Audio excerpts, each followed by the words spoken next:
Island City. June 17th, Saturday, clear skies. In the early morning, a seductive moan came from next door, waking Shen Lang from his erotic dream. The sky outside the window was already bright, and the room was filled with a faint scent of hormones mingling with a lingering trace of alcohol. Damn it, can a man get some sleep? Shen Lang cursed groggily, opening his eyes and lying in bed for a while listening to the intermittent sounds. He then picked up his phone from the pillow to check the time. 6:37 a.m. Shameless firing at dawn. Shen Lang put down the phone, cursed again, deeply dissatisfied with the soundproofing of the apartment. Island City's housing was expensive, and his current place was not far from the city center.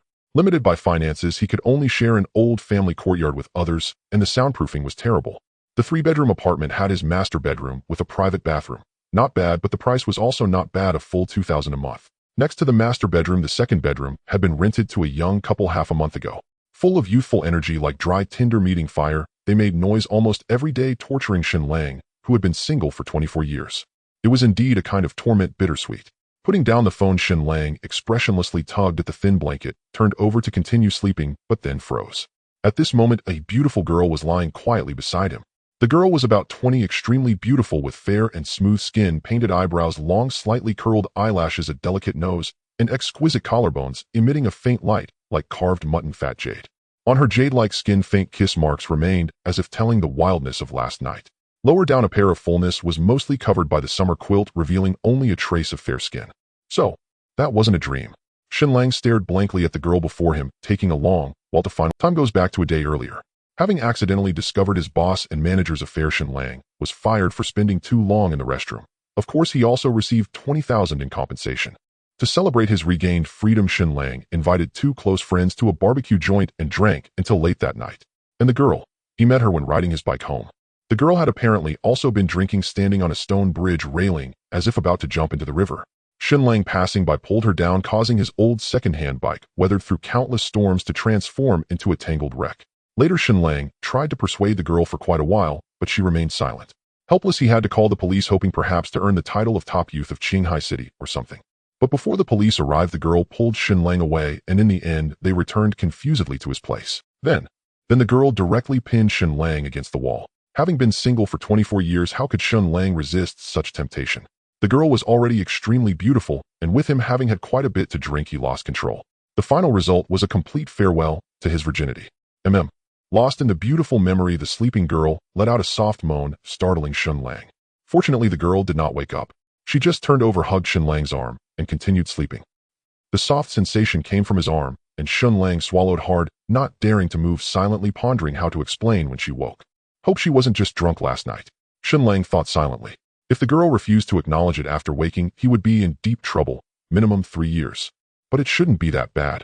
After all, she had initiated last night. The sounds from next door continued, but Shen Lang had no mind to listen. He glanced at the sleeping girl and felt not a trace of envy now. He had seen the woman next door, of course. Her figure and face were passable, but far inferior to this girl, not even in the same league. 10 minutes later, seeing no sign of the girl waking, Shen Lang tried to move his arm, but she held it tightly. Helpless, Shen Lang had to stay lying down. In this joyful torment, about an hour later, the girl beside him finally. Her long eyelashes fluttered slightly, and the girl slowly opened her eyes. What met her gaze was a young face, not particularly handsome, but quite pleasing to the eye. Their eyes met. The girl was momentarily stunned, her beautiful eyes wide open with a touch of bewilderment. At that moment, the air seemed to freeze. They stared at each other, motionless, neither speaking. You're awake. Finally, Shen Lang broke the silence, his voice dry. Can you step out? The girl finally came to her senses. Her already fair face turned even paler. She released Shen Lang's arm and, trying to appear calm, said, then pulled a corner of the blanket over her head. Okay. Shen Lang, as if receiving an imperial decree, quickly got out of bed, gathered his scattered clothes, put them on, and tiptoed out. Phew.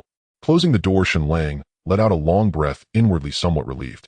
The girl seemed relatively calm, so hopefully she wouldn't renege. How could this be? After Shen Lang left, the girl uncovered her head. She lifted the blanket and looked at her naked body, and tears fell like broken beads, streaming down her cheeks, soaking the pillow. Outside the room, Shen Lang paced back and forth in the corridor, his gaze wandering, lost in thought. Squeak! Suddenly the door beside him opened, and a woman came out wearing only a nightgown. She was momentarily startled when she saw Shen Lang at the door, then spat, and quickly entered the bathroom. Shen Lang's forehead darkened. He was being mistaken for a peeping Tom. With the soundproofing of this dilapidated building, who needed to eavesdrop at the door? Wouldn't want to see that even if offered.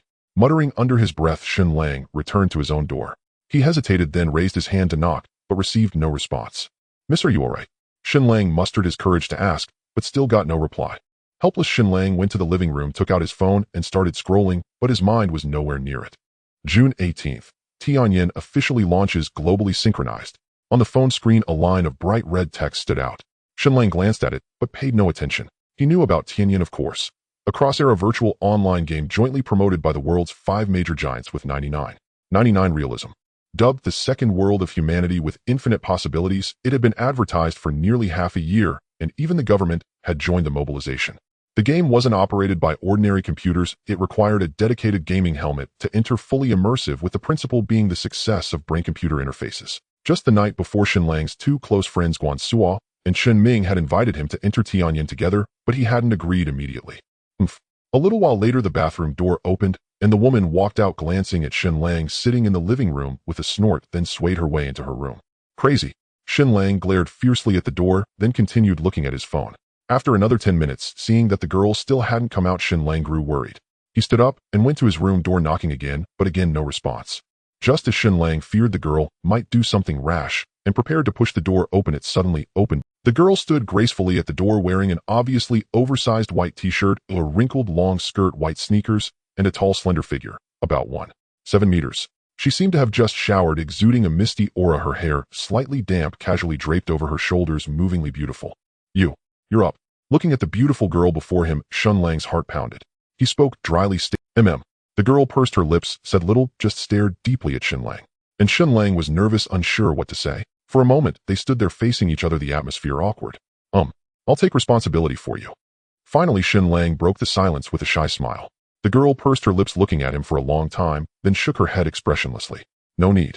You saved me last night, so we're even." Saying this, the girl sidestepped past Shen Lang, left the room, and headed straight for the door. What's your—" Shen Lang was silent for a few seconds, then suddenly turned his head and mustered the courage to ask. Upon hearing this, the girl paused, turned to look back at Shen Lang, but did not speak, just gazed at him deeply, as if trying to remember his face. Squeak! At that moment, the door next door opened, and the shameless couple came out. When they saw Shen Lang and the girl staring at each other, both were instantly stunned. In half a month of sharing the apartment, they had never seen Shen Lang bring a woman home, let alone such a beautiful one. And the woman's clothing clearly indicated she had stayed the night. A sour feeling surged in the woman's heart. Women have a competitive nature, even with strangers. Though she thought her own figure and face were decent compared to the girl before her, she was overshadowed. As for the young man, he kept stealing glances at the girl. The woman had just said the guy next door was a peeping Tom, but now, with such a beautiful girlfriend, why would he need to peep? On the other side, the girl pursed her lips, her gaze lingering on Shen Lang's face for a moment. In the end, she said nothing, turned around, opened the door, and left. Seeing the girl leave, Shen Lang had no mind for the couple and quickly tried to follow, but the young man grabbed him. "What?" Shen Lang, slightly impatient, frowned at the young man. Bro, is that your girlfriend?" The young man was not bad-looking, but somewhat thin and small, and with a fragmented haircut, he appeared slightly— "Yes, so what?" Shen Lang had no time for him and replied perfunctorily.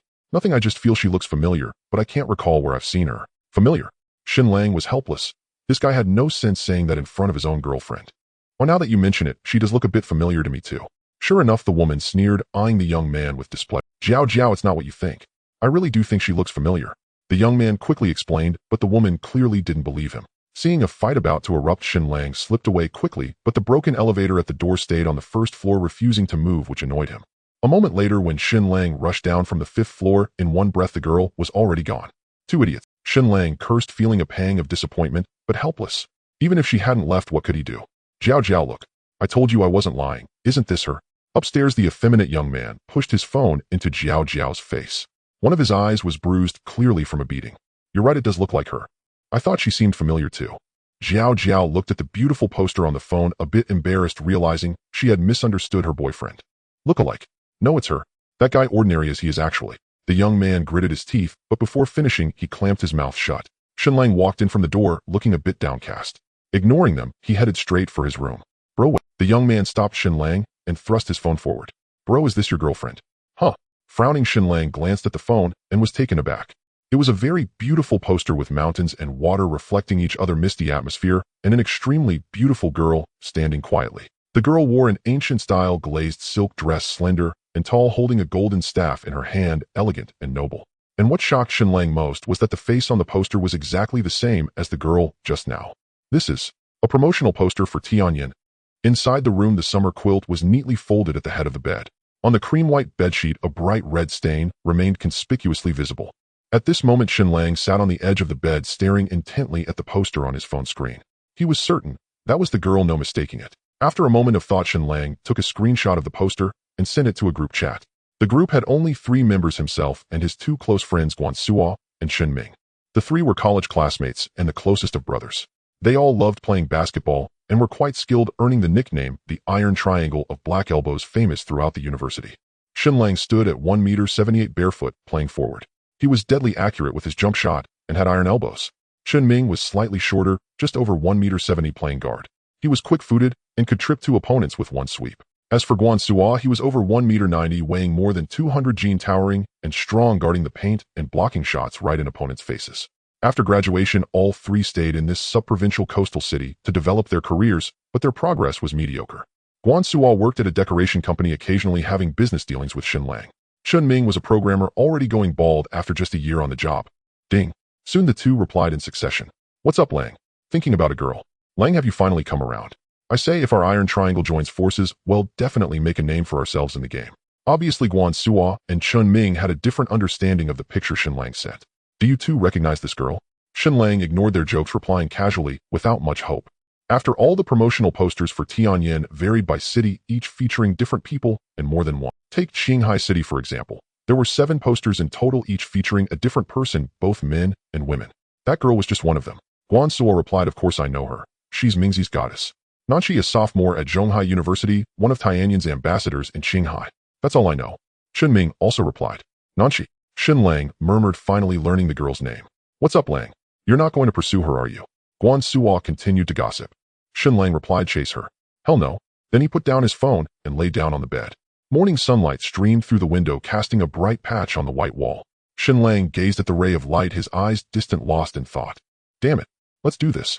After a long while, Shen Lang took a deep breath as if making a momentous decision and abruptly sat up from the bed. Then he picked up his phone and opened the official website of Tianyin. Yes, he decided to enter the game and take his chances. He had no job anyway. Maybe this was an opportunity. Tianyin, the second world of humanity, claimed to be the realm of infinite possibilities. Of course, the main reason was that a girl named Nanshi would likely enter the game as well. On the Tianyin official website, there were 2 types of gaming helmets, the standard edition priced at 1,000 yuan and the premium edition priced at 10,000. Shen Lang didn't fuss. He ordered a standard edition. However, he had to pick it up in person at the nearest sales point. After ordering, he didn't dawdle and got up to leave the room. In the living room, Jiao Jiao sat on the sofa watching TV, holding a large bag of fries and munching contentedly. She glanced at Shen Lang, but said nothing. As for the young man, he was nowhere to be seen, not at home. After going downstairs, Shen Lang first had a simple breakfast at a street stall near the community gate, then took the subway to the nearest helmet sales point. He had drunk a bit too much the night before, and his old bicycle had been ruthlessly abandoned. Although he felt a twinge of regret, he had no time to look for it now. Half an hour later, when Shen Lang arrived at the nearest helmet sales point via subway, he was stunned by the scene before. 2 long snaking lines extended at least 2 li. It was utterly ridiculous. Don't these people know they can order online? Shen Lang muttered to himself, then strolled leisurely into the sales point, pulled out his phone, and shoved it right in front of the sales clerk. Hello, I ordered a gaming helmet online. Sir, please go to the back of the line to collect it. The sales clerk was a lovely young woman in her 20s, quite pretty. She glanced at Shen Lang and said politely, I ordered it online. Shen Lang repeated. Sir, I'm sorry, but this entire row is for online orders. Please go to the back of the line, the clerk explained with a smile. Though she was busy, her attitude was impeccable. Kid, get in line. Everyone here ordered online. Think you're special. Shen Lang was speechless. Under the contemptuous gazes of the crowd, he felt somewhat embarrassed. 10 minutes later, Shen Lang finally reached the end of the queue. Ahead of him were hundreds of people. This is going to take forever. Shen Lang sighed helplessly. At this rate, he might have to wait until evening. If you don't want to wait, you can buy the premium edition helmet. No queuing, and they deliver it to your door. A young man in front, also impatient, sneered upon hearing Shen Lang's words. Premium edition. Shen Lang's eye twitched involuntarily. That was 10,000 yuan. He hadn't even saved 10,000 after working for a year. No way. Half an hour later, the temperature rose, and it became a bit hot. Shen Lang had only managed to move about 10 meters forward, while another 30 or 40 people had joined the line behind him. Damn it, I'm done waiting. Seeing the sluggish line, Shen Lang gritted his teeth, pulled out his phone, opened the Tianyin official website, and directly ordered a premium edition helmet. Then he strode away triumphantly. He had been fired by his boss the day before and received 20,000 in compensation, so he could afford it now. Only 16,000 left. In his room, Shen Lang looked at the balance in his bank account and sighed helplessly. Now unemployed with no income, this 10,000+ might seem like a lot, but it would barely last half a year. Just the rent was 6,000 a quarter. This money can't be wasted. Shen Lang sighed lightly, then began browsing the Tianyin official website. Since he had decided to make his mark in the game, it was always good to be prepared. Though the Tianyin official website offered very little information about the game, it did cover the basics. He ordered a simple takeout for lunch and continued browsing the game's official website in the afternoon. Tianyin featured 7 main classes. They were Swordsman, Mage, Archer, Knight, Assassin, Priest, and Berserker.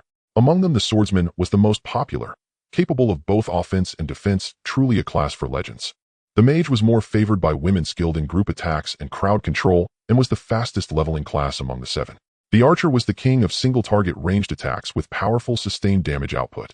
The Assassin, as the name implies, walked in the shadows, coming and going without a trace with high burst damage and agility, the nightmare of mages and archers. The Knight, commonly known as a tank, had high defense and health, capable of holding a pass against 10,000 foes, hailed as an immortal fortress. The Priest, commonly known as a healer, mainly restored health and also provided buffs. Last was the Berserker, who could transform into a rage state with unparalleled explosive power, capable of ignoring defenses in combat. Its only drawback was insufficient toughness for a melee class. Of course, these 7 were the main classes. There were also many other life skills that could be taken up, but the official website did not detail them. Only a sentence: please explore and develop them yourself within the game. Apart from a brief introduction to the 7 main classes, the Tianyin official website also described the history of the Tianyin continent. In short, the path of immortality has perished, the continent shattered, darkness descends. The revival of the Tianyin world is left to you, brave warriors. In the twilight hours. Ding. I finally got it after waiting in line for 7 damn hours. In the group chat, Guansuo sent a message along with a photo. It was a highly advanced helmet, its sleek, streamlined design exuding a sense of cutting-edge technology. However, its color was rather unsightly, a shade of shitty yellow that made one wonder how the Tianyin officials had come up with it. You got yours. I'm still in line with about 50 or 60 idiots ahead of me. ITLL take at least another half hour. I should have just given you my ID to pick it up for me. Shun Ming replied with a tone of bitter frustration, attaching a picture of a crowd waiting in line. Haha, hurry up. It's good enough that you can get it today. The official server launch is tomorrow. By the way, Wanderer, are you really not going to dive into the game with us? Guansuo sent 2 messages in a row. Yeah, Wanderer, our goddess, she will probably be in the game too. Maybe you'll get lucky. Laughing. Shen Ming chimed in as well. Goddess she. Shen Lang was speechless. Just as he was about to reply, his phone suddenly rang. It was an unfamiliar local number. Hello. Hello, sir.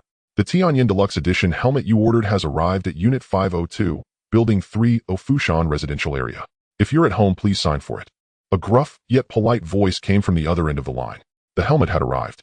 All right, thank you. Shen Lang hung up, then walked out of his room and opened the front door. Hello, sir. This is your Deluxe Edition helmet. Please show me your ID for identity verification. At the door, a middle-aged man held a square foam box and spoke politely upon seeing Shen Lang. Without saying much, Shen Lang handed over his ID. The man compared the information on his phone and then passed the box to Shen Lang. Back in his room, Shen Lang opened the box to reveal a high-end gaming helmet shimmering with iridescent light. Its blue and purple hues added an air of mystery, making it look far more sophisticated than Guansuo's. Shen Lang immediately took a photo and sent it to the group chat, then picked up the helmet and tried it on. The helmet was lightweight with a layer of molded latex that perfectly contoured to his head, offering exceptional comfort. Ding, scanning brainwaves. The moment Shen Lang put on the helmet, a pleasant female voice sounded. He felt a wave of dizziness wash over him. Scan complete. Confirming identity. Confirmation complete. Name Shen Lang. Nationality Huaxia. Ethnicity Han. ID number 39533. Confirm binding. Bind. Shen Lang snapped back to reality, somewhat amazed, and immediately confirmed. Identity binding complete. Phone number binding complete. Real-time calls available in-game. Bank card binding complete. Cash transactions can be made in-game. Ding, dear player, as the owner of a Deluxe Edition helmet, you are entitled to 1 system lottery draw. Would you like to draw now? Such a good deal. Shen Lang's eyes lit up. It seemed the 10,000 yuan hadn't been wasted. Yes, please draw. As the system's female voice faded, Shen Lang's vision blurred and a massive spinning wheel appeared before him. A stop button sat at its center, while various patterns whirled rapidly around the edges, making his head spin. Shen Lang stared at the wheel for a moment, unable to discern anything, and simply pressed the stop button. With a crisp ding sound, the giant wheel vanished, and a sapphire blue gem materialized before him. Congratulations, player. You have obtained a precious item, Source of Mana. Source of Mana accessory necklace. Halves the mana cost for the wearer's spells and restores 10 of the wearer's mana per minute. Mana blue bar. Staring at the blue gem, Shen Lang felt a bit speechless. It was a good item, but it didn't seem particularly useful for him unless he chose a mage class to maximize its potential. Still, it was better than nothing. Ding! Lottery complete. Source of mana has been stored in your inventory. Dear Tianyan player, there are 18 hours, 7 minutes, and 19 seconds until the server launch. You may now name your character. Do you wish to name it? Yes. Please name. Tianya Longzi. Naming successful. Do you wish to choose a class? Choose a class. Shen Lang frowned, puzzled. From his past experience reading novels, classes were usually chosen after reaching level 10 and leaving the beginner village. Why was this happening before even entering the game? That's correct. Would you like to choose a class now? Choose. After a moment's hesitation, Shen Lang finally choosing a class from the start wasn't bad. He had already decided on the swordsman, balanced in attack and defense, a true expert's choice. He wouldn't give up his chance at greatness for a mere mana source. Please select your class. The choice is irreversible once confirmed. With the voice, 7 magnificent figures appeared representing the 7 major classes of Tianyan. Each figure had a brief introduction and growth star rating above its head. Swordsman, balanced offense and defense, a true expert's domain.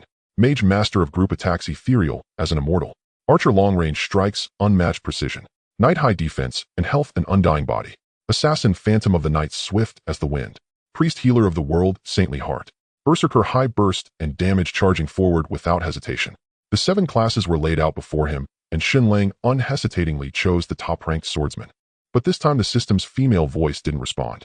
What's wrong? Did it crash? After a few moments of silence, Shen Lang was baffled. Was this thing really claiming to be a revolutionary product?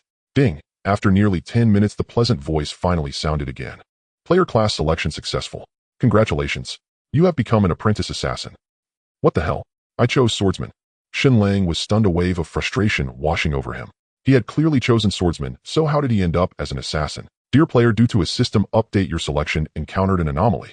A compensation is now being issued. Congratulations. You have received the exclusive assassin skill, Backstab. Backstab rank LV1, a common skill for assassins after their first class change. Execute a fierce attack from behind the target, dealing 125 damage and silencing the target for 1 second. Cooldown 15ths. Silence prevents skill casting. Shen Lang blinked, somewhat at a loss for words. A common skill for the first class change, meaning he would have learned it automatically at level 10. In other words, he was just getting it a bit earlier than others. Well, it's not bad. After a moment of thought, Shen Lang didn't feel too disappointed. In the early game, most people would be relying on basic attacks, so this gave him a slight edge. Dear Tianyan player, your character has been generated. Please adjust your appearance and pain sensitivity settings. The Tianyan Alliance welcomes you to join the fight against the forces of darkness. The pleasant female voice faded and a series of numbers appeared, the countdown to the official server launch. Opening the settings, Shen Lang made minor adjustments to his appearance. His facial contours changed slightly, but he could still faintly recognize his original features. There were 3 options for appearance: increase by 10, a decrease by 10, or a 30 correction based on the original. Shen Lang chose the third option. As for pain sensitivity, it could be set between 1 and 10. Shen Lang set it to 5, reasoning that having no pain at all would feel unrealistic. With a sigh, Shen Lang removed his helmet, a look of anticipation flickering across his face. With an extra skill and the mana regeneration from his source of power, he could gain an edge over others in the early stages, perhaps even carve out a name for himself in the game. Damn, isn't that the premium helmet? I can tell you for sure it is. Man Longzi, since when did you become such a big spender? In the WeChat group, Guan Suo and Chun Ming were already in a frenzy, having sent over 50 messages. Got laid off yesterday, so I got a severance of 20,000. Shen Lang scrolled through their chat history, replied with a line, and then asked about their chosen classes. Guan Suo had already chosen his class, a knight, while Chun Ming, who had just received his helmet, hadn't decided yet, but was leaning toward an archer, creating a perfect balance of offense and defense. Both of them had standard helmets and didn't get any extra draws. Longzi, why did you pick an assassin? A mage would be so much better. He'll tank for you guys up front, and leveling will be a breeze. Guan Suo asked. Based on past experience, assassins and priests were the slowest classes to level up. Priests were in demand for parties, but assassins weren't. No one wanted to team up with one while grinding. Exactly, Brother Lang. Assassins really struggle in the early stages. Chun Ming chimed in, clearly puzzled by Shen Lang's choice. It's fine. I love the freedom of coming and going like the wind.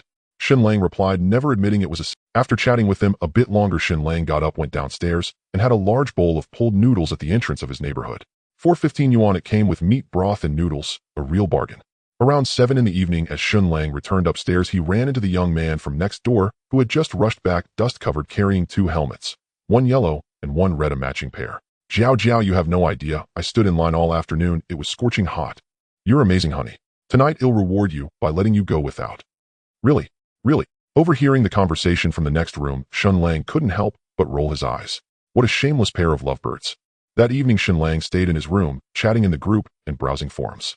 According to rough statistics, as of 6 p.m. on June 17th, 120 million accounts had been registered for Tianyin and Huaxia, and the number was still climbing. By the time the servers opened at noon on the 18th, it might break 150 million. In the Qinghai City local forum alone, over 100 factions had already formed, recruiting players and gearing up. Once Tianyin launched, Shen Lang wondered if the servers would crash. June 18th, a weekend. Shen Lang didn't crawl out of bed until nearly 11. After a quick wash, he went downstairs for breakfast, then returned to his room, put on his helmet, and lay quietly on the bed waiting for Tianyin to open. The numbers before his eyes kept changing as time ticked away, and soon it was 1159 a.m.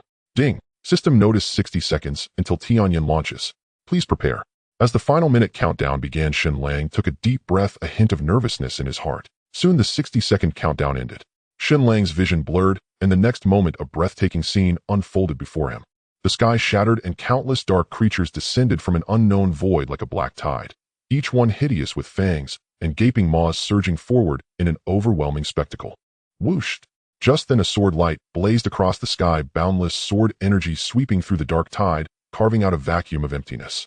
Warriors of humanity, there is no retreat. A figure ethereal as an immortal stood amidst the heavens, pointing an azure longsword at the dark army.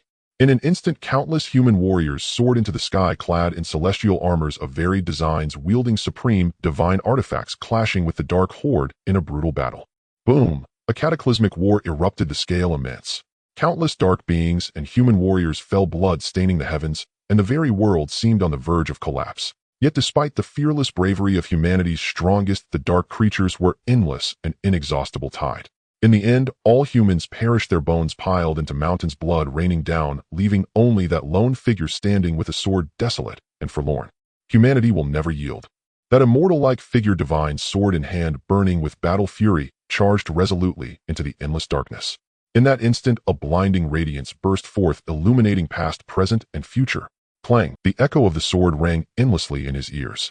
Everything blurred and countless lights converged, slowly forming two grand characters at the edge of the sky, Tianyin. Shen Lang took a deep breath, his heart shaken. No wonder it was called Tianyin, it was so realistic that even a mere cinematic made his blood boil. The two characters in the sky slowly faded.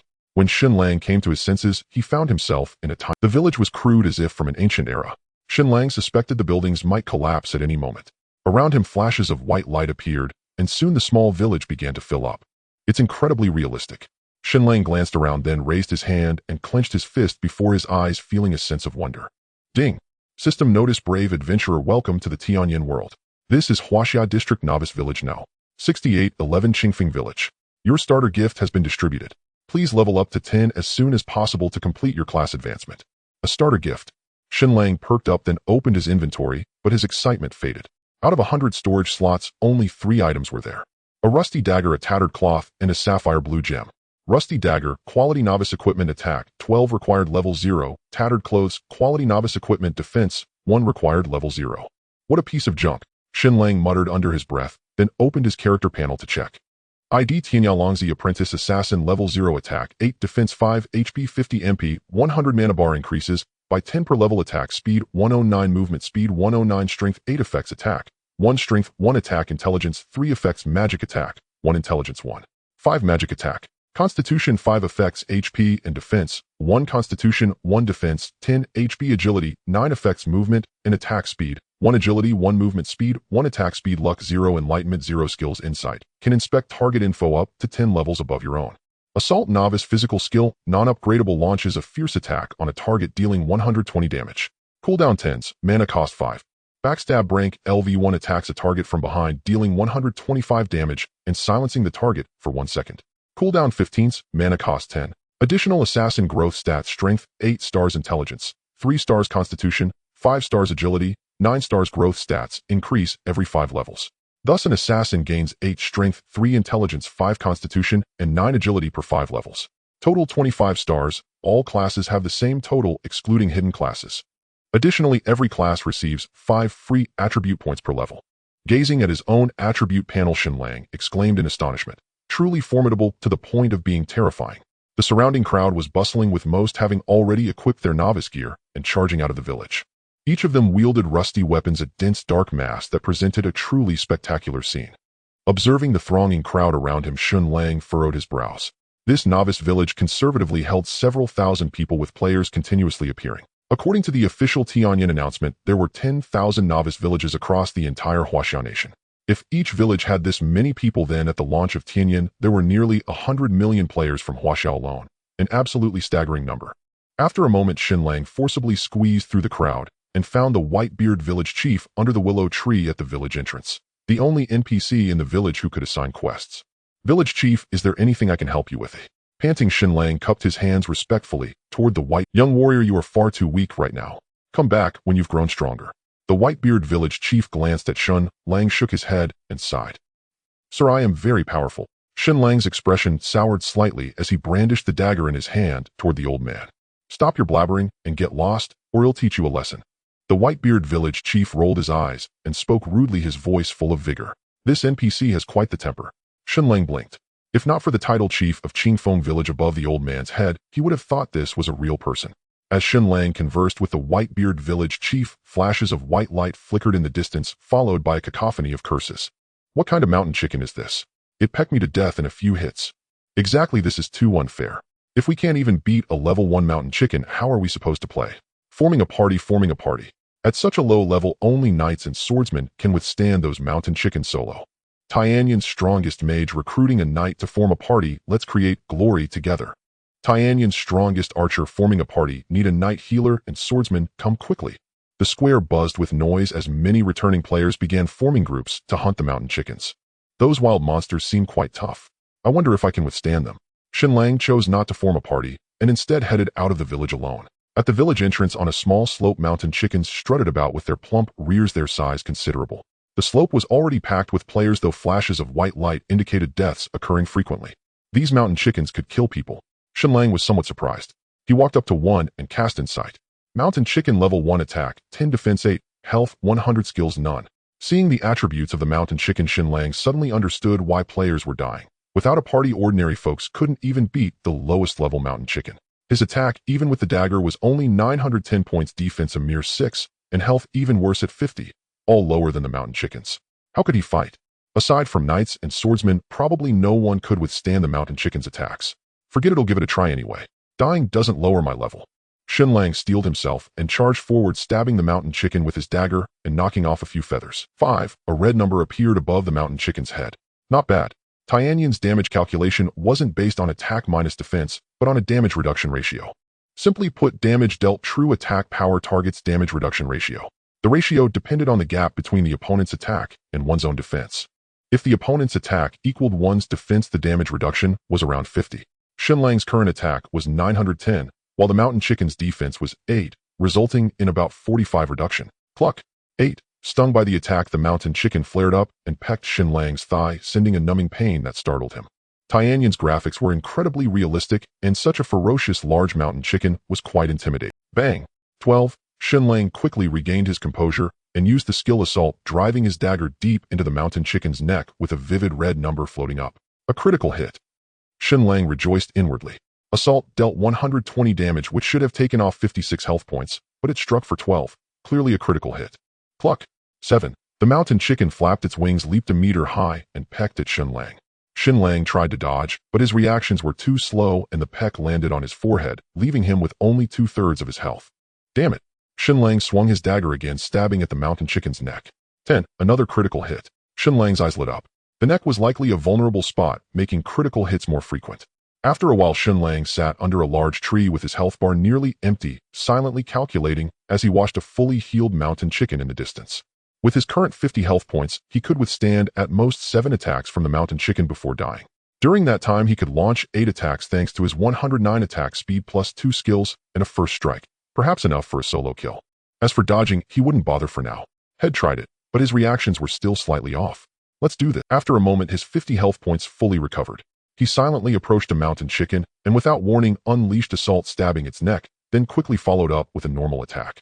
12, 10, excellent, both critical hits. In an instant, the mountain chicken's health dropped by a fifth. Bang. 8. The mountain chicken instantly entered combat mode, pecking at Shen Lang's thigh root, nearly crushing his eggs and giving him a massive fright. Damn it.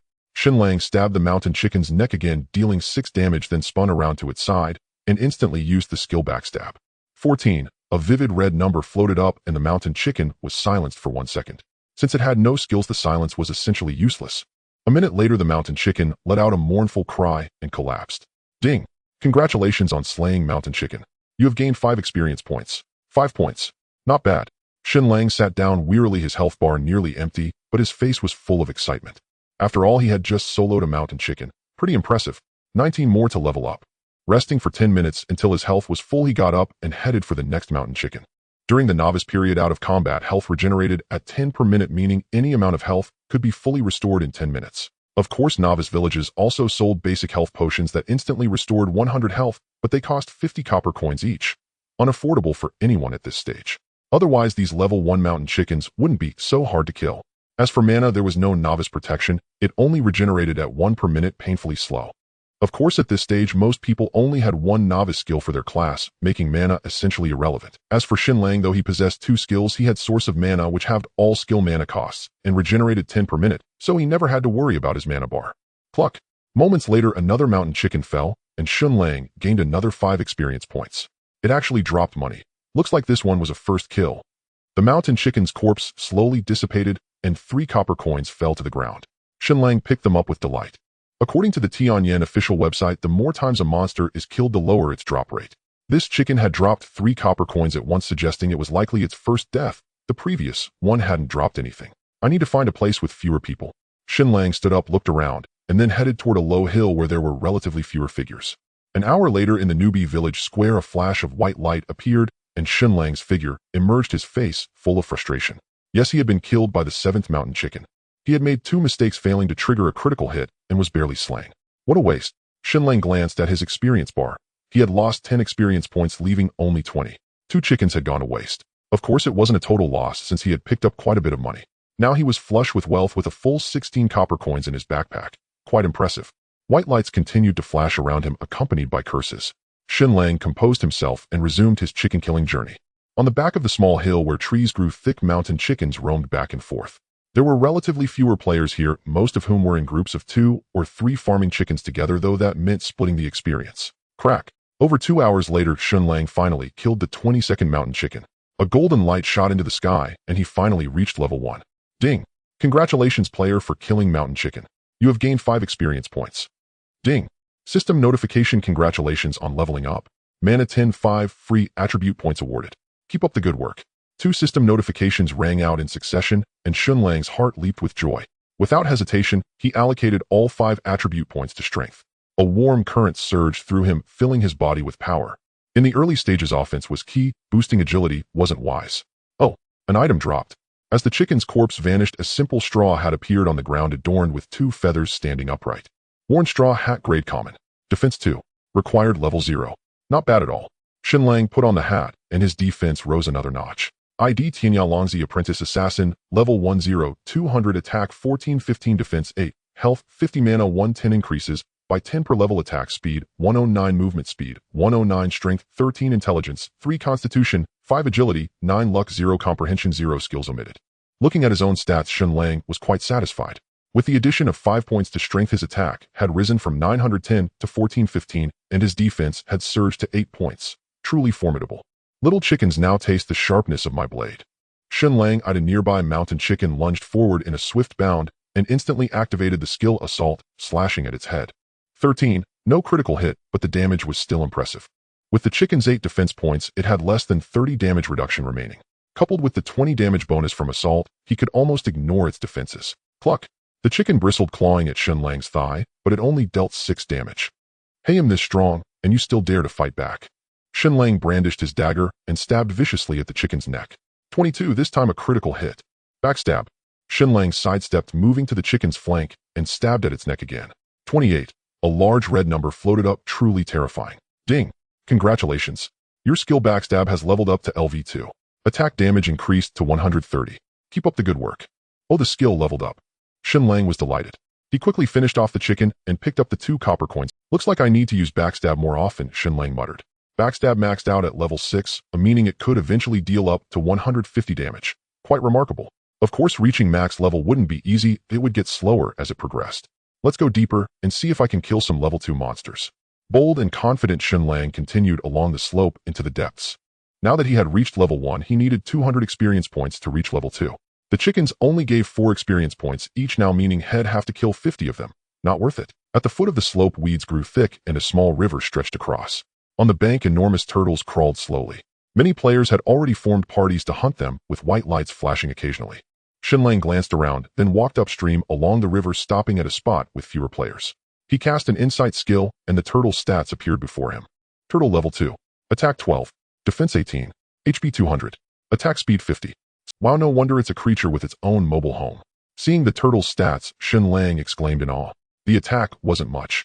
Only 2 points higher than the chickens, but the defense was absurd, having doubled. Let's try a hit, they'll figure it out if it doesn't work. Shen Lang charged forward without hesitation, raised his dagger, and stabbed down at the turtle's shell. 6. A mocking number appeared, but at least he had broken through its defense. His 15 attack points weren't. Backstab. The next moment, before the turtle could attack, Shen Lang slashed at its neck. 16. As expected, the turtle's weak spot was also its neck, triggering a critical hit. Swoosh. 12. After executing backstab, Shen Lang followed up with a normal attack, also landing a gulp. At that moment, the turtle finally bit down, sinking its teeth into Shen Lang's arm. 8. Then Shen Lang engaged in an extremely brutal life-and-death struggle with the turtle. The turtle's attack speed was very slow, only 50, while Shen Lang's was 109.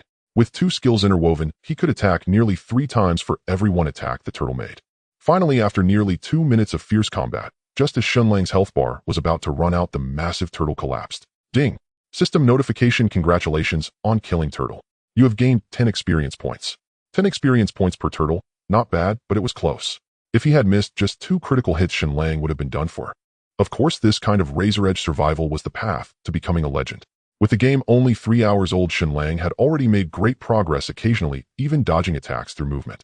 Thump! Shen Lang kicked the turtle's corpse aside, revealing 7 or 8 copper coins scattered beneath. Hey, 65 coins now. Shen Lang picked up the copper coins one by one.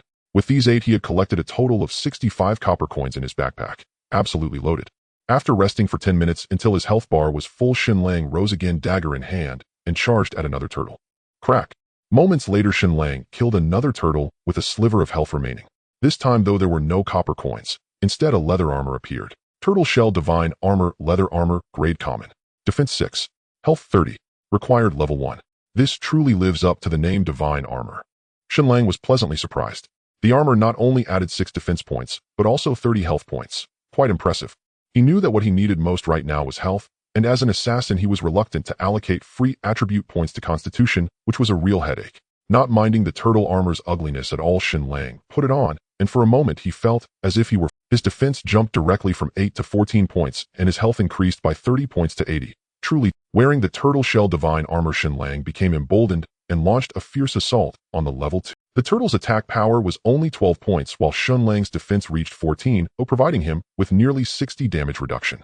The turtle could only inflict about 5 points of damage on him, presenting no threat at all. Of course, Shen Lang remained cautious. After all, recovering health also required time, and now time was money. He did not want to waste it. In the following time, relying on his formidable defense, Shen Lang began to relentlessly hunt the turtle, completing 20 kills in just over 2 hours. Ding! The system announced, congratulations, player leveled up, gaining 10 mana points and 5 free attributes. Keep up the good work. A flash of golden light appeared as Shen Lang successfully reached level 2.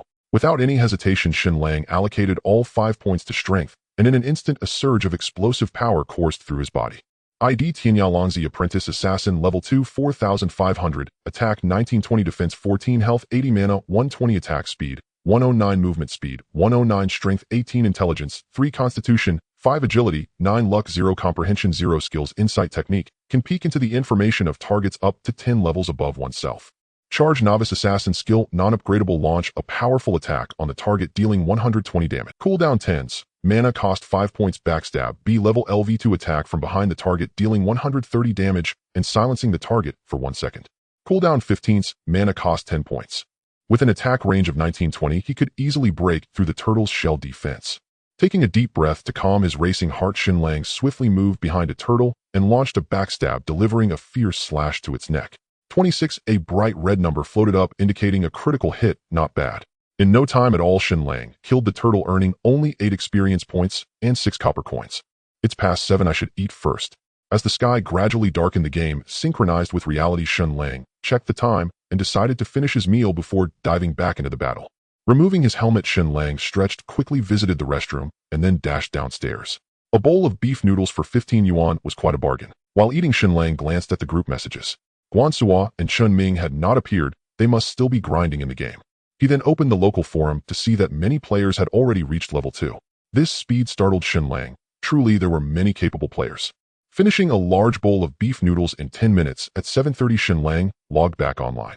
A flash of white light indicated his return to the novice village. By this time, the sky had completely darkened. Most players had gone out to hunt monsters, leaving only a few in the village.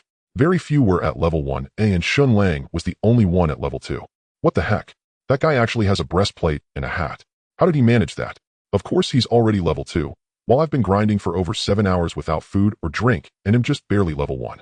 That's because you've died too many times. From afar, many players cast envious glances at Shen Lang. After all, most players were still wearing novice gear, while Shen Lang had already donned a breastplate and a hat, which was rather excessive. Ignoring the gazes of the crowd, Shen Lang quickly walked to the village head and found the old man again. Old man, I've become stronger. Is there any dangerous task you can assign to me? You. Shen Lang glared at the old village head. The old village head glanced at Shen Lang, hesitated for a moment, and then nodded, saying, in that case, the blacksmith needs some poisonous bee stingers, and there are some poisonous bees in the South Mountain Ravine. Go collect some stingers for him. All right, old man. I promise to complete the task. Shen Lang felt a surge of joy. He finally had a quest. Ding. System notification, you have accepted the village head's commission from Qingfeng Village to collect 20 poisonous bee stingers. Task completion 020. After accepting the task, Shen Lang raced toward the target coordinates. Half an hour later, Shen Lang finally arrived at his destination, having also taken down a few wild chickens along the way. In the dim night, surrounded by green mountains and trees, a ravine lay at the center with large bees buzzing about their colorful bodies, creating a picturesque scene. Although this place was not far from the village, there were not many players around. Most were busy teaming up to hunt turtles or soloing wild chickens. The game design was rather cliched. Players could basically only kill monsters of the same level. It was difficult to defeat higher-level monsters without a team. For instance, Shen Lang should be out there battling the level 2 turtles. Without hesitation, Shen Lang bypassed a few players who were teaming up to fight the poisonous bees and quickly made his way deeper into the ravine. After a few minutes, Shen Lang reached the depths of the ravine, where the dense trees and the nighttime atmosphere made it appear somewhat eerie. Let's get to work. Taking a deep breath, Shen Lang cast an insight technique. Poisonous bee level 3 attack, 20 defense, 10 health, 400 skill stinger. While these poisonous bees are quite formidable, not only do they have an attack of 20 points, but they also come with a skill. Without any unnecessary chatter, Shen Lang unleashed a charge, plunging his dagger deep into the bee's abdomen. 19. The poisonous bee had a defense of only 10 points, and against Shen Lang's attack range of 19-20 points, it had a damage reduction of about 25. With the bonus from charge, its defense was practically negligible. Sizzle. 15. After executing the skill, Shen Lang followed up with a normal attack, taking off another 15 points of health from the poisonous bee. Buzz buzz. The poisonous bee was instantly enraged and took a bite at Shen Lang's arm. 13. Damn. Shen Lang winced as his health dropped by 1/6. Backstab. Shen Lang executed another normal attack followed by a backstab, dealing a total of 36 points of damage to the poisonous bee, but against its 400 points of health, it was still quite insignificant. Screech. The poisonous bee trembled violently and slammed its tail into Shen Lang's face. 16. Ding. System notification, the poisonous bee used the skill stinger on you, dealing 16 points of damage. The toxin has entered your body, causing 2 points of damage per second for 5 seconds. Skill. Shen Lang was taken aback and quickly retreated. A single skill had caused him 26 points of damage, which was quite terrifying. After a moment, Shen Lang squatted on a large boulder, pondering how to defeat the poisonous bee. With its high damage and the stinger skill, it would be difficult for him to kill it with his current strength. Unless he could find a weakness in the poisonous bee, he might still have a chance. First, find its weakness. Shen Lang sat still for a moment until his health bar was full, then stood up and charged toward a nearby poisonous bee. 2015. With a charge followed by a normal attack, Shen Lang hit the poisonous bee on its head and chest, causing a total of 35 points of damage, but no critical hits occurred. Buzz buzz. The poisonous bee was enraged and lunged at Shen Lang's face. Shen Lang was startled and suddenly slipped. A large mist floated up as Shen Lang narrowly dodged the poisonous bee's attack. Shen Lang was not surprised that he could miss the poisonous bee's attack, as it had happened several times when he fought the turtle. Of course, that was also largely due to the turtle's slow speed. Die. Without any hesitation, Shen Lang plunged his dagger into the bee's eye. A blood-red number floated up, 32. Delight surged within him. A critical hit. The bee's weakness is its eyes. Enraged by the injury, the bee buzzed furiously, its tail quivering as a venomous stinger gleamed. "I've been waiting for you." At the critical moment, Shen Lang swiftly sidestepped behind the bee and unleashed backstab, stabbing straight into its abdomen. A damage number of 23 appeared not insignificant, and it also interrupted the bee's skill. "It works." Shen Lang rejoiced inwardly. Backstab not only dealt bonus damage, but also silenced the target for 1 second, perfectly interrupting. Silence cannot use skills. The bee, stunned by the interruption, gave Shen Lang no chance to waste. He struck twice more with his dagger, viciously piercing its eyes. 30 and 16 appeared. The second strike was slightly off, failing to land a critical hit. Unlike the pheasant or turtle with their long necks and slow speed, the bee's eyes were small, making it difficult to hit the target every time. Still, Shen Lang was quite satisfied. Having taken no damage himself, he had already depleted 2/5 of the bee's health bar. Impressive indeed. The next moment, however, a sharp pain struck his forehead, and his health dropped by a sixth. "It'll skin you alive." Having found the bee's weakness and with backstab to interrupt its skills, Shen Lang was fully confident. He swung his dagger repeatedly, engaging the bee in fierce combat. After a minute and a half, a notification chimed. "Congratulations, player. You have slain poisonous bee and gained 20 experience points." Not bad. With about 1/5 of his health remaining, Shen Lang wasn't in too much danger. He kicked the bee's corpse aside, revealing a small pile of copper coins and a sharp stinger. As expected from a monster with skills, generous. Shen Lang collected the copper coins, 17 in total, and then picked up the stinger. Stinger of the poisonous bee quest item. He stored it in his backpack, sat down to rest for a few minutes until his health recovered, then charged back into battle against more bees. At 11 o'clock at night, after nearly 3 hours of relentless fighting, Shen Lang finally killed 20 poisonous bees and completed the village chief's quest. At first, the kills were difficult. He failed to interrupt the bee's skills several times and nearly died. But as time passed, his movements and strikes grew more proficient, allowing him to precisely interrupt skills every time and eventually dispatch bees with ease. Glancing at his experience bar, he still needed 72 points to level up. After a moment's thought, he decided not to leave just yet. He planned to kill a few more bees to reach level 3, return to town at midnight to turn in the quest, and then log off to sleep. Tianyan had a protection mechanism. Experience gained from killing monsters between midnight and 6 a.m. was halved, a poor deal. Just as he was about to strike, he suddenly halted and turned sharply toward a certain direction. In the deep, dark forest, 2 faintly glowing lights flickered. Shen Lang's heart skipped a beat. "It's just a game, just a game." He swallowed hard, repeating the mantra in his mind. After a moment, he mustered his courage and stepped forward a few paces. Through the hazy moonlight, he vaguely made out what it was. A colorful poisonous bee similar to the others, but much larger with eyes that glowed. Could it be a boss? Shen Lang took a deep breath and cast an appraisal skill. Poisonous bee queen, boss level 3, attack 25, defense 12, health 2000, skills stinger venom. How am I supposed to fight this? He stared at the bee queen, feeling utterly helpless. It was indeed a boss, but he had no chance of defeating it, none at all. The bee queen's attack and defense were tolerable, only 5 and 2 points higher than a normal bee, but its health was a whopping 2000 points, and it had 2 skills. Even a 5-player team would struggle to take it down, yet leaving felt like a waste. Bosses had high drop rates, especially the first kill, which guaranteed equipment. If he left now, someone else would snatch it by tomorrow. Many stayed up late at this stage. Damn it, I'm going for it. After a long hesitation, Shen Lang gritted his teeth, stomped his foot, and chose to recall to town. A flash of white light, and he reappeared in the newbie village square. He rushed to the Whitebeard village chief as fast as he could. "Old man, the quest is done. Give me the reward." He handed over 20 bee stingers. "Oh, you actually finished it. Not bad, not bad." The chief took the stingers, looking at Shen Lang with some surprise. "Sir, I'm in a hurry. Please give me the reward quickly." Shen Lang urged, having no time for pleasantries. "Very well, brave warrior. Here is your reward." A notification chimed. System tip: congratulations. You have completed the quest, collect poisonous bee stingers, and gained 200 experience points. A golden light flashed, and Shen Lang reached level 3. "Thank you, sir. Goodbye." He expressed his thanks and dashed toward the village's only blacksmith shop. Rusty weapons hung on the dilapidated walls, clearly nothing good. Shen Lang inspected them and found, as expected, no quality items and ridiculously overpriced. A plain dagger with an attack of 46 cost 10 silver coins, an outright scam. He had killed so many monsters and only managed to save 6 silver coins. 1 gold, 100 silver, 1000 copper. Cursing under his breath, he ran to the tailor's shop. It was equally extortionate. But to kill the bee queen, he had no choice but to be a fool. After much deliberation, he spent 5 silver coins on a pair of cloth shoes and a set of bracers. Cloth shoes quality, plain, defense 2, agility 1, a required level 1. Worn bracers, leather armor quality, plain, defense 2, constitution 1, a required level 1. Donning the shoes and bracers, he allocated his 5 free attribute points, not all into strength this time, but 1 into constitution. His health was 10 points short of 100, so the extra point was necessary. 1 Constitution, 1 Defense, 10 Health. With that done, he opened his stats panel and saw a significant boost.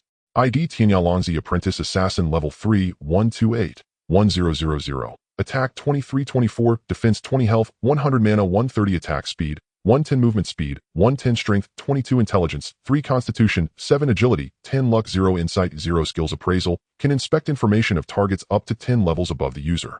Assault Novice Assassin skill cannot be upgraded. Launch a fierce attack on a target dealing 120 damage. Cooldown 10s, Mana cost 5, Backstab rank LV2 attack a target from behind dealing 130 damage and silencing them for 1 second. Cooldown 15s, Mana cost 10. Gazing at his formidable attributes, Shen Lang's confidence surged. Adding 4 points to strength raised his maximum attack to 24. The boots and elbow guards added 4 points to defense, and coupled with the 2-point boost to constitution, his total defense increased by 6 points, rising from 14 to 20. Now comparable to a knight who had allocated all points to constitution. Of course, his health points were pitifully low at a mere 100. As for attack speed, the 1 increase was negligible. Next, Shen Lang hurried to a small herbal shop and spent his last silver coin on 2 minor health potions. Minor health potion instantly recovers 100 HP, cooldown 180 seconds. In the early stages of the game, coins were extremely precious and health potions were consumables. Hence, few fools would buy them, as health could fully recover within 10 minutes after exiting combat. Besides, a health potion costing 50 copper coins was unaffordable for most. If not for the need to slay the boss, Shen Lang wouldn't have purchased them either. A 3-minute cooldown. It should be enough to kill me several times. Shen Lang sighed helplessly. Despite his boosted strength, he was still unsure of defeating the Poison Bee Queen, whose health bar was too thick for his mere 100 HP to outlast. Ding. System announcement. Congratulations to player Jian Qi Jinglan for defeating Booger King and achieving the first boss kill in the Chinese region. Rewards level 1, O luck 1, 10 gold coins. System announcement. Congratulations to player Jian Qi Jinglan for defeating Booger King, achieving the first boss kill in the Chinese region. While Shen Lang was still hesitating, 3 consecutive system announcements rang out. Crimson characters floated across the sky, and the entire novice village erupted into chaos. Is that guy so amazing, actually taking down a boss? Exactly, Sai. We can't even beat normal monsters. Comparisons are infuriating. The players buzzed with discussion, all filled with envy. Given that players were randomly distributed across various novice villages, factions couldn't organize at this stage. The best they could manage was forming parties of up to 5 strangers from the same village. Thus, it was impossible for a large force to overwhelm the boss with numbers. It had to be a solo kill, not even a party kill. Otherwise, there would have been a notification. There are announcements and rewards. Shen Lang was somewhat surprised, but his focus was on the rewards. At this stage, 10 gold coins were a fortune, and the bonuses of level 1 and luck 1 were undeniably generous. I need to hurry. Maybe I can still get a piece of the pie. Shen Lang pondered for a moment, then headed to the square. Soon his eyes lit up, and he quickly strode toward the village entrance. Hello, young lady. At the entrance, Shen Lang stopped the girl who was returning from outside. The girl appeared to be around 18 or 19, with delicate features, clad in a worn gray-white robe and holding a wooden staff. She was a priest, and already level 2 at that. Qing Tian Xiaoyu was her ID. You are. Qing Tian Xiaoyu looked at Shen Lang, in surprise, slightly dazzled by his flashy gear.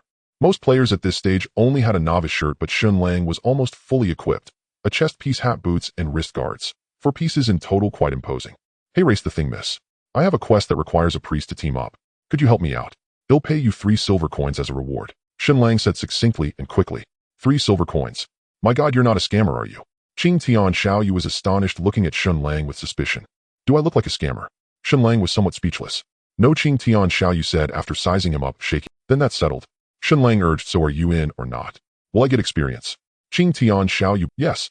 Shen Lang nodded. And a party experience was shared equally, so killing the boss would yield experience for both. How long will it take? Qing Tian Xiaoyu asked further. About an hour. All right, I'm in. After a moment's hesitation, she agreed. Let's go immediately. With her consent, Shen Lang quickly formed a party and invited her. Then the two hurried. However, as a priest, Qing Tian Xiaoyu was slower, so Shen Lang had to slow his pace to wait for her. By the way, Xiaoyu, how's your healing skill? Shen Lang asked casually along the way. Decent. Each skill recovers 33-38 HP once every 10 seconds, but I can't sustain it for long since I can't afford mana potions. Qing Tian Xiaoyu answered honestly. She was only level 2, with 120 mana points, and mana recovery was slow, only 1 per minute. That should be enough. Shen Lang calculated silently. With the health potions it might work. As for lending her his mana source, he didn't even consider it. Are you going to fight a boss? Qing Tian Xiaoyu suddenly asked. Huh, why do you ask? Shen Lang looked at her slightly surprised. Just a guess. Qing Tian Xiaoyu smiled faintly. You're level 3 and have so much gear. You're probably the strongest in this novice village. Normal monsters wouldn't require a party since it splits experience, so I figured you're going after a boss and need a priest. Am I right? She grinned. Sometimes a woman being too clever isn't necessarily a good thing. Shen Lang flipped his rusty dagger, eyeing her expressionlessly. Oh, did I really guess it? We're really going to fight a boss. Instead of being scared, Qing Tian Xiaoyu was thrilled. Shen Lang was speechless. He couldn't even scare this girl. At 1130 p.m., after half an hour of running, they finally reached the mountain stream. Though it was late, a few players were still battling poison bees, but not many, and they struggled greatly as the bees had skills. Their stingers were no joke. Ding. System announcement: congratulations to the party Jin Xion Yen Hua for defeating Slime King and achieving the second boss kill in the Chinese region. Rewards: level 1, O luck 1, 5 gold coins. System announcement: congratulations. 3 more announcements rang out, and Shen Lang panicked, grabbing Qing Tian Xiaoyu and dashing deeper into the stream. If he couldn't get second, head at least snatch third. Of course, only the top 3 kills came with system announcements and rewards. After that there would be none. 10 minutes later, Shen Lang and Qing Tian Xiaoyu finally arrived at their destination. Fortunately, the Poison Bee Queen was still there, now dozing in the grass, and Shen Lang had located it. It's a boss, it's really a boss. Qing Tian Xiaoyu cast an insight spell to scan it, and her excitement surged beyond measure. Alright, no time to waste.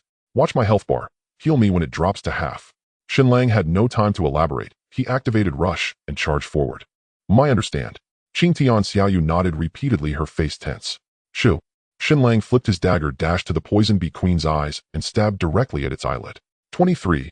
The eyelid of the Poison Bee Queen was pierced, and a red number floated above its head, but no critical strike occurred. Not bad, Shen Lang thought to himself. Landing 23 points of damage without a critical hit was already quite impressive. Shoo. After striking once, Shen Lang didn't linger. He pulled out the dagger, spun sharply, and used the momentum to viciously stab the other eyelid of the Poison Bee Queen. 19. Still no critical strike. Buzz. Just then the Poison Bee Queen, jolted by pain, finally woke up and bit down on Shen Lang's calf. 14. Shen Lang's health bar visibly dropped by a chunk, but fortunately it was manageable. With a total defense of 20 points, he was only 5 points short of the Poison Bee Queen's attack, achieving nearly 40 damage reduction. Die. Shen Lang gritted his teeth and drove the dagger precisely into the Poison Bee Queen's eye. 38. A blood-red damage number floated up. This time a critical hit landed. After the stab, Shen Lang didn't hesitate. He slid his foot and narrowly dodged the Poison Bee Queen's attack. Dodge successful. This. Nearby, Qing Tian Xiaoyu was utterly stunned. The fierce battle in under 10 seconds made her feel the gap between players for the first time. Not only did he deal nearly 40 points of terrifying damage, but he could also evade wild monster attacks through positioning. It was an eye-opening experience. All day she had been teaming up with others to fight monsters, yet she had never seen any player with such damage or skill. At that moment, Shen Lang had no idea that in Qing Tian Xiaoyu's eyes he had already defined what a true pro was. What are you gaping at? Heal me. On the other side, Shen Lang was locked in a brutal struggle with the Poison Bee Queen. He used Rush again, striking its eye for an even more devastating 46 damage, but the Queen bit him, dropping his health below half. Alright. Qing Tian Xiaoyu snapped to attention, raised her scepter, and a green number floated above Shen Lang's head as light swirled. 34. Shen Lang's vitality instantly recovered to 80 points, and his battle spirit soared. Swish, swish, swish. Shen Lang's dagger danced furiously as he launched a flurry of attacks at the Poison Bee Queen. In just a minute, he had shaved off 1/5 of its health while his own remained above half. He was completely in control. Having a priest as backup was incredibly smooth. Buzz. When Shen Lang used Rush again, bringing the Queen's health to about 2/3, its body began to tremble, a prelude to activating a skill. Now, Shen Lang focused intently, not daring to be careless. He had been holding on to his skill Backstab, waiting for this very moment. Shoo. Shen Lang slid his feet, swiftly moving to the Queen's side and rear. He activated Backstab, plunging the dagger deep into its eye, gouging out the eyeball. 52. An even more terrifying number floated up, and the Queen's health bar visibly dropped by a chunk. The 130 attack bonus of Backstab was no joke. Swish, swish, swish. Seizing the moment when the Queen's skill was interrupted and its body paused, Shen Lang quickly swung his dagger, landing 2 normal attacks, and 1 rush, 2 of which precisely hit the eyes. 36, 19, 46. Finally, the Poison Bee Queen's health dropped below half. System notification: Poison Bee Queen's health has dropped to 48. Entering frenzy mode, attack power increased by 20. Damn it, as expected of a boss. Shen Lang's heart jolted, but he steeled himself, swinging his dagger relentlessly, refusing to retreat despite. With the 20 attack boost, the Poison Bee Queen dealt significantly more damage to Shen Lang, each hit costing around 20 points, putting immense pressure on him. Fortunately, with Qing Tian Xiaoyu's healing, Shen Lang barely held on, though his health remained below 50, unable to rise. During this time, he even chugged a health potion at the last moment, narrowly avoiding being killed and sent back to the village. After several minutes of this struggle, the queen's health finally dropped to about 20, with only 400 points left. Brother Tianya, I'm almost out of mana, Qing Tian Xiaoyu said nervously. In truth, she had run out earlier, but used her only mana potion. How many more heals? Shen Lang swayed his body, barely missing the queen's attack, while using backstab to cut off 50 health points. 2. Qing Tian Xiaoyu raised her staff, instantly restoring 36 health to Shen Lang, bringing him back to 70. Now only one left. Enough. 21. The next moment, the poison bee queen bit Shen Lang's face, dropping his health back to 50. Damn it. Shen Lang used Rush followed by a normal attack, cutting nearly 90 health from the queen whose health bar was almost depleted. Buzz. Just then the poison bee queen's body began to tremble violently. Damn. Seeing this, Shen Lang was alarmed, knowing it was the prelude to the queen's skill activation, but his backstab was still on cooldown and unusable. The next moment, a cloud of green gas spewed from the queen's abdomen, quickly covering half the forest. System notification: Poison Bee Queen has activated the skill Poison Mist. You are poisoned, losing 5 health per second for 20 seconds. This? Shen Lang was shocked, but kept moving, gripping his dagger for a 2-hit combo on the queen. Due to the tension, neither strike landed a critical hit, dealing only 39 damage in total. Heal yourself. Shen Lang gritted his teeth and endured another attack from the queen, his health plummeting to just 30 points. No use, even if I heal I can't last. Qing Tian Xiaoyu was also eroded by the poison, missed, her health dropping rapidly. With only 50 health, even healing herself wouldn't see her through. Brother Tianya, I'm counting on you. You must succeed. After a moment of hesitation, Qing Tian Xiaoyu cast her last heal on Shen Lang. 38. A green number rose, restoring Shen Lang's nearly empty health bar by a small portion. You wretched creature, die. Watching Qing Tian Xiaoyu slowly fall, Shen Lang's fury ignited. He swung his dagger wildly, unleashing a combo of backstab, normal attack, and rush. In moments, he had shaved off 120 health from the queen, leaving it with less than 100, though still more than his own. Soon the poison bee queen attacked, dealing 18 damage to Shen Lang. Combined with the poison mist, his health bar was nearly empty. 100. A green light shone as Shen Lang downed his last health potion at the limit, instantly restoring him to full health. He unleashed a furious barrage despite the poison's erosion. Finally, just before his health bar emptied, the poison bee queen let out a piercing screech, and its massive body crashed down. Ding. System notification: Congratulations. Your party has slain the poison bee queen boss. You have received 250 experience points. Ding. System announcement: Congratulations to player Tianya Longzi party for slaying the poison bee queen, successfully achieving the 3rd boss kill in the Huaxiao region. Special rewards: 50 current level experience, 1 luck, 3 gold coins. System announcement: Congratulations to player Tianya Longzi. We finally did it. Listening to the looping system announcements, Shen Lang plopped down on the ground, his face unable to conceal his excitement. We did it, we did it. We actually killed the boss.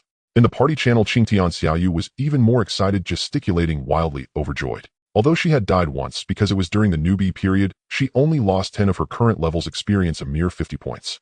The boss kill reward of 250 points meant she had made a huge profit. Xiaoyu, don't log off yet. Wait for me in the square for a bit. Shen Lang looked at the corpse of the poison bee queen before him and said in the channel, Okay, Tianya Gij. Qing Ting Xiaoyu nodded repeatedly, her voice carrying a hint of coyness. After sitting for a moment, Shen Lang stood up, kicked aside the poison bee queen's corpse, revealing a pile of dropped items underneath. A sword, a pair of leg guards, a necklace, and over a dozen silver coins. Good heavens, as expected of a boss first blood, it actually dropped 3 pieces of equipment. Shen Lang was somewhat excited. He first picked up the silver coins one by one, a total of 18, and only then picked up the longsword. Bee Queen Sword. Quality black iron grade. Attack 1012. Strength 4. Special effect Venom. Each attack can poison the target, dealing an additional 3 points of damage. Requires level 3. Damn, why isn't it a dagger? Shen Lang's eyes gleamed with covetousness, but he simply couldn't equip it. Assassins can only use daggers and short swords. Long swords are exclusive to swordsmen and knights, so he could only stare helplessly. Looks like he'll have to sell it. Heaving a long sigh, Shen Lang reluctantly put away the longsword, then picked up the leg guards. Fortunately, Bee Queen leg guards, leather armor. Gray black iron equipment. Defense 6. Constitution 3. Requires level 3. This is pretty good. Shen Lang immediately equipped the leg guards, and his stats skyrocketed. His defense directly increased by 9 points, soaring to a terrifying 29 points. His health also increased by 30 points, reaching 130. Next item. Bee Queen necklace. Quality black iron grade. Intelligence 5. Constitution 1. Special effect increases healing effect by 5. Requires level 3. A perfect piece of priest equipment. That girl Xiaoyu is quite lucky. The necklace, being an accessory, is not part of the 6 main equipment sets. Its drop rate is extremely low, making it a rare and valuable find. Although Shen Lang could wear the necklace himself, only the 1 point of constitution would be useful to him, and it would overlap with his mana source. He would never replace the mana source. He knew that mana recovery was very slow, only 1 per minute. Without the mana source, he wouldn't be able to use his skills recklessly. The Poison Bee Queen's corpse slowly disappeared. It was unknown how long it would take for a new queen to respawn. Shen Lang gathered all the items and immediately used his recall stone to return to the city. In the newbie village square, it was already past 12 o'clock and there were not many players in the square. A young girl stood there gracefully, very conspicuous. Occasionally a player would approach to invite her to a party, but Qingtian Xiaoyu politely refused them all. Not long after, a flash of white light appeared in the square and a figure emerged nearby. It was Shen Lang. "Tianya Gij, you're finally back." Seeing Shen Lang, Qingtian Xiaoyu's eyes lit up and she quickly ran over. "Xiaoyu, here are the 3 silver coins I promised you. Also, your mana potion counts as 1 coin and the experience you lost counts as 1 coin too. That makes 5 in total." Shen Lang directly took out 5 silver coins and handed them to Qingtian Xiaoyu. "So many, hee, then I want stand on ceremony." Qingtian Xiaoyu's face was full of smiles as she happily accepted them. 5 silver coins was a very generous reward. Moreover, she had gained 250 experience points and was now almost level 3. This trip had been incredibly fruitful. As for the 3 gold coins Shen Lang had obtained, she didn't think much about it. After all, Shen Lang had discovered and soloed the boss, she had little to do with it. Even without her, he could have found another priest to help. "Alright, Tianya Gij, it's getting late. I'm going offline to sleep. If you have this kind of good thing again, remember to call me." Qingtian Xiaoyu yawned, then added Shen Lang as a friend, ready to log off and sleep. "Wait, Xiaoyu, there's something else for you." Shen Lang called out to Qingtian Xiaoyu and took out the Bee Queen necklace. "Is this for me?" Looking at the necklace in Shen Lang's hand, Qingtian Xiaoyu's eyes sparkled, clearly surprised. "Yeah, it's priest equipment. I can't use it, but I'm not giving it to you for free. How about I sell it to you for 10 copper coins?" Shen Lang smiled and directly handed the necklace to Qingtian Xiaoyu, symbolically charging her 10 copper coins. If he sold this equipment to the system, he would only get about 2 or 3 silver coins. That was too much of a ripoff. Selling it to a player would fetch a higher price, depending on luck. If he found a wealthy player, he might get over 10 silver coins. If not, he might only get 2 or 3. After all, most players were quite poor at this stage, and this was just a transitional piece of equipment. It would probably be replaced in a few days. It was better to give it as a favor to Qingtian Xiaoyu, especially since the little girl had healed him at the last moment when he was about to die. Of course, the main reason was that he had just been rewarded with 3 gold coins, which converted to 300 silver coins. He wasn't short on money, and he didn't have time to set up a stall as it would delay his monster grinding and leveling. Wow, it's actually a black iron equipment. 5 intelligence plus 5 healing effect. Qingtian Xiaoyu's eyes were full of stars, incredibly excited. "Thank you, Tianya Gij. If you ever need this little sister's help in the future, just say the word. I will go through fire and water for you." Qingtian Xiaoyu was beaming with smiles, very lively. She gave Shen Lang 10 copper coins and then bowed to him with her fists clasped, exuding the air of a chivalrous maiden. She naturally knew the value of this equipment. It was worth far more than 10 copper coins. "Don't mention it. If it weren't for you, I wouldn't have secured the 3rd boss kill. There's no need for you to go through fire and water." Shen Lang smiled. He quite liked Qingtian Xiaoyu's personality. A short while later, Qingtian Xiaoyu happily logged off to sleep, while Shen Lang once again headed to the blacksmith shop. "Uncle, would you be interested in this item?" In the blacksmith shop, the old blacksmith was lying on a broken wooden bed sleeping. He was woken by Shen Lang and was somewhat impatient. However, when he saw the Bee Queen sword in Shen Lang's hand, his eyes lit up and the impatience on his face vanished instantly. "This? Young hero, where did you get this?" The old blacksmith agilely climbed off the bed, walked quickly to Shen Lang, and snatched the Bee Queen's sword from his hand. "I got it from killing the Poison Bee Queen," Shen Lang answered truthfully, not afraid that the old blacksmith would steal it. "Tianya Longzi. So it was you who killed that beast. Well done." The old blacksmith glanced at the ID above Shen Lang's head, suddenly understanding. Clearly, he had also heard the system announcement. "Ahem, sir, could you tell me how much this sword is worth?" Shen Lang coughed lightly and asked directly. Of course, he wasn't planning to sell the Bee Queen's sword to the blacksmith. He just wanted to ascertain its price before selling it to a player, as the system's buyback price was far too low. "Well, 1 silver coin." The old blacksmith pondered for a moment, and then gave a price that made Shen Lang want to spit blood. "Why don't you just rob me?" Shen Lang snatched the Bee Queen's sword back from the old blacksmith's hand and turned to leave. Hey, young hero, wait. The price is negotiable. The old blacksmith hastily stopped Shen Lang, then held up 2 fingers. 2 silver coins, how about it? Are you trying to fool a kid? Shen Lang rolled his eyes, not wanting to waste his breath on this NPC. Although it was just a transitional item, this black iron grade Bee Queen sword was definitely worth more than 2 silver coins. The old blacksmith was clearly trying to cheat him. "Name your price then." The old blacksmith blocked the door, stubbornly refusing to let Shen Lang leave. Old man, don't think I don't know the market. This sword is worth at least 1 gold coin. Shen Lang held up one finger. Fine deal. 1 gold coin.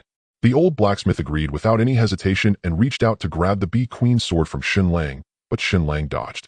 Old man, I said it's worth at least 1 gold coin. I didn't say I'd sell it to you for 1 gold coin. Shen Lang hadn't expected to be able to haggle, and his mind began to race. In truth, selling this sword for 1 gold coin was already a very good price, as it was just a transitional item with low inherent value. Then tell me, how much do you want to sell it for? Hearing Shen Lang's words, the old blacksmith became a bit anxious. 5 gold coins. Shen Lang named an exorbitant price.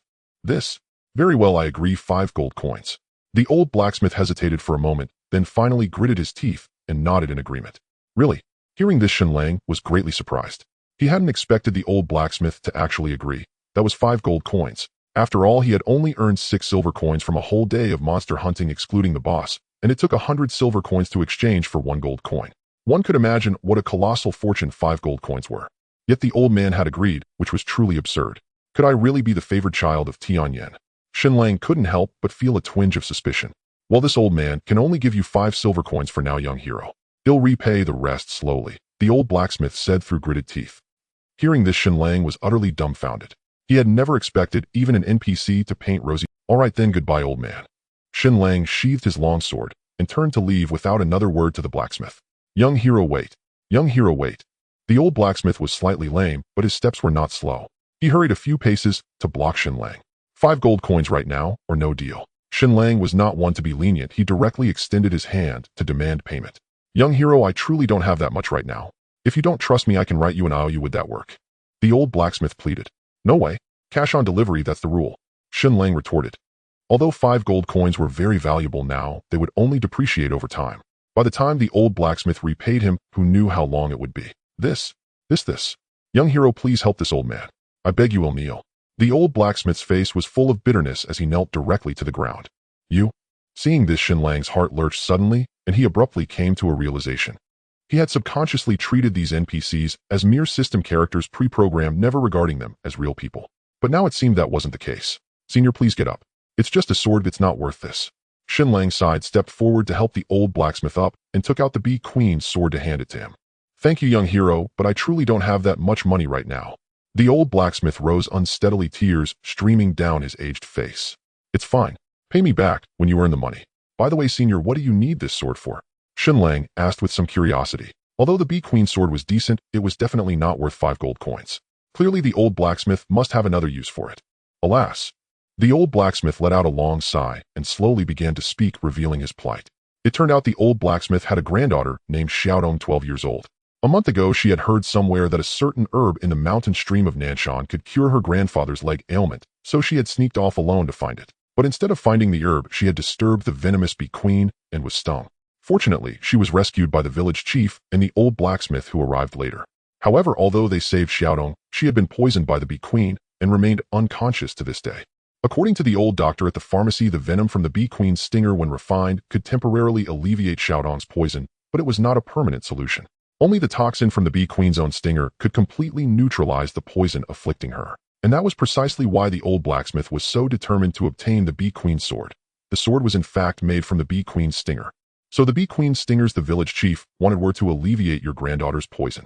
Shen Lang suddenly understood. Over an hour ago, he had given the Whitebeard village chief 20 Bee Queen's stingers, and the chief had mentioned they were for the blacksmith's household. Yes, the village chief has gone to great lengths for Xiaodong's sake. The old blacksmith sighed, softly speaking of the chief with great respect. Enough, senior, keep the sword. I want to take your money. Shen Lang hesitated for a moment, then for once decided to be. His intuition told him there might be something more to this situation, perhaps a hidden quest. No, how can that be? Although I am but a blacksmith, I know the value of keeping one's word. 5 gold coins it is. I will earn the money and repay you, young hero. The old blacksmith shook his head repeatedly. Truly, it's fine. I don't need the money. Shen Lang chuckled. He had to admit doing a good deed was quite fulfilling. No, absolutely not. No matter what Shen Lang said, the old blacksmith refused to agree. Why are you? Shen Lang was at a loss for words. How about this, senior? Don't you only need the venom from this sword? After you extract it, could you use the sword as material to forge a dagger for me? A thought struck Shen Lang, and he proposed this. That could work, but my skill is limited. I'm afraid I can't forge anything good. That's fine. Forge it however you can as long as it's a dagger. Very well, I thank you, young hero. You're welcome. Helping others is my joy. After chatting a bit more, Shen Lang bid farewell to the old blacksmith and logged off directly. Removing his helmet, Shen Lang let out a long breath. After a whole day of monster hunting, his mind was somewhat. The Tianyan gaming helmet was equipped with a brainwave calming system. This meant that while playing, the brain was in a light sleep state with the game visuals akin to dreaming. Thus, even prolonged play didn't cause excessive fatigue. Of course, this didn't mean sleep was unnecessary, it just allowed for reduced sleep time, roughly 4 to 5 hours being sufficient. He first went to the restroom, then picked up his phone to check the time. 1245. At that moment, Guan Suo and Shen Ming were chatting incessantly in the WeChat group. Shen Lang scrolled up and skimmed through the messages. Guan Suo was already level 2, while Shen Ming was. As a knight, Guan Suo could solo mountain chickens even at level 0, so he leveled up faster. However, he later struggled with turtles, barely dealing damage, and had to team up with others. Shen Ming, an archer, had it worse. His defense and health were too low, and he couldn't even defeat the initial mountain chickens. Guan Suo hasn't Longzi logged off yet. Is that Tianya Longzi really you? Shen Lang. Shen Ming, it should be Longzi.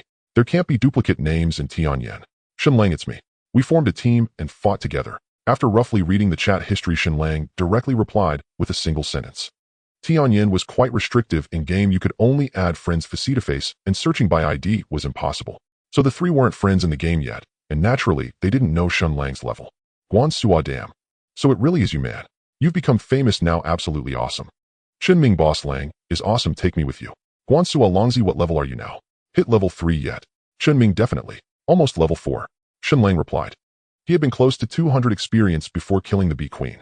Killing it granted another 250 experience plus the system reward of 50 of the current level's experience, 500 points, bringing him nearly to level 4. Guan Suo, boss Lang, is truly awesome. I just reached level 2, it's so tough. Shen Ming, am not tough, am only level 1, still 50 experience short of level 2, crying Shen Lang, don't worry. Once you have money for health potions, leveling up will naturally be faster. Guan Suo, that's true, but I only have 1 silver coin and 33 copper coins. I can't bear to spend it cursing. Shen Ming, I'm worth 88 copper. Shen Lang, I don't have much either, just 13 silver coins. Oh, I forgot about the system reward of 3 gold coins, grinning foolishly. Guan Suo. Shen Ming. The next day, Shen Lang rose early. Glancing at the time, it was barely past 5:30. Though he had slept less than 5 hours, he felt no fatigue, brimming with vitality and spirit. After a quick wash, he went downstairs for breakfast and took a stroll around the neighborhood. Approaching 6 o'clock, Shen Lang returned upstairs. Jiao Jiao will try to reach level 4 today. At this rate, I can leave the beginner village in 3 or 4 days at most. Will try to. But yesterday our team leader kept sneaking glances at me. I don't want to team up with him today. The young couple next door had also risen, washing up in the bathroom while chatting about the game. Shen Lang ignored them, returning directly to his room. After attending to his needs, he donned his helmet and entered the game once more. Flash. A streak of white light, and Shen Lang appeared on Qingfeng Village's square. Though it was only 6 in the morning, many players had already logged in, and the village buzzed with activity once more. The tailor shop in particular was doing brisk business. Everyone probably had money to buy equipment now, even if those pieces were rather mediocre. Young hero, you finally arrived. Shen Lang arrived at the blacksmith shop. Compared to the tailor's, it was desolate, utterly empty. Seeing Shen Lang, the old blacksmith hurried over to greet him. With him was a cute little girl, his granddaughter Xiaodong. What surprised Shen Lang was that Xiaodong, like the players, had a level, a green LV3 floating above her head. Xiaodong, come pay respects to our benefactor, the old blacksmith said to her. Big brother, thank you for saving Xiaodong. Xiaodong was well-mannered, bowing gracefully to Shen Lang. Don't mention it. Are you fully recovered now? Shen Lang patted the little girl's head, asking with a smile. All better. Xiaodong nodded. That's good. But don't ever run off on your own again. Your grandfather has been terribly worried these past few days. Big brother, rest assured. Xiaodong won't do it again. As Shen Lang spoke with Xiaodong, the old blacksmith had already brought out a cyan short dagger. Young hero, this was crafted to your specifications. Please have a look and see if it meets your satisfaction. The old blacksmith carefully handed the short dagger to Shen Lang, an unconscious gleam of pride in his eyes. This was the finest weapon he had forged in all his years. I didn't expect you to finish so quickly, senior. Let me take a look. Shen Lang took the dagger, and instantly a sharp aura assailed him, making his heart tremble. Cyan sharp dagger, gray bronze. Attack 1822. Strength 6. Special effect life steal.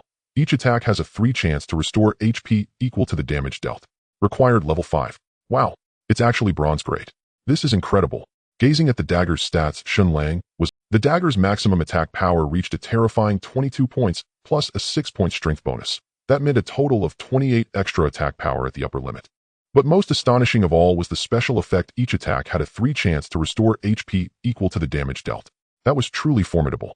In other words, on average, 1 out of every 33 attacks would restore HP. Though the probability was low, Senior, you are truly a mastersmith. Shen Lang carefully stowed away the dagger, then cupped his hands respectfully toward the old blacksmith, his words sincere. You flatter me, young hero.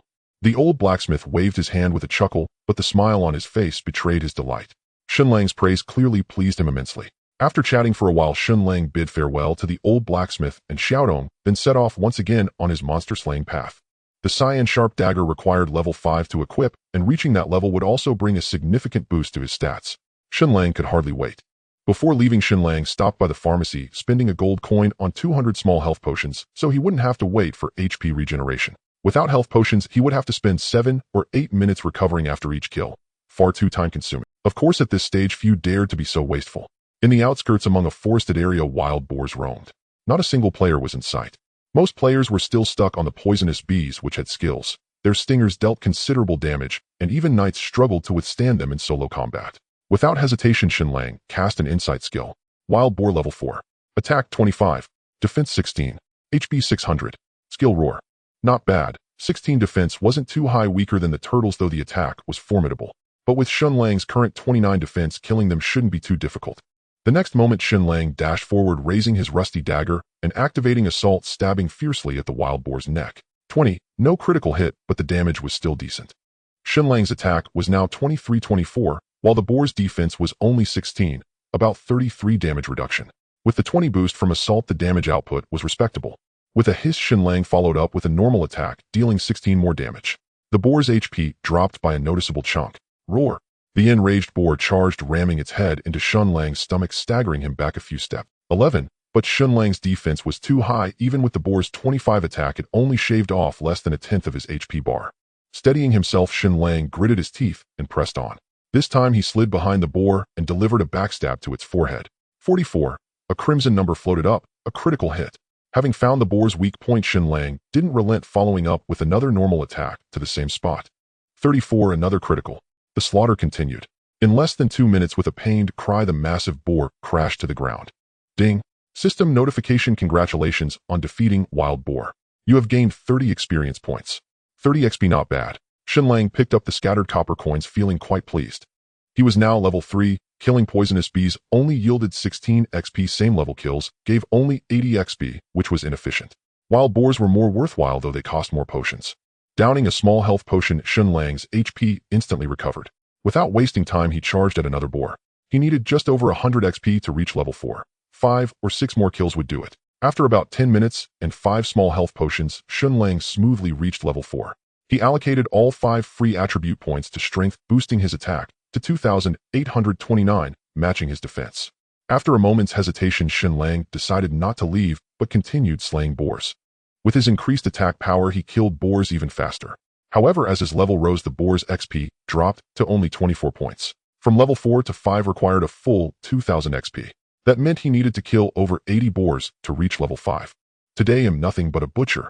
Shen Lang didn't lose heart. Dagger in hand, he hacked and slashed wildly, and the boar's cries rose and fell in an unending chorus. As time passed, Shen Lang's movements grew more fluid, his reactions noticeably quicker. By 11 in the morning, after more than 3 hours of slaughter and over 60 health potions, a flash of golden light heralded Shen Lang's long-awaited ascension to level 5. Instantly, a surge of wild energy burst from within him, boosting all attributes significantly. Without a moment's hesitation, Shen Lang allocated the 5 free points to strength and equipped the cyan sharp dagger. Then, opening his stat panel, he felt an indescribable surge of power. ID Tianya Longzi, Apprentice Assassin. Level 5, 123,000. Attack 6,468. Defense 34. HP 180. MP 150. Attack speed 119. Movement speed 119. Strength 46. Intelligence 6. Constitution 15. Agility 19. Luck 1. Comprehension 0. Skill. Inside Art allows viewing information of targets no more than 10 levels higher than oneself. Assault Beginner Assassin Skill. Non-upgradable. Launch a fierce attack on the target, dealing 120 damage. Cooldown 10s, consumes 5 MP. Backstab Grade BLV3, attack from behind the target, dealing 135 damage and silencing the target for 1 second. Cooldown 15s, consumes 10 MP. Beholding his own soaring stats, Shen Lang's heart blocked. The greatest increase was in attack, who, after equipping the Azure Edge dagger, the upper limit reached a staggering 68 points. Come, little piglet, let me practice on you first. Shen Lang took a deep breath, calming his excited heart, then dashed in a single bound towards the nearest porcupine. With a flash of the Azure Edge Dagger assault activated, plunging deep into the porcupine's brow. Swiftly, Shen Lang moved behind the porcupine and stabbed twice more into its brow, once a normal attack, once a backstab. 134. 59. 160. 3 red numbers floated up in succession, and the porcupine's lengthy health bar plummeted to below half. The damage was simply terrifying. Roar. 13. The porcupine instantly went berserk, roaring and biting at Shen Lang. Yet, even using a skill, it only dealt 13 points of damage to him. In no time, the porcupine lay sprawled on the ground, while Shen Lang had lost less than a fifth of his HP. Only 18 experience. Shen Lang picked up the 20-odd copper coins, twirled the dagger in his hand, and strode deeper into the forest. After walking for over 10 minutes, the herds of porcupines began to thin, replaced by red, oversized hedgehogs. Shen Lang cast Insight Art on a hedgehog. Blood Hedgehog. Level 5. Attack 30. Defense 18. HP 800. Skill Chaotic Sting. Shen Lang gave it a mere glance, did not engage, and continued deeper into the woods. Over 20 minutes later, another beast appeared. Elk. Level 6. Attack 35. Defense 22. HP 1000. Skill. Seeing the herds of elk before him, Shen Lang hesitated for a moment, but still refrained from attacking, moving further away. Finally, after another 20-odd minutes, packs of wolves came into view. Wild Wolf. Level 8. Attack 40. Defense 28. HP 1500. Skill Savage Bite. This time Shen Lang finally halted. The appearance of level 8 wild wolves here caught him somewhat off guard. Yet it suited his intentions perfectly. Assault activated, Shen Lang dashed over in a few strides, raised the Azure Edge Dagger, and stabbed fiercely at the wolf's flank, then followed up with a normal attack and backstab, executing a seamless combo. 66. 110. 72. Though he struck the wolf's weak point, only one critical hit occurred. Even so, the wolf's health bar plummeted by a massive chunk. Ooh. The wolf howled to the heavens and counterattacked, biting hard into Shen Lang's thigh, dealing 20. With the wolf's attack at 40 points and Shen Lang's defense at a mere 34, he could only mitigate about 40 of the damage. The actual damage taken was still considerable. Of course, for Shen Lang's current 180 HP, it was hardly unbearable. Bam! Shen Lang swung his blade again, a flash of cyan light, dealing 56 damage. Then with a slick sidestep, he traced a zaped zigzag, perfectly evading the wolf's next attack. He struck again at the wolf's flank. This time a critical hit. 112. A blood-red number floated above the wolf's head. The wolf, enraged, activated its skill Savage Bite. 22. 23. 22. 3 consecutive damage numbers rose, and Shen Lang's HP dropped to half. Damn it. Shen Lang dared not be careless. His dagger flashed repeatedly as he engaged the wolf in a life-or-death struggle. The wolf's HP was immense. A full 1,500 points, nearly matching the Poison Bee Queen. Shen Lang expended tremendous effort, even drinking a health potion, before finally slaying the beast. Ding! Congratulations. You have slain Wild Wolf, gaining 112 experience, 32 bonus. This wolf is quite generous. Hearing the system prompt, Shen Lang was fairly satisfied. It seemed killing monsters above his level granted bonus rewards. Thud! He kicked aside the wolf's corpse, revealing a silver coin and a sharp stone beneath. At the sight of the silver coin, Shen Lang's eyes gleamed. He had used a small health potion fighting the wolf, leaving him with 60 HP. He needed another potion. This silver coin would just cover the cost of his potion. Level 8 monsters sure are generous. Shen Lang cheerfully picked up the silver coin, then lifted the sharp stone to examine it. Wolf Fong quest item. Can be turned in to the chief of Qingfeng village for a reward. Should net me some experience. Shen Lang pocketed the Fong, drank another health potion, and without further hesitation charged towards another wolf, blade in hand. By 2 in the afternoon, after killing over 20 wolves, Shen Lang leveled up again. Clatter! At the same time, the wolf finally dropped its first piece of equipment. Wild Wolf, leather boots, leather armor. Quality black iron. Defense 8. Agility 4. Required level 5. Excellent. Shen Lang was pleasantly surprised. The drop rate for equipment from common monsters was extremely low. He had killed nearly 100 porcupines without a single drop. This wolf, however, proved quite generous. He immediately swapped out the cloth shoes he had bought from the tailor and allocated all 5 free stat points from leveling up into strength. His attack rose once more, reaching 6,973. His defense also increased by 6 points, reaching 40. The cloth shoes' defense of 2 had been subtracted. Onward. After slaughtering for most of the day, Shen Lang felt a pang of hunger, but he did not log off. Instead, he continued his carnage. However, since he had gained a level, each wolf now yielded only 96 experience. And his experience needed to level up had risen to 4,000 points, so the bar filled much more slowly. Still, with his increased attack and defense, killing wolves had become noticeably easier. Finally, at 5:30 p.m., after another 3.5 hours of relentless battling, Shen Lang reached level 7. His supply of small health potions was also completely exhausted. But this time no equipment dropped. Logging off, time to eat. This is killing me.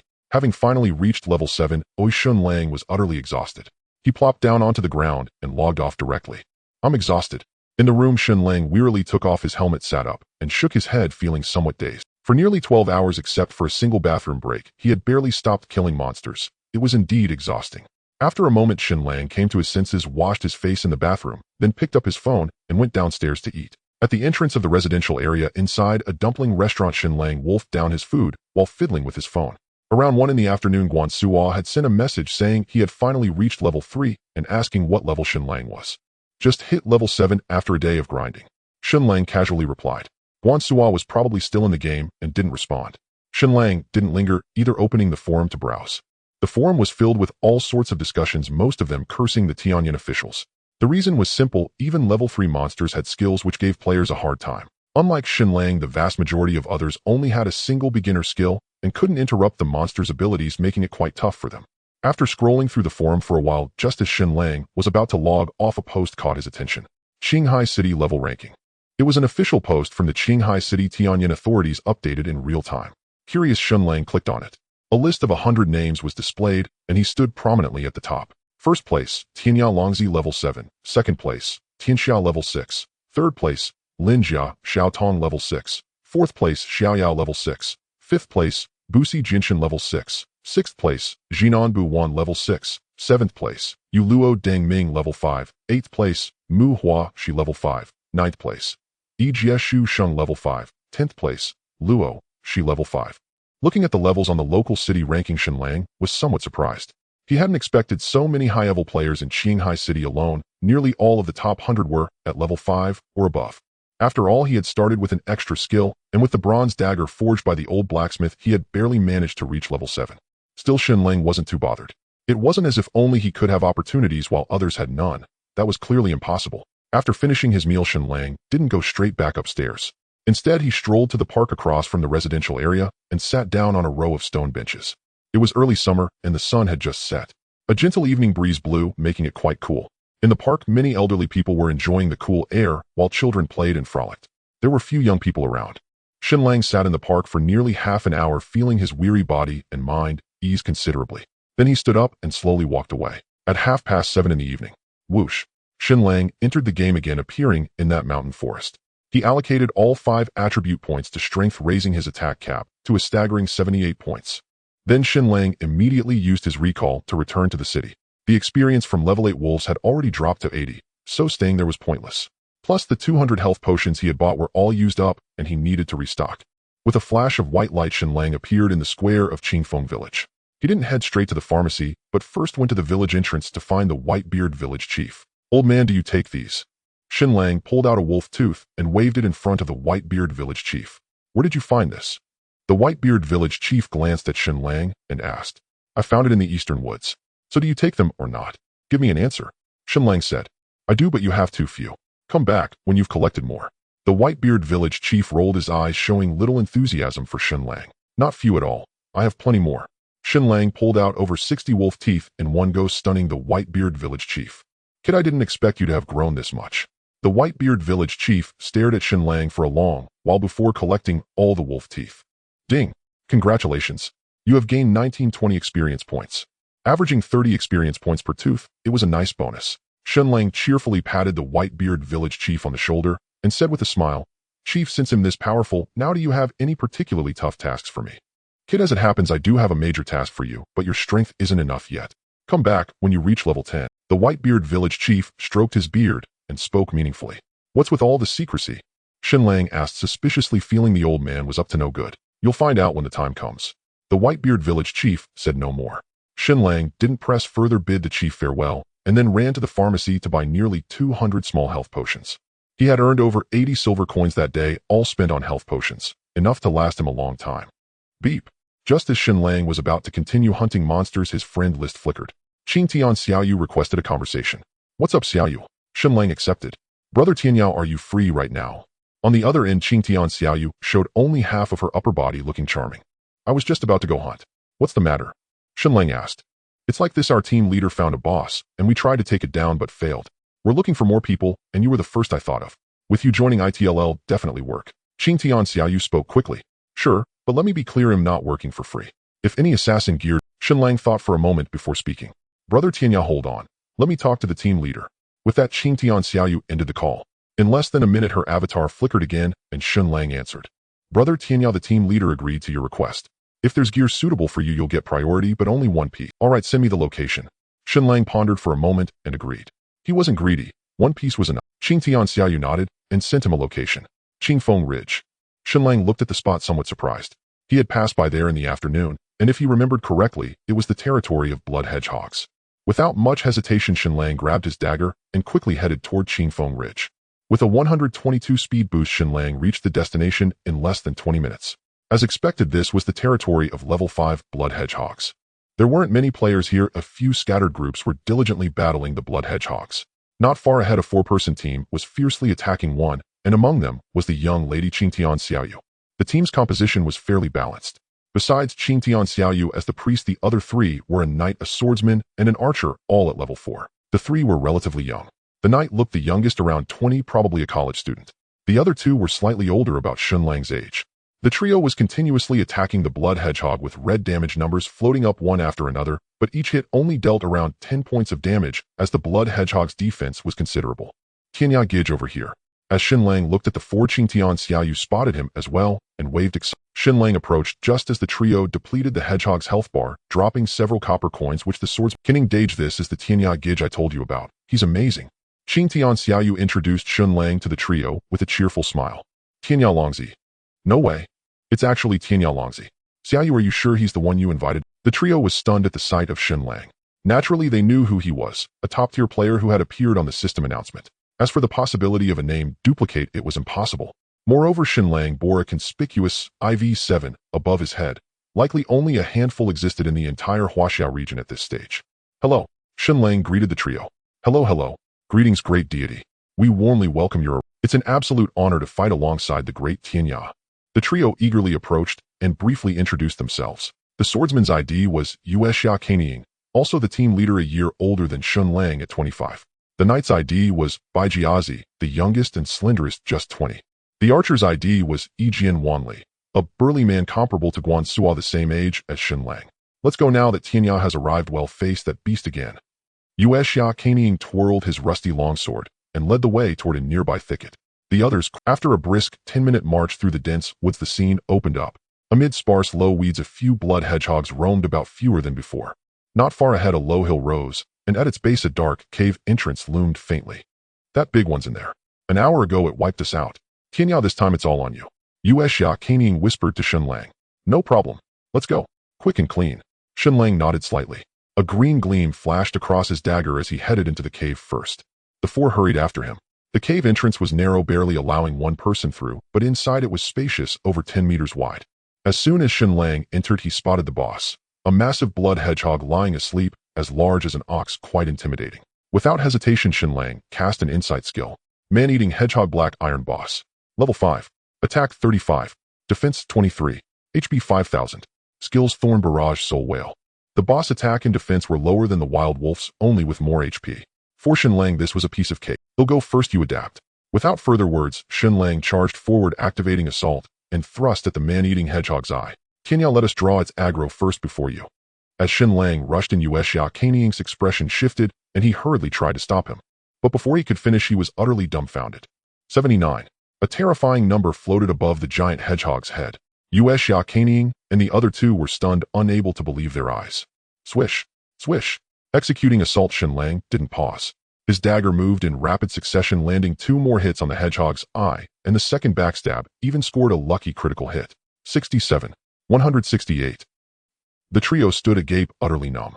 Even Qing Tian Xiaoyu was stunned.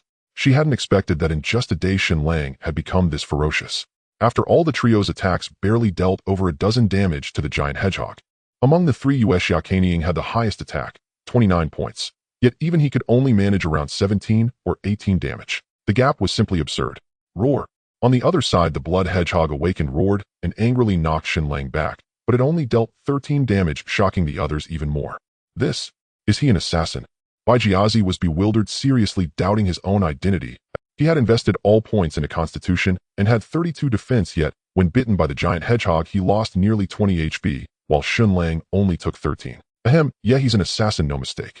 Xia Kanying swallowed hard, sighing inwardly. A true great deity. They simply couldn't compare. Go Tianya Gij. As for Qingtian Xiaoyu, she wasn't too surprised. In her heart, Shen Lang had long been synonymous with greatness. 5 minutes later, the boss HP was halved by Shen Lang. With Qingtian Xiaoyu's healing, Shen Lang's health remained above 60, putting him under no pressure. Kenning Dage, should we join in? Yeah, at least we can get some experience. Seems like we can get experience even without fighting. Well then let's not. No need to trouble Tianya. Soon the man-eating hedgehog's HP dropped low. Its massive body trembled, about to unleash a big skill, but Shen Lang interrupted with a backstab. He followed up with a few more strikes, completely depleting the hedgehog's health. The colossal body crashed to the ground. The man-eating hedgehog died in utter frustration, never managing to release a single skill. Clatter. A pile of silver coins scattered along with 3 pieces of equipment, a spiky chest plate, a pair of red boots, and a longsword. Wow, so many drops. The 4 rushed over ecstatic. Kenya, you pick up the loot. Xia Kanying's eyes gleamed, but he ultimately held back. Alright.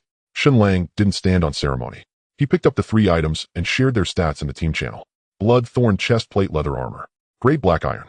Defense 15. HP 100. Required level 5. Blood Hedgehog boots plate armor. Grade black iron. Defense 8. Constitution 5. Required level 5. Man-eater sword. Grade black iron. Attack 1214. Strength 4. Required level 5. Hiss. Seeing the stats, the group gasped. These were incredibly powerful. The chest plate goes to me. The rest are yours. Shen Lang glanced at the others, finally fixing his gaze on Yijian Wanli. As an archer, leather armor suited him. The other 2 pieces were useless to Shen Lang. No problem, absolutely no problem. The 3 nodded simultaneously without a hint of hesitation, and even Yijian Wanli had no objections. In that case, you can divide the remaining 2 pieces of equipment and those silver coins among yourselves. Seeing that none of them had any objections, Shen Lang handed the man-eating sword and the blood hedgehog boots to Xia Kanying for him to distribute. As for the silver coins, Qingtian Xiaoyu meticulously picked them up without leaving a single one behind. Xiaobei, you focus on defense, he'll take the offense. The boots are yours, and the sword is mine. How about it? Xia Kanying hesitated for a moment before speaking to Baijiazi. Deal. Baijiazi wasn't picky, although the sword was better, the boots offered more value for him. Tisk 8 points of defense plus 6 points of constitution. Once I level up to 5 and equip these boots, it'll be absolutely unstoppable. Baijiazi said, smugly brimming with excitement. Then you'd better hurry up. I can equip them right now. Xia Kanying smiled faintly. The rusty long sword in his hand had already been replaced by the man-eating sword. The experience from the boss had allowed him to smoothly reach level 5, greatly boosting his strength. My attack cap is now 58 points, doubled. Xia Kanying twirled his sword with a flourish, brimming with pride. Then he turned to Shen Lang and asked, Brother Tianya, what's your attack cap now? 78 points.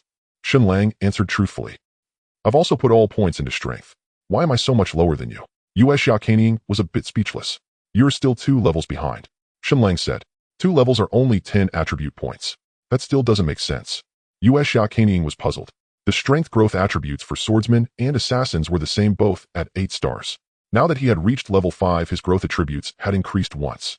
In theory, even if Shen Lang had put all points into strength, he shouldn't have that much more attack.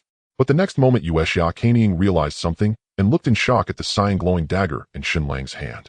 This is a bronze-grade dagger. Xia Kanying was stunned. He had only just seen an iron-grade item, yet this guy already had a bronze-grade one. Shen Lang just smiled without explaining. He equipped the blood hedgehog armor, and his defense instantly surged to 49 points while his health reached 250 points. Brother Tianya, could you give me that tortoiseshell leather armor? I can buy it with silver coins.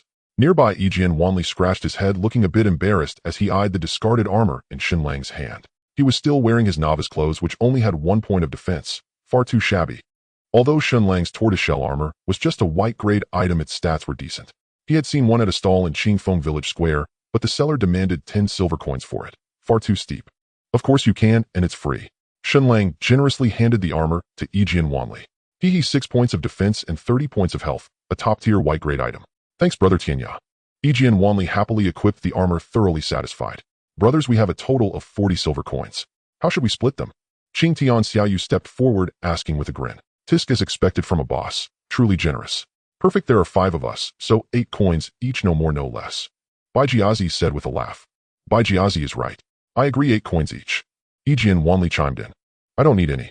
You can divide mine among yourselves. Shen Lang shook his head.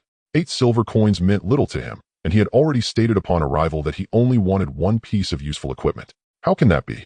Since we're a team, you deserve a share too. Besides, you were the one who soloed the boss. Xia Kanying said solemnly. Brother Tianya, just take it. Qing Tian Xiaoyu's eyes curved into crescents as she counted out 8 silver coins and handed them to Shen Lang. He didn't refuse this time.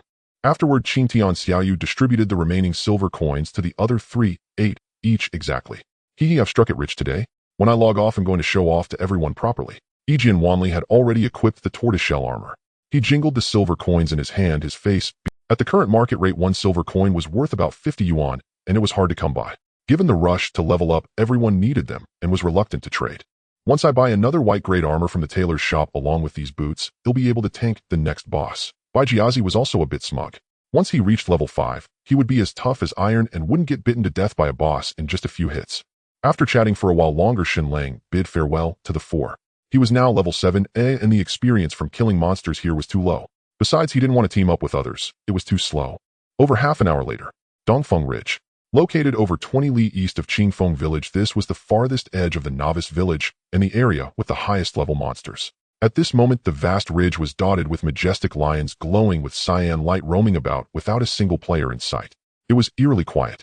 Shen Lang quietly approached a lion and cast an insight skill on it. Cyan Lion level 10 attack, 50 defense, 40 health, 2500 skill. Lion's roar. The Cyan Lion's attack and defense were both slightly lower than Shen Lang's, but its health bar was ridiculously thick at 2,500 points. However, with health potions at hand, Shen Lang wasn't afraid. Without further hesitation, Shen Lang's dagger flashed with cyan light as he lunged at the Cyan Lion. 57. With a strike and a normal attack, Shen Lang's dagger slashed repeatedly, stabbing fiercely into the lion's massive head, but neither hit was a critical. Roar.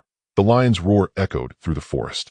Enraged, the Cyan Lion bit down on Shen. 25. With his defense now at 49 points, nearly matching the lion's attack, Shen Lang achieved about 50 damage reduction. The damage was manageable. Get down. Shen Lang sidestepped smoothly, appearing behind the lion. He activated backstab, driving his dagger toward its eye, followed by a normal attack. 77, 118, 118. Luck was on his side. The second hit landed a critical, triggering the cyan dagger's lifesteal effect. Shen Lang's health instantly recovered to full. Boom. The lion, furious, swiped a claw at Shen Lang's face, but he dodged successfully, taking no damage. Without a moment's hesitation, Shen Lang swung his dagger, repeatedly striking at the lion's eye once more. In less than 5 minutes, the Cyan Lion's health bar was nearly depleted. Its massive body crashed to the ground. Thanks to the lifesteal effect of the cyan dagger, Shen Lang had only used 1 small health potion. Quite cost-effective. Ding. System notification: congratulations, player, on defeating Cyan Lion. Gained 240 experience points. Bonus 40 experience points. No wonder it's a level 10 monster. Such generous experience. Shen Lang happily collected the 3 silver coins dropped by the lion, feeling thrilled. It took 6,000 experience points to level up from 7 to 8. Shen Lang now had over 800 experience points. With 240 points per Cyan Lion, he only needed to kill 22 more to level up, just over an hour's work. After downing a health potion and waiting a moment for his health to fully recover, Shen Lang charged toward another. With his health now at 250 points, a single small potion could no longer fully restore it, so he had. The night sky was dim with faint stars scattered above. A thin layer of mist drifted across the entire mountain ridge, lending it an eerie and somber atmosphere. Amidst a series of lion roars, a full hour and a half passed before Shen Lang finally slew the 22nd Azure Lion. A golden light flashed over his body, and he leveled up once more. Ding.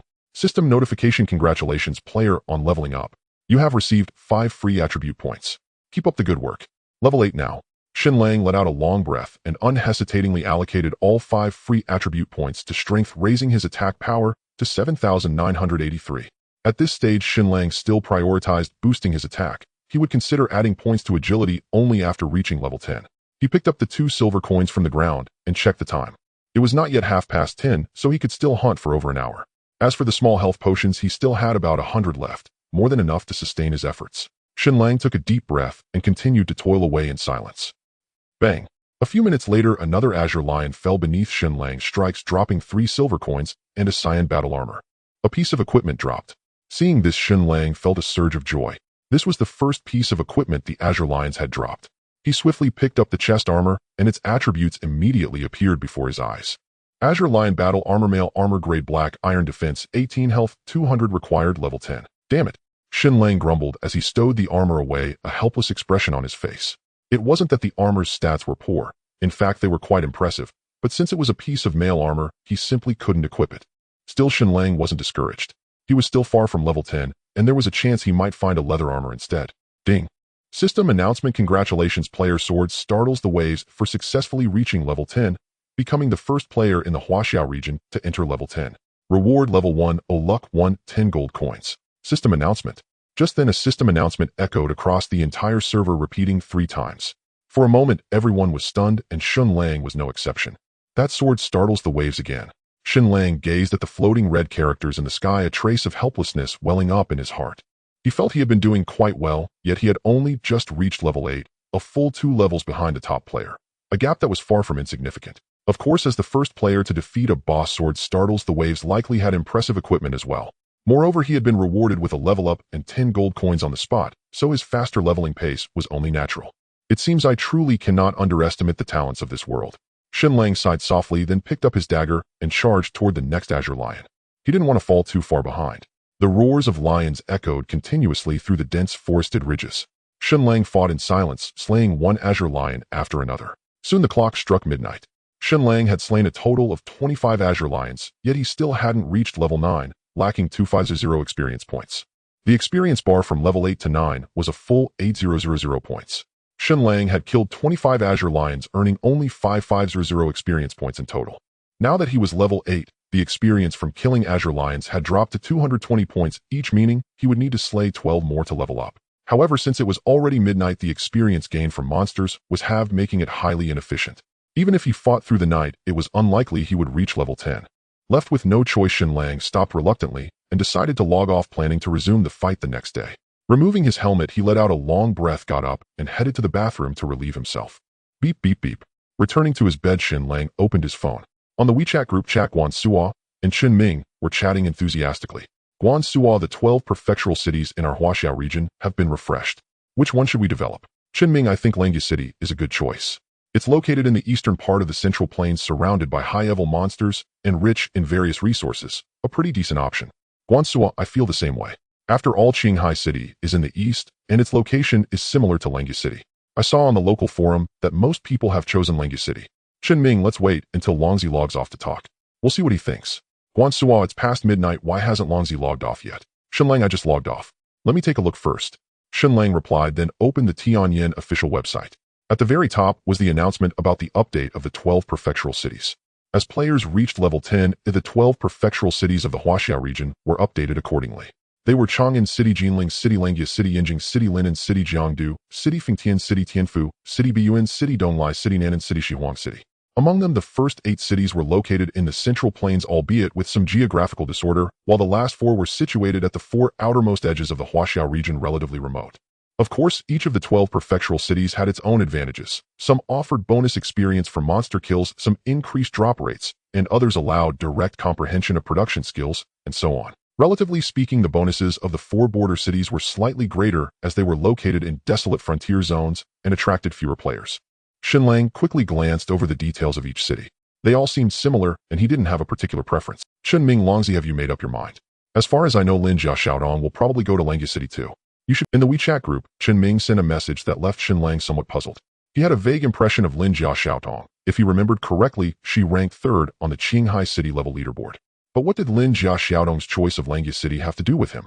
Guan Suo, who is Lin Jia Xiaodong? Chen Ming, she's the top goddess of Qinghai University, Lintong. Her ID is Lin Jia Xiaodong, one of Qinghai City's representatives, currently ranked 1st on the Qinghai City level leaderboard, and the leader of Snow Domain. Guan Suo, wait, isn't the first place Longzi? Chen Ming, Longzi just got pushed down, he's 2nd now. Shen Lang, what does her choice have to do with me? Speechless. Chen Ming, Longzi, you don't know this, but apparently your Nanchi goddess is good friends with that Lin Jia Xiaodong, so. Mischievous grin. Shen Lang, still nothing to do with me. I roll. Shen Lang closed the WeChat group and casually opened the Qinghai City level leaderboard. Sure enough, he had dropped to 2nd place with Lin Jia Xiaodong at the top. Hey Mingzi, do you know Nanchi's ID? Shen Lang hesitated for a moment, then couldn't help asking in the WeChat group. Chen Ming, haha, of course I do. Nanchi ID Luo, she currently ranked 9th on the Qinghai City level leaderboard. Mischievous grin. Shen Lang, you sure are well informed. Chen Ming, that's right, it's all on the forums. Lots of gossip. Don't you guys ever browse them? Shen Lang, no wonder you're only level 5. Chen Ming. On June 20th, the 3rd day since Tianyan's launch. Dawn. At 5:30 a.m., Shen Lang woke up punctually, his fatigue completely vanquished. The game Helmet of Tianyan featured a brainwave soothing function, making a sleep of just over 4 hours entirely sufficient. Shen Lang quickly washed up, then went downstairs for breakfast. 2 fried dough sticks, a bowl of tofu pudding, and a tea egg. A total of 8 yuan, quite reasonable. After breakfast, Shen Lang didn't rush back, but instead went to the small park across from his neighborhood to stretch his legs. It was already early summer, though it wasn't yet 6. The sky was already bright. There were quite a few people in the park, mostly elderly with very few youngsters. Shen Lang did a dozen pull-ups on the horizontal bar, then wandered around for a while before heading back upstairs. Hurry up, hurry up. I told you not to come, and now you're here. It's all your fault. Our team leader is waiting for me. He just trying to wake you up. As Shen Lang stepped out of the elevator, he bumped into the young couple from next door.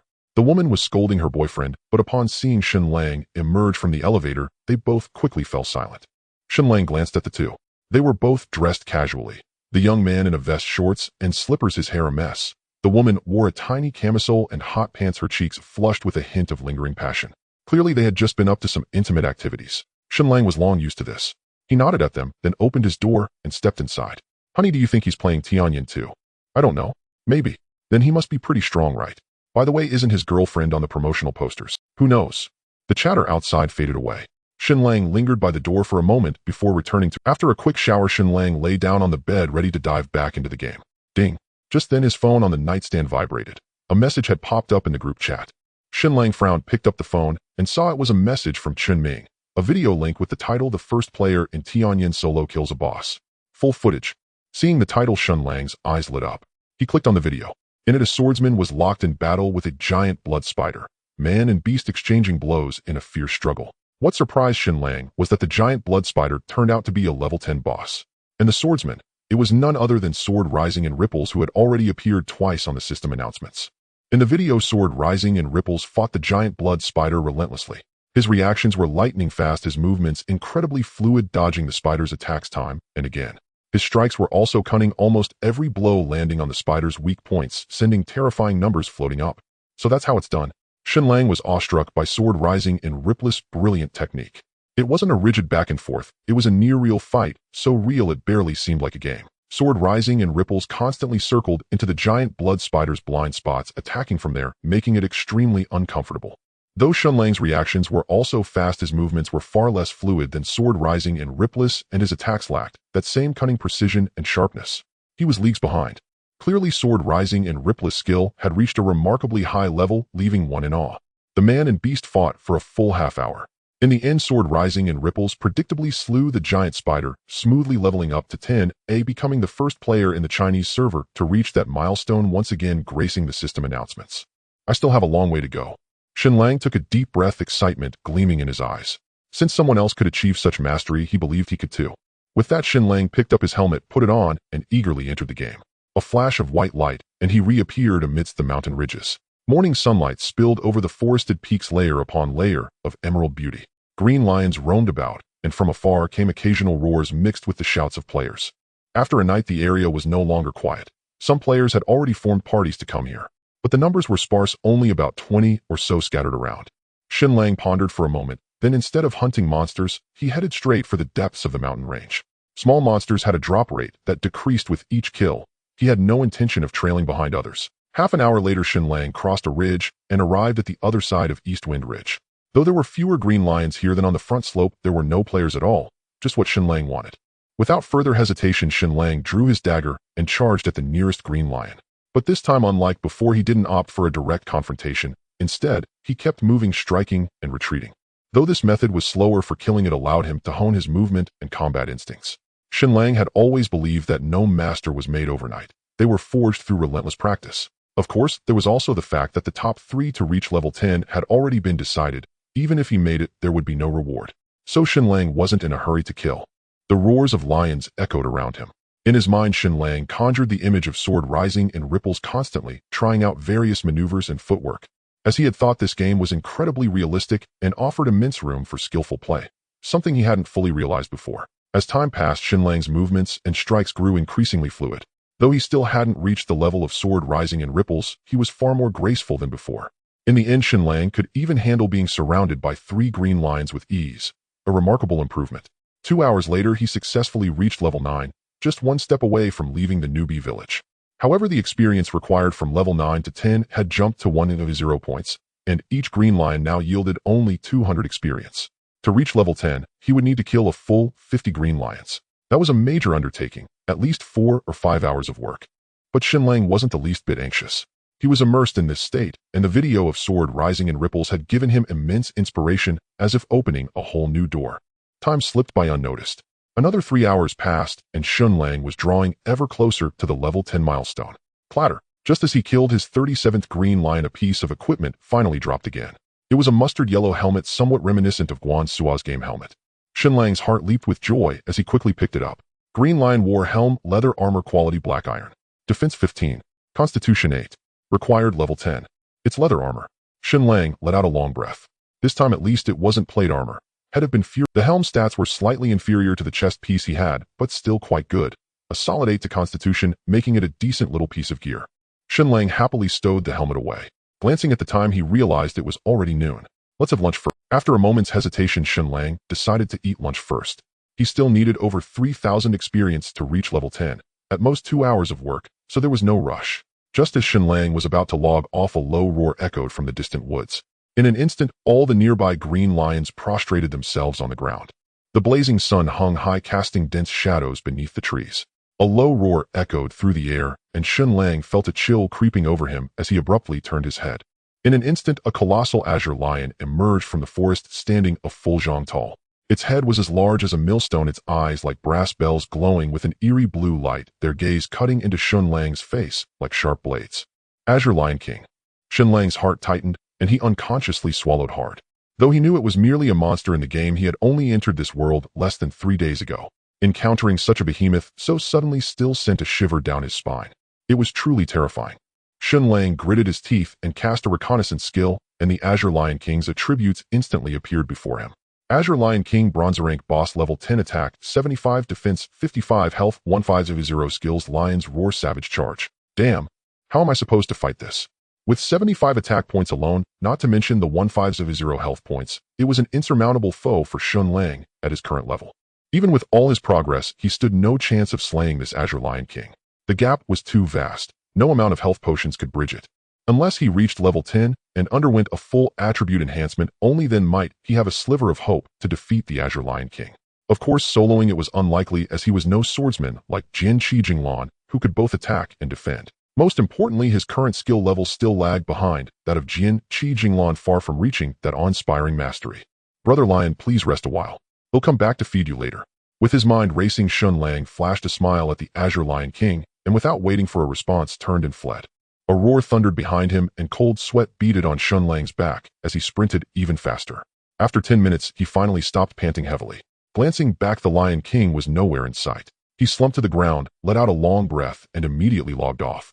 He was determined to claim this Lion King. It was a monumental task that required thorough preparation. Back in his room, Shen Lang removed his helmet, jumped up, and dashed to the restroom before rushing downstairs. In less than 10 minutes, he had devoured a bowl of stone pot rice, and then sprinted back upstairs. With a flash of white light, Shen Lang reappeared on the back mountain of Dongfeng Ridge. Without hesitation, he drew his dagger and charged toward the wandering Azure Lion pack nearby. He no longer cared about honing his skills. With a series of swift strikes, Azure Lions fell one after another, and his experience bar surged rapidly. An hour later, a golden light enveloped him, and Shen Lang finally reached level 10. A surge of power erupted within him, and all his attributes skyrocketed. So strong. Shen Lang took a deep breath, allocated all 5 attribute points to strength, and equipped the Azure Lion helmet. His stats were now overwhelmingly powerful. ID Tianya Longzi Apprentice Assassin, level 10, 1201. 5W. Attack 9710, Defense 75 Health, 380 Mana, 200 Attack Speed, 131 Movement Speed, 131 Strength, 79 Intelligence, 9 Constitution, 28 Agility, 31 Luck, 1 Comprehension, 0 Skills. Insight reveals information on targets up to 10 levels higher than the user. Assault Novice Assassin skill, non-upgradable, launches a fierce attack on a target dealing 120 damage. Cooldown 10s, mana cost 5, Backstab rank LV3, strikes a target from behind dealing 135 damage and silencing them for 1 second. Cooldown 15s, mana cost 10. His attack cap had reached a terrifying 101 points and his defense was a solid 75.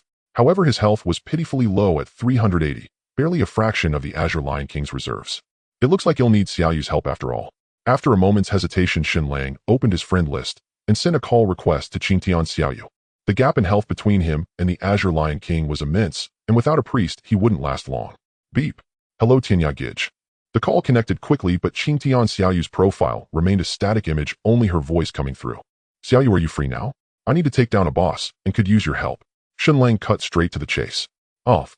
Tianya Gij, today is my grandmother's birthday, and am not home. Qingtian Xiaoyu's voice carried a note of disappointment. The Tianyan account was linked to her phone, allowing real-time communication in and out of the game. Clearly, when will you be back? Shen Lang frowned slightly. At least 2 or 3 hours. Mom and the others haven't finished eating yet, and I can't just leave. Alright, I'll figure something out. Sorry, Tianya Gij.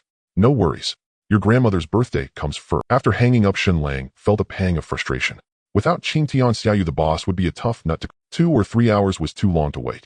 By then, other players might have discovered the Azure Lion King and beaten him. Looks like I'll have to rely on myself.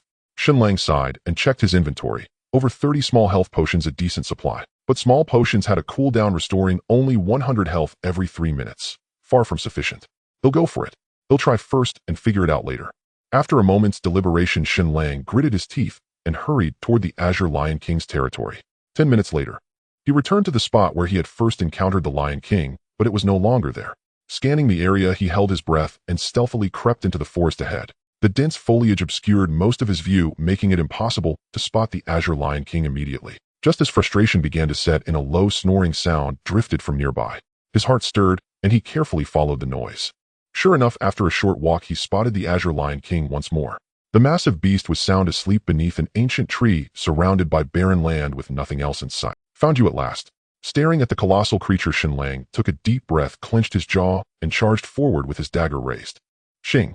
He activated Assault, and the dagger struck the Lion King's eyelid precisely, sending a red number floating upward. 97. Though the Azure Lion King's defense was 55, Shen Lang's attack of 101 combined with Assault's 20 damage boost nearly bypassed its defenses entirely. Unfortunately, this strike didn't trigger a critical hit. Without hesitation, Shen Lang followed up with a normal attack, once again hitting the same spot and piercing the eyelid, sending blood splattering. 148. A bright red number appeared. This time, a lucky critical hit. The Azure Lion King roared in pain, finally awakened. It lifted a massive paw and slammed it toward Shen Lang. Miss. Shen Lang reacted with lightning speed, rolling on the ground to narrowly evade the Green Lion King. 109. 75. With a backstab followed by a normal attack, Shen Lang unleashed a 2-hit combo. In just this brief moment, the Green Lion King's health had dropped by over 400 points. Shen Lang's damage output was undeniably formidable. However, the Green Lion King's health bar was incredibly thick. This amount of damage was merely a drop in the bucket for him. The Green Lion King bellowed in fury, its massive claws swinging once more. This time, Shen Lang failed to dodge and was sent flying over 5 meters away, his health bar instantly evaporating by a 10th. Again, Shen Lang sprang up with a kip up his feet, tracing a simple shaped arc as he charged toward the The next moment, Shen Lang appeared beneath the Green Lion King's head. He raised his dagger and plunged it viciously into the beast's throat. 144. A deep red number floated up. Without pausing, Shen Lang slid under the Green Lion King's body with a backbend motion and took the opportunity to slash its abdomen, dealing another 76 points of damage. The Green Lion King flew into a rage, its mane bristling. It spun its colossal frame around and lunged to bite Shen Lang. Yet Shen Lang was prepared. With a swift sidestep, he leveraged his speed advantage to gracefully dodge the attack, scoring a miss. At the same time, his dagger lashed out, chipping away another 75 points of the Green Lion King's health. Roar! Enraged by 2 consecutive missed attacks, the Green Lion King entered a berserk state. It opened its massive maw wide, unleashing a terrifying roar that echoed through the forest. The sound waves rolled forth, striking Shen Lang like a heavy blow, leaving his mind blank. Ding! System notification: the Green Lion King has activated the skill Lion's Roar, dealing 92 damage to you and stunning you for 2 seconds. Bang! The next moment, before Shen Lang could recover from the stun, the Green Lion King charged forward rapidly. It swung its massive paw, sending Shen Lang flying and dealing 37 damage. Damn it! After rolling a couple of times on the ground, Shen Lang finally shook off the stun. He quickly pulled out a small vial of health potion and drank it, his health bar instantly recovering to 80%. Then, clenching his teeth, Shen Lang charged again.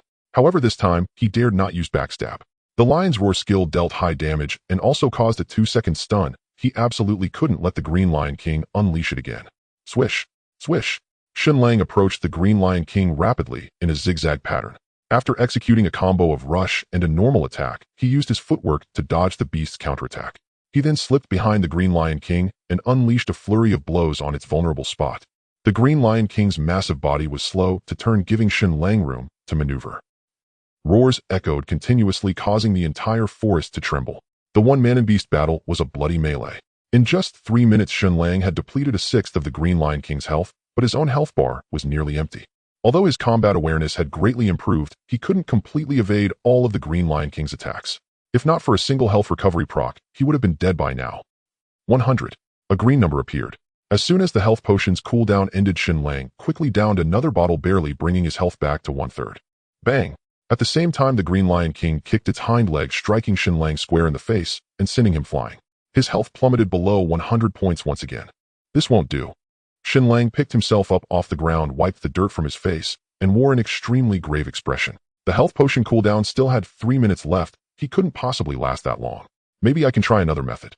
Shen Lang's gaze fell upon the towering ancient tree behind the Green Lion King, his mind racing with thoughts. Roar. On the other side, the Green Lion King turned around, let out a roar, and lunged at Shen Lang again, its gaping maw wide open, as if to swallow him whole. Roar at your grandpa. Shen Lang's expression changed. Instead of retreating, he advanced, rolling perilously beneath the Green Lion King. He took the opportunity to slash it, splattering a few drops of blood. Then Shen Lang quickly got to his feet and ran, without hesitation, toward the towering ancient tree. Moments later, before the Green Lion King could attack, Shen Lang had already climbed halfway up the tree, using both hands and feet. Bang! The Green Lion King gave chase, rearing up on its hind legs and swiping its massive paw at Shen Lang. However, it failed to reach him, falling short by a distance. Roar! The Green Lion King grew furious, ramming the giant tree violently, but to no avail. Come on, aren't you tough? Come and bite me. Seeing that he was temporarily out of danger, Shen Lang let out a long sigh of relief. He wrapped his arms tightly around the trunk and kept taunting the Green Lion King. If a wild beast disengaged from combat, its health would recover extremely quickly, potentially filling up in no time. That was certainly not something Shen Lang wanted to see. Ding! System notification. Congratulations, player. You have learned the skill tree climbing. Reward Intelligence 1. Edge. The sudden system notification caught Shen Lang somewhat off guard. Although he knew how to climb trees in real life, he had been raiding magpie nests since he was a child.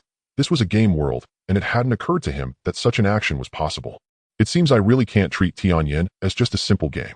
Shen Lang mused silently. If his guess was correct, only players who could climb trees in reality could learn the tree climbing skill. It had been an instinctive thought. If he hadn't known how to climb, he wouldn't have attempted it. And if his speculation was right, it meant that reality could be mirrored within the game. It required players to explore on their own. What a brilliant concept of self-exploration. Shen Lang was becoming increasingly intrigued by Tianyan. Roar! Below, the Green Lion King paced around the ancient tree, but could do nothing to Shen Lang. Of course, Shen Lang couldn't attack the Green Lion King from up there either. The two were locked in a stalemate. This went on for several minutes. Just as the Green Lion King was about to leave, Shen Lang finally made his move. He leaped down from the tree, his daggers flashing as he unleashed a combo on the Green Lion King. During this time, the health potion's cooldown had refreshed twice, restoring most of Shen Lang's health. He was ready to fight the Green Lion King again. However, after just 5 minutes, Shen Lang was forced back up the tree by the Green Lion King, once again playing the role of a turtle hiding in its shell.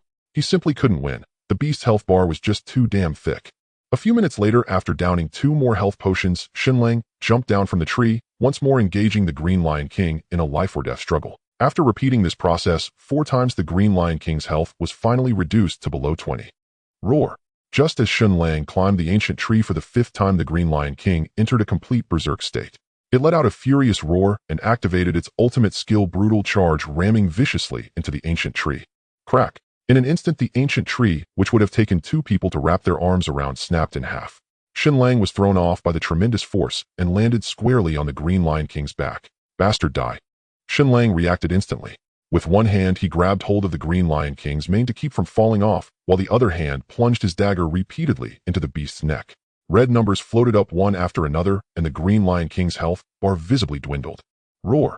The Green Lion King went berserk, thrashing its massive body wildly in an attempt to shake Shen. But Shen Lang held on for dear life, even biting into the beast's fur with his teeth.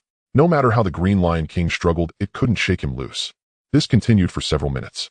Finally, with a low fading roar, the Green Lion King exhausted its last sliver of health. Its colossal body crashed to the ground, kicking up a cloud of dust. Finally, it's over.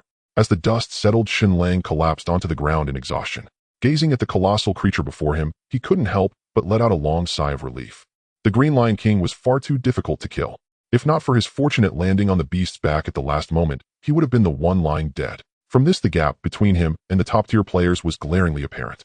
After all, when sword-stirring waves had slain that massive spider, he was only level 9, without the bonus from his second growth of attributes. Yet he had managed to solo a boss, an astonishing feat. Of course, sword-stirring waves was a swordsman boasting far greater defense and health. His equipment was undoubtedly top-notch, at least full black iron gear, perhaps even some bronze pieces.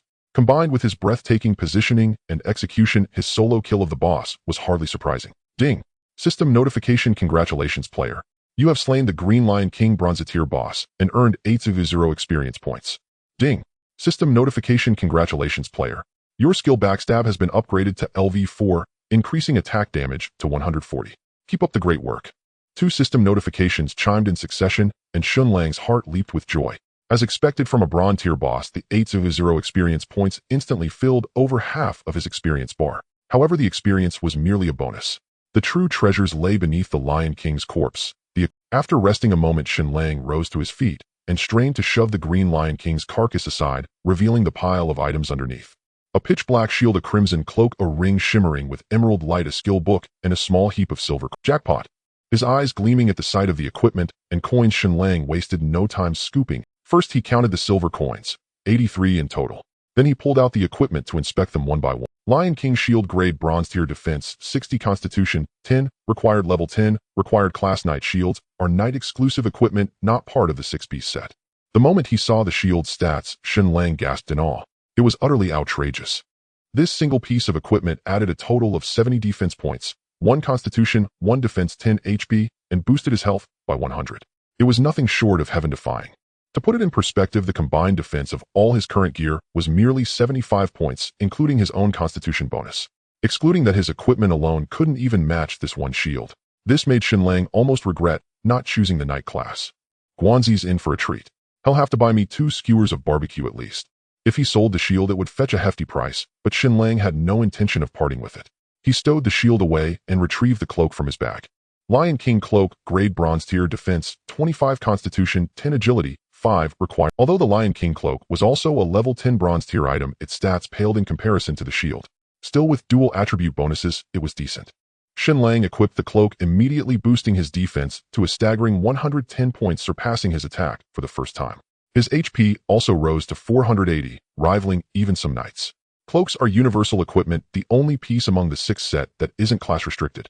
After hiding the cloak's visual effect, Shen Lang took out the ring. Azure Radiance Ring, Grade Bronze-tier, Strength, 10 Constitution, 5 Special Effect, Life Steal, restores 50 HP with each hit on a target.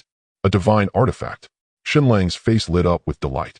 The ring not only added 10 Strength and 5 Constitution, but also came with a health restoration effect. Truly formidable. With 50 HP recovered per attack, he could grind without relying on potions. Although his Green Edge Dagger also had a lifesteal effect, its activation rate was too low and luck-dependent, making it unreliable. Of course, the ring's effect had its limitations. As levels increased, the fixed 50 HP recovery would become increasingly underwhelming. But that was a concern for later. For now, its utility was immensely powerful. Delighted, Shen Lang slipped on the Azure Radiance Ring, pushing his attack to a terrifying 111 points, though it still fell short of his defense. With the ring's 5 Constitution bonus, his defense now reached an astonishing 115 points, and his HP broke the 500 mark, an overwhelmingly impressive state. Finally, Shen Lang retrieved the last item, the skill book. Savage Charge, a rank LV1. After a brief charge-up, launch a violent ram at the target, dealing 150 damage and taunting the target for 3 seconds. Cooldown 30 seconds. Taunt forces the target to focus hatred on the caster, preventing skill use and restricting them to basic attacks. Damn it. Guanxi will be calling me dad now. Shen Lang gritted his teeth. This was a powerful knight skill book. What a lucky break for that fool Guanxi. Hey Pants, are you sure this is the right place? There's no sign of the boss. Can't be wrong. It should be around here. I saw it at noon today. As Shen Lang mused, voices suddenly drifted from the distant thicket. Frowning, he turned his head sharply while stowing the skill book away. The next moment, several players emerged from the tangled underbrush. There were 5 in total: a swordsman, a knight, a mage, an archer, and a priest, a well-balanced team. Their levels were decent. The leading swordsman had reached level 9, while the other 4 were all level 8. Clearly, this group represented the top-tier players of Green Peak Village at present, or they wouldn't be venturing into the— Look, is that the boss? As Shen Lang observed them, they too noticed the slain Green Lion King and Shen Lang beside it. Someone beat us to it. The 5 exchanged glances, their expressions varied. Tianya Longzi. The swordsman fixed his gaze on Shen Lang, furrowing his brow, then stepped forward and asked, Did you kill the Green Lion King? Yes, I did. So what? Shen Lang nodded without concealment. With his current strength, he had no fear of the five before him. He soloed the Green Lion King. Behind the swordsman, the others found it hard to believe. Though they had suspected, as much the confirmation still left them stunned.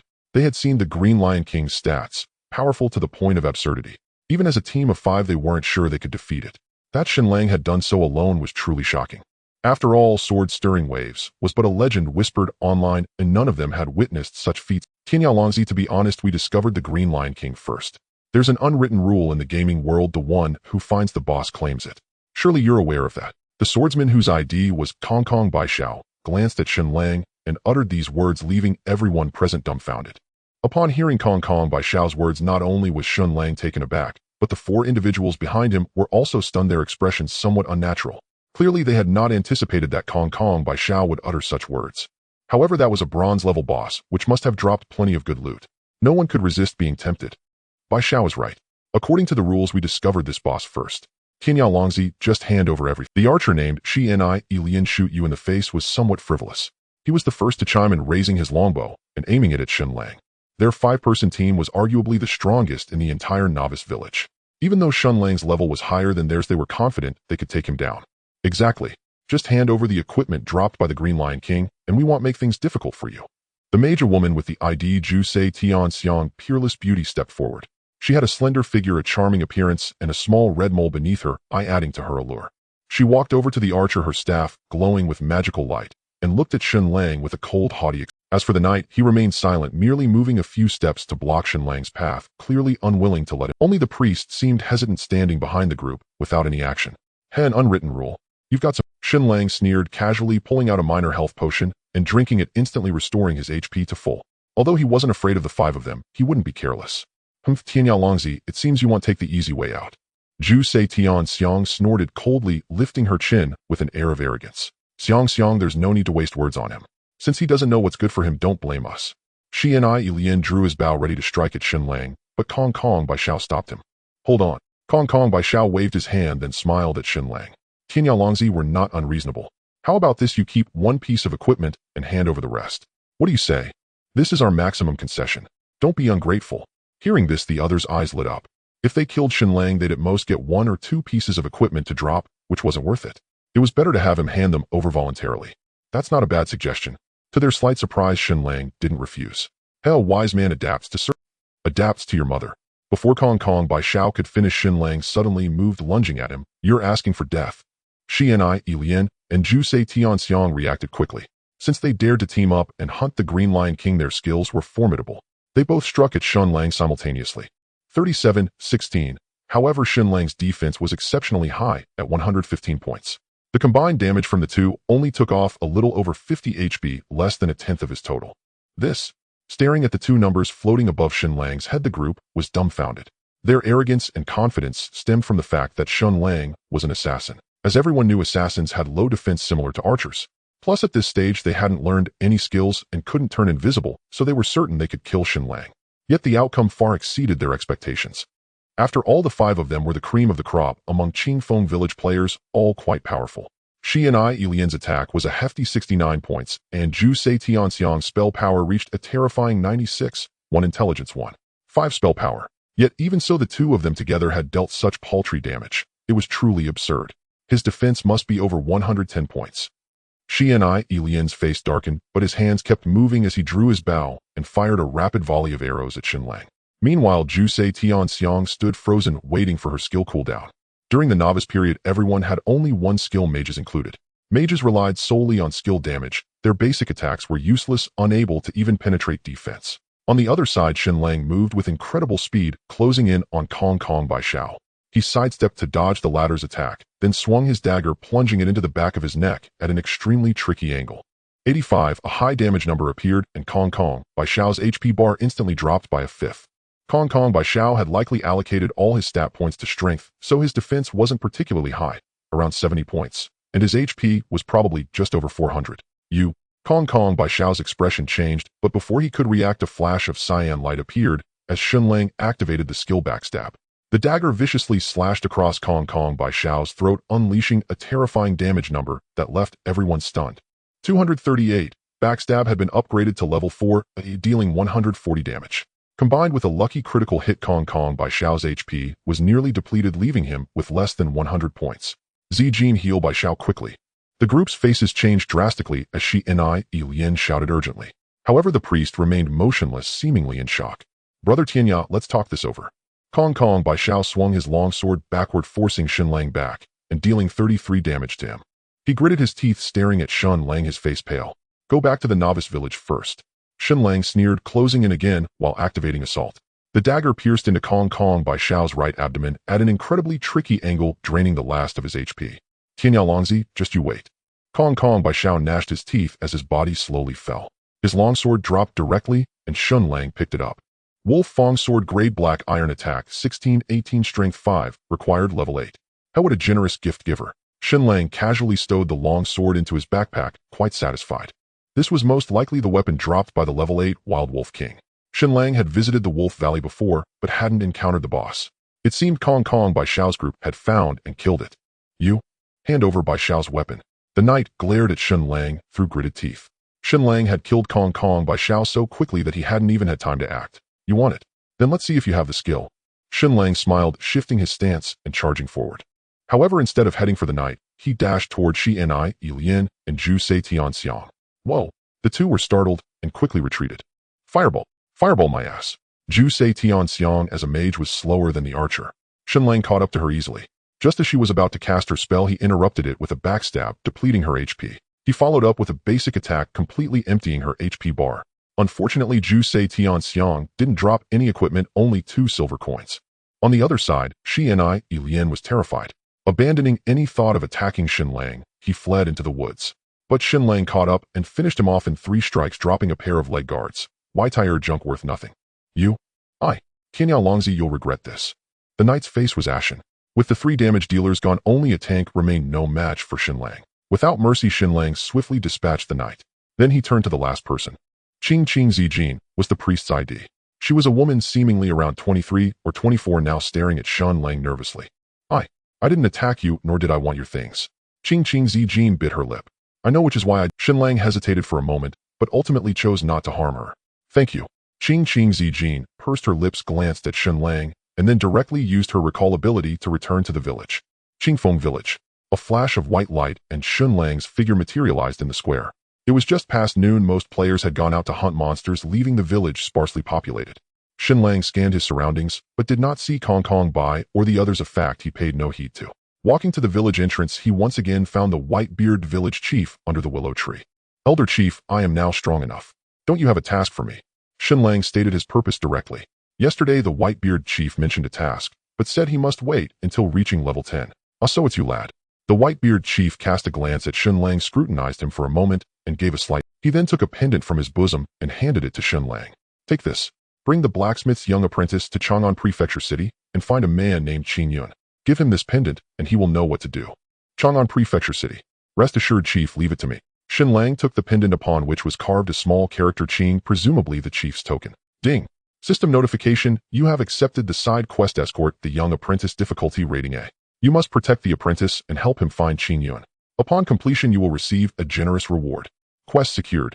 Having accepted the task, Shen Lang did not linger. He bid farewell to the white-bearded chief and swiftly made his way to the blacksmith's shop. Benefactor, we trouble you once again. This old man is truly ashamed.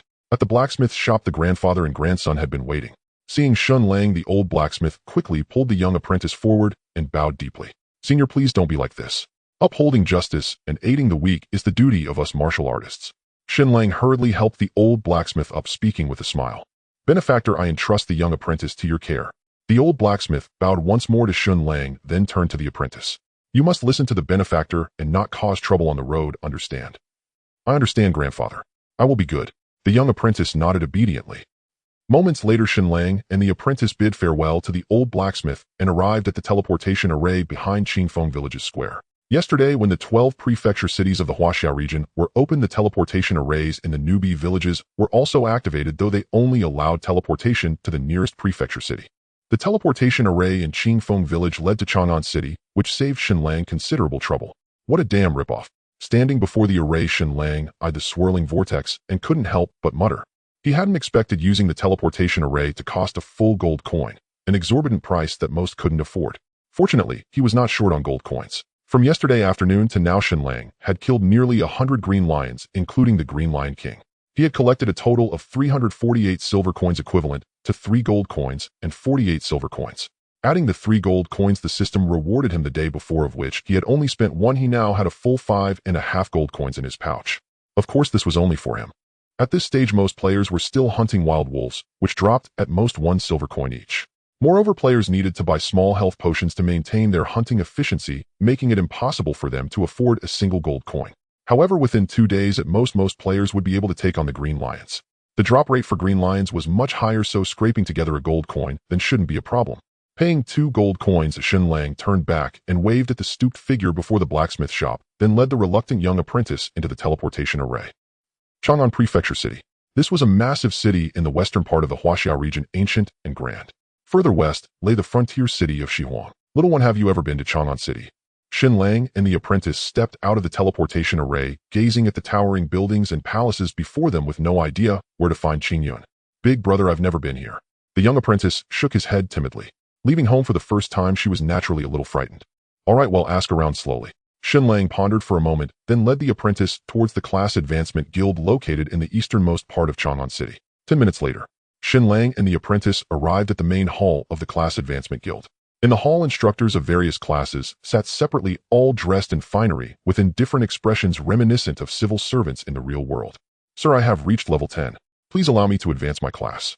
Shen Lang walked straight up to the assassin instructor and spoke very respectfully. The instructor was a plump, middle-aged man with upturned, gloomy eyes. Seeing Shen Lang approach, he expressionlessly tossed out a form. No, a palm-sized jade tablet. Engrave your name on it. Engrave the name of this world and don't make a mistake. The assassin instructor said. Yes. Thank you, sir. Shen Lang took the jade tablet, then drew his dagger and swiftly carved the 4 characters, Tianyao Longxian. The next moment, the jade tablet flashed with light, and Shen Lang's title instantly changed from Apprentice Assassin to Junior Assassin. A new skill also appeared in his skill bar. Stealth Grade B. Upon activation, the player enters an invisible state. Movement speed is increased by 50 while invisible. The state is broken upon being attacked or initiating an attack. Cooldown 300s, mana cost 30. Assassin First Advancement actually grants 2 skills, the other being Backstab, but Shen Lang had already learned it. Alright lad, you have completed your class advancement. You may leave. The assassin instructor said flatly, simultaneously beckoning with his hand, and the jade tablet in Shen Lang's hand vanished into thin air. Sir, I have another matter I wish to inquire about. Shen Lang spoke up. What is it? The assassin instructor asked coldly. Do you happen to know a man named Qingyun in Chang'an City? He should be from Qingfeng Village, Shen Lang asked. The assassin instructor frowned slightly, then said, What do you want with him? Seeing that the instructor knew Qingyun, Shen Lang felt a surge of joy and replied, It's like this, sir. I was entrusted by the chief of Qingfeng Village to find him on some business. Ahem, well, I do know, but... The assassin instructor stopped mid-sentence, leaning back in his chair and staring blandly at Shen Lang. But what? Shen Lang asked anxiously. Hearing this, the assassin instructor rolled his eyes, silently cursing Shen Lang for his lack of tact. Damn it, they even pull this kind of stunt in the game. Seeing the instructor's indifferent expression, Shen Lang finally caught on, fuming inwardly. Sir, I am new here and unaware of the rules. Please accept this small token of my appreciation. Shen Lang reluctantly took out a silver coin and offered it, but the assassin instructor merely glanced at it, unmoved, staring at the ceiling like a fat toad. Seeing this, Shen Lang was speechless. The guy was holding out for more. With no other choice, Shen Lang pulled out over a dozen silver coins, but the instructor still stared at the ceiling, ignoring him. Motherfucker! Shen Lang cursed, inwardly itching to pull out his dagger and stab 2 holes in the man. Finally, gritting his teeth, he produced a single gold coin and offered it up. At last, the fat toad lowered his head. Hee Tianyao Longzi, there was no need for such courtesy. The coldness in the instructor's eyes vanished as he pocketed the gold coin with a smile. Qingyun is the archery and cavalry instructor of the 100,000 Imperial Guards at the Chang'an Prefecture Government. Go to the Prefecture Government to find him. The Prefecture Government. I understand. Thank you, Toad, sir. Shen Lang clasped his hands in a salute, then quickly left the main hall with the young apprentice, leaving the assassin instructor sitting there with a bewildered look. Toad, sir. Who is he talking about? Emerging from the class change hall, Shen Lang led the young girl towards the central district of Chang'an City, where the prefecture was located. Chang'an was vast, yet players were scarce. The streets were filled solely with native residents, and Shen Lang encountered not a single player along the way. Of course, this was not due to a lack of players choosing Chang'an, but rather because at this stage virtually all players were still grinding monsters in the newbie villages. The Chang'an Prefecture was less a mansion and more an inner city sprawling in size, complete with its own walls and gates. Shen Lang stated his purpose and, displaying keen understanding, slipped 10 silver coins to the guard, thereby gaining smooth entry into the prefecture. Guided warmly by the guard, Shen Lang soon located the chief instructor of Chang'an's 100,000-strong Imperial Guard, Instructor Qing Yuan. He was transferred to Langya City by Marquis Lan 3 months ago. You'll have to seek him there. The chief instructor was busy and dismissed them with a single sentence. No wonder it's an errant quest. Shen Lang sighed in resignation, vexed by the unexpected complication, and departed the prefecture with the young girl. Nevertheless, since he was already planning to journey to Langya City, it was more or less on his way. A dozen minutes later, Shen Lang and the girl returned to the teleportation array. He surrendered his last 2 gold coins, and together with the girl stepped into the array bound for Langya City. Langya City rivaled Chang'an in scale, differing only in geography, one in the west, the other in the east. Stepping out of the teleportation array, Shen Lang headed straight for the Langya Prefecture without hesitation. However, before they reached it, the little girl began to complain of hunger. Left with no choice, Shen Lang spent 5 silver coins at a roadside stall for a roast chicken, exorbitantly priced, though the little girl devoured it with relish. Big brother, you eat too. The little girl tore off a drumstick and offered it to Shen Lang. Big brother isn't hungry, you go ahead. Shen Lang smiled and patted her head, but the little girl insisted, stuffing the drumstick into Shen Lang's hand. They ate as they walked, and by the time she had finished the entire chicken, they stood before the prefecture gates. He dutifully slipped 10 silver coins to the guard. At this point, Shen Lang's pockets held only his last 23 silver coins. Subsequently, under the guard's guidance, they finally found Qing Yun, the cavalry commander of Langya City. Within the resplendent hall, Qing Yun sat upon the seat of honor, looking down upon Shen Lang and the girl from his lofty position. Though now a cavalry commander leading 5,000 horse archers of Langya, Qing Yun was not old, appearing to be Sir, this lowly one is an adventurer from Qingfeng village. Entrusted by the village chief, I have specially escorted this girl here. Shen Lang gave a slight bow and spoke truthfully. You claim to be from Qingfeng village. Do you have proof? Upon hearing this, Qing Yun rose swiftly and approached Shen Lang. I do. Shen Lang quickly produced the pendant given to him by the old village chief. Indeed, it is my father. Qing Yun took the pendant, studied it for a moment, a trace of nostalgia flickering in his eyes. He then looked at Shen Lang and asked, how is my father faring these days? Rest assured, sir, the village chief eats and sleeps well, in excellent health. Shen Lang had not expected Qing Yun to be the old chief's son, and his mind began to race. That is good to hear. Now I am at ease. Qing Yun nodded. By the way, did my father have any other instructions? In reply, sir, the chief only said to bring the girl and the token to you, stating that you would know what to do upon seeing it. Shen Lang smiled. I see. Qing Yun nodded slightly, then turned his gaze to the little girl. She has potential. Princess Yu is currently forming a personal guard. You shall go there. So saying, Qing Yun summoned a guard, handed him a token, and instructed, take this girl to Princess Yu. Inform her highness that this is this commander's younger sister of pure background. The princess will make the necessary arrangements. Yes, sir. The guard acknowledged, then led the bewildered little girl out of the hall. Ding. System notification. Congratulations, player, on completing the quest. Escort the young girl. You have been awarded 6,000 experience points, 1 luck, and have gained the favor of horse archer General Qing Yun. The system chime brought joy to Shen Lang's heart. 6,000 experience points, 1 point of luck, and most importantly, Qing Yun's favor. Those 2 gold coins were indeed well spent. Brother Tianya, thank you for escorting the girl here. I have matters to attend to, so I won't detain you. Please make yourself at home, Qing Yun said to Shen Lang before returning to his seat. Sir, wouldn't you perhaps arrange a position for me? Shen Lang blinked, feeling his earlier words had been in vain. Well, hearing this, Qing Yun frowned slightly, looking troubled. Brother Tianya, if you were a knight or an archer, this commander could apply for a horse archer class change certificate for you, allowing you to hold a nominal post under my command. However, you are an assassin, and our Langya army has no assassin corps. It's not that I am unwilling to help, but it is simply beyond my power. Shen Lang was speechless, once again regretting his choice not to become a knight. Had he done so, he would now be a horse archer, a hidden class. Even if it was a rather common hidden class, it was still a hidden class. However, just as Shen Lang began to feel disappointed, Qing Yun suddenly changed his tone, smiling. However, our Langya prefecture hosts a guest elder, a master of the shadowless art. If you wish to learn the profound and exquisite ways of the assassin, perhaps you could seek him out. Is that possible? Shen Lang's eyes lit up. Naturally. Qing Yun nodded. This commander can write a letter of recommendation for you. However, that elder is somewhat ill-tempered. Whether he will accept you as a disciple, I cannot guarantee. That will depend on your own fortune. Thank you, sir. Please by all means write the letter. Shen Lang gave a slight bow, visibly excited. Qing Yun nodded, took up his brush, and swiftly wrote a few lines on paper before handing it to Shen Lang. 10 minutes later, guided by a guard, Shen Lang arrived at a secluded courtyard on the westernmost edge of the prefecture. Young hero, this is where the shadowless elder resides. Please enter on your own. I shall take my leave now. The guard spoke and then hurriedly departed. What's the matter, brother guard? Seeing the guard's haste, Shen Lang was baffled, but the next moment he froze. Sir is so skillful this servant can't take it anymore. A series of sharp, high-pitched tones emanated from the palace before him, intermingled with heavy, ragged breaths. This. Shen Lang stood rooted to the spot, uncertain whether to advance or retreat. The unbridled sound persisted for a long while, and Shen Lang was deeply engrossed in listening when suddenly a piercing scream erupted, abruptly cutting off the passionate moans. Shen Lang was startled, his heart nearly leaping out of his chest. The transition was utterly jarring. Who's out there? Just as Shen Lang was about to slip away, a somewhat gloomy and hoarse voice echoed from within the hall. Reporting to you, sir, this humble one is the younger cousin of the Qingyun commander, here to pay my respects. Shen Lang unconsciously swallowed his saliva and spoke with utmost reverence. Someone from Qingyun. Enter. The sinister voice emerged from the hall. Shen Lang hesitated for a moment before steeling himself and walking in. Upon entering, Shen Lang was immediately assailed by a thick, lascivious scent mingled with a faint trace of blood. Shen Lang cast a discreet glance around.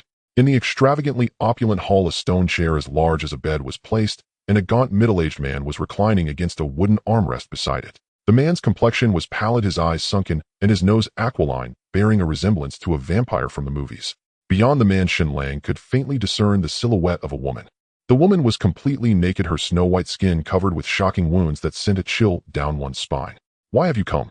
The middle-aged man stared coldly at Shen Lang, an intangible pressure enveloping the entire hall. Reporting to you, sir, I wish to become your disciple and learn the way of the assassin.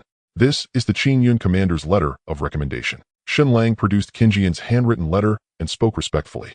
Though he knew this was within the game, he genuinely felt the icy, formidable pressure which stirred a sense of fear within him. Let me see it. The middle-aged man's eyes were as sharp as a hawk's, fixed coldly on Shen Lang. Hearing this, Shen Lang took a deep breath, stepped forward, and handed the letter to the middle-aged man, while discreetly casting a detection skill. Phantom Shadow, Loren. Cultivation, level, attack, defense, health, skills, description. Phantom Shadow, Loren, birth year unknown, is the last inheritor of the Phantom Shadow clan, and was once a supreme powerhouse at the great perfection of the celestial realm. In the 977th year of the heavenly evolution calendar, Loren single-handedly infiltrated the extreme northern barbaric city, assassinated nine-headed dragon Mo Yuan, one of the 10 sovereigns of the Blood Abyss, severed one of his heads and brought it back. He was bestowed the title of Dragon-Slaying Marquis by the human sovereign Li Huang. Later, after devouring Mo Yuan's head, Loren's soul was corroded by the blood mist, causing his cultivation to plummet and his temperament to drastically change. Damn, he's incredibly formidable. Shen Lang gasped in astonishment. The Blood Abyss was the great enemy of all living beings in the heavenly evolution world, with the 10 sovereigns being the most powerful, the pinnacle of strength in this realm. And Phantom Shadow Loren had actually fought against one of the 10 sovereigns, the nine-headed dragon, and severed one of its heads, truly a testament to his might. However, judging from the description, Loren seemed to have lost his former power. Of course, even if Loren was no longer at his peak, he was likely still far stronger than Qingyun, the archer cavalry general. Phantom Shadow. Shen Lang murmured to himself. He was determined to obtain this hidden class Phantom Shadow. It was simply too powerful. Since it's the Qingyun commander who recommended you, he'll give you a chance. Loren finished reading the letter, quickly pondered for a moment, then casually tossed a piece of parchment to Shen Lang and said indifferently, "Within 10 days bring me what I require, and I will accept you as my disciple and grant you a Phantom Shadow class change scroll." Shen Lang caught the parchment and glanced at it. It was a pill formula. Dragon Saliva Yang Returning Pill. Ingredients: 5 drops of dragon saliva, 1 yang restoring herb, 1 blood spirit ginseng, 50 g of antler, 2 saber-toothed tiger testicles. Thank you, sir. Rest assured I will complete the task. Shen Lang did not hesitate and quickly agreed. Remember, let no one know this is for me. Loren nodded and added a caution. Rest assured, sir, I will ensure no one finds out. Shen Lang quickly clasped his hands in agreement. Ding. System notification: you have accepted the main quest. Refine the dragon saliva yang returning pill, SS rank. Collect all the required herbs within 10 days. Successfully refine the pill and deliver it to Phantom Shadow, Loren. Upon completion, you will receive a Phantom Shadow class change certificate. Note: if the quest fails, you will incur the enmity of Phantom Shadow, Loren. SS rank. And a main quest. Seeing the quest's rank, Shen Lang felt a headache coming on. According to the official website of Heavenly Evolution, quest ranks from easiest to hardest were CB, A, and S. S-rank quests were classified as difficult. As for S-rank, the official site didn't even list them, hinting at just how challenging they were. But no matter how difficult, he had to find a way to complete it. This was a top-tier hidden class. All right, you may leave. Loren waved his hand, then ignored Shen Lang and closed his eyes to rest. Sir, I shall take my leave. Hearing this, Shen Lang quickly tucked away the pill formula and swiftly exited the hall. Before leaving, he couldn't help but glance at the woman. Her eyes were bloodshot, her expression ecstatic, clearly killed at the peak of her arousal. Outside the hall, Shen Lang let out a long breath. Laurent's pressure was overwhelming like a bloodthirsty beast. No, that was a beast, a highly perverse one. Remembering the woman's tragic death made Shen Lang's scalp. In the future, he would have to be extremely cautious around Laurent, or he might die without knowing how. Leaving the prefectural office, Shen Lang headed straight to the largest pharmacy in Langya City. Shen Lang directly presented the Dragon Saliva Yang returning pill formula to the oldest pharmacist there, but the old pharmacist told him it couldn't be refined. The pharmacy only had antler and yang restoring herb, and their prices were exorbitant. The two ingredients together cost a full 50 gold coins. As for Dragon Saliva Tiger Testicles and Blood Spirit Ginseng, after paying 10 silver coins, he managed to learn their whereabouts from the old pharmacist. Subsequently, Shen Lang activated stealth and dashed toward the first location. 20 minutes later, he arrived at Tiger Gorge mountain range northwest of Langya City. Plump, massive tigers roamed the forest, their enormous fangs particularly intimidating. Shen Lang cast a saber-toothed tiger, level 17, attack 160, defense 120, health 8,000. Skill Tiger's Mountain Roar. This is way too strong. Shen Lang felt a bit daunted by the saber-toothed tiger's stats. With an attack of 160, defense of 120 and health close to 100, it was absurdly powerful. Although the saber-toothed tiger was only level 17, its stats were more than 3 times those of the level 10 green lion, and its health had multiplied 5-fold. Logically, such a high-level monster was beyond Shen Lang's current ability to defeat. He would need to reach at least level 15, when all his stats would grow again to challenge creatures of this rank. Whatever, he'll go for it. But Shen Lang was bold and fearless. He drew his dagger and charged forward. 73, 55. A backstab combined with a normal attack only managed to reduce the saber-toothed tiger's health by 130 points, a mere drop in the bucket compared to its nearly 10,000 health points. Novice skill expired. Roar. The next moment, the saber-toothed tiger let out a furious roar, swung its massive paw, and slammed it heavily onto Shen Lang's shoulder. 105. A sharp pain shot through Shen Lang's shoulder as a high damage number floated up instantly, depleting 1/5 of his health bar. The saber-toothed tiger boasted an attack power of 160 points, while Shen Lang's defense was a mere 113, offering only about 35 damage reduction. The resulting damage was still considerable. It was only because Shen Lang had managed to equip all 6 pieces of gear, including a bronze-grade cloak, that he survived. Any other assassin would have been dead after 2 hits at most. Even a knight or a swordsman would struggle against the saber-toothed tiger's combat prowess. The gap was simply too vast. Shen Lang gritted his teeth, his daggers flashing as he landed 2 more normal attacks on the tiger's head. 53, 50, 55, 50. A green light flickered and 2 large green numbers rose above Shen Lang's head, instantly restoring his health bar to full. The healing effect of the Azure Ring had activated. Shen Lang was momentarily stunned, then overjoyed. He had completely forgotten about the Azure Ring's healing effect. Though this effect might seem lackluster in the later stages, it was an absolute god-tier skill at present. Each attack restored 50 health points, coupled with the Azure Dagger's 3 chance to heal on any damage dealt, making the fight against the saber-toothed tiger a breeze. With this realization, Shen Lang's confidence soared, and he engaged the saber-toothed tiger in a fierce battle. As expected, with his attack speed now at 136, combined with the backstab's damage and his occasional dodging of the tiger's attacks, through clever positioning, he took damage from the tiger only once for every 2 attacks he landed. A perfect balance. After a brutal 10-minute struggle, Shen Lang finally slew the saber-toothed tiger, his health bar still nearly full. Ding! System notification. Congratulations, player. You have slain saber-toothed tiger, earning 2,520 experience points, including a bonus of 1,320 experience points. Ding! System notification. Congratulations, player. You have leveled up. You have gained 5 free attribute points. Keep up the good work. A golden light descended as Shen Lang directly advanced to level 11. Leveling from 10 to 11 required a total of 1500 experience points. Shen Lang had gained 8,000 points from killing the Lion King and another 6,000 from escorting the child, so he had been very close to leveling up already. Such generous experience. Shen Lang was quite pleasantly surprised. The saber-toothed tiger's base experience was around 1,200 points, and the bonus for killing a monster 6 levels above him added another 1,320 points. Truly remarkable. Leveling from 11 to 12 required 2,500 experience points. Based on 2,400 experience points per saber-toothed tiger, the bonus decreased by 20 after leveling up. He only needed to kill 10 more to reach level 12. 10 saber-toothed tigers could be dealt with in, at most, an hour and a half. This speed was simply insane. Afterward, Shen Lang picked up the small pile of silver coins dropped by the tiger, counted them, 27 in total, and found it to be a generous sum. As for tiger testicles, these minor monsters did not drop them. According to the old pharmacist, they could only be found on the Tiger King. However, Shen Lang had no intention of seeking out the Tiger King for now. Even if he found it, he couldn't defeat it. It was better to focus on leveling up first. He still had 10 days, there was no rush. Of course, another reason was that Shen Lang was currently far too poor to scrape together even a single gold coin. Just the deer antler and Qingyang grass alone would cost 50 gold coins, not to mention the refining fees. Altogether, it would be at least 100 gold coins, a daunting thought. But the saber-toothed tigers had an excellent drop rate, and he was confident he would amass a fortune in no time. Without further hesitation, Shen Lang raised his daggers and charged at another saber-toothed tiger. Roar! Yet in less than 5 minutes, Shen Lang found himself scrambling up a distant tree in utter disarray, his health bar nearly depleted. Damn it! Shen Lang glanced at the group of saber-toothed tigers slowly dispersing below and let out a long sigh of relief.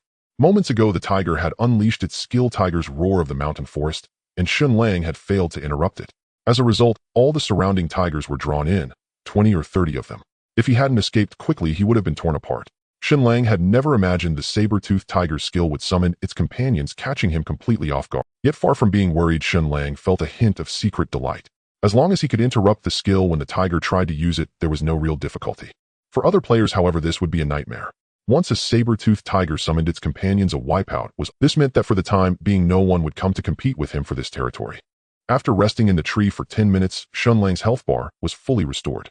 Without further hesitation, he leaped down and charged at the nearest saber-toothed tiger. This time Shen Lang was prepared. He held his backstab in reserve, waiting for the precise moment the tiger began to activate its skill before striking. With Shen Lang's current level of control and awareness, mistakes were nearly impossible. Time slipped away amidst the brutal slaughter. An hour and a half later, with the fall of the 10th saber-toothed tiger, Shen Lang successfully reached level 12.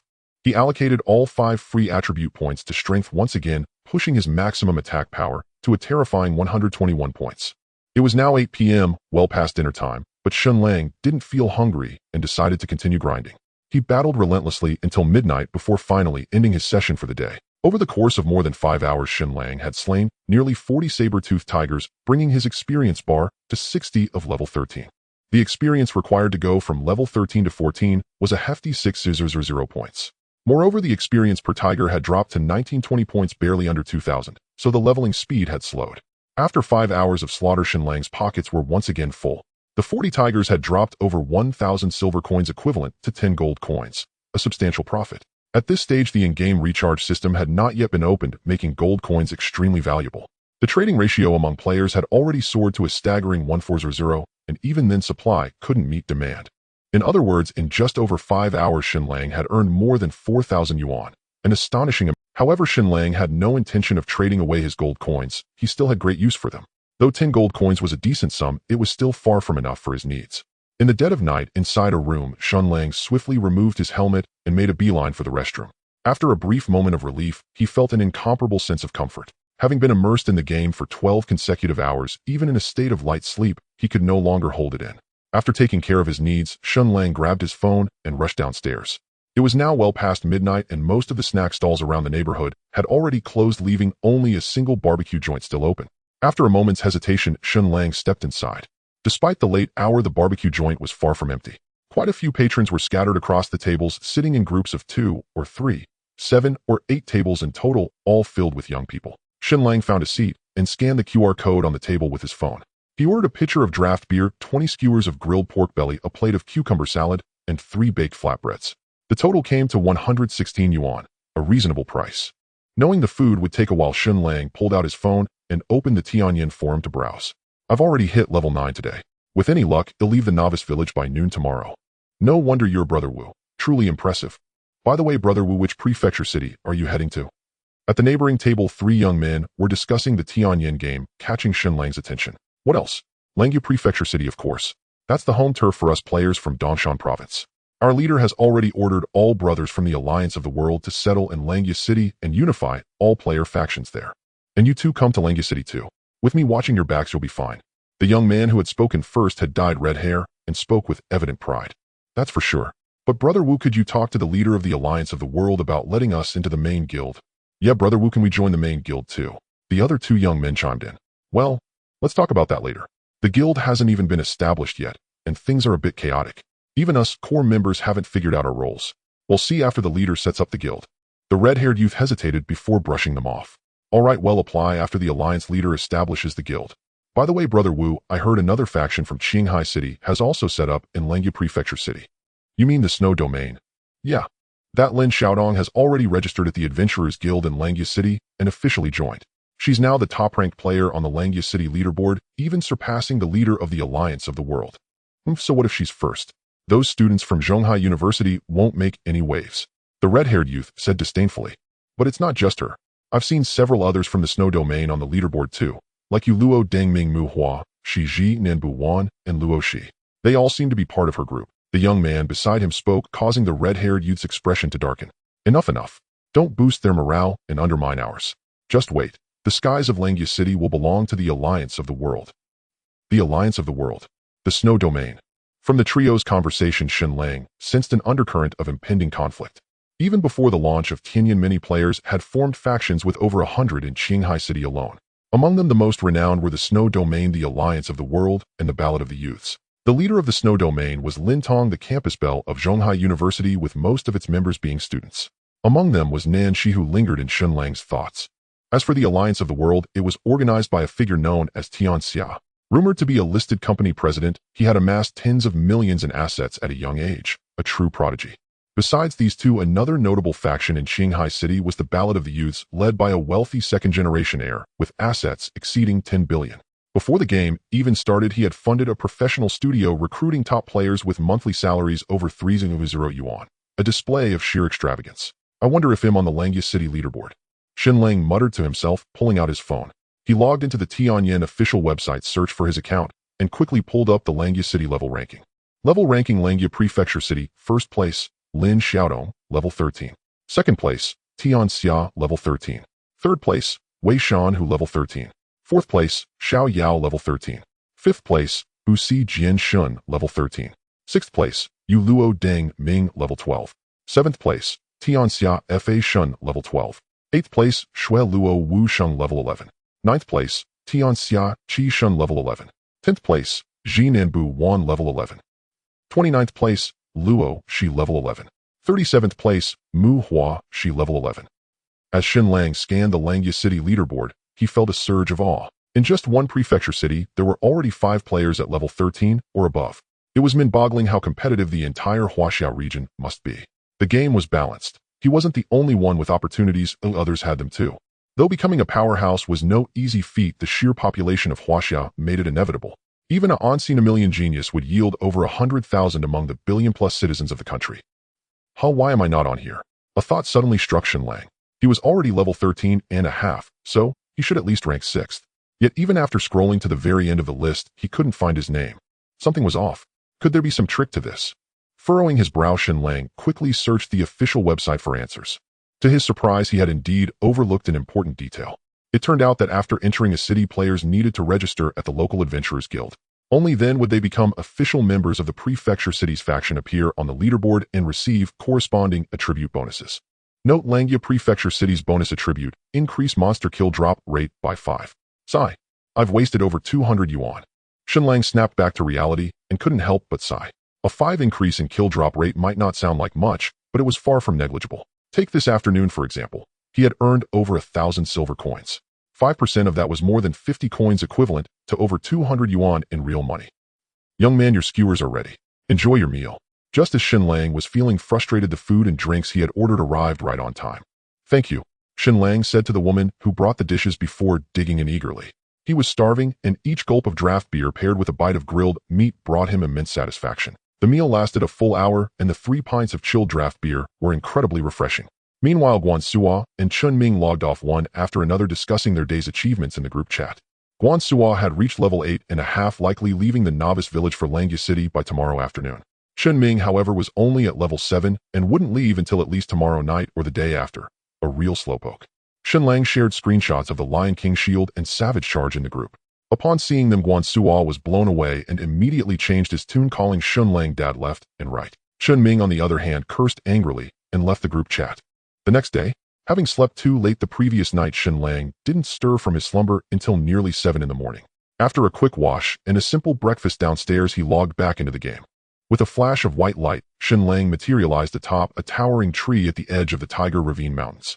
Instead of continuing to hunt monsters, he chose to use his recall skill to return to the city. Although the 5-drop rate wasn't high, every little bit counted, and he wasn't about to pass it up. However, in the next instant, Shen Lang froze in surprise. He found that he couldn't recall to the city. Since he hadn't registered with the Adventurers Guild, he wasn't considered a member of Langya City and couldn't recall there. His only option was to return to Qingfeng Village. This was rather awkward. Forget it, that drop rate isn't worth fussing over. He'll wait until Guanzi arrives. Running back from the Tiger Ravine Mountains would take half an hour even in stealth mode, and an hour round trip. Far too time-consuming and simply not worth it. Since he'd have to go back anyway when Guansuo arrived, it was better to stay here and keep fighting monsters rather than return. With this thought, Shen Lang hesitated no longer. He leaped down from the treetop and with a swift stride charged toward a distant saber-toothed tiger, resuming his monster-slaying spree. From 7:30 in the morning until 4:00 in the afternoon, a full 8.5 hours, Shen Lang slew over 70 saber-toothed tigers. He finally reached level 15, and all his attributes surged once again. ID Tianya Longzi Novice Assassin level 15 310 attack, 140144 defense, 118 HP 580 MP 250 attack speed, 145 movement speed, 145 strength, 122 intelligence, 12 constitution, 48 agility, 45 luck, 2 comprehension, 1 skills insight technique, can inspect information of targets up to 10 levels above the user. Backstab B rank LV4 perform an attack from behind the target dealing 140 damage and silencing the target for 1 second. Cooldown 15ths. MP cost 10 stealth B rank upon activation. The player enters stealth, increasing movement speed by 50. Stealth ends upon being attacked or initiating an attack. Cooldown 300ths. MP cost 30. After allocating all 5 free attribute points to strength, Shen Lang's attack cap reached a terrifying 144, nearly rivaling that of the saber-toothed tigers. As for his other attributes, the increases were relatively modest. With each level gained, the stat boosts every 5 levels became less pronounced than before. At this point, Shen Lang's backpack held a whopping 28 gold coins. He was practically swimming in wealth. However, what left Shen Lang somewhat speechless was that from yesterday until now he hadn't dropped a single piece of equipment. Truly a streak of bad luck. Dad, hello, your good son is calling you. Dad, answer the phone. A unique ringtone sounded. It was a real-world call directly linked into the game. Shen Lang glanced at it. It was Guansuo. Hit level 10. Shen Lang answered directly, asking a question. Yeah. I'm heading to Langya City now. Longzi, where do we meet up? Guansuo's voice came through brimming with excitement. In the Tianyan game, friends could only be added face-to-face, so the two weren't yet in-game friends and had to communicate via real-world phone calls. Let's meet at the Adventurers Guild. They'll be there in about half an hour. All right, I'll wait for you there. Gotta go. I'm stepping into the teleportation array. Ending the call, Shen Lang activated stealth and swiftly made his way toward Langya City. In less than half an hour, he was back in Langya County City. By now, Langya City was far from the quiet of yesterday. Crowds of players bustled about, and many had set up stalls. Although the proportion of players who had reached level 10 wasn't high, only about 10, the sheer player base in the China region was enormous, exceeding 100 million. Even if only 10 of players had left the novice village, that was still over 10 million people. Distributed evenly across the 12 county cities, each city held 1 million players. Truly staggering. Of course, not all these players were in the city. The vast majority had gone out to hunt monsters and level up. The square of Langya County City was not far from the county government.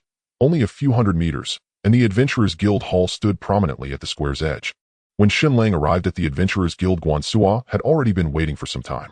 Standing over 1.9 meters tall, Guansuo was conspicuous in the crowd, and Shen Lang spotted him immediately. His ID Guan Sanyi, a rather domineering name. Brother Lang, you're finally here. Seeing Shen Lang, Guansuo was ecstatic, his eyes gleaming as if had seen Lu Rian. Stop grinning like that. Let's go over there. It's too crowded here. Shen Lang rolled his eyes and led Guansuo to the other side of the square where there were fewer players. Brother Lang, where's my treasure? Guansuo was already beside himself with impatience, staring at Shen Lang and rubbing his hands together. Here, take it. Shen Lang took out the Lion King shield and the skill book and tossed them to Guansuo. Thanks, Brother Lang. From now on, if you ever need anything, just say the word. They'll go through fire and water for you, no hesitation. Shen Lang was speechless and couldn't resist kicking him. Cut the crap. What are your defense and HP now? Let me check. Guansuo grinned, revealing 2 rows of teeth. He equipped the Lion King shield and glanced at his stats. Defense 180, OHP 1050. Pretty badass, huh? Guansuo was ecstatic. Not bad, I suppose. Shen Lang nodded. The Lion King shield wasn't part of the 6-piece set, meaning Guansuo originally had only 110 defense and 950 HP, not particularly impressive for a knight. But with the Lion King shield and the skill barbaric charge, he had transformed from a fledgling into a veritable tank. It just showed how much high-tier equipment and skills could impact a player. Focus on leveling up and farming gold these next couple of days. With your current stats and the skills Force taught you, shouldn't have trouble finding a party. Shen Lang advised. Guan Suo had invested all his points into Constitution, so his attack power was low. Head struggled to damage monsters without a group. Aren't you teaming up with me, Longzi?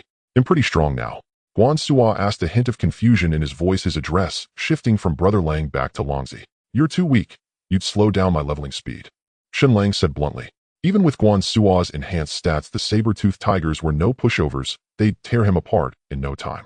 Without the health regeneration effect of the green light ring, even Shen Lang might not have been a match for those saber-toothed tigers. Fine, you're the boss, whatever you say. Guan Suo grinned wryly and added, they'll join a big guild then. With my current level, they'll definitely take me. When Mingzi gets here, I'll team up with him and help him out. That works, but keep your wits about you. Don't let anyone take advantage of you.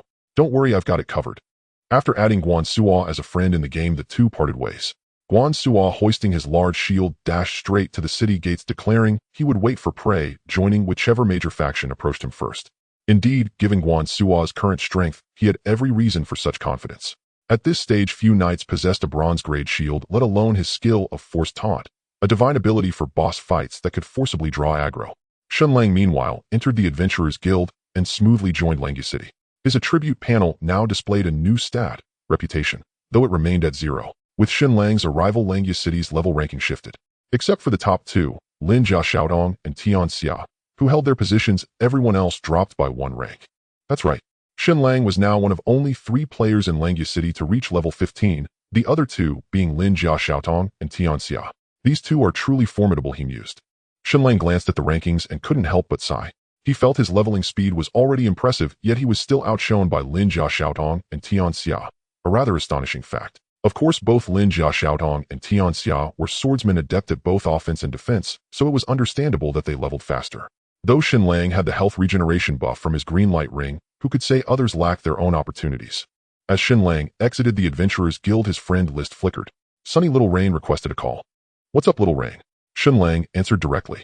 Brother Tianya, you've settled in Langya City too, Sunny Little Rain said with a smile on the other end. Yeah, your news travels fast. Shen Lang chuckled, making no attempt to hide it. Sunny Little Rain had likely spotted the level ranking in Langya City and called him. Of course.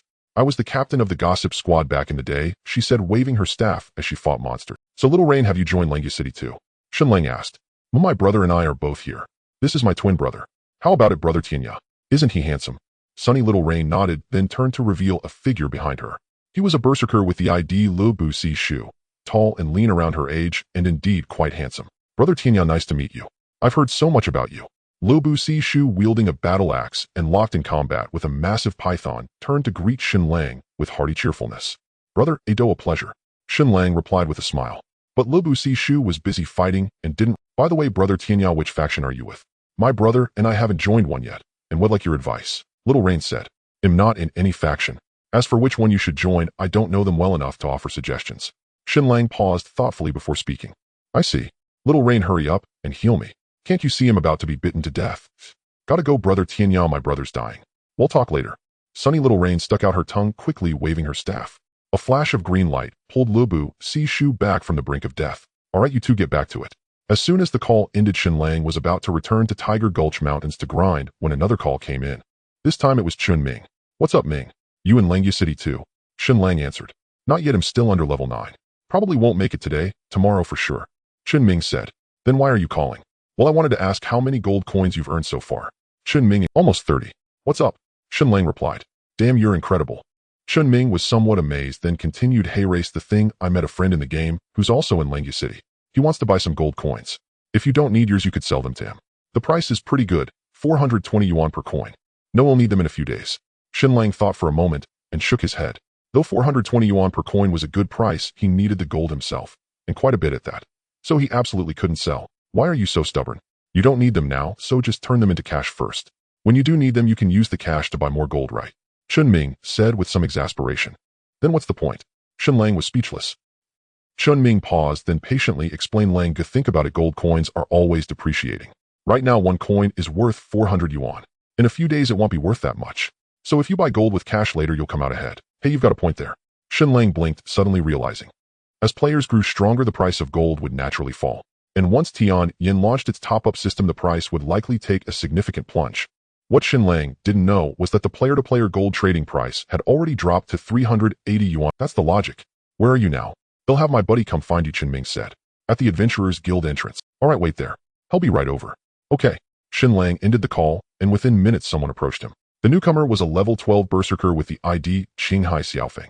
He looked to be around 25 or 26 years old. Hello, Tianya Longzi. I'm a friend of Ryu Xingzi. Qinghai Xiaofeng greeted Shen Lang politely. The Ryu Xingzi he mentioned was Chun Ming's in-game ID, even more imposing than Guan Sua's Guan Sanyi. Nice to meet you. How should we handle the transaction? Shen Lang cut to the chase. Give me your card number first. They'll transfer the money, and then you can give me the gold, Qinghai Xiaofeng said with a casual smile, exuding an air of wealth. All right. Shen Lang provided his bank card number. Within a minute, he received a text message. 1200 yuan had been deposited into his account. Staring at the balance, Shen Lang felt a surge of excitement. Earning over 10,000 yuan in just 2 days was something he had never dared to imagine before. Brother Tianya, did the money arrive? Yes, but you overpaid. 28 gold coins at 420 yuan each came to 11760 yuan, 240 yuan extra. No worries, consider it a gesture of friendship, Qinghai Xiaofeng said with a smile unconcerned. Shen Lang didn't refuse and promptly traded 28 gold coins to him. Brother Feng, may I ask what you need so many gold coins for? Shen Lang inquired casually. Oh, the boss wants to buy some equipment and health potions for the brothers. That requires gold, so here we are. Qinghai Xiaofeng chuckled, pocketing the gold. Then he added, Brother Tianya, I heard from Xingzi that you're a freelancer without a faction, interested in joining us. As for salary, we can negotiate. Given your strength, a monthly base pay of 5,000 yuan. How does that sound? There's a salary. Hearing this, Shen Lang's heart stirred. He was indeed tempted, considering Qinghai Xiaofeng had mentioned a monthly salary of 5,000 yuan, not an annual one. Of course. We'll sign a contract, so rest assured it's no scam. However, there's one condition: all equipment and skill books you obtain must be handed over to the boss for distribution, Qinghai Xiaofeng explained. Then I'll pass. Shen Lang hesitated, but ultimately shook his head, declining. A monthly salary of 5,000 yuan was tempting, but it came with strings attached. Taking their money meant obeying their orders, and he had no desire to be controlled while playing a game. Everyone has their own path. Since you're not interested, so be it, Qinghai Xiaofeng said, not pressing the matter. Brother Tianya, let's add each other as friends. If you ever come across good equipment you don't need, feel free to sell it to me. They'll offer a price no lower than anyone else's. Sure, that works. Shen Lang nodded. He had a favorable impression of Qinghai Xiaofeng, and perhaps they could collaborate. Forming a party. Need a strong tank. At the north gate of Langya City, Guan Sua stood there like a gate god, one hand gripping his sword, and the other hoisting his shield, occasionally shouting out, drawing the attention of passersby. It was mainly his massive shield that was so intimidating. Why haven't you formed a party yet? Moments later, Shen Lang arrived at the north gate, and seeing Guan Sua still there like a big fool, couldn't help but kick him. By now, Shen Lang had hidden his ID and level. Though the city gate was bustling, no one paid him any attention. A few people asked to join, but their strength was too weak. I didn't fancy them. Guan Sua turned to glance at Shen Lang, then resumed his shouting. You're being quite picky. Shen Lang was somewhat Of course I am. Guan Sua patted his large shield, looking smug. Brother, want to team up? Just then a male and female player approached. They glanced at the Lion King shield in Guan Sua's hand and caught. The man was an archer and the woman a priest, both at level 10, likely a young couple. What's your attack? Guan Sua asked the young man. 95, oh, just 5 points shy of 100. The young man replied. Too low, not taking you. Guan Sua waved his hand, leaving no room for negotiation. Seeing this, the two had no choice but to leave awkwardly. Soon after, several more level 10 players came to ask about joining, but Guan Sua turned them all down. You wait here then. I'm off. After waiting for a full 20 minutes, and seeing Guan Sua still unable to form a party, Shen Lang bid him farewell and prepared to head to Tiger Gorge Mountains to continue hunting monsters. Friend, may I ask your defense and health points? Just as Shen Lang was about to leave, a trio emerged from the city and stopped before Guan Sua. Leading them was a woman, a long sword in hand, her proud figure tightly wrapped in a suit of red armor, exuding a heroic and spirited aura. Behind her followed a man and a woman. The man was a berserker, looking rather nonchalant with the ID, straight man not bent. The woman held a silver staff, dressed in a flowing white gown, her figure graceful. She was a priest with the ID Mu Huashi. Holy, you're Lin Tong. Guan Sua's eyes widened in disbelief as he stared at the woman before him. She hadn't hidden her ID or level. She was none other than the #1 player of Langya City, Lin Jia Xiaodong Lin Tong. Indeed I am. Would you, friend, be willing to share your defense and health? Lin Tong was strikingly beautiful. She smiled gently at Guan Sua like a blooming lily, leaving him utterly transfixed. Even Shen Lang couldn't help but steal a few extra glances. Though Shen Lang didn't know Lin Tong personally, he knew of her. She was a major celebrity with some renown even across the entire Huaxiao region. Oh no, the boss is using her feminine wiles again. Behind Lin Tong, straight man not bent glanced at the dazed Guan Sua and muttered quietly to Mu Huashi. Cut the crap. If you keep badmouthing the boss, he'll have sister you finish you off. Mu Huashi shot straight man, not been a glare, and snorted disdainfully. Ahem, friend, please wipe your drool. The boss asked you a question. Straight man, not bent coughed, stepped forward, and positioned himself between Lin Tong and Guan Suo, acting the perfect guardian. Alright. 2 have 180 defense, 1060 health, and an extra A-rank skill savage charge with a 3-second taunt effect. Guan Suo snapped back to reality and blurted out all his stats. Sigh. Beside him, Shen Lang couldn't help but sigh. This guy was too weak-willed, completely caving in. 3-second taunt. Hearing this, Lin Tong's eyes lit up, and even straight man not bent, and Mu Huashi, yeah, 3 seconds. Guan Suo nodded. Brother Guan, on behalf of Snow Domain, I formally invite you to join us. Would you be willing? Lin Tong's beautiful eyes sparkled as she shoved straight man not bent aside and extended the invitation to Guan Suo. This? Guan Suo was taken aback. He turned to look at Shen Lang, seeking his opinion, but Shen Lang wasn't even watching him. Instead, he was staring blankly toward the city. There, a man and a woman were walking side by side. The woman wore a blue and white robe that brushed her ankles, her steps light and graceful like a startled swan. Her features were like a painting, eyebrows like distant hills, eyes like stars, skin fair and luminous as the moon veiled by clouds. ID Luoshi. Yes, though her attire was different, her face was exactly as it was in reality. The girl Shen Lang could never forget. The man beside her had the ID, Lin Jiafengxian. He was whispering something to Nan. She occasionally gestured. Hey Longzi, what are you staring at? What should I do, join or not? Guan Suo shot Shen Lang a look and sent a Shen Lang snapped out of it, quickly turned his head away, and replied with a private message. Join. Don't talk to me anymore. Pretend you don't know me. Seeing Ninshi again after so many days, Shen Lang felt a knot of tension in his chest. He hadn't figured out how to face her, especially in a setting like this. Ahem, well. Since Boss Lin has so sincerely invited me, Guan will gladly accept. Guan Suo tossed his shield to the ground and clasped his fists, exuding the air of a chivalrous wanderer. Oh, you big guy have some culture. Straight man, not bent, patted Guan Suo's arm and grinned. Of course, I'm a man of letters. Guan Suo laughed. All right, welcome to Snow Domain, Brother Guan. We're all family now. Lin Tong said with evident delight, though the ID, Lord Guan III, was a bit hard for her to say out loud. It was just too ridiculous. Guan Suo's savage charge was at this stage a godly skill for taking down bosses. With him in the party, they could force a boss fight, and maybe even be the first to obtain a guild establishment token. Buin, he's under your wing now. Make sure his level and gear don't fall behind. He'll be our main tank for boss. Lin Tong instructed straight man not bent. Got it, boss, don't worry. He'll have his level up in no time. Straight man not bent replied. Tong Tong, you're still here. Perfect, let's go together. Just then Lin Jiafengxian and Nanshi arrived at the city gate and greeted Lin Tong. Xiaoshi, you're here. Are your family matters settled? Lin Tong ignored Lin Fengxian and took Nanzai's hand, asking softly. They're all taken care of. Nanshi bit her lip gently and nodded slightly. I say just don't bother with them anymore. How old is Xiaoshi? Treating her like that. Is she not their own flesh and blood? Mu Huashi said through gritted teeth. All right, CC enough. Lin Tong shot Mu Huashi a glare. Let's go. Sister Yu is waiting at the boss location. Buin, lead the way. This time let's get that guild establishment token. Let's move. With that, the 6 of them exited the city gate and headed straight north. At the north gate of Langya City, Shen Lang gazed at the receding, graceful figure in the distant crowd, his thoughts drifting his heart, unable to find peace for a long time. In matters of romance, he was a complete novice, utterly lacking any experience. His only experience was a secret crush during his university days, which died before he could even confess. And Nanshi was the only girl he had ever been intimately close with, also the most breathtakingly beautiful girl he had ever seen. To say he wasn't attracted would be a lie. Longzi, you've got a rival. That Lin Fengxian guy keeps chattering away next to your goddess like a pesky fly. I want to stomp him to death. Just then Guan Suo sent a private message. Then go ahead and stomp him. Feeling somewhat irritated, Shen Lang replied directly. What are they going to do? He added another line. Looks like they're going to kill a boss, but they won't tell me where. I guess they're still... Guan Suo replied. Although Guan Suo appeared a bit simple on the surface, he was quite shrewd inside matters of social grace, and reading people were not difficult for him. Alright then, put on a good show, secure your footing in the Snow Domain, and try to break into their inner circle as soon as possible. Haha, don't worry Longzi, no problem at all. They'll keep a close watch for you. Anyone dares to get near my sister-in-law, they'll bash them with my shield. Then why don't you go bash that Lin Fengxian first? No, can do not now. I haven't gotten into the core team yet. Besides, that Lin Fengxian is Lin Tong's cousin, can't mess with him now. Wait a minute Longzi, you're not really into that Nanshi, are you?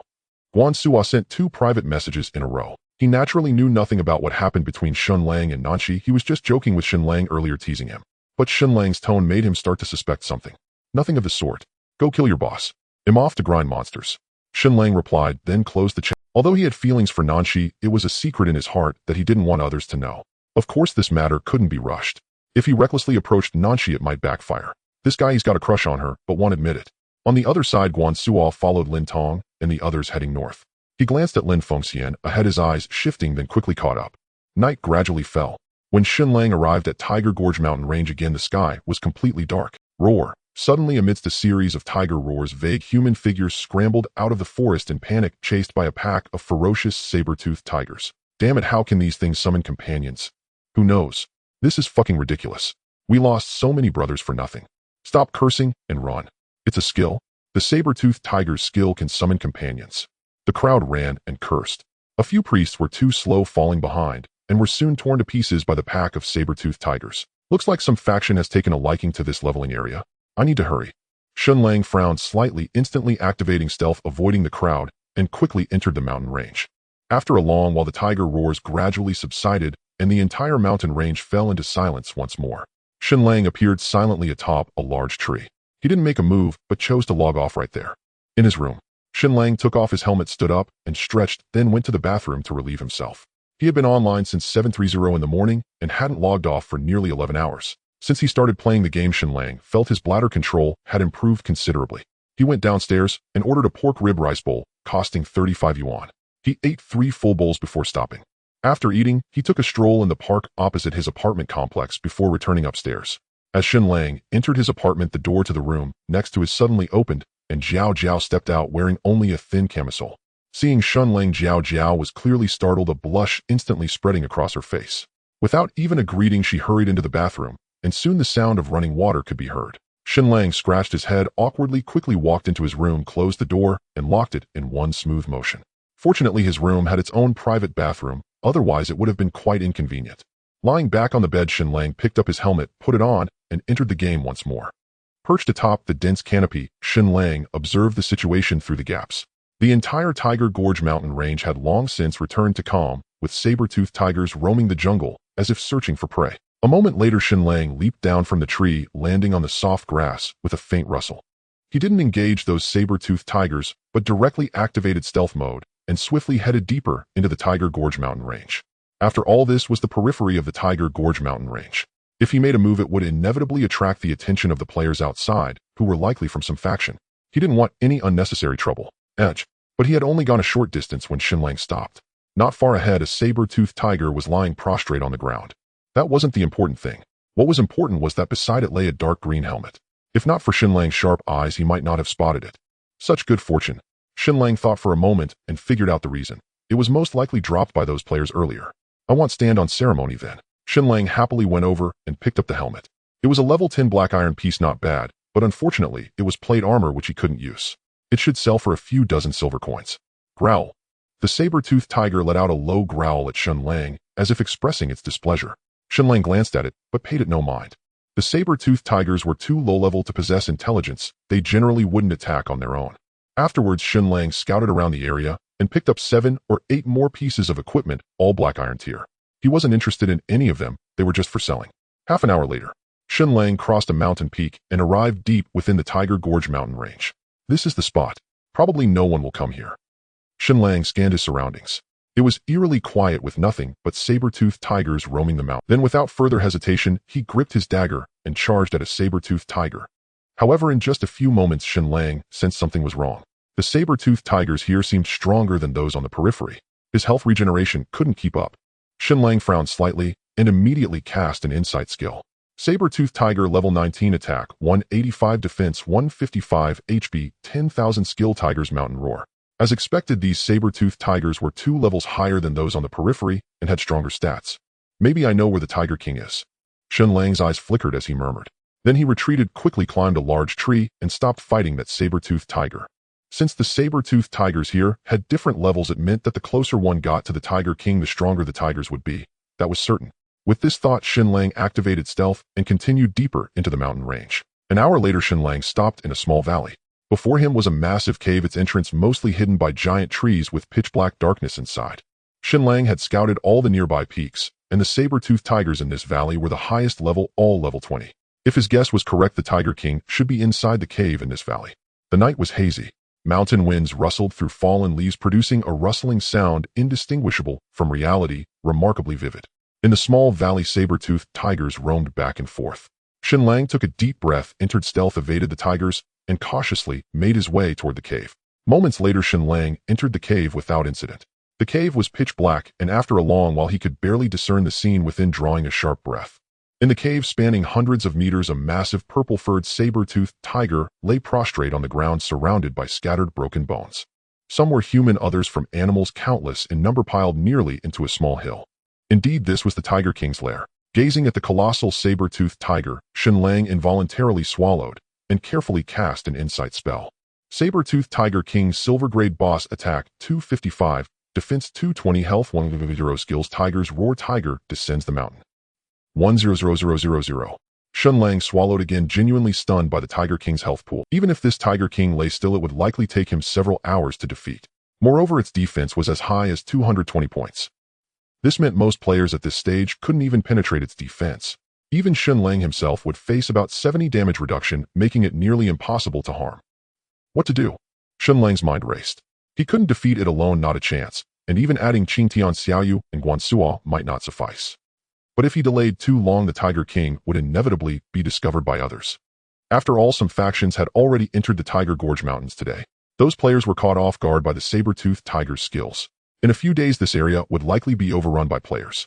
Shen Lang pondered for a moment, then had a sudden idea. He opened his friend list and sent a call request to Guan Suo. "Hey Longzi, what's up?" Guan Suo answered quickly, his voice slightly breathless, likely mid-battle. "Have you finished the boss?" "Still fighting." "What level?" "Carnivorous Flower, a level 22 silver grade boss." "Damn tough.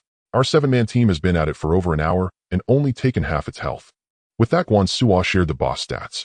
Carnivorous Flower Queen, silver grade boss, level 22, attack 255, defense 260, health 100, skills Entangle Blossom everywhere. "How are you penetrating 260 defense?" This Carnivorous Flower Queen was even more absurd, 120 health and 260 defense. How could they fight it? Even Lin Tong probably couldn't harm it. As for the others, they couldn't even break its defense. "We have Sister Yu. The archer's first turn skill has armor-piercing arrows, reducing the target's defense by 35. It works, but it's tough. We nearly got wiped out earlier," Guan Suo said breathlessly. "I forgot about archers." Shen Lang slapped his forehead, suddenly realizing. "Anything else? If not, I'll hang up. Boss Lin is glaring at me," Guan Suo said nervously. "No, go fight the boss. Talk later." With that, Shen Lang ended the call. "If I find an archer, maybe it's doable." He mused for a moment, then sent a call request to Qingtian Xiaoyu. "Hey Tianya Gij." Qingtian Xiaoyu answered instantly, addressing him sweetly. Xiaoyu, are you free now?" Shen Lang asked directly. "Tianya Gij, are you going to fight a boss?" Qingtian Xiaoyu asked with some surprise. "Yes, a boss." Shen Lang didn't hide it. "Oh, it really is a boss." Qingtian Xiaoyu's tone was hesitant. Tianya Gij, can you wait 2 hours?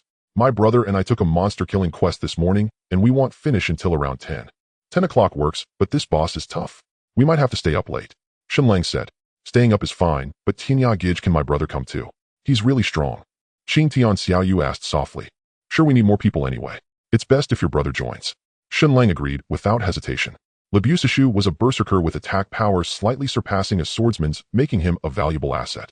Most importantly, as Qingtian Xiaoyu's brother, he should be trustworthy. "Thanks, Tianya Gij. We'll contact you after we finish the quest." "Okay, take your time." Shen Lang ended the call, thought for a moment, then dialed Chen Ming. "What's up, Longzi?"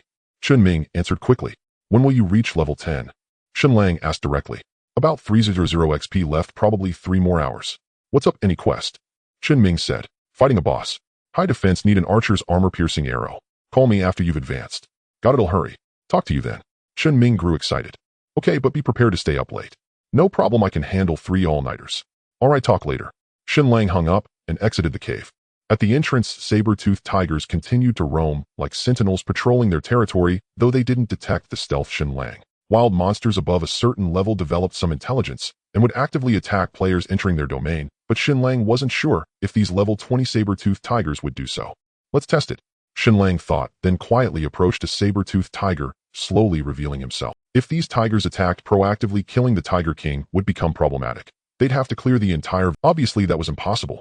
Once one tiger used a skill, the whole valley would erupt, and they'd likely be wiped out. "Growl." Fortunately, the tiger only growled lowly at Shen Lang without attacking. "That's a relief." Shen Lang breathed a sigh of relief, then without hesitation raised his dagger and charged at the saber-toothed tiger. To kill the Tiger King, the minor monsters near the cave entrance had to be cleared first, otherwise one roar from the king would doom them all. The level 20 saber-toothed tiger minions had an attack of 195, a defense of 165, and health of 100, making even Shen Lang's fight strenuous. Fortunately, his Qingguang Ring's health regeneration skill, combined with minor health potions, barely kept him going. Ding!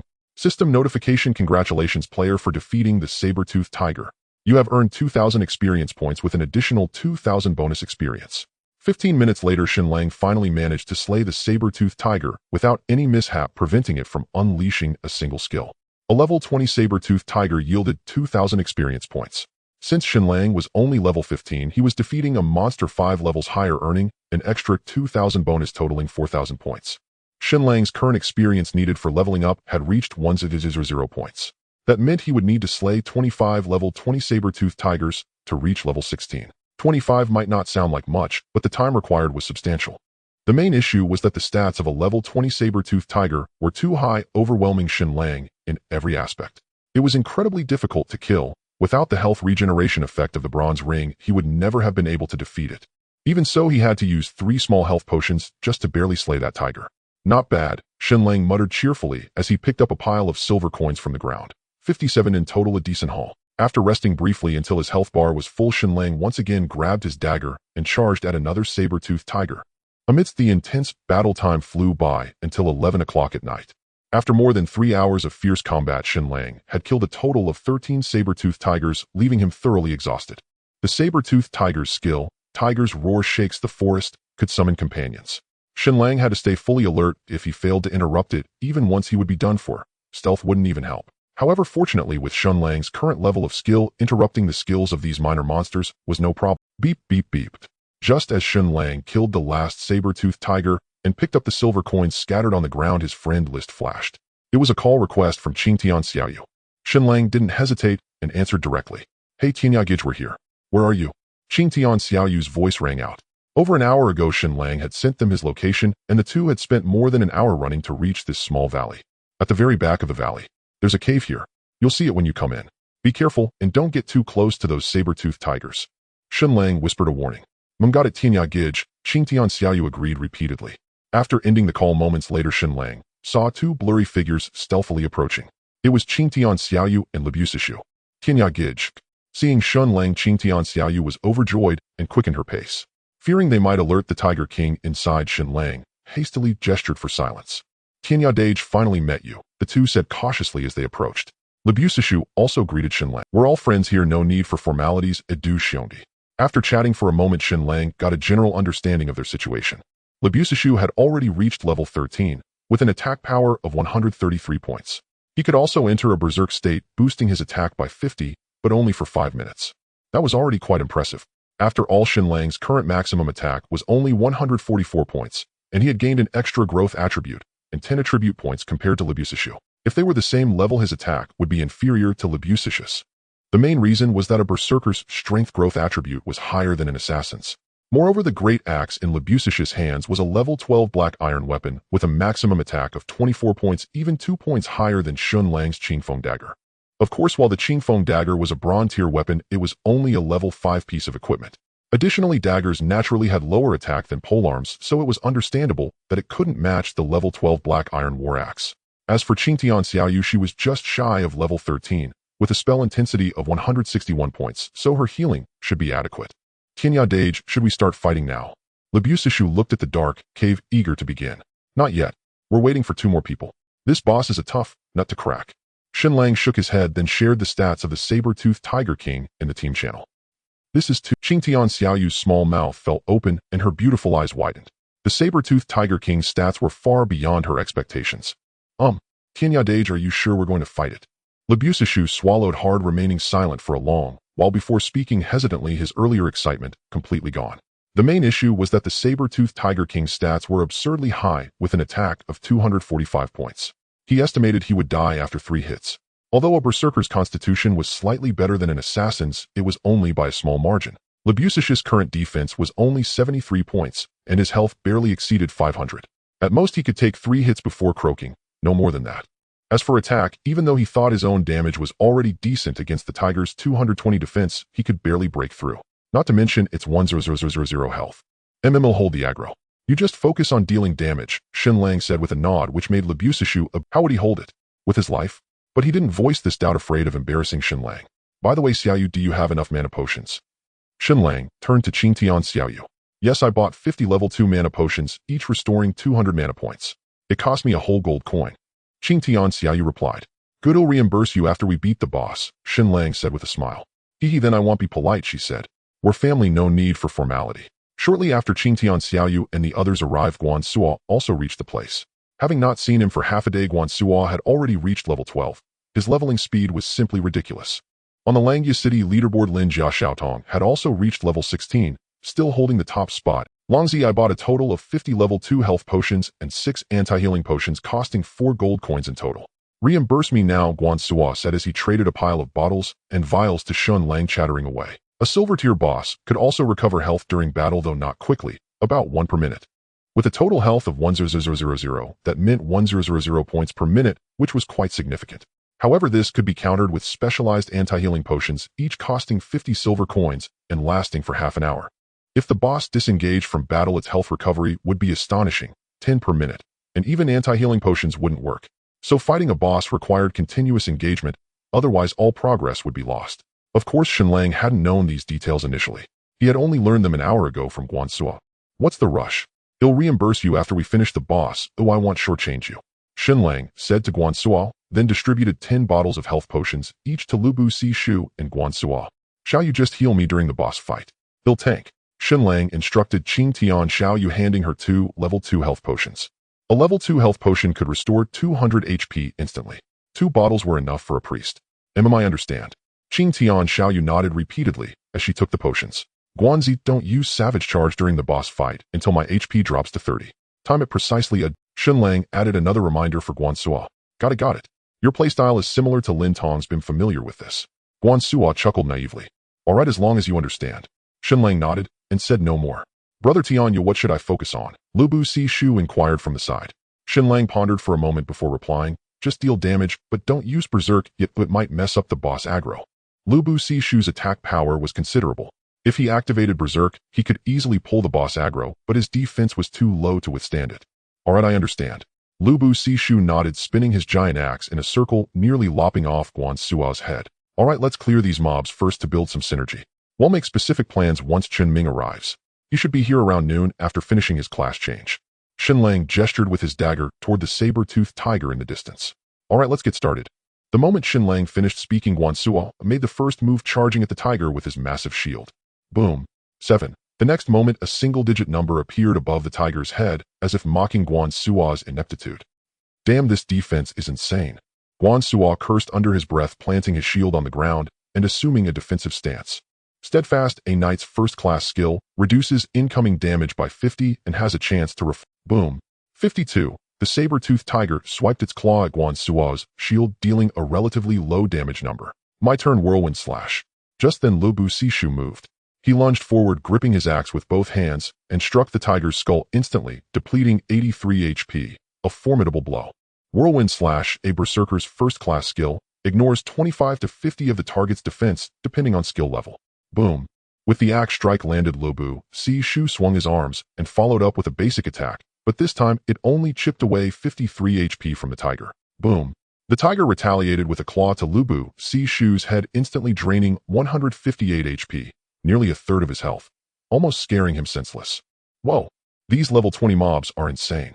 Lu Busishu hastily retreated as Qing Tian Xiaoyu's healing spell immediately landed a flash of green light, restoring his health bar to full. Shoo. At the same time, Shen Lang slid forward and delivered 2 basic attacks, striking the tiger's eyes with pinpoint precision. 128, 124. 2 damage numbers exceeding 100 appeared, stunning the trio. The tiger's weak point is its eyes, high chance of critical hits.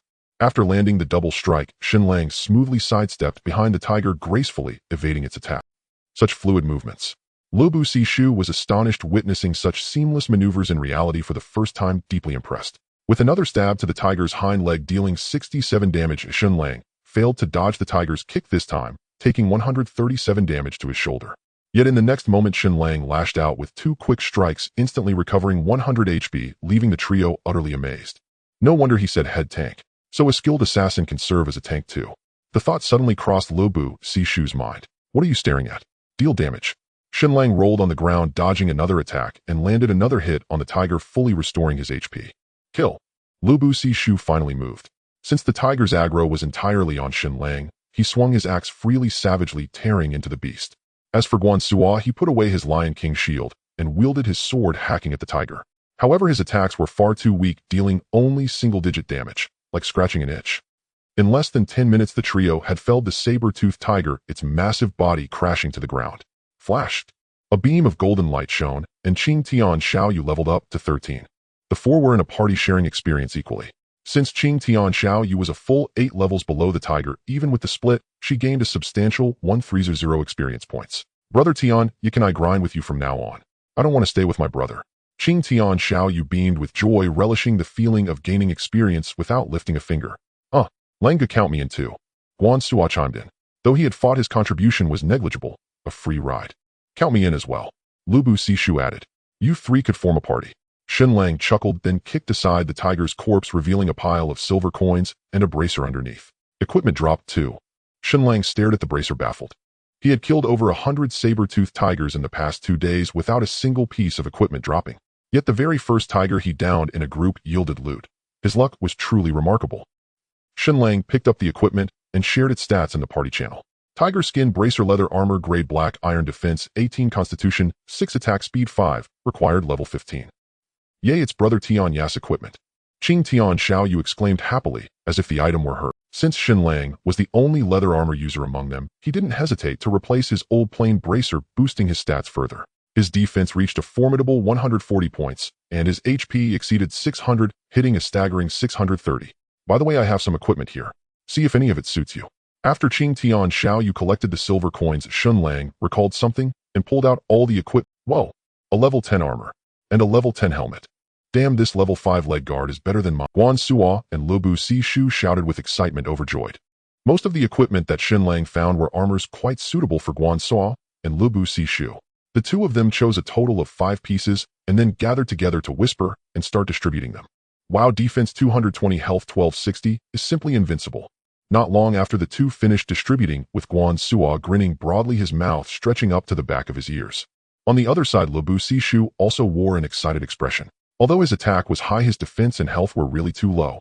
Now, having switched to 2 pieces of level 10 black iron equipment, his defense had directly surpassed 100 points and his health was approaching 600, truly achieving a balance of offense and defense. Alright, since we've finished distributing, let's continue clearing the small monsters. Shen Lang said to the two, then brandished his dagger and charged toward another saber-toothed tiger. Seeing this, Guan Suo and the others hurriedly followed suit. In the blink of an eye, an hour passed, and the 4 of them smoothly killed 8 saber-toothed tigers, but unfortunately no additional equipment dropped. By midnight, Qinming finally arrived at the valley. Guan Suo introduced everyone to each other, and then Shen Lang gave Qinming 2 bottles of health potions for emergencies. Thus, the 5-man team was officially formed. Are we going to start now? With their powers significantly increased, Guan Suo and Lu Bu Shu were already eager to try. Not yet. Shen Lang shook his head and said, these small monsters will respawn after 12 hours. Let's log off now and sleep. Set an alarm, and we will be back online at 430 to kill the boss. Why bother with that? Let's just stay up all night and deal with it. Guan Suo scratched his head, somewhat puzzled by Shen Lang's arrangement. You mean, to maximize experience? Lu Bu Shu was the first to react. Tian Yin has a protection mechanism, and the experience and drop rate for killing monsters from midnight to 6 a.m. are halved, which isn't worth it. Yes, no one should come in the short term. We have plenty of time, no need to rush, Shen Lang nodded. The experience and drop rate for a level 20 silver boss are quite high, and having that would be too unprofitable. Moreover, if they stayed up all night to kill the boss, they would need to catch up on sleep the next day, wasting normal time. I'll follow Tian Yan's arrangements. I will follow Tian Yan too. Lu Bu Shu and Qing Tian Xiaoyu quickly voiced their agreement. But I want to kill it now. Only Guan Suo muttered. Then you go ahead, no one is stopping you. Qinming glanced at him and couldn't help but tease. Alright, it's settled.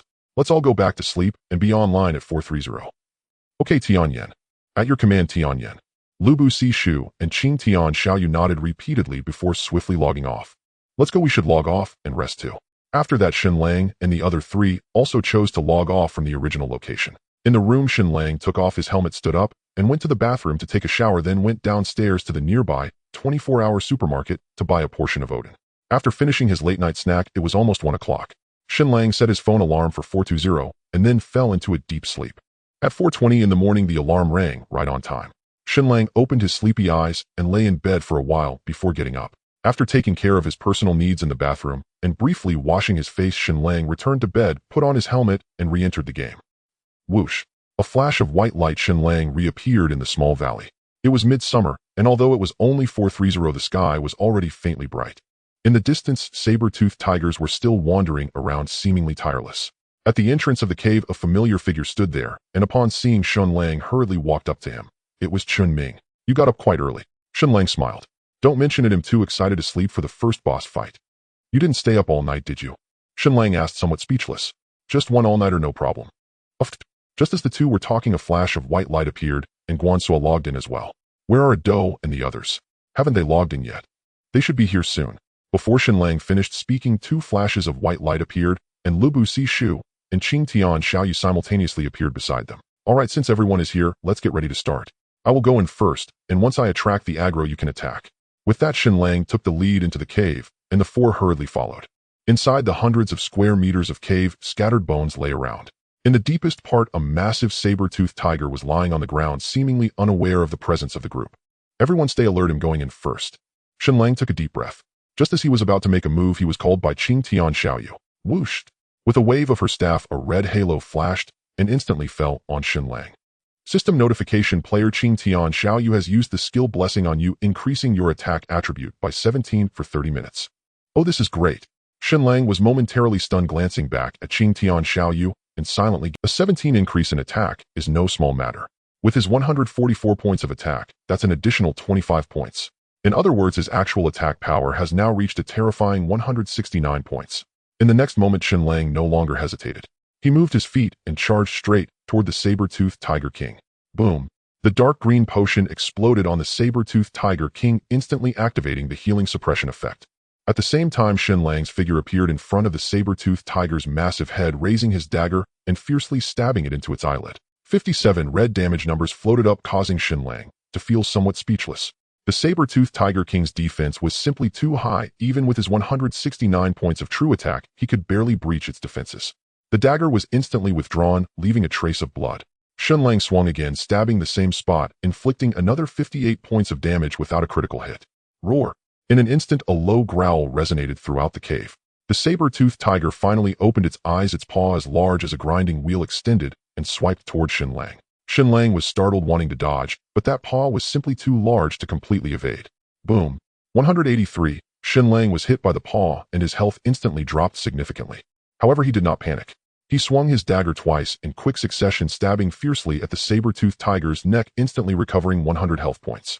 Roar! However, the next moment, the saber-toothed tiger's massive body suddenly stood up, swinging its sharp claws again, driving Shen Lang's health down to 1/3. Damn! Shen Lang gritted his teeth and struck again, recovering another 50 health points. Then he executed a side slide, dodging the saber-toothed tiger's next attack just in time. "I have attracted its aggro, you can now attack." As soon as Shen Lang finished speaking, Lu Busi Shu and the other three sprang into action. Break! The first to attack was Chun Ming, who accurately hit the saber-toothed tiger with a breaking arrow, instantly reducing its defense by 25. However, Chun Ming's attack was too low, barely hitting below 100 points, causing only a few points of damage. Breaking arrow, a skill of the archer that can reduce the target's defense by 25-50, dependent on skill level. "Hey, big cat, take this axe." On the other side, Lobu Si Shu charged in with a large axe, delivering a fierce whirlwind strike to the saber-toothed tiger's abdomen, dealing a whopping 83 points of damage. With a loud bang, the damage values flashed: 85, 50, 87, 50. On the other side, Shen Lang dealt 2 consecutive strikes, reducing the saber-toothed tiger's health by 170 points. Thanks to the effect of the armor-piercing arrow, the damage he dealt this time increased significantly, though it still did not exceed 100. In the next moment, the saber-toothed tiger bit down on Shen Lang's arm, causing his health to evaporate by another 186 points, dropping to around half.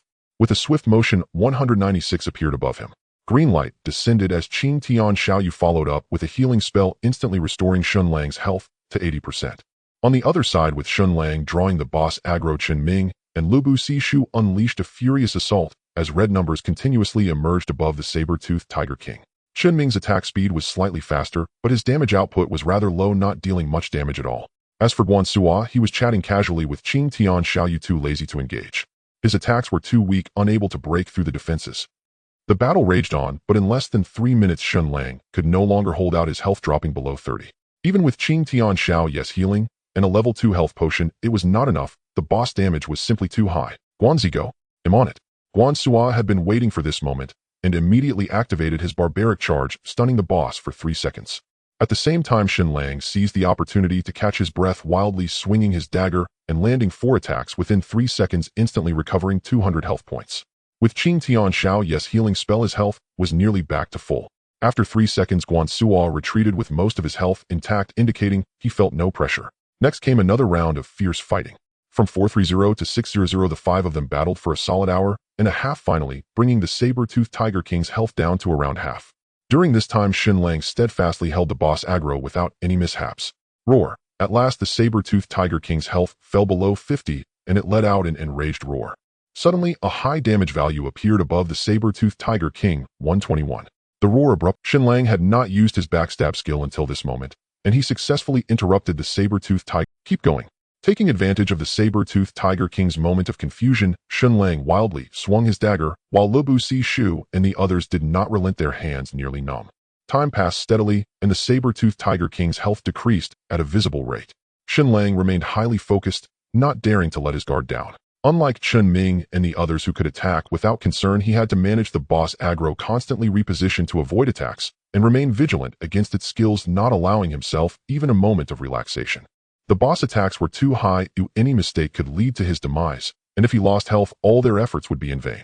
The battle continued, finally reaching 7 in the morning. After 2.5 hours of continuous attacks, the saber-toothed Tiger King's health finally dropped to 20, and the critical moment had arrived. With a roar, the saber-toothed Tiger King's massive body swelled once more, and in an instant a wave of red energy surged out of the cave. Ding. System prompt: Dear player, please note that due to the saber-toothed Tiger King's health dropping to 20, it has entered a berserk state, increasing its attack by 20. Only 2000 health left. Hold on. With gritted teeth, Shen Lang swung his dagger repeatedly, frantically harvesting the saber-toothed tiger's health. However, as the saber-toothed Tiger King entered its berserk state, its attack skyrocketed to over 300, and the pressure on Shen Lang increased dramatically. With his health, he could only withstand 3 attacks at most before hitting 0. It was truly absurdly strong. This time, Shen Lang could only hold out for a minute before he couldn't take it anymore. Even when Guan Sua hard-controlled the boss for 3 seconds, his health still didn't recover. After gritting his teeth and holding on for another half a minute, once Guan Sua's skill was off cooldown, Shen Lang directly retreated, transferring the boss aggro elsewhere. He simply couldn't hold on any longer. The health potion was still on cooldown, and Qing Tian Xiao Yes healing spell also needed time. During this window, relying solely on his skills to recover health was not sufficient. As the 3 seconds elapsed since Shen Lang had retreated, the boss aggro instantly shifted to Lubu Si Shu. What the hell? Lubu Si Shu was dumbfounded. His health dropped to 0 within seconds, and he grimaced, running away without hesitation. Fortunately, at the critical moment, Qing Tian Xiao Yu cast a healing spell, otherwise he would have died right there. Chen Ming also wisely put away his longbow, as he dared not attract the boss aggro. With his health, he could easily be killed in one hit. Guanzi, hold on for a bit. Shen Lang hid in the back, his health only slightly above half, waiting for Qing Tian Xiao Yes healing cooldown. Alright, leave it to me. Guan Sua planted the Lion King's shield in front of him and activated his defensive stance. Fortunately, his defense and health were high enough, and with the 50 damage reduction from defensive stance, he managed to hold on for a while. Half a minute later, Qing Tian Xiao Yes healing brought Shen Lang's health back above 80, and he charged back and landing 2 normal attacks on the saber-toothed Tiger King's rear elbow, instantly restoring his health to full. Meanwhile, Chen Ming and Lubu Si Shu also struck again. Shen Lang's high damage was enough to hold the boss aggro. As long as he didn't retreat, they could unleash their full power. Damn, that almost killed me. Guan Sua cursed as he retreated, his health down to 10, nearly getting wiped out. Shall you heal me up? Big brother Guan, I need to heal Tianya. I don't have time to heal you. With a pained expression, Qing Tian Xiaoyu replied. Her healing spell had a 10-second cooldown, and she couldn't keep up with healing Shen Lang alone, let alone worry about others. Sigh. Guan Sua sighed helplessly and quietly used a level 2 health potion. Within 2 minutes, Shen Lang's health again dropped to 20, and he immediately called out to Guan Sua. Without hesitation, Guan Sua dashed in, but this time his health was below 30, and he could barely hold on for 3 seconds before running back with an empty health bar. Next time I won't be able to hold on, Guan Sua said tearfully. Qing Tian Xiao, you had no time to heal him, and the cooldown for the health potion hadn't finished. Our relying on the little health he regained was simply insufficient. This isn't a viable strategy anymore. At this point, Shen Lang couldn't help but feel anxious. The boss berserk state had broken their balance, and they simply couldn't withstand it. Fortunately, at that moment his luck shone, and the healing special ability of the Qing Feng dagger activated several times, allowing him to barely maintain the situation. Moments later, just as Shen Lang's health dropped to around 30, they finally brought the saber-toothed Tiger King's health down to the final 10. Roar. With a roar, the saber-toothed Tiger King's fur bristled, unleashing its ultimate attack. Without hesitation, Shen Lang activated his backstab, plunging his dagger deep between its hind legs, delivering a significant amount of damage. Ugh! The saber-toothed Tiger King shuddered violently, its roar abruptly stopping as it slumped down. System prompt: the saber-toothed Tiger King's ultimate skill has been interrupted, entering a 10-second weakened state, with defense reduced by 50. A melodious alert sounded, and everyone felt a rush of joy. Seizing the opportunity. 121, 120, 244, 240. Shen Lang's dagger danced wildly, stabbing repeatedly between the saber-toothed Tiger King's legs as high damage values continuously floated up. Lu Bu Shu and Qin Ming also unleashed their attacks frantically. In an instant, the saber-toothed Tiger King's health dropped dramatically. Roar. After 10 seconds, the saber-toothed Tiger King finally recovered, letting out a roar and lunging at Shen Lang. However, it had already used its ultimate attack, and Shen Lang had no more reservations, unleashing his backstab and barely managing to withstand this final assault. After fighting for another 10 minutes, just as Shen Lang's health hit zero, the saber-toothed Tiger King's health was also depleted, and its massive body collapsed. Swish, swish, swish. As the saber-toothed Tiger King fell, 5 golden lights cascaded down, and apart from Shen Lang, the other 4 all leveled up. Shen Ming even leveled up twice, going directly from level 10 to level 12. Meanwhile, Shen Lang's experience bar was nearly full, only a few thousand experience points away from level 16. Thank goodness it's finally over. After 3 continuous hours of fierce battle, everyone was somewhat fatigued, especially Shen Lang, who sat down directly on the ground, utterly exhausted. Come on, let's check the loot. After resting for a moment, Guan Sao stepped forward and with great effort moved the saber-toothed Tiger King's corpse, revealing a pile of items beneath. A silver, 2-handed greatsword, a tiger-striped breastplate, a pair of blood-red battle boots, and a glittering golden skill book. Additionally, there was a pile of gold coins, roughly 50 to 60 in number. Boss, you should be the one to check the loot. The others gathered around, all with excited expressions, looking at Shen Lang. Shen Lang didn't hesitate, directly collecting all the equipment and gold coins from the ground. His intuition told him that the skill book should be extraordinary. Let's go one by one, and generally whoever can use it gets it, and anything not needed goes to me. Well, sell it, and split the money evenly. Shen Lang glanced at the 4 and said, Cough Lang Zi, you discovered the boss and contributed the most, there's no need to split evenly. Chen Ming coughed lightly and said, Exactly, boss, you should at least take half, though it can't be less than that. Lu Bu Shu chimed in. Meanwhile, Qing Tian Xiaoyu nodded repeatedly in agreement. Alright then, I won't be polite with you guys, I'll take half of the selling price. Shen Lang said with a smile. He was in urgent need of money, as refining that vigor-enhancing pill was quite costly. It's only right, we wouldn't feel good if you didn't take it, the others said in unison. In response, Shen Lang said nothing more and casually took out the first piece of equipment, sharing its attributes in Tiger King's sword, rarity silver, grade, attack 76, 85 strength, 20 special effect, powerful strike, with a 20 chance to deal an additional 150 damage on each attack. Required level 16. Hiss. Seeing the attributes of the Tiger King's sword, everyone gasped in awe. It was truly formidable. With a maximum attack of 85 points and an additional 20 points of strength, this sword's total attack bonus reached a staggering 105 points. Not to mention, it also had a special effect. This was simply invincible for the current stage. This sword can be used by Guanzi and Ado. Let's see who gets it by luck. Shen Lang silently cursed the Tian Yin system once again in his heart. If he had successfully chosen the swordsman back, then this powerful weapon would undoubtedly belong to him. Meanwhile, Guan Suo and Lu Bu Shu had their eyes wide open, a mix of excitement and tension. The sword's attributes were truly outrageous. No one could resist such temptation. Come on, brother. In the next moment, Shen Lang opened the system to roll the dice, and the 2 of them rolled simultaneously. 95, 18. The 95 was from Lu Bu Shu, and the 18 was from Guan Suo. Sigh. It seems this sword is not meant for me. Guan Suo sighed, shaking his head, feeling somewhat disappointed. Yay, brother one. On the other side, Qing Tian Xiaoyu was filled with joy, extremely happy. Thank you. Lu Bu Shu took a deep breath and carefully took the Tiger King's sword from Shen Lang's hand, unable to contain his excitement. With this sword, he felt confident he could rank among the top players in Lengyu City. However, the Tiger King's sword required level 16 to equip, and he was currently only level 14, still 2 levels short, but it wouldn't take long. You are a berserker, a main attacker. This sword is indeed quite suitable for you, Shen Lang said with a smile, giving Guan Suo a pat on the shoulder before taking out the breastplate. Tiger King's armor rarity silver, grade, defense 85, health 800, special effect eternal. Each time you are attacked, your defense increases by 2. stacking up to 30, and the effect disappears after combat. Required level 16. Although everyone was somewhat mentally prepared this time, they couldn't help but gasp when they saw the attributes of the Tiger King's armor. With 85 points of defense and 800 points of health, that was a bit excessive. Armor is the most valuable among defense equipment. This silver-grade breastplate would probably be worth tens of thousands if sold. At this moment, Guan Sua's eyes were already wide open, but he remained silent. Although this piece of equipment was most suitable for knights, berserkers could also equip it. Good heavens, 800 health points. That's even higher than my total health. Shen Lang shook his head and smiled bitterly. He glanced at Guan Sua, who was eagerly waiting, wanting to directly give him the Tiger King's armor, but worried about Lu Bu Sishu, unsure how to decide. I've already got the Tiger King's sword, and am quite satisfied. Oh, I won't participate in this breastplate. Just as Shen Lang hesitated, Lu Bu Sishu spoke up tactfully. Is that okay?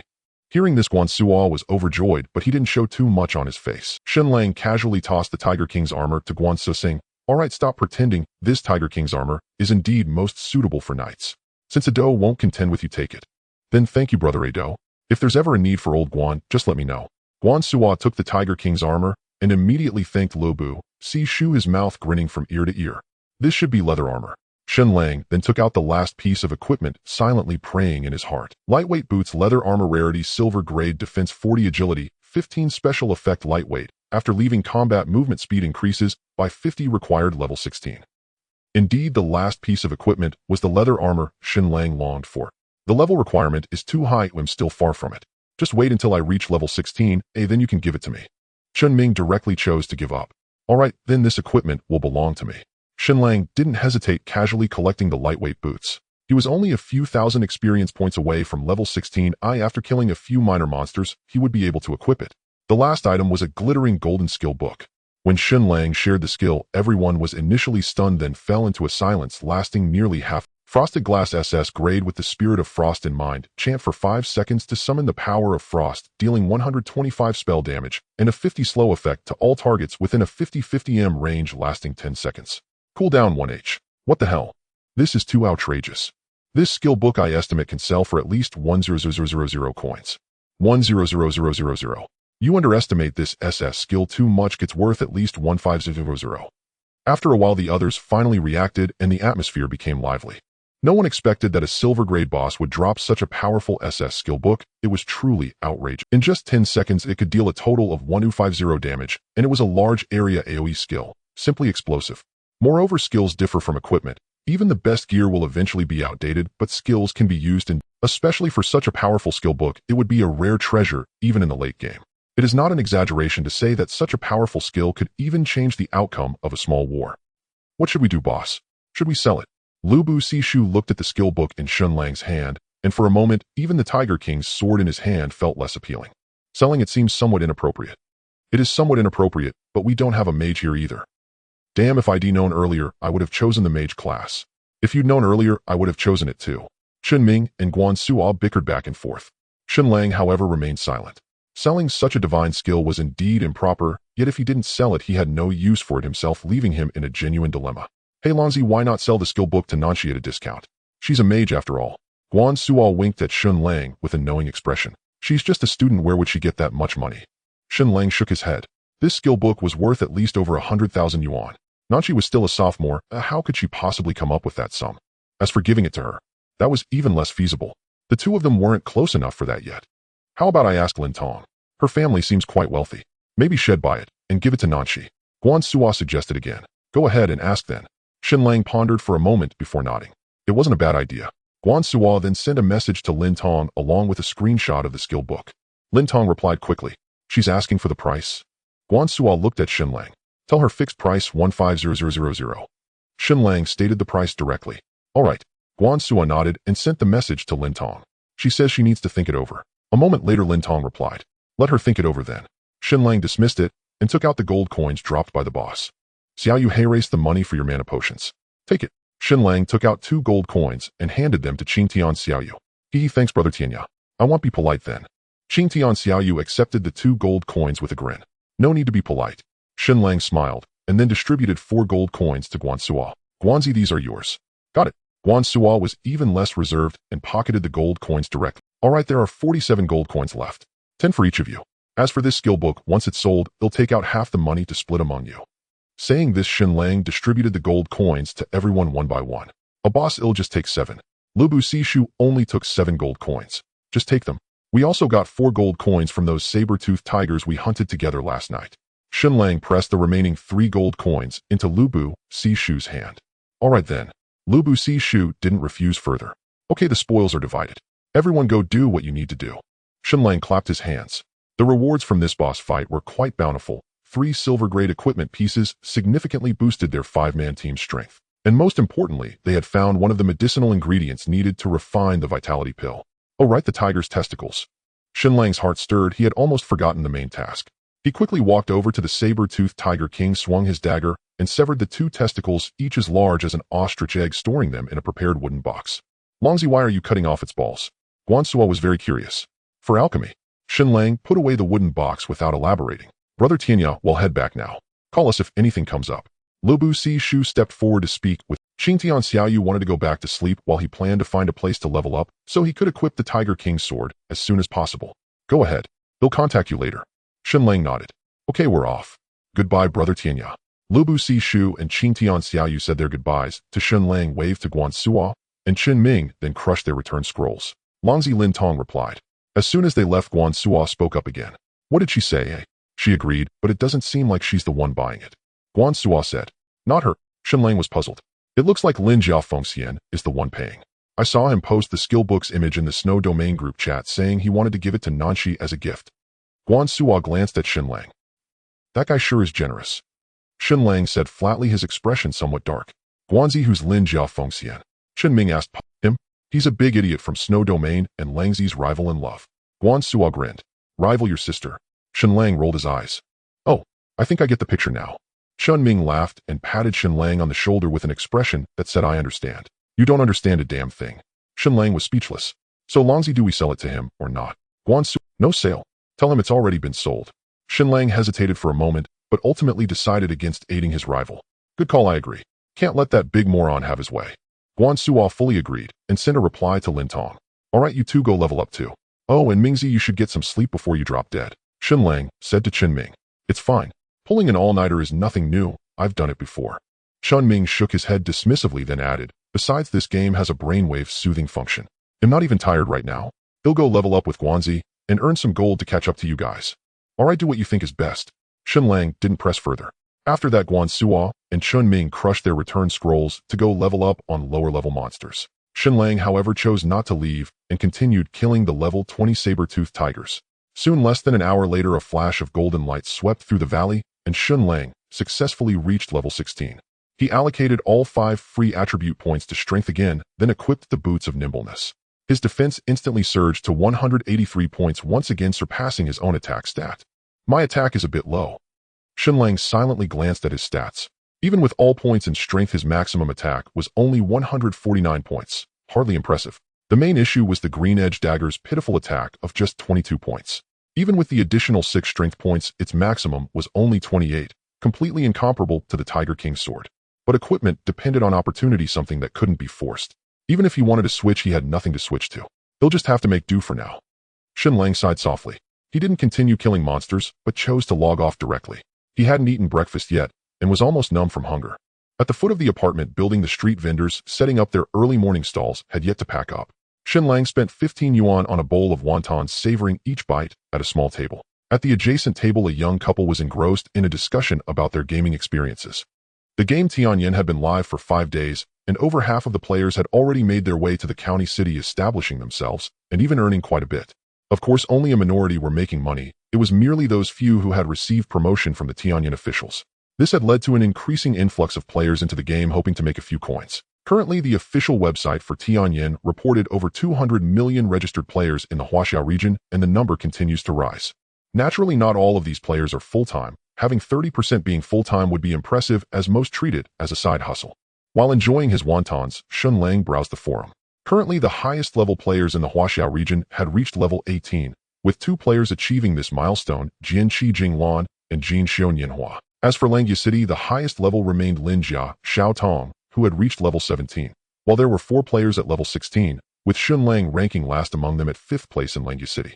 His attack power was starting to lag behind, and given that assassins naturally faced disadvantages in leveling, his ranking was likely to continue to drop. However, Shen Lang was not too concerned. As long as he successfully transitioned to his hidden profession, none of this mattered. He glanced at the equipment leaderboard for the Huaxiao region, where the Tiger King sword surprisingly ranked 9th. Ahead of the Tiger King sword were weapons, with the leading item being an 18-level staff owned by the second-ranked player in the Huaxiao region, Jin Xion Yanhua. The Huaxiao region truly lacks no experts. Shen Lang sighed softly, feeling quite emotional. There were simply too many players in the Huaxiao region, even the rarest of geniuses numbered in the thousands, making competition fierce. He had thought the Tiger King sword was impressive, yet it only ranked 9th on the equipment list, which was absurd. After that, Shen Lang scrolled through the hot topics on the forum. Most discussions revolved around various factions repeatedly defeating bosses.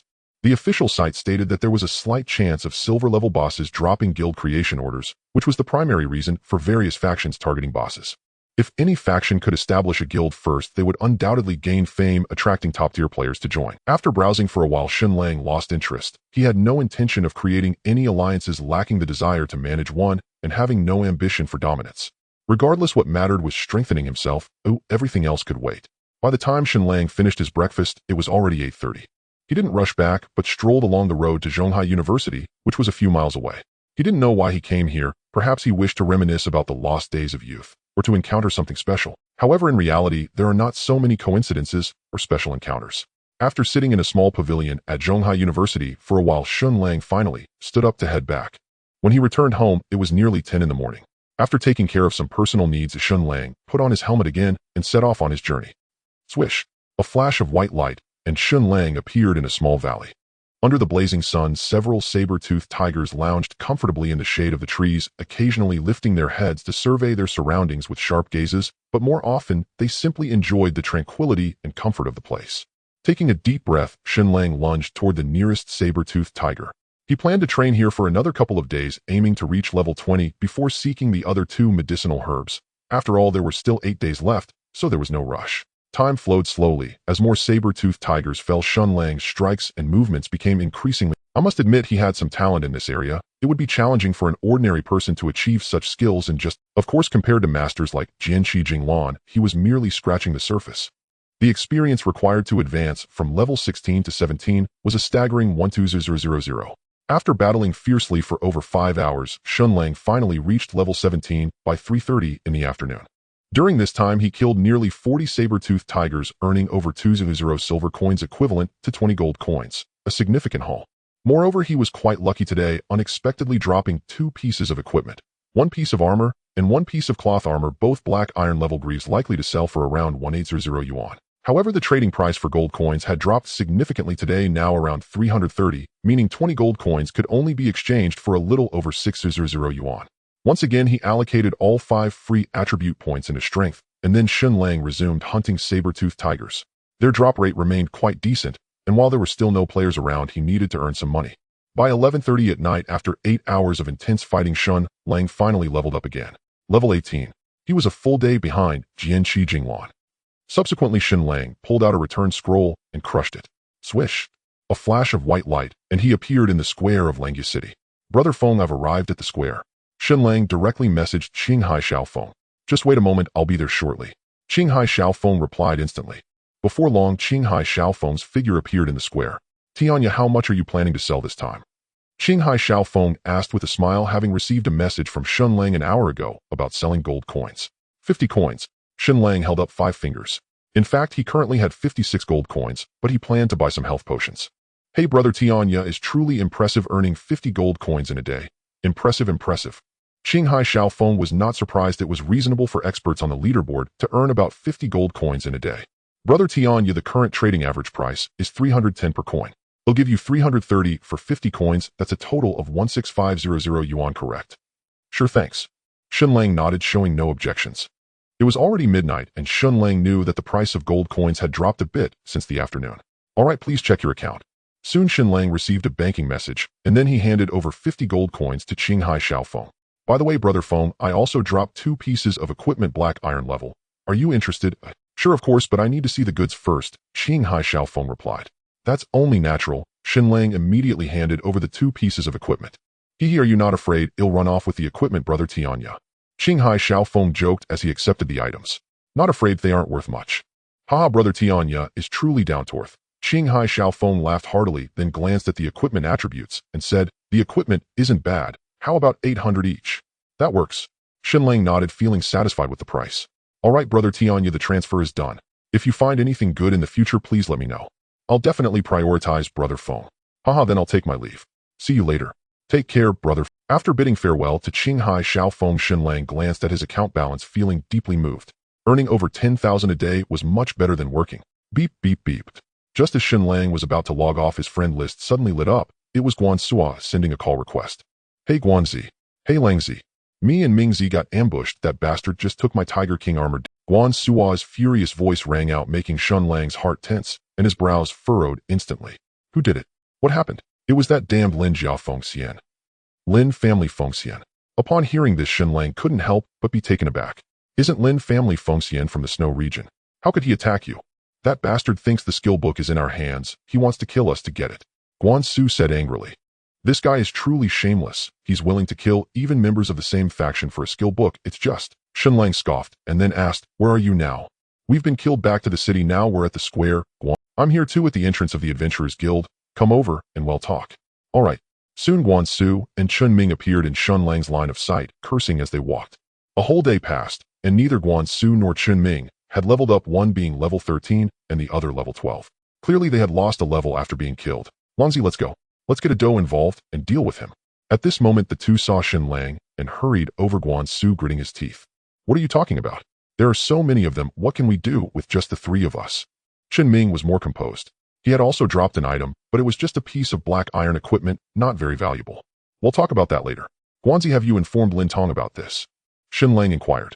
Lin Tong is the leader of the snow region and would definitely not ignore such matters. I told her. She said she would ask around, but then I heard nothing back. That Lin family Fengxian kicked me out of the snow region group just now, Guan Su said, his face full of anger. How many people were involved? Do you know any of them? Hearing this, Shen Lang frowned slightly and asked again. Given the situation, Lin Tong should be siding with Lin family Fengxian. Well, there were at least 17 or 18 people. Besides Lin family Fengxian, I don't know any of them, Guan Su coughed. Langzi, don't listen to his nonsense. There were quite a few people with Lin family Fengxian, but only Lin family Fengxian and another assassin named Fire in the Flames actually attacked, Chun Ming explained. So what level is Lin family Fengxian and how strong is he? Level 16, but I don't know about his attack and defense, Guan Su replied. Based on his damage to Guanzi, his attack should be between 130 and 140. As for his defense, it's hard to say, but since he's an assassin, it shouldn't be too high, Chun Ming added. Got it. Shen Lang nodded, then looked at Guan Su and said, Guanzi, contact Lin Tong again and try to get the Tiger King armor back. As for revenge, we can discuss it in a week. Well, all right, we'll wait a while before getting our revenge. Guan Su hesitated for a moment before nodding. Although he was somewhat reckless, he wasn't foolish and understood the gap between them and Lin family Fengxian. That guy's personal strength might be secondary. Mainly as one of the core members of the snow region, he always had a group of followers around him, making it extremely difficult to kill him. Also, if you meet Lin Fengxian in the next few days, don't show too much hostility, Shen Lang reminded. Understood. The two nodded in unison. All right, let's log off and get some sleep. Tomorrow you should contact Ado and Xiao Yu to level up together. That would be safer. Okay. Taking off his helmet, Shen Lang sat up in bed, letting out a long breath.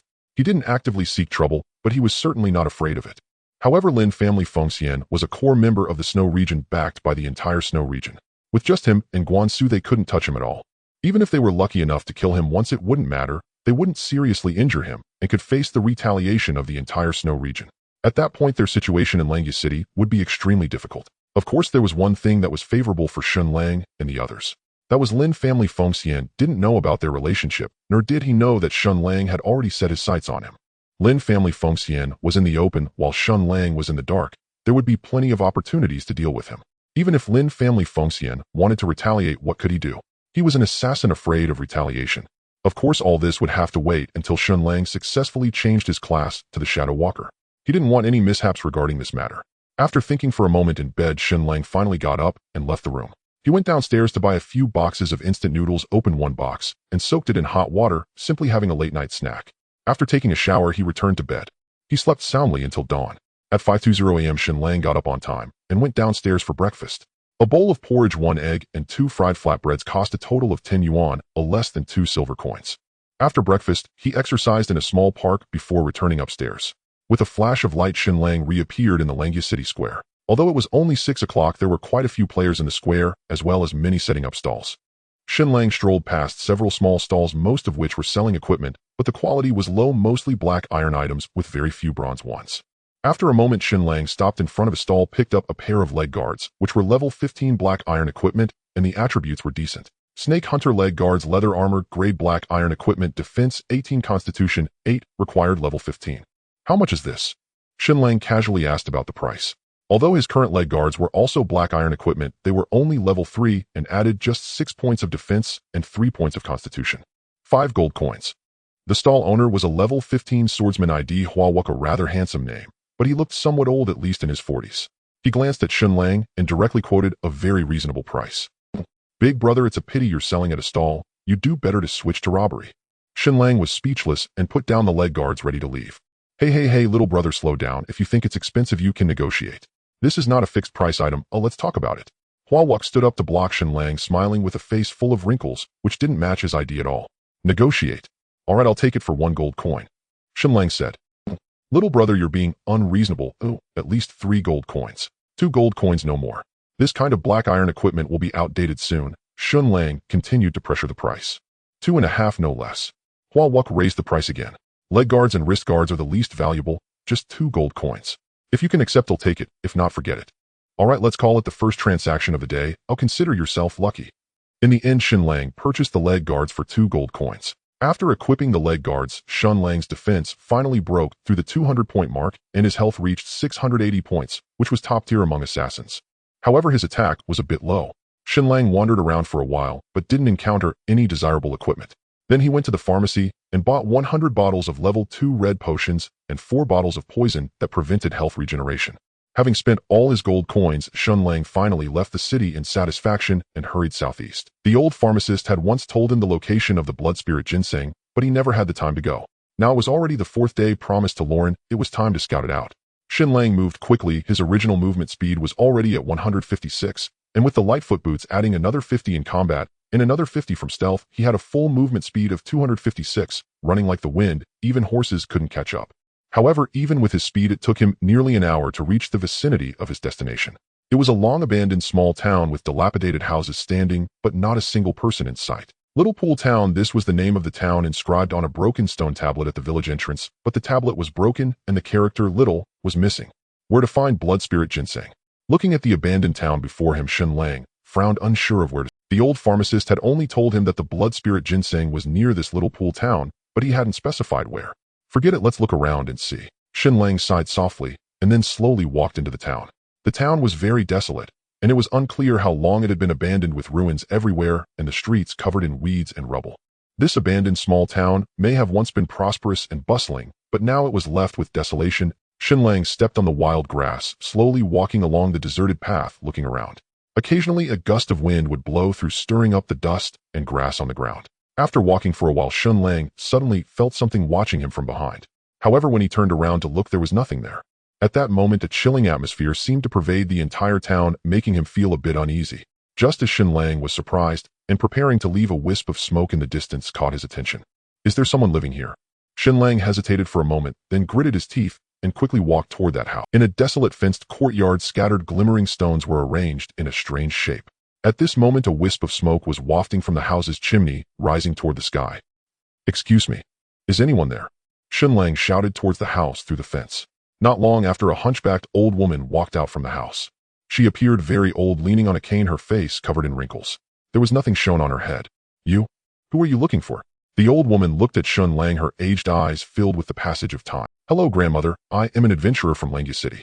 I came here to look for a medicinal herb called blood spirit ginseng. I wonder if you know where I can find it. Shen Lang directly stated his purpose without hiding it. This old woman was clearly an NPC and might know the whereabouts of the blood spirit ginseng. Blood spirit ginseng. So you came for that. Unfortunately, you arrived too late. That thing has long been... The old woman shook her head and then said, however, I still have a few here. If you can help me with a task, I wouldn't mind giving you one. Hearing this, Shen Lang felt a surge of joy in his heart and hurriedly said, please let me know what you need, elder. All right, this town is filled with vengeful spirits, and they always disturb my sleep at night. You just need to clear them out and bring me their soul beads. The old woman said to Shen Lang with a murky gaze full of indifference. Vengeful spirits. Shen Lang frowned slightly. He suddenly recalled the eerie feeling he had earlier. Could it be the vengeful spirits were watching him? Yes, vengeful spirits.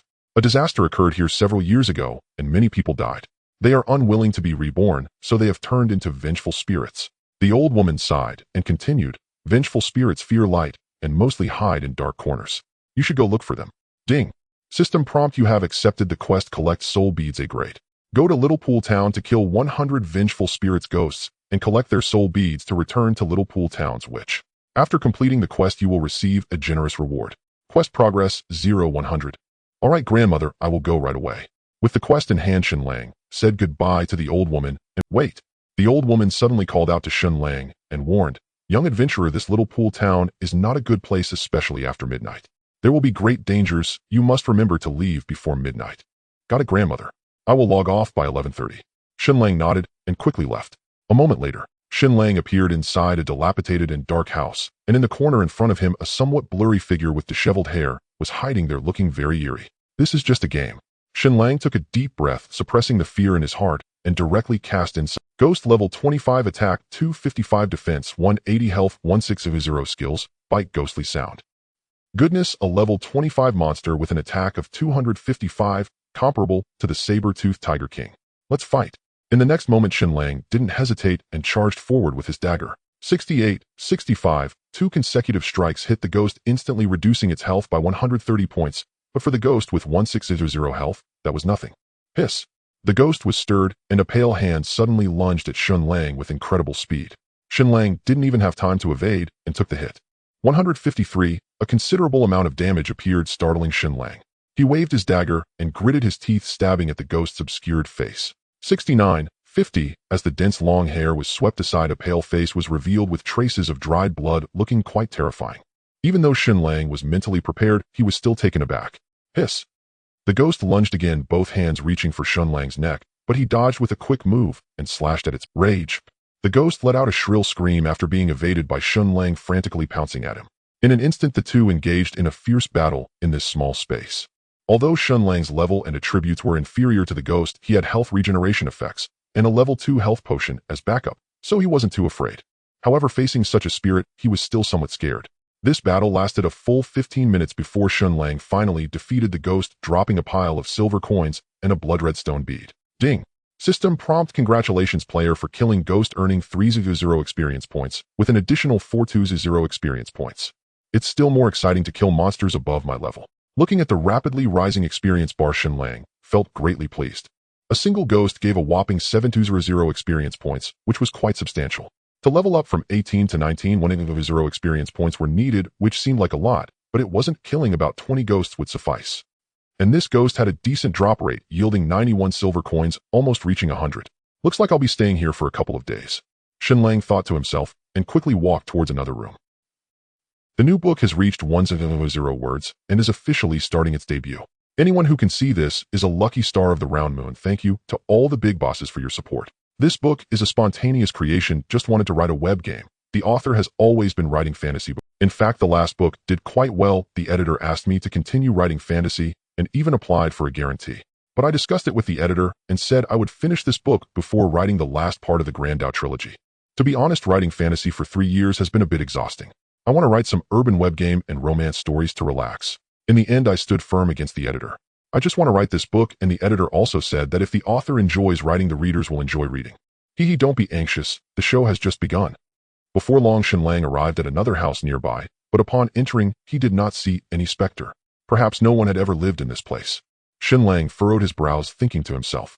The next moment, just as he was about to leave and search elsewhere, wisps of mist began to emanate from beneath the worn-out bed. Startled, Shen Lang quickly looked down, and in an instant a chill rose from his heart, spreading throughout his entire. A headless specter slowly crawled out from under the bed, its neck appearing as if torn by something jagged and uneven, with strands of unsevered skin still attached. Shen Lang's scalp tingled. This game was truly not for the faint of heart. Fortunately, it was broad daylight. If it were night, it might have scared someone to death. It's just a game after all. Shen Lang swallowed involuntarily, gave himself some mental encouragement, then grabbed his dagger and charged forward. For an entire day, except for logging off at noon to eat, Shen Lang was constantly dealing with specters in various gruesome states. Aside from the initial creepiness, he eventually grew accustomed to it. By 7 in the evening, Shen Lang had killed 45 specters, and his level had reached 19.5. He still needed 100,000 experience points to break through to level 20. During this time, he also obtained a black iron equipment piece for level 20, a mage robe with excellent stats that could probably sell for a few $100s. As for gold coins, he had collected a full 40 pieces, another considerable sum.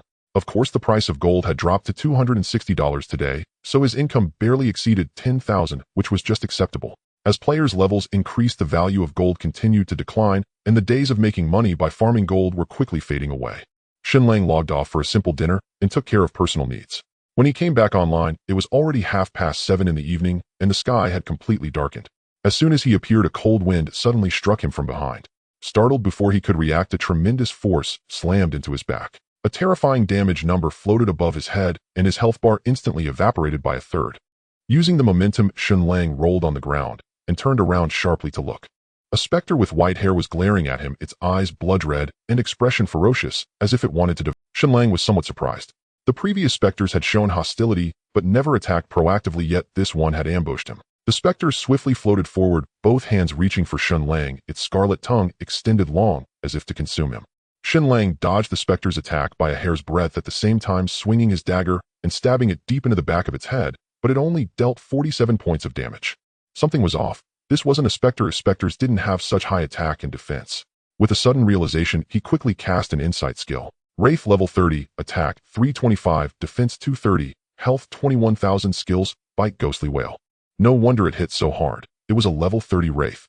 Enraged by Shen Lang's dodge, the Wraith lunged at him with claws bared. Sharp nails grazed Shen Lang's ribs, and another terrifying damage number floated above his head. His nearly 700 health points instantly dropped to less than 300. Though startled, Shen Lang remained composed. His dagger moved swiftly, striking the Wraith's collarbone and the back of its neck, dealing over 90 points of damage while recovering 100 health points for himself. At the same time, he quickly drank a health potion, adding another 200 health points. However, with the Wraith's next attack, his health fell below half again. Cursing under his breath, Shen Lang gritted his teeth and turned to flee the house. The Wraith's attack was too high, and it was very agile, unlike the clumsy monsters he had faced before. It was nearly impossible to dodge its attacks, and he couldn't win this fight. Without health recovery, he could withstand at most 4 attacks before dying. Even with the healing effect of the Azure Spirit Ring, he couldn't hold out. Relying on his speed advantage, Shen Lang quickly shook off the Wraith, then activated stealth and entered another house. But this house also contained a level 30 Wraith, forcing him to sneak out again. Over the next, while Shen Lang checked several houses and found not a single specter, only Wraiths. Refusing to give up, just as he was about to search for more specters, he suddenly noticed that the streets were filled with Wraiths. Fortunately, he was still invisible, so the Wraiths hadn't detected him, otherwise he would have been doomed. After all, these Wraiths were aggressive. Something seemed off. Could it be? Shen Lang's mind stirred as he scanned the town overrun by Wraiths. Could these Wraiths be evolved forms of the specters? He speculated. During the day, the town was filled with specters, and he hadn't seen a single Wraith. Now the opposite was true. Not a single specter remained. Combined with the task's hints, Shen Lang guessed that these Wraiths were likely transformed specters. During the day, with strong yang energy and weak yin energy, the Wraith's power was suppressed, turning them into level 25 specters. At night, when yang energy dissipated and yin energy gathered, the Wraiths regained their full strength. Yes, that must be it. Shen Lang confirmed his theory. But knowing this didn't help. He probably couldn't complete the task today. These Wraiths were too high level for him to defeat. Moreover, if he attacked, he would surely draw the attention of other Wraiths, leaving him with no chance of escape. It seemed he would have to wait until tomorrow. Shen Lang sighed softly. There was no point in staying any longer. Without hesitation, he found a large tree, climbed it, and crushed the city return scroll. With a flash of white light, Shen Lang reappeared in the Langya city square. He sent a message to Qinghai Xiaofeng, got time, selling gold coins and a level 20 equipment piece. The price of gold was constantly depreciating, so selling today was better than waiting until tomorrow. The difference in value was significant. Qinghai Xiaofeng replied, quickly doing a quest. Be back in half an hour. Shen Lang responded, all right, I'll wait for you in the square. He had nothing else to do anyway, so waiting half an hour was no big. On Langya City's square, countless players densely packed the entire area. Though most were out hunting monsters, the prefecture city still teemed with people. It was now the 7th day since the server opened. Players who had entered in the first 2 days had mostly left the newbie. In other words, the 12 prefecture cities in the Chinese region had already accommodated over 100 million players, each city hosting at least 10 million, a testament to the bustling activity. And this number was still growing. With nothing better to do, Shen Lang decided to browse the night market, hoping to find some treasure, as many novels depicted such scenes. The square was filled with at least 1,000 vendors, and countless others were just wandering around. After strolling for a while, Shen Lang stopped at a stall and picked up a skill book catalog to examine. Ice-breaking arrow brank after chanting for 1 second summon an ice arrow to strike the target dealing 125-150 magic damage and reducing the target's movement speed by 50 for 3 seconds. Cooldown 10s, mana cost 10 points. This was a mage skill book. Boss, do you have any assassin skill books? Shen Lang put down the book and casually asked the player running the stall. Yes, of course I do. The vendor named Mark Polo was an archer who had hidden his level. He glanced at Shen Lang, pulled out a skill book catalog from his pocket, and handed it over. Shen Lang took it and looked, his eyes lighting up. It was an a rank skill. Void Pierce, a rank, throw a dagger at a target within 5 meters. If it hits, deal 150,200 damage and stun the target for 1 second. The user then teleports behind the target after 1 second. This skill book dropped from a silver tier boss. Pretty impressive, huh? Mark Polo asked with a smile. Not bad, just average. Shen Lang nodded, casually placing the catalog back on the stall. Hey bro, you planning to grab it? Mark Polo's eyes darted as he asked with a grin. He saw through Shen Lang's act, pretending indifference while secretly coveting the item just to haggle. How much? Shen Lang asked. He was genuinely tempted by the skill. Though his level was decent, his raw strength was lacking. He only had one attack skill, often unusable, forcing him to rely on basic attacks, which was inefficient. Moreover, this wasn't a rank skill with a teleport effect, a rare find at this stage. Bro, you know skill books are the most valuable. How about you name a price? If it's fair, it's yours. Mark Polo said. 800. Without further ado, Shen Lang named his price. Bro, you kidding? This isn't a rank skill book. Mark Polo glared, tempted to shoot an arrow at the guy's face. 1,000. That's my final offer. How about this, bro? Final price 15,000. Take it or leave it. Mark sighed, gritting his teeth as if making a huge sacrifice. No way, Shen Lang said, speechless. Though the skill appealed to him, spending 15,000 on a skill book would be foolish. He wouldn't even pay 5,000. 12,000. Can't go lower. Seeing Shen Lang's reaction, Mark Polo gritted his teeth again. 1,000. 10,000. 1,000. 8,000. 1,000. 6,000. 1,000. Get lost. Mark Polo fumed, itching to kill Shen Lang.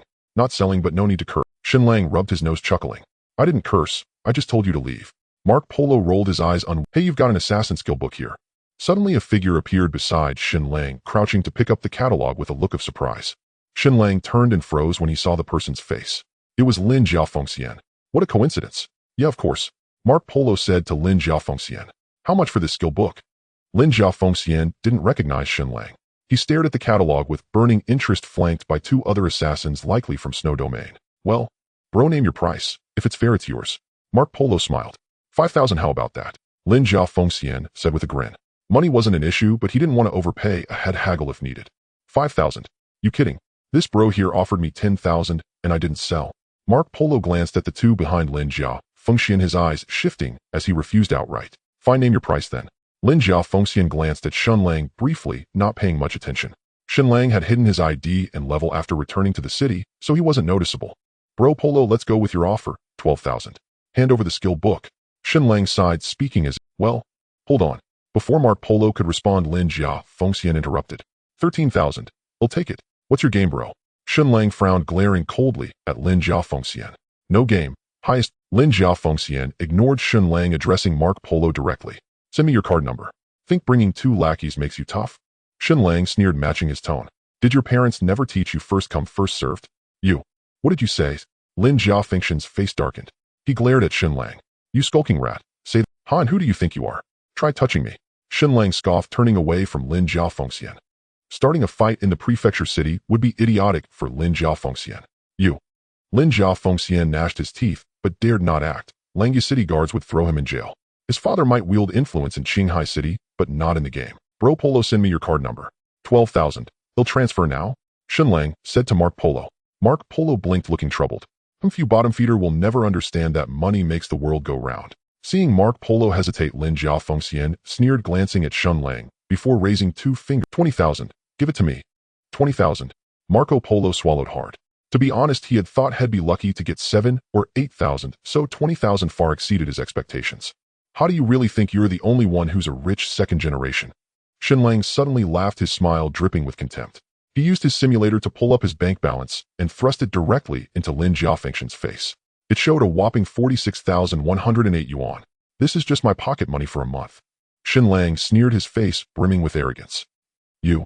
Lin Jiafengxian was stunned, momentarily at a loss for words. Over 40,000 a month. What a damn rich second generation. One might mistake him for the son of some high-ranking official in the city. Idiot. The two assassins behind Lin Jia Fengxian snickered their disdain for Shen Lang palpable. Brother Polo, no need to be troubled. 20,000. I can afford it. Shen Lang said with considerable pride, utterly ignoring the mocking expressions of Lin Jia Fengxian and his men. This? Marco Polo glanced at Shen Lang, still hesitating. Today is truly interesting. Lin Jia Fengxian shook his head with a smile, the anger on his face fading away. He slowly rose, clasped his hands behind his back, and looked at Marco Polo. For this skill book, he'll bid 47,000. He then turned to Shen Lang and sneered. So rich, second generation, you only have 46,000 in your account. How will you keep up? People at their level cared deeply about face, especially the second generation rich. Though Shen Lang was just a minor one, he should value his pride even more. And humiliating someone who values face is worse than killing them. Do you realize you've offended someone you shouldn't have? Sure enough, Shen Lang's face instantly darkened, almost dripping with fury. Lin Jia Fengxian chuckled, then looked at Shen Lang with contempt, his gaze sharpening. If you can't keep up, get lost. Don't embarrass yourself here. I'm not leaving. What can you do about it? Shen Lang glared at Lin Jia Fengxian through gritted teeth. Then stay here. Lin Jia Fengxian sneered, ignoring him, and asked Marco Polo for his card number again. This time Marco Polo didn't hesitate and gave his card number. All right, the transfer's done. Lin Jia Fengxian completed the transaction swiftly. He wasn't worried about Marco Polo running off with the money. If he did, he wouldn't last long in Langya City. Here you go, Master Lin. This is your skill book. Please take it. Marco Polo handed the original skill book to Lin Jia Fengxian with a flattering smile. Hey kid, see this? It's in my hands now, isn't it? Lin Jia Fengxian flicked the skill book, then said to the sullen Shen Lang with utter smugness. Just you wait. Shen Lang glared, forcing out a threat through clenched teeth. Kid, you'd better not let me catch you outside the city. Next time it won't just be about losing face. Lin Jia Fengxian shot Shen Lang a mocking glance, then swaggered off with his two companions like a victorious. Come on, split it with me. Half. 23,500, not a cent less. No sooner had Lin Jia Fengxian left than Shen Lang's gloomy face lit up, and he immediately started settling accounts with Marco Polo. What? How is it half? You only acted for a bit. They'll give you 10,000 at most. Marco Polo glanced around nervously. Still, he was fairly decent and didn't try to keep it all. No way, at least 20,000, or he'll follow you everywhere and kill you every time you leave the city. Shen Lang flashed his ID and level, glaring. You're ruthless. Not as ruthless as you. Add me as a friend. Let's do this again. All right, my thoughts exactly. They quickly added each other as friends. Almost 70,000. Shen Lang felt a surge of excitement looking at the number in his bank account. It had only been a week since he started playing and had already made a full 50,000 yuan. Something had never dared to imagine before. 50,000 a week, 4 weeks a month. That's 200,000 a month, over 2 million a year. Tianyao, I'm here. Just as Shen Lang was fantasizing about hitting his two small goals, Qinghai Xiaofeng sent a message. Coming right away. Shen Lang replied, wiped his drool, and quickly pushed through the crowd to the entrance of the event. They met without any extra words. Shen Lang handed over 40 gold coins and the black iron-grade mage robe to Qinghai Xiaofeng. They'll give you 260 per gold coin. This equipment has slightly better stats, but the level requirement is high, so they'll give you 800 for it. How's that? Qinghai Xiaofeng said. No problem. Shen Lang nodded without objection.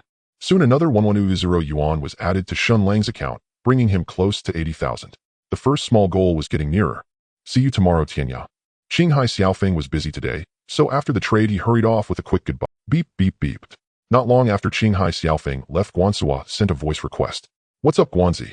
Shen Lang answered directly. Langziwa Lin Tong just replied. Guanxua said. What did she say? She said she talked to Lin Jia Fengxian, and it was a misunderstanding. She offered me and Mingzi 2,000 yuan as compensation, told me not to worry, and said she'd prioritize us for joining the guild when Snow Domain is officially formed. She also promised to train me as the guild's first knight. Guanxua said. She's quite good at making promises.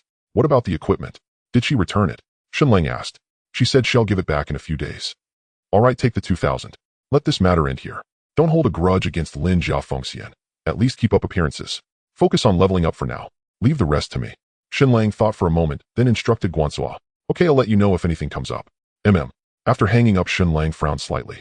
Lin Tong was probably no pushover either. She was clearly on Lin Jia Fengxian's side. Of course, they were siblings, so some bias was natural. Sigh. Shen Lang took a deep breath, pushing the matter aside for now. The priority was his class change to Shadow Walker. Everything else could wait. Ding. System announcement: player Jinxiu Nianhua Jinling City has used a guild creation token to successfully establish the Alliance Weiyang Palace. As the first player in the Chinese server to create an alliance, Jinxiu Nianhua is rewarded with level 1, gold 100, and luck 1. Just as Shen Lang was pondering what to do next, a system announcement echoed across the entire server, repeating 3 times, and instantly shocking all players in the Chinese server. Damn, someone actually got a guild creation token. Jinxiu Nianhua. Isn't that the number 2 on the Chinese server level leaderboard? That's impressive. Weiyang Palace, a grand name. Too bad it's not in our Langya City. Fate is an idiot, you're only level 14. Even if it were in Langya City, they wouldn't want you. The square erupted in chatter as players discussed the news. Ding. Player Jinxiu Nianhua broadcasts greetings friends of the Chinese server. Weiyang Palace is officially established today. We sincerely invite elite players from all prefectures to join us in creating glory. Slots are limited. Interested parties please register at the 4 gates of Jinling City. As the 3 system announcements ended, Jinxiu Nianhua's bold broadcast across the entire Chinese server stirred up another commotion, unsettling major powers in all prefectures. Undeniably, being the first alliance in the Chinese server held great appeal for players. Of course, aside from Jinling City, players from other prefectures weren't particularly keen on joining Weiyang Palace. Most had already registered in their own cities, and switching prefectures would be quite troublesome. Amidst the clamor, Shen Lang silently departed from Langya City.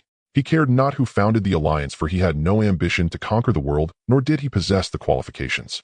He merely wished to earn a modest sum and live as a carefree player. As for joining an alliance, though it offered protection, it also imposed constraints. At least for now, he had no such intention, and matters of the future could be decided later.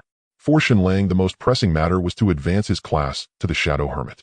Leaving Langya City behind, he activated stealth and dashed straight toward the northeast. His destination was Songlong Ridge, the 3rd target mentioned by the old apothecary. Songlong Ridge lay 100 li northeast of Langya City. Even with Shen Lang's current movement speed, it would take at least 4 hours to arrive.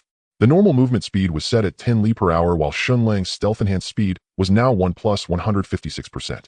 Though Songlong Ridge was distant, Shen Lang had no choice, but to go for it was the only place he knew of to obtain dragon saliva. Having nothing else to do that night, he decided to venture to Songlong Ridge and explore, knowing he would have to go sooner or later. He hurried along, and because he remained in stealth, he drew no attention from other players on the road. An hour later, as Shen Lang passed through a deep forest, an angry voice suddenly rang out from nearby. Shen Lang initially intended to ignore it, but the name caught his attention. He paused, finding the name oddly familiar. After a moment, recognition dawned. He hesitated briefly, then crept toward the sound. Before long, he arrived on a stretch of open grassland. Over a dozen players were locked in a standoff. Nearby stood a colossal mammoth. The mammoth's health bar had dwindled to less than 1/5. A knight with critically low health was keeping it occupied, preventing it from disengaging and regenerating. With a single glance, Shen Lang recognized Kong Baishao among the crowd. Beside him stood another familiar figure, Zhi Xiangxiang. Kong Baishao stated clearly that the boss experience points would go to the opposing party, while the dropped equipment would belong to his group. Since they refused, he declared that no one would get anything.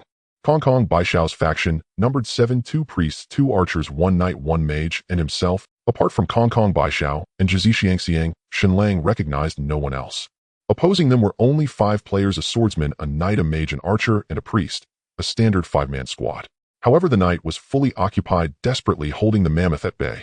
Shen Lang muttered a curse from the shadows, observing the situation. It was clear the 5-man squad had been engaging the boss when Kong Baishao's group discovered them and attempted to seize control. Back in the early levels, Kong Baishao had pulled the same stunt surrounding Shen Lang, with 5 players to claim a share. In the end, Shen Lang had turned the tables and killed 4 of them. They were old acquaintances in a sense. The leader of the opposing side, a level 17 swordsman with the ID Feng Wan, was even a level higher than Kong Baishao. He glanced back at the boss' dwindling health, a flicker of reluctance in his eyes. He declared that if Kong Baishao dared to attack, he would see it through to the end. They could have taken down the boss in at most 20 more minutes. Kong Baishao sneered, well-versed in such situations. He moved swiftly, charging at the opposing female mage, only to be intercepted by Feng Wan. Simultaneously, the others sprang into action. The knight charged at the mammoth to prevent it from disengaging and regaining health, with a priest following close behind. Seeing this, the opposing knight rejoiced and quickly turned back.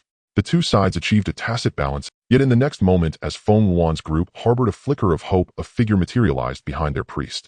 Daggers flashed, and before the priest could react, he fell. Feng Wan's group was horrified.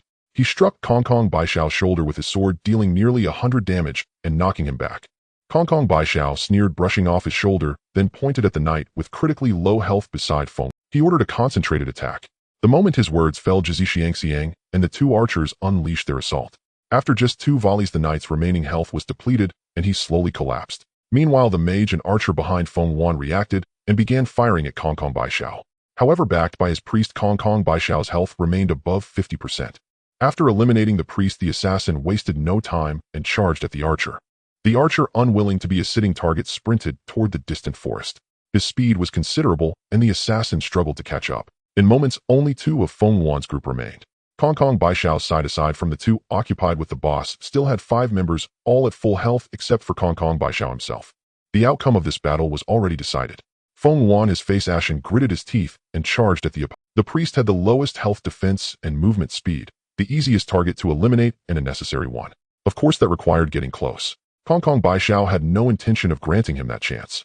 He leaped forward, blocking Feng Wan's path. Zhi Xiangxiang sneered and raised her staff.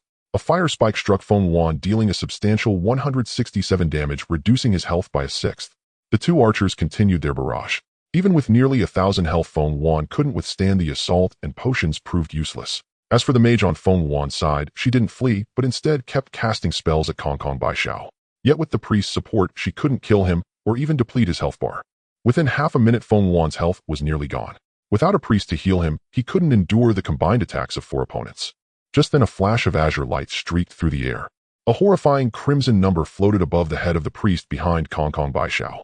Shen Lang materialized behind her and delivered a fatal slash to her throat. Her health bar was instantly empty. The young priest's defense was less than 100 points, while Shen Lang's attack cap reached 169. With damage reduction below 30% coupled with the 45% damage boost from level 5 backstab and a critical hit on a weak point, the strike was instantly lethal. Shen Lang dispatched the little priest with a single blow, then, with a swift shift of his feet, he lunged at the nearest Zhu Xiangxiang. Before she could react, he drove his blade into the side of her neck. 256, another critical strike, yet it did not fell Zhu Xiangxiang entirely, roughly a third of her health bar remained.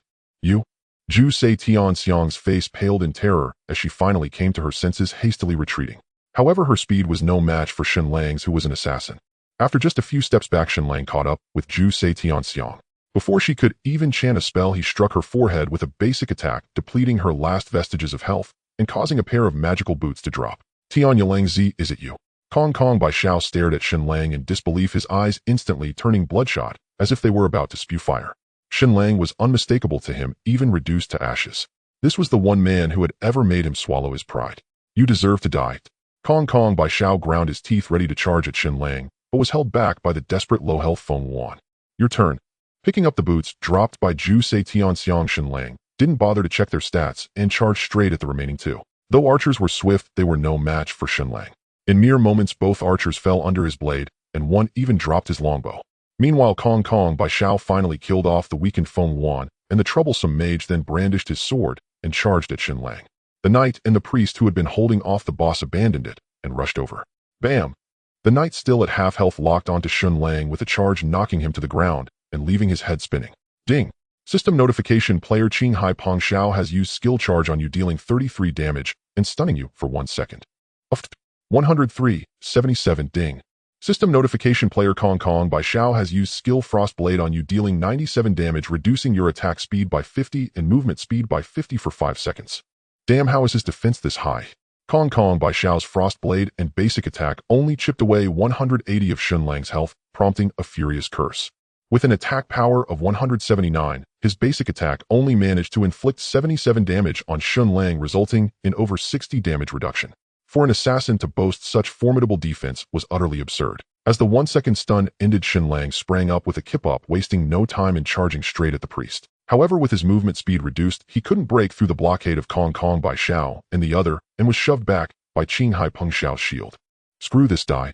Frowning, Shen Lang abandoned his pursuit of the priest and instead thrust his blade at Qinghai Pengxiao. Bam! 47:50. In the next instant, Shen Lang was left speechless.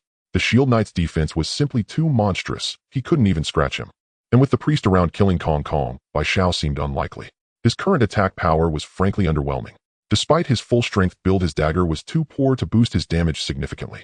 Although he had a health recovery skill, making it hard for Kong Kong Baishao and the other to kill him, this situation wasn't sustainable. Moreover, the priest hadn't even buffed Kong Kong Baishao yet. With this thought, Shen Lang didn't hesitate and turned to flee at an impressive speed. Don't bother chasing, you. Seeing Shen Lang escape, Kong Kong Baishao waved his hand, stopping Qinghai Pengxiao, who was about to give chase. So we just let him get away. Qinghai Pengxiao gritted his teeth, but he knew that without a mage's slow, the two of them could hardly take down a high-defense, high-health assassin who also seemed to possess a recovery skill. Let's ignore him for now.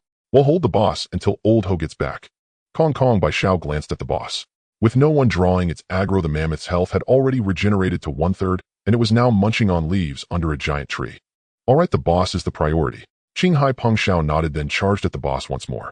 Soon the assassin returned, having dealt with the fleeing archer. The four of them then initiated another round of siege on the mammoth. Of course, the main damage dealers were Kong Kong by Xiao and the assassin, while Qinghai Peng Xiao was tasked with protecting the priest, only stepping into stall when the two couldn't withstand the assault. In less than half an hour, the mammoth's health had dropped to 10 once more. At that moment, the mammoth triggered its ultimate skill, and Qinghai Peng Xiao and the assassin activated their skills in response. One used charge for a stun, the other used backstab for silence, both capable of interrupting the boss skill. This mammoth was only a level 21 silver boss, not very high ranked. Its ultimate skill was nipped in the bud, and it fell into a 10-second weakened state, having its defense attack together. Seeing the boss skill interrupted, Kong Kong by Xiao was overjoyed, excitement gleaming in his eyes. 352, but at that moment a flash of cyan light appeared. Shen Lang emerged like a phantom behind the priest, slashing his blade across her slender fair neck. Then before Kong Kong by Xiao and the other two could react, Shen Lang dashed into the distant woods, vanishing from sight in no time. Son of a bitch. Kong Kong by Xiao and his companions were practically fuming, yet they were powerless. Go all out. We must finish this fight within 5 minutes. After a moment's hesitation, Kong Kong by Xiao decisively chose to go for the boss. The cooldown for an assassin's stealth skill was 300 seconds, so Shen Lang wouldn't dare show himself during that, but hopes were high and reality was harsh. Even with the boss health at a mere 10, that was still over 10,000 points. The three of them couldn't possibly finish it off in 5 minutes. Soon 5 minutes passed, and the boss health had dwindled to the final 3. Without the priest healing, the trio's health bars couldn't recover. Fortunately, Kong Kong by Xiao had a probabilistic health recovery skill, which kept them going until now. Old Bai, what do we do? The assassin named Old Ho asked with some concern. If Shen Lang showed up now, they would have to abandon the boss or risk being ambushed by him, especially since their health wasn't exactly safe. Drop out of combat, and keep an eye out in stealth, Kong Kong by Xiao said through gritted teeth.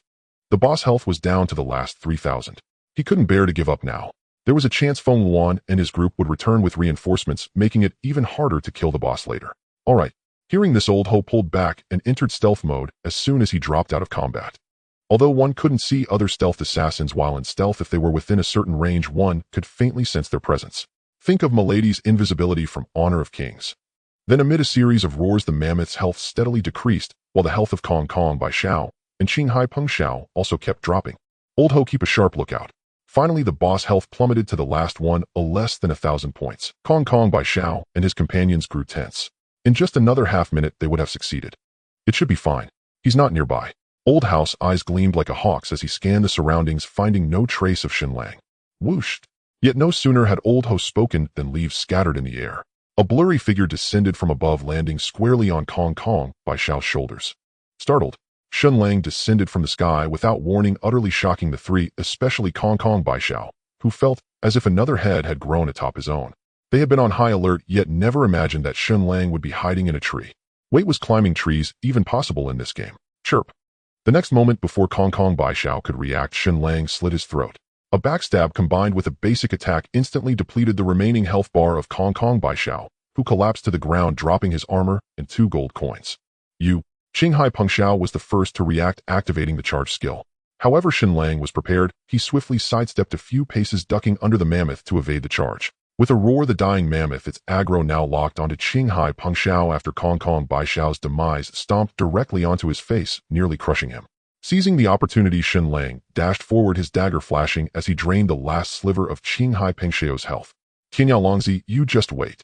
Qinghai Peng Xiao roared in defiance as his body slowly crumpled to the ground, his massive shield dropping. You damn bastard. Within seconds, both were dead. Lao Ho, finally snapping out of his shock, charged in fury. He appeared behind Shen Lang, landing a backstab and a basic attack on his nape, instantly reducing his health by 1/3. Unfazed, Shen Lang grabbed Lao Ho's arm and executed a flawless shoulder throw. Chirp. 103, 50, 107, 50. With 2 consecutive strikes, Lao Ho's health bar was halved. He scrambled to his feet, stabbing at Shen Lang's throat, but Shen Lang sidestepped the attack. Shen Lang then activated backstab, plunging his dagger into the back of Lao Ho's head, dealing 150. Just as Shen Lang was about to finish him with a basic attack, the mammoth's trunk slammed into his back, sending him sprawling and causing his strike to miss Lao Ho. Could you just wait?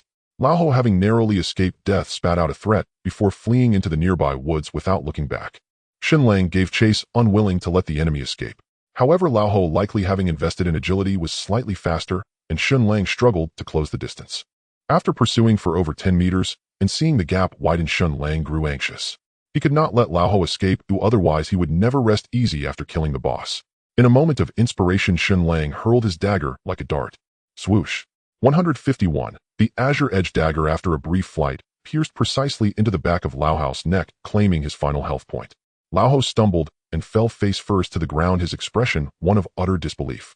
Even in death, he could not fathom how Shen Lang had caught up. Ding. System notice: congratulations. You have comprehended the skill all or nothing. Insight 2. Keep up the good work. A system notification sounded, but Shen Lang had no time to dwell on it. He quickly retrieved his dagger and charged at the mammoth. In less than a minute, Shen Lang had drained the mammoth's remaining health, and its colossal body crashed to the ground. Ding. System notice: congratulations. You have slain Mammoth King Silver to your boss. 200 EXP gained. Ding. System notice: congratulations. You have leveled up. Mana 10-5 free attribute points awarded. Keep up the good work. With 2 consecutive system notifications, Shen Lang let out a long breath. He laboriously moved the Mammoth King's corpse aside and gathered all the equipment and gold. Afterward, Shen Lang made a quick sweep of the area, collecting every piece of equipment and gold coin dropped by the others, leaving nothing behind. Finally, he activated stealth and vanished into the depths of the forest. Shortly after Shen Lang left, Feng Wan arrived with a group of people, but aside from the mammoth's corpse lying there, nothing else remained. Kong Kong Baishao, just you wait. Half an hour later, perched high in a tree deep in the forest, Shen Lang gazed at the dazzling array of equipment in his backpack, a grin spreading across his face. This was his biggest haul since entering the game. Not counting the boss drops, he had picked up 7 pieces of equipment, 3 of which were bronze tier. In particular, Kong Kong Baishao's chest armor and Qinghai Pengxiu's massive shield were exquisite level 15 bronze equipment, easily worth a few thousand coins at this stage. As for gold, including the boss drops and what he had picked up, he had a total of 58 coins along with some silver that he couldn't be bothered to count. The most valuable items were the 3 pieces dropped by the boss: a black battle armor, a pair of leg guards, and a blood-colored long blade. Unfortunately, there was no dagger among them. Shen Lang sighed inwardly, then took out the battle armor to inspect it, his spirits lifting immediately. Mammoth armor, leather armor, grade silver, defense 75, health 600, special effect indomitable. After being affected by any control effect except suppression, defense increases by 10, stacking up to 3 times. Required level 17. Though also a silver tier chest piece, the mammoth armor was leather armor, so its stats were slightly lower than the Tiger King armor, but still impressive. Equipping the mammoth armor, Shen Lang's stats surged once more. ID Tianya Longzi Novice Assassin, level 2011. 3250k EXP. Attack 173177, defense 265, health 1230, mana 300, attack speed 170, movement speed 165, strength 155, intelligence 15, constitution 63, agility 65, luck 2, insight 3, reputation 0, skills insight. Can inspect target info up to 10 levels higher.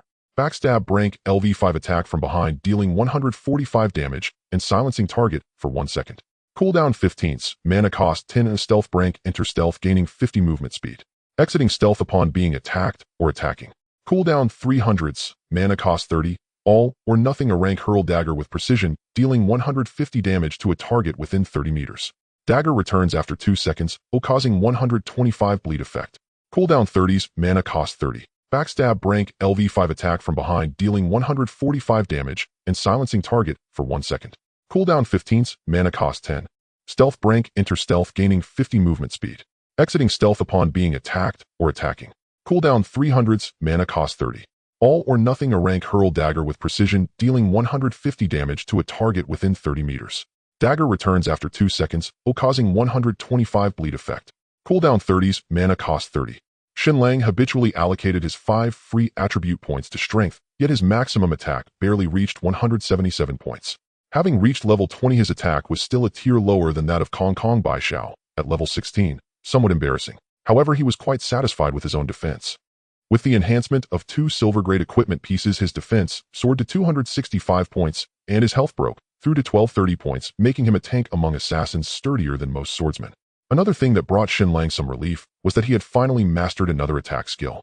To his surprise, all or nothing was actually in a rank skill with a total damage output of 275, and what's more, it was a range damage skill.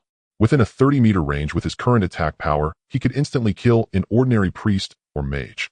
Truly a divine skill for plundering, perfectly suited for him. Composing himself, Shen Lang then took out the blood-colored long blade. Bloodfang blade. Grade silver. Attack 8,893. Strength 22. Special effect Bloodthirst. Converts 10 of damage dealt into health. Required level 17. Another artifact of the current stage. Its maximum attack reached 93 points, even higher than the Tiger King's sword, with an additional 22 points of strength and a 10 health regeneration effect. Damn it, couldn't it have dropped a dagger? Shen Lang eyed the Bloodfang blade in his hand with longing, feeling quite helpless. Give it to Guanzi. No, that guy would waste it. Shen Lang scratched his head. He had no use for it himself, and giving it to Guanzi. Frankly, he couldn't bear to part with it. It was worth a lot of money. But selling it, such a fine weapon would, right? Suddenly an idea struck Shen Lang. He immediately sent the Bloodfang blade stats to Qinghai. Whoa, brother Tianya, I'm coming back right now, wait for me. Qinghai Xiaofeng replied in less than 5 seconds. Brother Feng, no need to rush. I'm not selling this blade. Shen Lang quickly sent a reply. The next moment, Qinghai Xiaofeng initiated a voice call. Good evening, brother Feng. Shen Lang answered directly. Brother Tianya, what's going on? Why didn't you bring out such a good item earlier? On the other end, Qinghai Xiaofeng spoke rapidly, somewhat excited. He had met Shen Lang just 2 hours ago, yet Shen Lang hadn't shown the Bloodfang blade, then only selling him 40 gold coins and a black iron item. Just dropped it. Shen Lang chuckled. Haha, impressive, brother Tianya. How about this? I want haggle. 30,000 deal. Brother Tianya, this blade is good, but it's still transitional gear. ITLL fall out of the top tier lineup in at most half a month. 30,000 is the highest price I can offer. Fearing Shen Lang might disagree, Qinghai Xiaofeng quickly added an explanation. Brother Feng, I trust you, but I don't plan to sell this blade. I was wondering if you have a silver gray dagger. I could trade it with you. Shen Lang didn't beat around the bush, stating his purpose directly. A silver grade dagger. Brother Tianya, to be honest, it's nearly impossible to acquire silver grade equipment at this stage. They're too rare.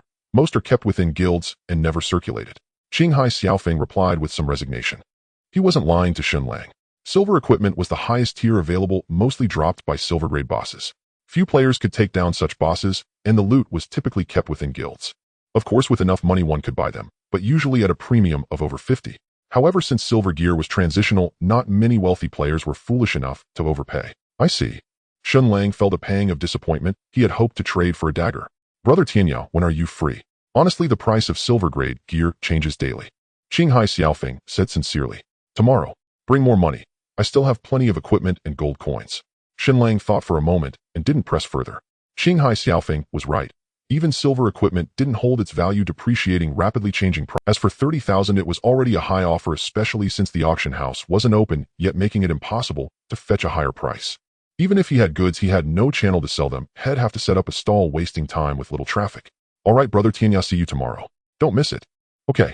Shen Lang ended the call with Qinghai Xiaofeng sighed softly, then pulled out the last piece of it. Elephant armor, greaves plate armor. Grade silver. Defense 45. Constitution 15. Strength 10. Required level 17.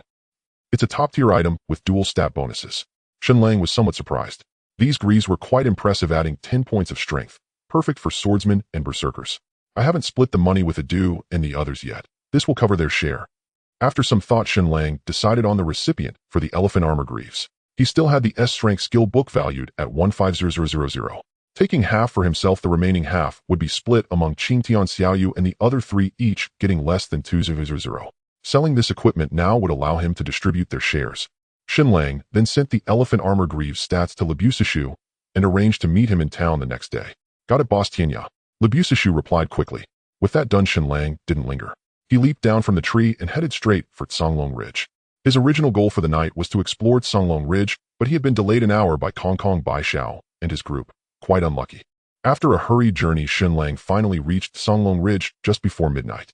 It was a mountain range stretching for 100 miles, coiled like a slumbering dragon, winding endlessly and magnificently imposing. Legend had it that deep within Songlong Ridge dwelled a malevolent dragon of immense power, wreaking havoc on the region and causing untold suffering to the locals. The Langya City army had launched several expeditions, but failed to slay it, suffering heavy losses instead. In the end, the Lord of Langya City personally intervened, battling the evil dragon for 3 days and nights before finally subduing it and sealing it within a deep mountain stream in the heart of Songlong Ridge. Gazing at the majestic peaks before him, Shen Lang took a deep breath and swiftly infiltrated the area. The path was teeming with monsters, various ancient creatures scattered across the mountains. Most were unfamiliar to him, their levels and stats obscured, all showing question marks. Clearly the monsters here were of a very high level, beyond the scope of his insight skill. After a brisk half-hour run, Shen Lang finally reached the heart of Songlong Ridge. Before him lay a chasm hundreds of meters wide.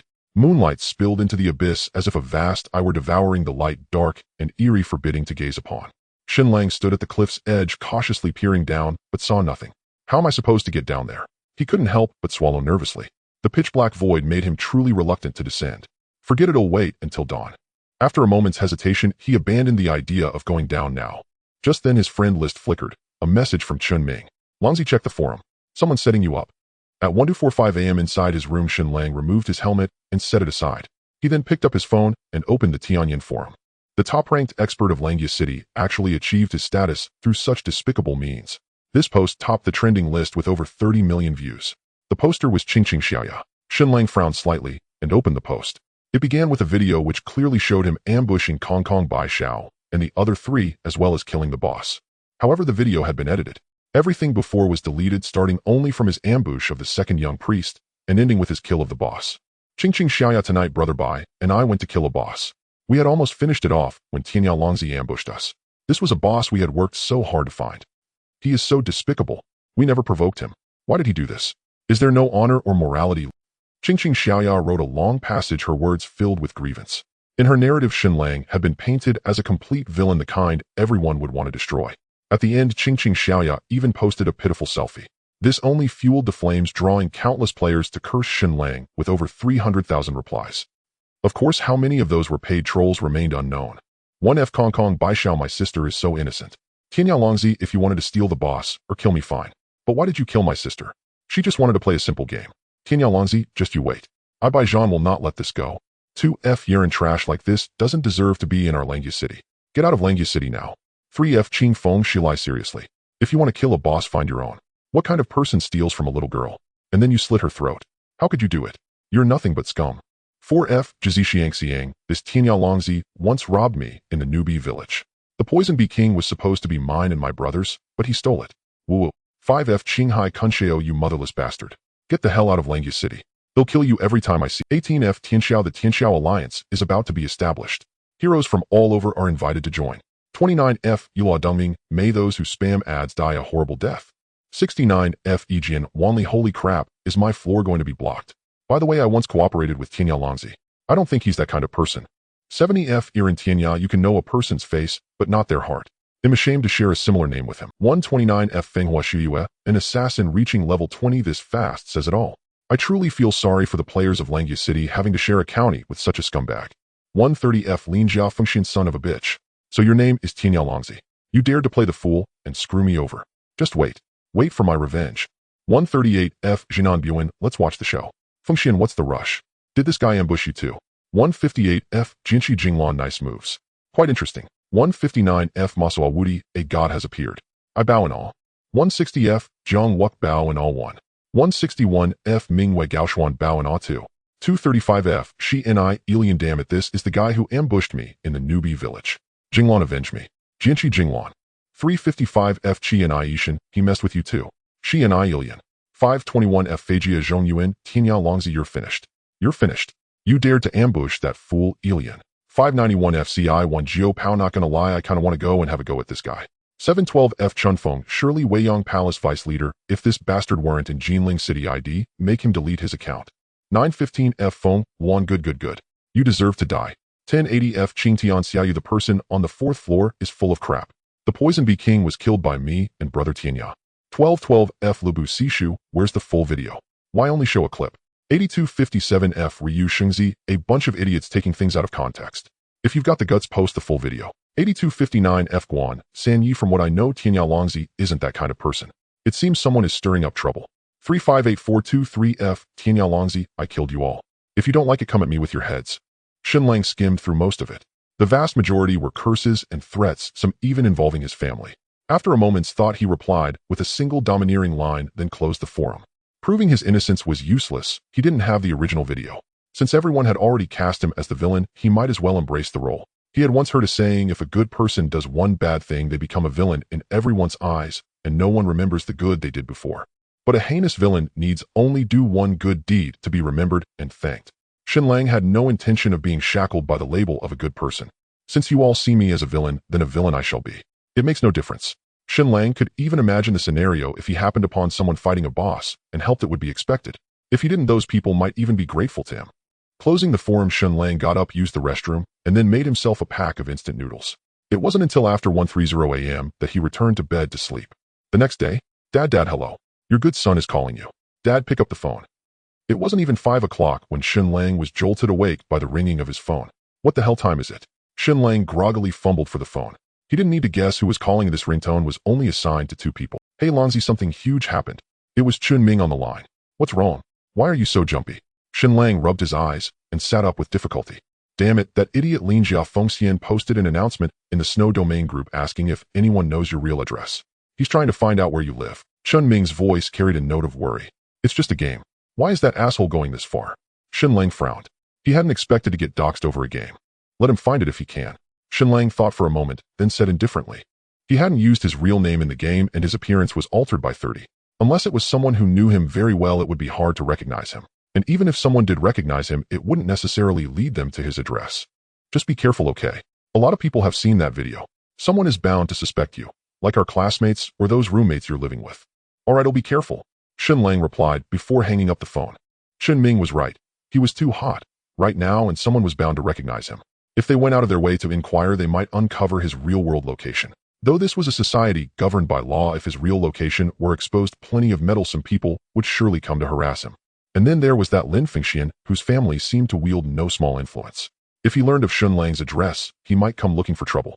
Of course, that possibility was slim since only Chun Ming and Guan Sua knew where he currently lived. As for the young couple next door, they probably wouldn't recognize him. They weren't that familiar anyway. Whatever.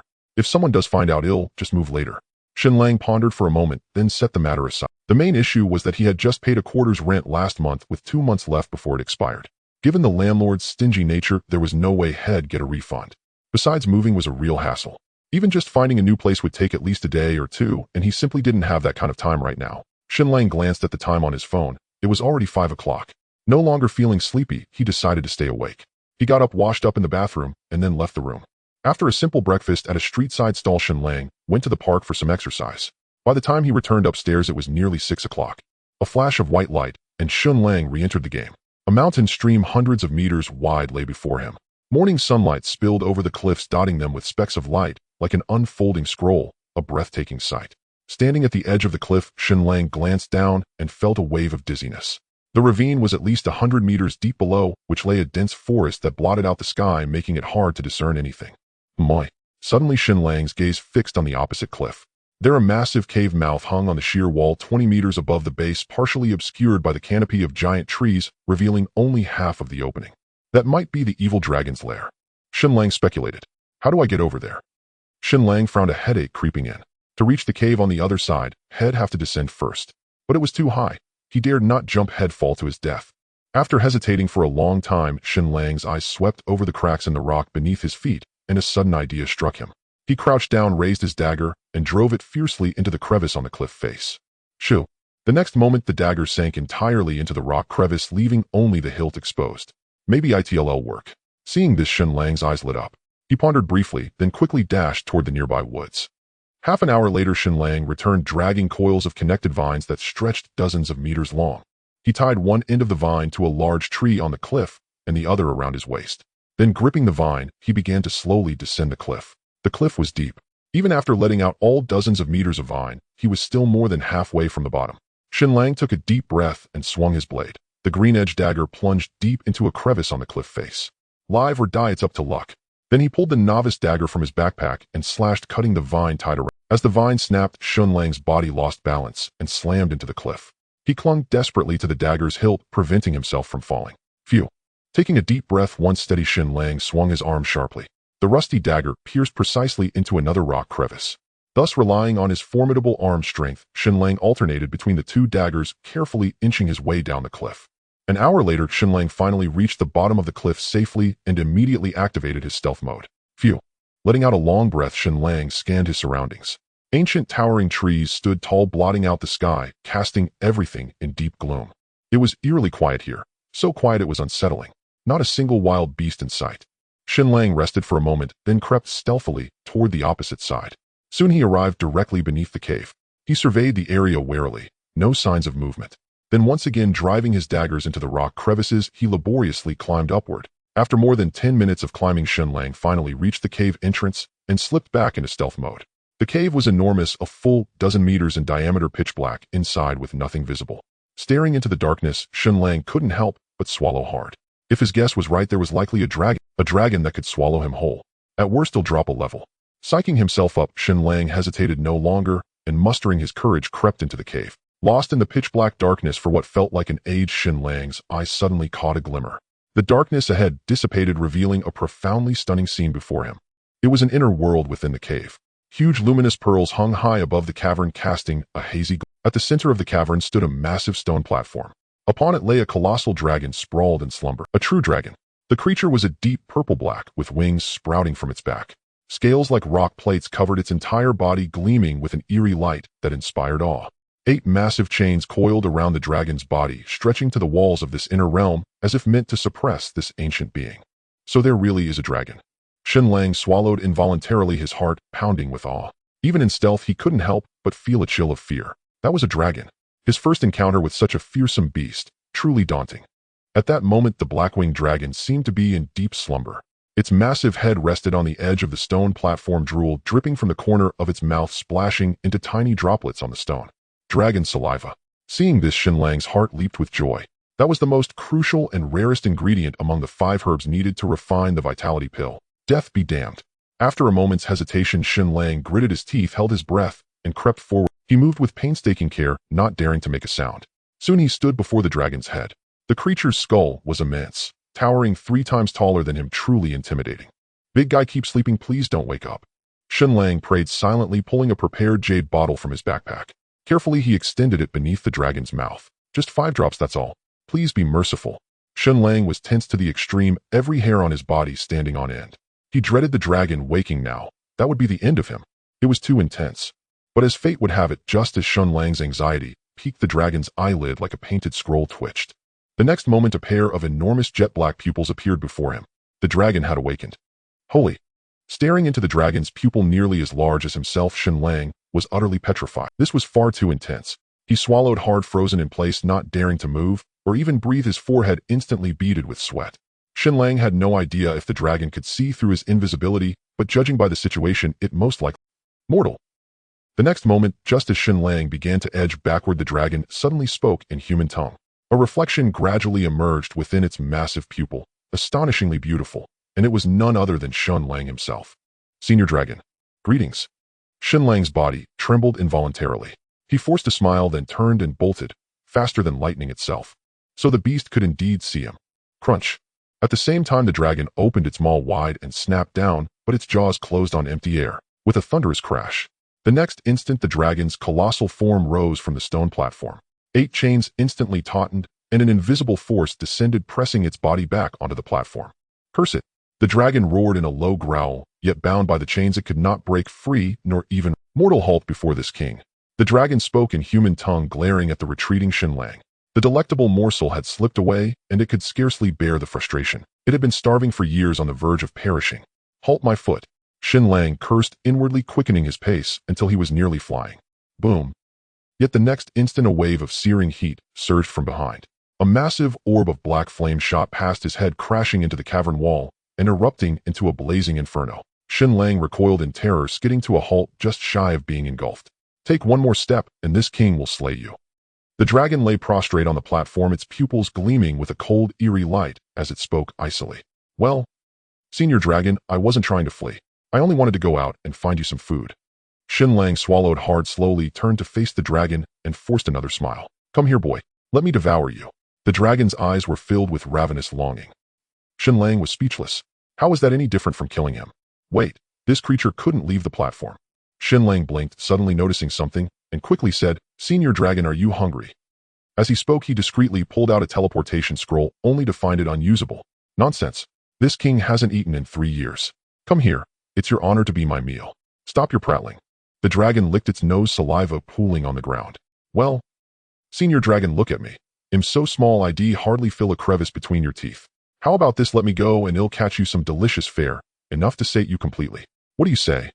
Shen Lang's eyes darted as he began to reason with the beast, appealing to its logic and emotions. At the same time, he casually cast an insight skill. Blackwing Dragon Mora. Cultivation. Level. Attack. Defense. HP. Skills. Description: Blackwing Dragon. Mora, a branch of the mightiest race in the Tianyan continent, the Dragon Clan. Irascible by nature and fond of fine cuisine, it was banished from the Dragon Domain by the Dragon Lord for violating clan laws. It later arrived in Langya City, where it terrorized the populace, ultimately subdued by City Lord Lan Patian and the 4 divine generals at Songlong Ridge. It even has a cultivation level. Shen Lang was astonished. It seemed Hideer NPCs possessed this attribute. He recalled that the Shadow Walker Lauren had one too. This king doesn't trust the words of mortals. Come here and let me eat you, or I'll show no mercy. The Dragon Mora sneered at Shen Lang, unconvinced by his words. Senior Dragon, I cannot come to you. Either you incinerate me with your breath and gain nothing, or you let me leave, and I swear I'll bring you more than enough to feast on. By now Shen Lang had lost much of his fear. At worst he'd lose 1 level, nothing serious. You truly court death. Hearing this, a flicker of fury ignited in the Dragon Mora's eyes. An ant dared defy its will? An unforgivable offense. Senior Dragon, I also have a favor to ask. I need a few drops of your dragon saliva. So you needn't worry that I won't return. I promise to bring you a mountain of delicious food. Shen Lang faced the Dragon Mora squarely, speaking with utmost sincerity. You? Mortal, why should this king trust you? This time the Dragon Mora seemed slightly swayed, refraining from immediate action. Indeed, it had been starving for years, nearly reduced to a shriveled worm. Why? Senior Dragon, to be honest, I need your dragon saliva. It's crucial to me. Give me a chance. If your gamble pays off, you'll never lack delicious food. They'll visit often with treats. What do you think? Shen Lang spoke earnestly. Let me think. The Dragon Mora shook its enormous head, caught and hesitated. It longed to devour Shen Lang, but the boy refused to come closer. Killing him would yield nothing. Oh, what the hell? A gamble it was. Very well, mortal. This king will trust you once. After a moment's deliberation, the Dragon Mora chose to give Shen Lang a chance. Thank you, Senior Dragon, for this opportunity. I won't let you down. Hearing this, Shen Lang exhaled deeply, his anxious heart finally settling. Mortal, you'd best not trifle with this king. If you do, once I break free, I will hunt you down. Even if you're a being from another world, you won't escape my wrath. The Dragon Mora glared coldly at Shen Lang, delivering its threat. I would never dare deceive you, Senior. Rest assured. Shen Lang replied hastily. This massive creature was clearly formidable. It even knew he was from enough. Begone, and returned swiftly. The Dragon Mora exhaled a breath of dragon fire, extinguishing the flames at the cave mouth, then closed its eyes, dismissing Shen Lang. Farewell, Senior. He'll be back soon. Shen Lang nodded, then pulled out the teleportation scroll and crushed it. This time it worked. With a flash of light, Shen Lang reappeared in Langya City. My life is really tough. Wiping the sweat that still lingered on his face, the hanging stone in his heart finally settled. It was already 9 in the morning, and the square was still bustling with people coming and going, creating a lively. To avoid drawing attention, Shen Lang concealed his level and name. He then walked over to a stone bench nearby, sat down, and after a brief rest sent a message to Qinghai Xiaofeng. After a moment's thought, he also sent messages to Guan Suo and Lebusishu, asking them to come in half an hour. Soon Qinghai Xiaofeng's figure appeared in the square, looking exceptionally pleased. Haha, brother Tianya, you've really made a name for yourself this time. Upon seeing Shen Lang, Qinghai Xiaofeng did not immediately inquire about the equipment, but instead brought up the forum events from yesterday. Having dealt with Shen Lang several times, he felt that Shen Lang was not that kind of person. It was that Kong Kong Baishao who provoked me first. This time they were the ones who stole someone else's boss. In response, Shen Lang simply recounted his grievances with Kong Kong Baishao briefly, without elaborating. That Baijan is somewhat notorious in the playboy circles of Qinghai City. I never expected him to suffer 2 silent defeats at Brother Tianya's hands. Truly a well-deserved retribution. Qinghai Xiaofeng chuckled, then added, By the way, Brother Tianya, if you ever need anything in the future, just say the word. Though I can't intervene directly, providing intelligence is no problem. Thank you, Brother Feng. I appreciate it. Shen Lang nodded. It might indeed come in handy later. Don't mention it. It's a trivial matter. Qinghai Xiaofeng smiled, then finally got down to business. Without further ado, Shen Lang retrieved 6 pieces of equipment from his backpack. A silver blade, a bronze shield, and 4 pieces of black iron equipment at level 15. He had already allocated the remaining items and had no intention of selling them. Good heavens, Brother Tianyao, it seems you've made quite a haul this time. Qinghai Xiaofeng said with a grin, examining each piece carefully before beginning to quote prices. The blade is settled at 30,000. As for the shield, to be honest, it's worth at most 3,500 now. The other 4 pieces total 2,500. That makes 36,000 in total. What do you think, Brother Tianyao? No problem. Shen Lang nodded, then added, I also have 50 gold coins here. Let's include them. In truth, he had 58 coins, but he needed to buy some supplies later. Alright, today's gold exchange rate is 210 per coin. They'll give you 220. 50 coins make 11,000. Adding the equipment, that's 47,000 total. They'll transfer it to you now. Qinghai Xiaofeng calculated the amount, and with Shen Lang's consent, initiated the transfer. Moments later, 47,000 yuan arrived. Shen Lang glanced at his account balance, and a sense of security filled his heart. A full 125,000, finally reaching 6 figures. Brother Tianya, I'll take my leave then. Contact me if anything comes up. Qinghai Xiaofeng packed away the equipment and gold coins, exchanged a few words with Shen Lang, and hurriedly departed. This guy probably doesn't want to be seen with me. Watching Qinghai Xiaofeng's receding figure, Shen Lang muttered under his breath. He then waited another 10 minutes, and soon Guansuo and the other 3 arrived one after another. In the 2 days since they last met, the 4 had made considerable progress. Among them, Lebusishu had the highest level. With the silver-grade Tiger King sword in hand, he leveled up quickly, reaching level 18 and ranking among the top 30-something in Langya City, a formidable fighter by any measure. Qingtian Xiaoyu was 1 level lower than Lebusishu, which was impressive for a priest. As for Guansuo and Chun Ming, at levels 15 and 14 respectively, they were merely average. When they met, they discussed yesterday's forum events with some indignation. Guansuo even clamored to teach Kong Kong Baishao a lesson, but Shen Lang stopped him, not wanting to involve them. Longzi, why did you call us all here? Aren't we going after that Kong Kong Baishao? Chun Ming asked directly. Of course not. Don't get involved in this. I'll handle it myself. Shen Lang shook his head, then continued. Hey, race the deal. That skill book goes to me. Let's value it at 150,000 total. They'll take 70,000 and you 4 get 20,000 each. Any objections? None at all. Guansuo shook his head, somewhat excited. 20,000 yuan was a lot. He had quit his job long ago, and his finances were no better than Shen Lang's, tight and strained. I feel like I'm redundant. I didn't contribute much, so I don't need such a big share. Chun Ming felt embarrassed. He had barely contributed during the boss fight, only having a single armor-piercing arrow. Stop talking nonsense. Shen Lang shot Chun Ming a glance, then turned to Lebusishu and Qingtian Xiaoyu, the siblings. Although any objections from you two? None. The siblings shook their heads in unison. All right, it's settled. One by one. Shen Lang nodded, then looked at Guansuo. Guanzi, do you want this armor? If you do, we'll deduct 3,000. If not, I'll sell it. Shen Lang produced the armor dropped by Kong Kong Baishao. It was a level 16 bronze-grade piece, adding 48 defense and 450 HP, a minor gem. Hell yes. Of course I want it. Guansuo didn't hesitate. His Tiger King armor had been taken by Lin Jia Fengxian, and Lin Tong said she'd return it, but there had been no word since. His current armor was a level 8 black iron piece. Far too weak. All right, I'll transfer the remaining 17,000 to you later. Shen Lang nodded, handed the armor to Guansuo, then turned to Qin Ming. This is a level 15 bronze bow, adding 50 attack, 12 strength, and 15 attack speed. Mingzi, if you want it, it's also 3,000. Shen Lang handed Chun Ming a longbow of cyan hue. It had been dropped by the archer who accompanied Kong Kong Baishao and boasted impressive stats. In theory, weapons of the same level were worth more than defensive gear, but Shen Lang didn't raise the price. Chun Ming eagerly accepted the bow. Though he knew it wasn't cheap, spending money he hadn't yet received didn't sting. Besides, his current bow was a level 5 black iron piece with a mere 16 attack, utterly lacking in killing power and making leveling painfully slow. They'll transfer the rest to you later. Shen Lang nodded, then turned his gaze to Lebusishu. Boss, what do I get? Lebusishu looked at Shen Lang with eager anticipation. Here, this is yours. They'll discount it to 15,000. Take it if you want. Shen Lang retrieved the silver-grade elephant armor leg guards and handed them to Lebusishu. Among the 6 defensive gear pieces, leg guards held the lowest value, much like wrist guards.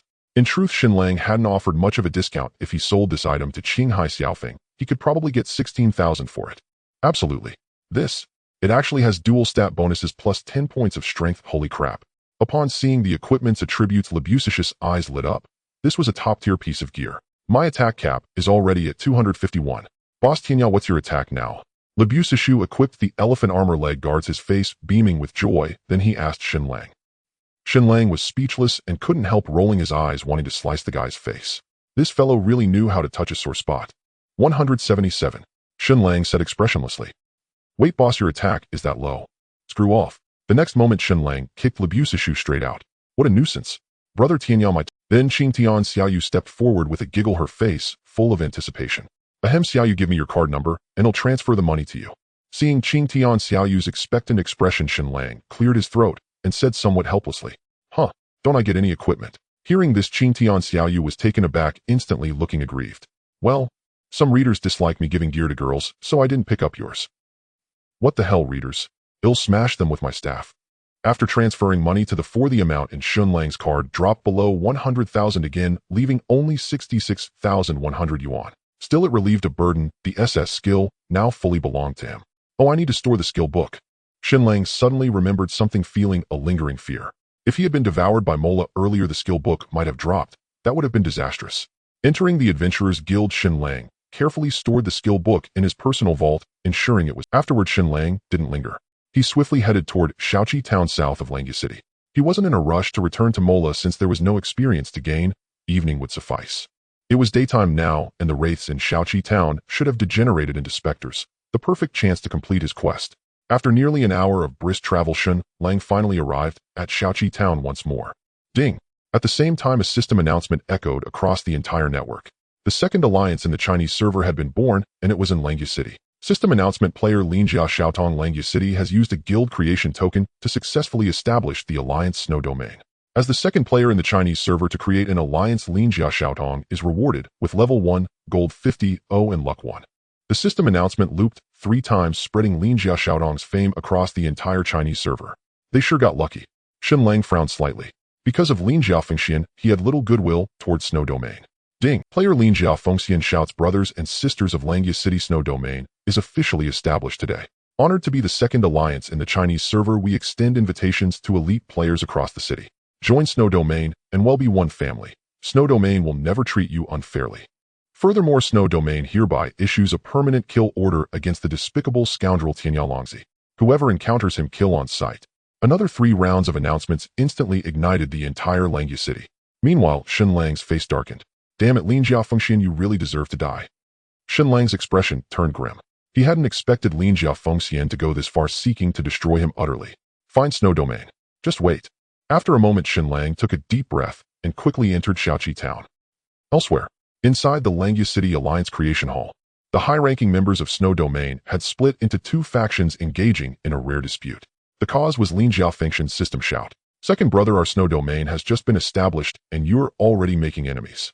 How do you expect players to view us? Lin Tong's pretty face was frosty, her beautiful eyes glaring coldly at Linjia Fengxian.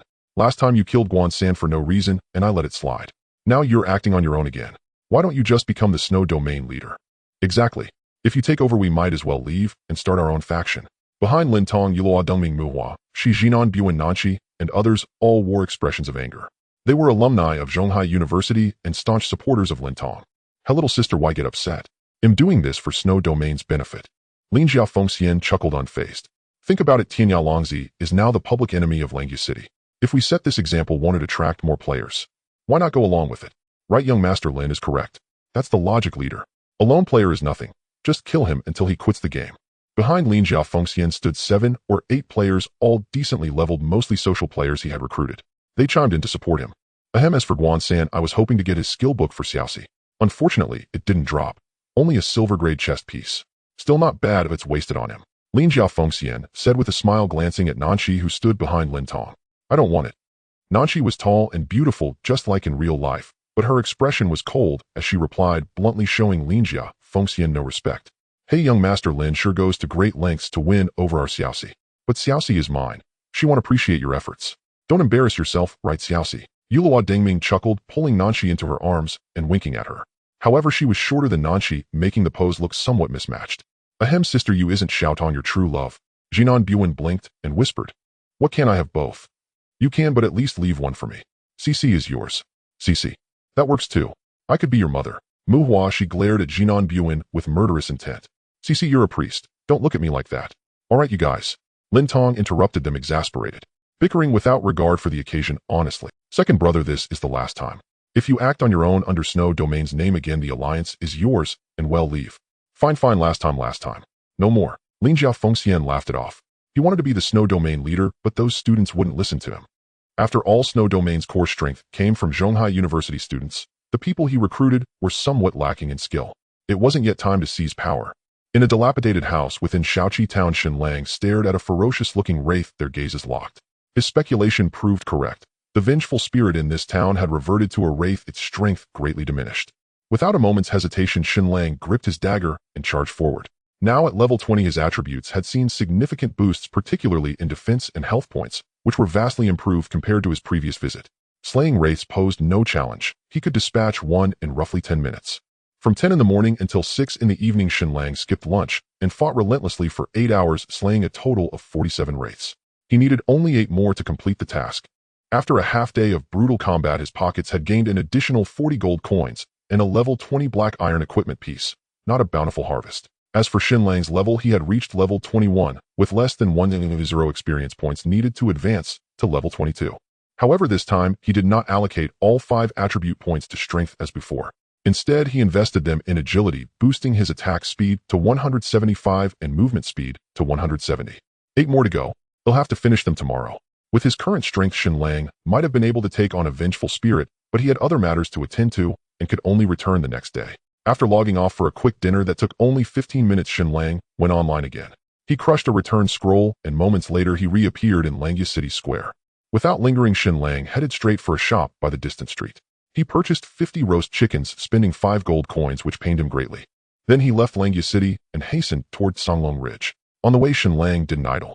He killed a level 20 mammoth, but its massive size made it impossible to drag. His storage backpack couldn't hold it either, so he could only cut off 4 legs and barely stuff them into the backpack. Traveling at a brisk pace, Shen Lang didn't reach the cliff's edge until past 10 in the evening. Below, all was pitch black with nothing visible. After a moment of hesitation, Shen Lang cautiously descended the cliff, following the route etched in his memory. The darkness beneath the cliff at night was impenetrable. Shen Lang could see nothing and could only inch downward carefully. Near the bottom, he slipped and fell, losing nearly 1,000 health points and barely surviving. It wasn't until nearly midnight that Shen Lang finally climbed into the cave where the dragon Mora was sealed. 6 grueling hours. This journey was no easy feat.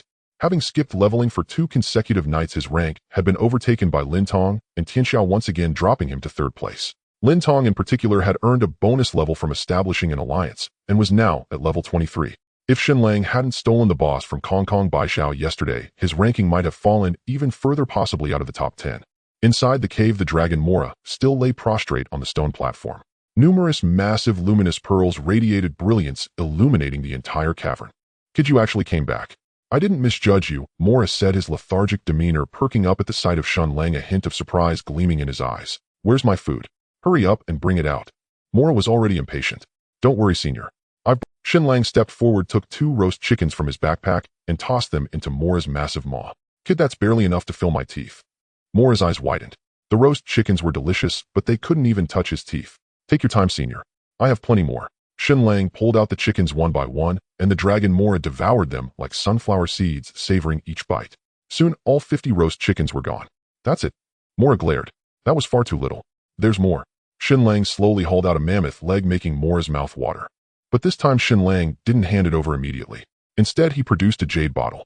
Brother Dragon, let me collect some dragon saliva first. Once you're full, there won't be any left." Shen Lang chuckled sheepishly, watching Mora's drool drip continuously. "Hurry up."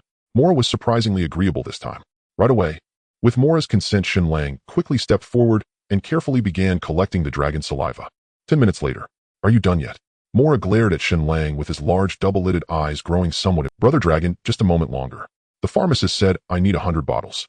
I've only filled 50. Damn it, I want meat." All right, I'll stop. Next time. Sensing Mora's rising anger, Shen Lang quickly put away the jade bottle and moved the mammoth leg onto the stone platform. Mora, already ravenous, began feasting greedily. Soon the entire leg was devoured, bones and all. Then Shen Lang stopped holding back and brought out the remaining 3 mammoth legs, delighting Mora immensely. 10 minutes later, Mora had polished off the 3 legs and lay contentedly on the stone platform. His gaze toward Shen Lang had lost all sharpness. "Kid, you said you'd come off," and Mora spoke. "Absolutely." Shen Lang nodded repeatedly. "But Brother Dragon, Langya City is too far from here, and the road is crawling with monsters. I'm still too weak. I can probably only come once a month." "A month? No way, that's too long. You want to starve me?" Mora shook his massive head in dissatisfaction. "There's no helping it, Brother Dragon. I died several times today alone.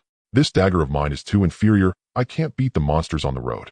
Shen Lang sighed, casually glancing at Mora's sharp teeth. "If you could give me one of your teeth, I could forge a decent weapon and wouldn't fear the monsters on the road anymore." "You wish?" Mora shot Shen Lang a look. This kid even had the audacity to covet his teeth. Take this. As long as you don't provoke those minor beasts, they won't attack you." After a moment's thought, Mora bit off a black scale from his own body and spat it toward Shen Lang. Overjoyed, Shen Lang quickly caught the massive dragon scale. He had only joked, never expecting the creature to actually give him a gift. Black-winged dragon scale, a token from Mora. It exerts a suppressive effect on untrained wild beasts, instilling fear in them and preventing them from actively attacking the scale's bearer. "This is excellent. Brother Dragon, you're generous. With this, I want fear the wild beasts on my next visit." Shen Lang beamed with joy and quickly stowed the dragon scale away. This item was a treasure. It would protect him from wild beast attacks wherever he went. Alright, get lost now. Next time bring more stuff. Don't worry, brother dragon. Leave it to me. At 1 in the morning. Inside the room, Shen Lang removed his helmet, let out a long breath, then sat up and stretched. He had already obtained the dragon saliva. Now only the final blood spirit ginseng remained. If nothing unexpected happened, he should be able to complete that witch's task by tomorrow with plenty of time to spare. 10 days had passed since the server launch, and his gains during this period were substantial. His level ranked 3rd in Langya City and 33rd across the entire Huaxiao region. He had also earned 50,000 yuan and a skill book which when converted amounted to 200,000. Quite impressive. And those 50 bottles of dragon saliva he just obtained should still fetch a good price. However, it was a pity that he hadn't yet acquired a good dagger, causing his attack power to lag behind the pace. If this continued, the advantage he had built up in the early stages would gradually diminish and others would soon surpass him. After all, as an assassin, he was naturally at a disadvantage when it came to leveling. Yet Shen Lang wasn't too worried about this. His hidden class was almost complete. Once he successfully transferred to the Shadow Divine, he would have no more concerns, and then he would go after Shuiyu and Conking Beisho first. Snatching bosses was far faster than monotonously grinding on minor monsters. As for equipment, there was no need to worry. It was well known that plundering others was the fastest route to wealth. Of course, the prerequisite was having sufficient strength, otherwise one would most likely end up being killed instead. After pondering for a moment, Shen Lang shook his head and dismissed these thoughts. He got up, went to the restroom, and then soaked a bowl of instant noodles. After finishing his late-night snack, it was already past 1:30 in the morning. Shen Lang washed up briefly and went to sleep. The night passed without incident. At 5:30 in the morning, Shen Lang woke up on time, went downstairs for breakfast, took a walk in the park, and then logged into the game again. With a flash of light, Shen Lang appeared in Langya City Square. A system notification chimed. System announcement: player Sword startles the ways Yinjing City has used a guild creation token to successfully establish the Alliance Pinnacle of the Gods. As the 3rd player in the Huaxiao region to create an alliance, he is awarded 50 of his current levels experience, 30 gold coins, and 1 luck. As soon as Shen Lang came online, a system announcement echoed across the entire network. Tianyan's #1 player Sword startles the ways had finally founded a guild, marking the official beginning of the alliance era in Tianyan. Yet Shen Lang paid no attention to this. He quickly ran to the pharmacy, found the old alchemist, and handed him a bottle of dragon saliva. "Senior, do you accept this?" Shen Lang asked directly. "This is dragon saliva." The old alchemist opened the bottle, sniffed it, and a hint of surprise appeared on his face. "Yes, how much is it worth?" Shen Lang nodded. "Well, although dragon saliva is a rare medicinal ingredient, it isn't commonly used, so its value is not high." "Alright, just tell me the price." Shen Lang couldn't be bothered with his rambling. These NPCs were all swindlers, not a single one of them decent. 5 gold coins. The old alchemist pondered for a moment before holding up one hand. "Old man, do you believe I'll poke a hole in your head?" Shen Lang glared at the old alchemist, itching to stab him twice. "Young man, don't be so aggressive. Although dragon saliva is rare, it's not a precious item, and its uses are limited. 5 gold coins is already a good offer," the old alchemist said calmly. 500. Shen Lang gritted his teeth and quoted directly. 10, not a coin more. 450. 11. Final offer 50. If not, I'm not selling. Fine deal. In the end, after some haggling, Shen Lang and the old alchemist settled on a price of 50 gold coins for the dragon saliva. Then Shen Lang took out all the dragon saliva from his backpack, keeping only 1 bottle for himself. 50 bottles, good heavens, did you slay a dragon, boy? Seeing the jade bottles covering the counter, the old alchemist was genuinely shocked. "What, aren't you claiming to be the largest pharmacy in Langya City?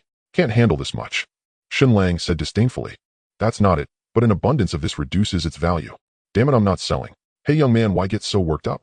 The old alchemist chuckled, waved his sleeve, and collected all 50 bottles of dragon saliva before Shen Lang could act.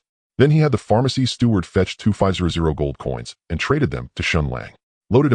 Shen Lang looked at the stacks of gold coins in his backpack, his blood pressure soaring. "This must be worth hundreds of thousands. Lifu, go notify all the pharmacies in Langya City that we have a batch of dragon saliva for sale. If they want it, they can come and bid. Also inform the shops in other cities." On the other side, the old alchemist called the steward Lifu, handed him the 50 bottles of dragon saliva, and gave a few instructions. "Yes, my lord. But if they ask about the price, how should I answer?" "Set a starting price of 500 gold coins per bottle and let them bid on their own." "Old man, you're going too far." Outside the counter, Shen Lang was dumbfounded, suddenly feeling that the pile of gold coins wasn't so appealing anymore. "Hee, young man, you can't think that way. Look, the auction house isn't open to you, so you have no channels. Anywhere you go, you'll get a similar price. Honestly, I didn't cheat you." The old alchemist patted Shen Lang's shoulder with a smile. "You're ruthless." Shen Lang gritted his teeth and glared at the old alchemist, truly wanting to slit his throat. It was too unfair, He had gotten the advantage and was still playing the saint. Young man, if you get more of this stuff in the future, remember me. But the price won't be as high as this time, since these 50 bottles will keep them busy for a while. Give me 2 resurrection herbs and 50 grams of deer antler. Shen Lang couldn't be bothered to argue with the old alchemist anymore and directly slapped down 50 gold coins. An hour later, at the entrance of the Adventurers Guild, Qinghai Xiaofeng rushed over from a distance looking Sorry, brother Tianyao, I was just fighting a boss and kept you waiting. Qinghai Xiaofeng walked up beaming. Shen Lang had messaged him earlier saying he had something urgent to discuss. However, Qinghai Xiaofeng was in the middle of a boss fight and couldn't break away until a few minutes ago, so he hurried back. No rush. Judging by your expression, brother Feng, did you get something good? Shen Lang smiled. Yeah, I got a guild creation token. Qinghai Xiaofeng nodded, speaking with great excitement. Currently, Langya City only had the Shuyu Guild, and a level 1 guild could only accommodate 100 people. This meant that the vast majority of top players were still guildless, so establishing an alliance now still held a significant advantage. Really? Congratulations, brother Feng. Shen Lang cupped his hands with a smile. Haha, you're too kind. By the way, brother Tianyao, why were you so urgent to see me? After exchanging pleasantries, Qinghai Xiaofeng got down to business. It's like this. I have a batch of gold coins, quite a lot. I'm wondering if brother Feng can handle them. Shen Lang asked directly. The price of gold coins fluctuated constantly. He had waited an hour for Qinghai Xiaofeng because he wanted to offload the coins quickly. The longer he delayed, the more they depreciated. How many are you planning to sell this time, brother Tianyao? 2,400. Brother Tianyao, did you rob the city lord's mansion? Qinghai Xiaofeng was momentarily stunned, wondering if he had heard correctly. Where did Shen Lang get so many gold? Haha, how could that be? Shen Lang laughed and added, can you take them, brother Feng? Yes, no problem. Qinghai Xiaofeng hesitated briefly before nodding. But brother Tianyao, this is a large amount, so I can only offer you the normal market price. Qinghai Xiaofeng, in their previous transactions, he had always given Shen Lang a slightly higher price than the day's rate as a favor. However, this amount was too large to do that. No problem. Shen Lang nodded, having no objections as long as he could offload the coins. Alright, a total of 2,400 gold coins. Today's morning trading price is 170 per coin, so that comes to 408,000 yuan. Qinghai Xiaofeng calculated twice, then looked at Shen Lang. How about this, brother Tianyao? Well, transfer in batches of 40,000. It's not that I don't trust you, but this amount is quite substantial. That's only reasonable. No need to explain, brother Feng, I understand. Shen Lang nodded, and the two began the Watching the balance in his bank account steadily increase, Shen Lang swallowed nervously, his heart pounding wildly. He had never seen so much money before. Finally, the number on his bank card settled at 474103. 35. Brother Tianyao, a pleasure doing business. I need to go recruit people. See you. See you. After the transaction, Qinghai Xiaofeng hurried away. The guild Youth Song had been established, and Qinghai Xiaofeng was one of its vice leaders. Almost 500,000. Shen Lang looked at his balance again, a smile uncontrollably spreading across his face. A smile that no gun could suppress. He still had over 90 gold coins on him, which he hadn't sold in case he needed them for alchemy later. Then Shen Lang didn't linger any longer and headed toward Shaoqi Town again. Shaoqi Town. When Shen Lang arrived, it was already close to 9 o'clock. Yet unlike the previous desolation today, it was far more bustling. Players had already formed teams to farm the wraiths, and there were quite a few likely from the same faction. Shen Lang was not surprised by this. With over 10 million players in Langya City and Shaoqi Town merely an hour away, it was only a matter of time before people discovered it.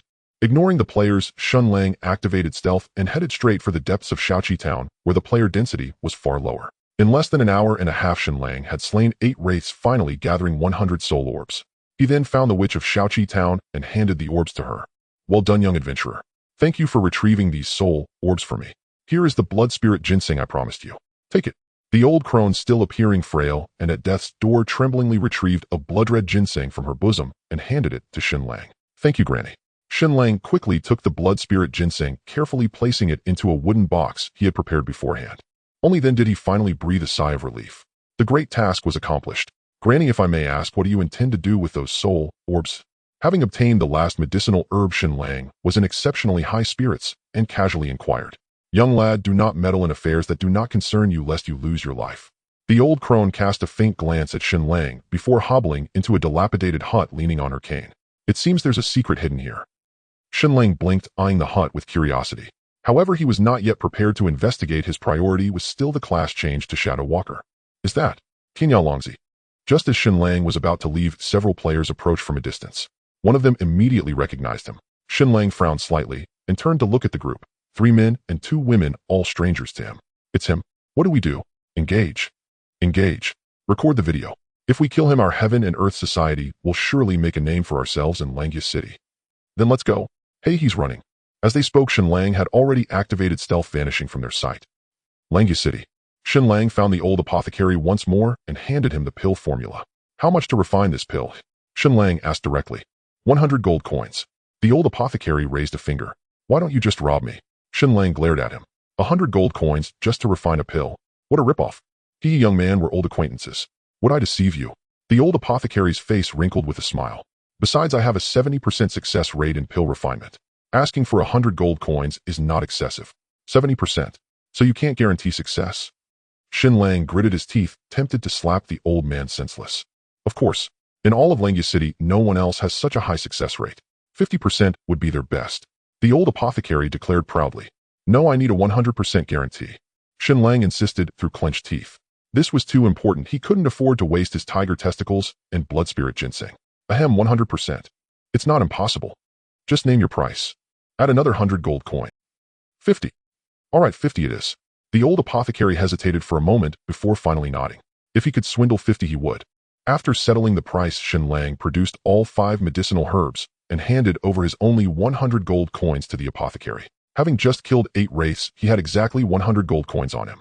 Only 5 drops of dragon saliva are needed. The remaining can be deducted as 50 gold coins. You're quite the accountant, young man. But dragon saliva is worthless now. Oh, it can only be counted as 1 gold coin. I'm not refining it anymore. All right. For the sake of our old friendship, I'll help you out this once. The old apothecary chuckled as he pocketed the gold coins and the ingredients for the virility pill. Come back in 1 hour to collect your pill. Fine. Shen Lang nodded and left the pharmacy. Refining the pill would take 2 hours, neither too long nor too short. Not in the mood to hunt monsters, Shen Lang decided to wander around the plaza. Since the top-up and auction systems had yet to open, players couldn't convert their equipment and gold into cash. As a result, the plaza was crowded with players setting up stalls. Of course, most of what they sold were second-tier equipment and skills. It was rare to find top-tier items here. Shen Lang browsed idly for a while, without finding anything useful, but he did spot an old acquaintance. Marco Polo, now at level 18. The equipment on Marco Polo's stall was relatively better, occasionally attracting passers-by. However, few made purchases, mainly because his prices were exorbitant. How's business today? Shen Lang approached and picked up a skill book, only to find it was the same grade mage skill he had seen days ago. It still hadn't sold. Oh, if it isn't you.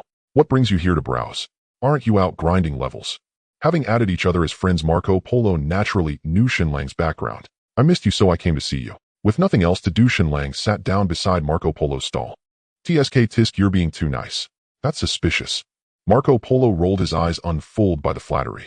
Though they had only met once, they got along well, and the last deal had been quite profitable. How is that being nice? By the way, have you come across any assassin equipment or skill books lately? Shen Lang asked with a smile. Plenty, but they're all low tier. You probably wouldn't be interested. Marco Polo glanced at Shen Lang and casually tossed him a piece of equipment from his stall. It was a level 15 bronze grade chest plate, adding 40 defense and 350 HP. Not too shabby. This is the best I have. Does it catch your eye? Marco Polo asked. A bit mediocre, but not bad. Shen Lang glanced at the stats and tossed it back onto the stall. His current chest plate was silver grade, so this bronze piece held no appeal. Any daggers? I have a level 15 black iron dagger with 25 attack. Want it? Marco Polo. No, forget it. Shen Lang shook his head. It was still too weak. Only 3 attack points more than his green edge dagger, and without lifesteal, it wasn't worth it. Suit yourself. Hey Polo, how do you manage to get so much equipment? Is there some trick? Shen Lang suddenly asked, a hint of curiosity in his voice. Who said I got all this myself? It's from our team. We take turns manning the stall. Marco Polo rolled his eyes. Oh, I see.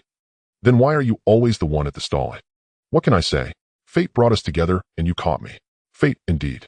The two chatted aimlessly, and an hour passed without Marco Polo selling a single piece of equipment. His prices were simply too high. He aimed to swindle whoever he could. Excuse me, how much is this skill book? Just as Shen Lang was growing bored and considering a stroll elsewhere, a clear, familiar voice sounded beside him, causing him to tremble involuntarily. Shen Lang turned to see a girl in a mage robe crouching by the stall holding the mage skill book. Her brows were delicately drawn, her complexion fair, and sunlight fell upon her face, casting a soft glow. The girl was none other than Nanshi, the one who had lingered in Shen Lang's thoughts with the ID Luo Shi. Well, I was originally selling it for 2,000, but for a beauty like you, will give you a discount. How about 1,500? Marco Polo eyed Nanx's level and perked up. Nanshi was already level 20.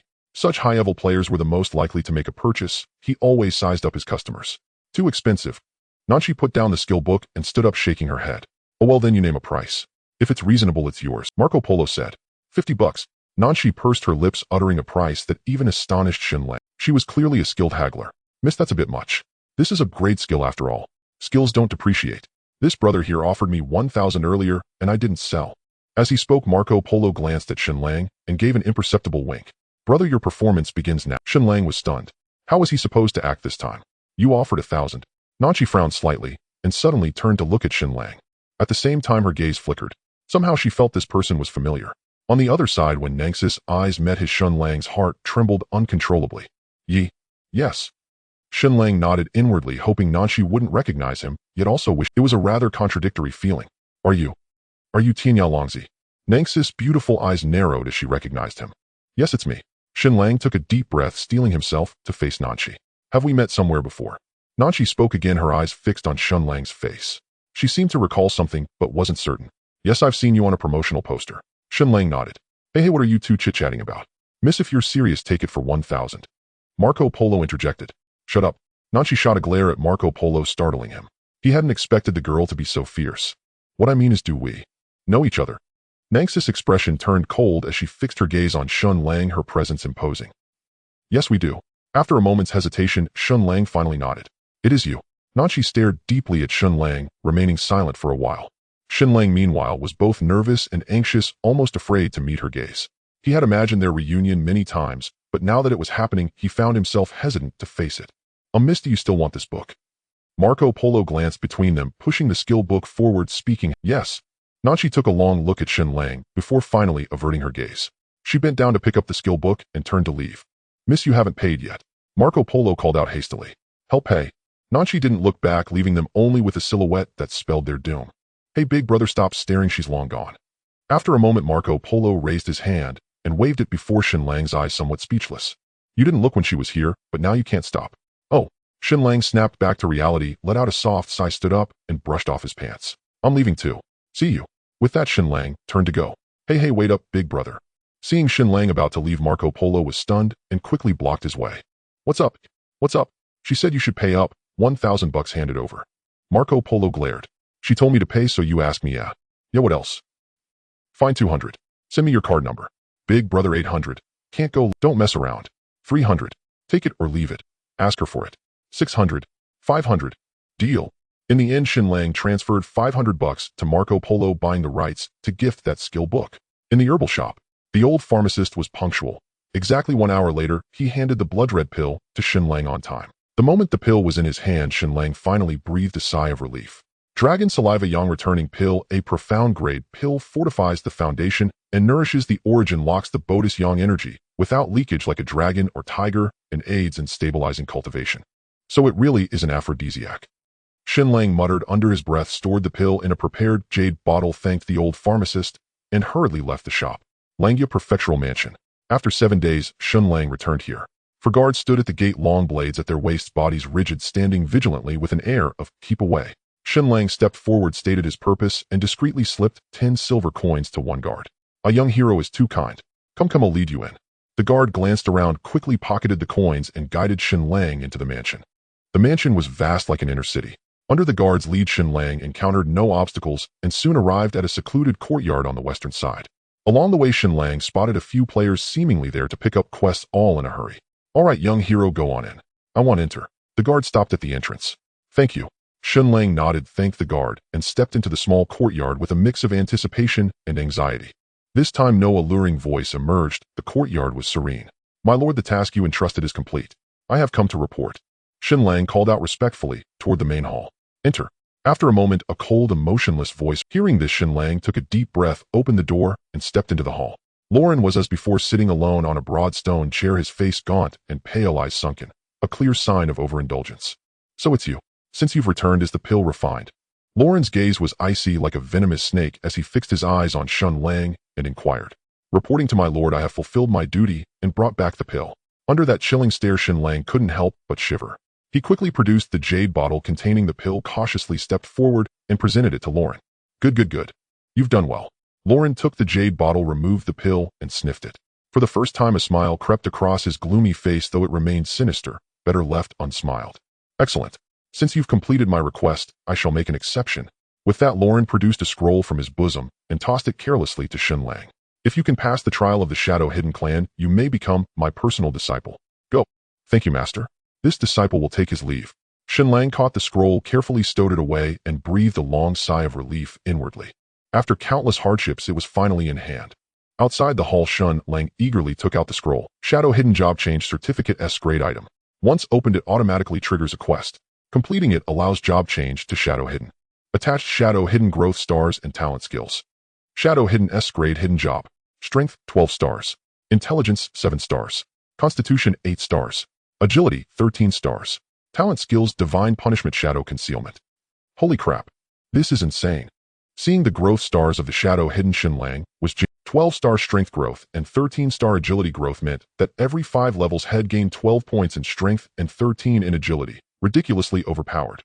Shen Lang calculated the total 4-dimensional growth for the Shadow Hidden was 40 points, while regular jobs only had 25, almost double. As for the 2 talent skills of the Shadow Hidden, there were no detailed descriptions. Presumably, they'd only be revealed after becoming one. Still need to complete the quest. Shen Lang frowned slightly. The scroll had to be opened to trigger the quest, so he had no idea what it was yet. Forget it'll open it first. Huh, big brother. Just as Shen Lang was about to unroll the scroll, a sweet voice rang out from afar. Shen Lang quickly stashed the scroll and turned to look. A 12 or 13-year-old girl ran over with a beaming smile, a red leather armor neatly fitted on her. It was the old blacksmith's granddaughter from Qingfeng village, Xiaodong. Xiaodong. Shen Lang hadn't expected to see her here again, feeling both surprised and pleasantly delighted. Big brother, why are you at the mansion? Did you come specifically to see me? Xiaodong ran up, took his hand, her face bright and full of warmth, close to him. Yes, I came just to see you. How are you settling in here? Shen Lang smiled and ruffled her hair. The little girl had been through a lot leaving home at such a young age. Mom, it's great. I'm now the princess' personal guard. The princess and all the sisters are really kind to me. But I do miss Grandpa sometimes. When I get the chance, I'll bring him here too. He's never been to the city. And Xiaohua, I'll bring her along. Oh, big brother, have you met Xiaohua? She's my little calico cat. Xiaodong chattered on her face, full of smiles, treating Shen Lang like family. By the way, Xiaodong, what are you doing here? After a while, when she had talked enough, Shen Lang finally asked. Oh, I almost forgot. The princess has something to tell me. Gotta go, big brother. Come find me at the princess place when you're free. Suddenly remembering something, Xiaodong called out to Shen Lang and hurried into the main hall. Sure, I'll come when I can. Shen Lang agreed, glanced back at the hall, shook his head with a smile, and then left the mansion directly. Outside the county office, Shen Lang took out the scroll once again. After pondering for a moment, he decided not to hesitate any longer and directly activated the scroll. Ding. System notification, you have used the Shadow Walker Job Transfer Certificate. Please ensure your safety. You cannot die within 24 hours. After completing the task, you will successfully transfer to Shadow Walker. You cannot go offline during the task, or it will be considered a failure. Cannot die. What is this? Shen Lang blinked, feeling somewhat puzzled. Is it really that easy? This is ridiculous. He thought it would be a difficult task. If anything, he just needed to stay out of the city for a day. As for not going offline, it was even less of a concern. A day and night was nothing for him. Ding. System announcement, player Tianya Longzi has used the Shadow Walker Job Transfer Certificate. Survive for 24 hours to successfully transfer to Shadow Walker S-level hidden profession. During this time, if any player kills him, it will be considered a failure, and the killer will automatically receive the Shadow Walker Job Transfer Certificate. Additionally, Tianya Longzi's coordinates will be announced every 10 minutes. What the hell? The moment the system announcement rang out, Shen Lang was dumbfounded, and all the player names around him turned blood red. Meanwhile, the entire Huaxiao region was in an uproar, with countless players shocked and moved. It was actually an S-level hidden profession. Especially those assassins who were incredibly envious. Everyone knew what an S-level hidden profession. Whoever kills Shen Lang would claim the Shadow Walker Job Transfer Certificate, and the temptation was simply too. Not to mention players from Langya City, even those from other county cities, were filled with envy, rushing to the teleportation array towards Langya City. Damn it, all players from the Snow region mobilize. We must kill Tianya Longzi. Whoever gets that Shadow Walker Job Transfer Certificate, I will buy it back for 1 million. Upon hearing the announcement, Lin Jiafengxian, who was leading a team of players to hunt monsters, immediately turned red with excitement. He issued an announcement in the Snow Region Alliance and offered a jaw-dropping 1 million RMB bounty. At the same time, leaders of various factions, including Kong Kong Bai Xiao and Tian Xiao, also issued orders to hunt down Shen Lang. Shen Lang was already considered a public enemy. This time, it was even more serious, as many who had no grudges against him also joined in. The S-level job transfer certificate was simply too tempting. Even if one couldn't use it, selling it for 100 or 80,000 was no problem. Moreover, it could be worth even more. If it could be auctioned, it might fetch several million. Instant wealth. Where is he? Where is Longzi? I don't know, but the announcement said his coordinates will be reported every 10 minutes. We just need to wait. In Langya City, most people had already begun to move, even stopping their stalls to search for Shen Lang. 10 minutes, 10 minutes. Meanwhile, Shen Lang had already entered stealth mode and was sprinting towards the east. He had to leave the county city within 10 minutes. The farther the better. There were too many people here. Once his coordinates were exposed, a single spit could drown him. Running swiftly, Shen Lang finally burst out of the city gate just as the 10 minutes approached. Ding. System announcement: Longzi coordinates 754843E59356N. East Gate, East Gate. He is at the East Gate. The moment the coordinates were announced, hundreds of thousands of players surged towards the East Gate of Langya City, creating a massive traffic jam. He is here. At this moment, the stealth effect on Shen Lang was forcibly cancelled, and the players at the East Gate instantly became excited. Ha ha ha, this unbelievable fortune has finally fallen into my hands. A swordsman laughed heartily, raising his long sword to strike at the rushing Shen Lang. Miss. Shen Lang reacted quickly, sliding to avoid the attack, just in time. Before the swordsman could strike again, Shen Lang rapidly fled towards a nearby grove. 13, 51, 37, 21. Meanwhile, several mages and archers behind him also began to attack, but they were mere novices, and the damage they dealt was minimal, easily withstood by Shen Lang's current health. Soon Shen Lang dashed into the grove while the pursuers were hot on his heels. However, their speed was much slower than his, and they quickly lost sight of him. This stealth cooldown is way too long. After shaking off the crowd, Shen Lang quickly climbed up a large tree, letting out a sigh of relief. This grove was not large, and his stealth cooldown still had over 4 minutes remaining. If he were discovered and surrounded, he would undoubtedly be attacked to death. He is just ahead, he can't have run far. I've already notified the brothers training over there to come back and block him. Soon many players poured into the grove, quickly giving chase. On the other side of the grove, many players training nearby also arrived, hoping to block Shen Lang. Time ticked by. Although there were many people passing through the grove, none of them discovered Shen Lang hiding in the tree. They simply did not think to look in that direction. Finally, after 5 minutes, the stealth cooldown finally finished, but Shen Lang did not move immediately. He was waiting for the announcement. Because as soon as the announcement sounded, his stealth would become ineffective, and 5 minutes was hardly enough to accomplish anything. Another 5 minutes passed, and finally the system announcement rang out again, revealing Shen Lang's current coordinates. Moi. No, he's behind us. The crowd that had already searched turned around quickly. At the same time, Shen Lang finally moved. He leaped down from the tree and activated stealth mode. However, instead of running in the opposite direction of the grove, he quickly fled towards Langya City. Boom, boom, boom. Soon players surrounded the tree, each attacking frantically, leaving not a single blade of grass unscathed. Damn it, where did he run off to now? No need to say, he definitely ran east. Tell the leaders Longzi probably sneaked past. Let them cover the area with firepower.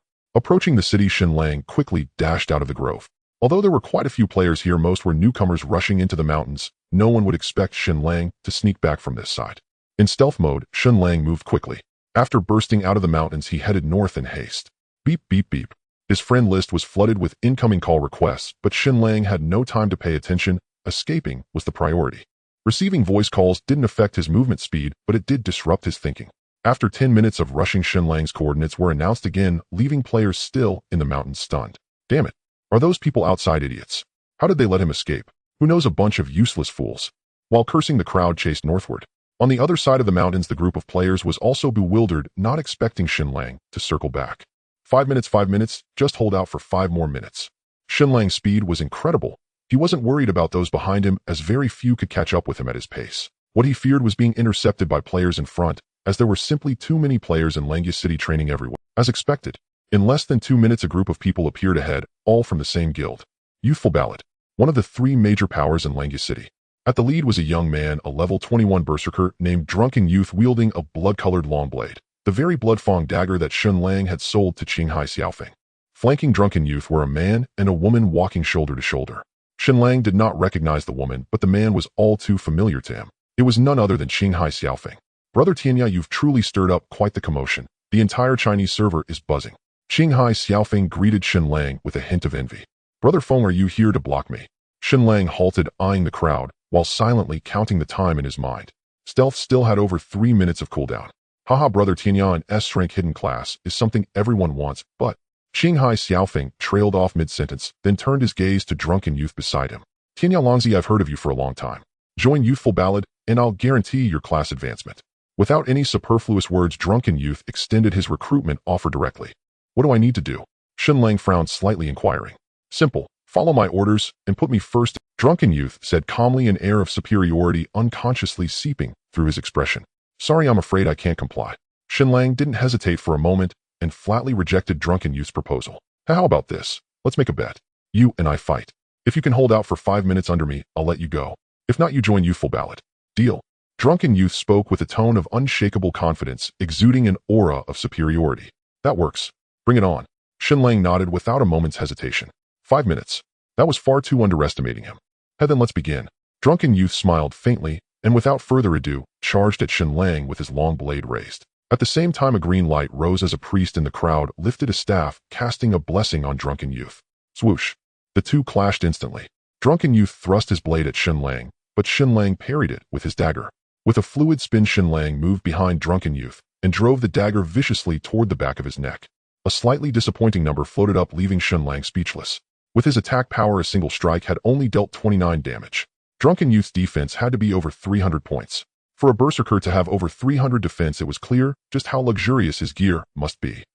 At least 3 pieces of silver-grade equipment, not counting the Bloodfang dagger. Nice footwork. Drunken youth smiled slightly, then spun and slashed, but Shen Lang dodged again. At the same time, Shen Lang activated backstab, striking Drunken youth square in the eye. A blood-red number appeared, this time hitting a vital spot for a critical strike. Yet Drunken youth's health bar had barely dropped a tenth. Drunken youth's health was conservatively estimated at 1500 points. No wonder he's so confident. Shen Lang muttered to himself. Drunken youth's gear was practically top tier, but his skill was far from impressive. In fact, it was quite poor. Nice moves.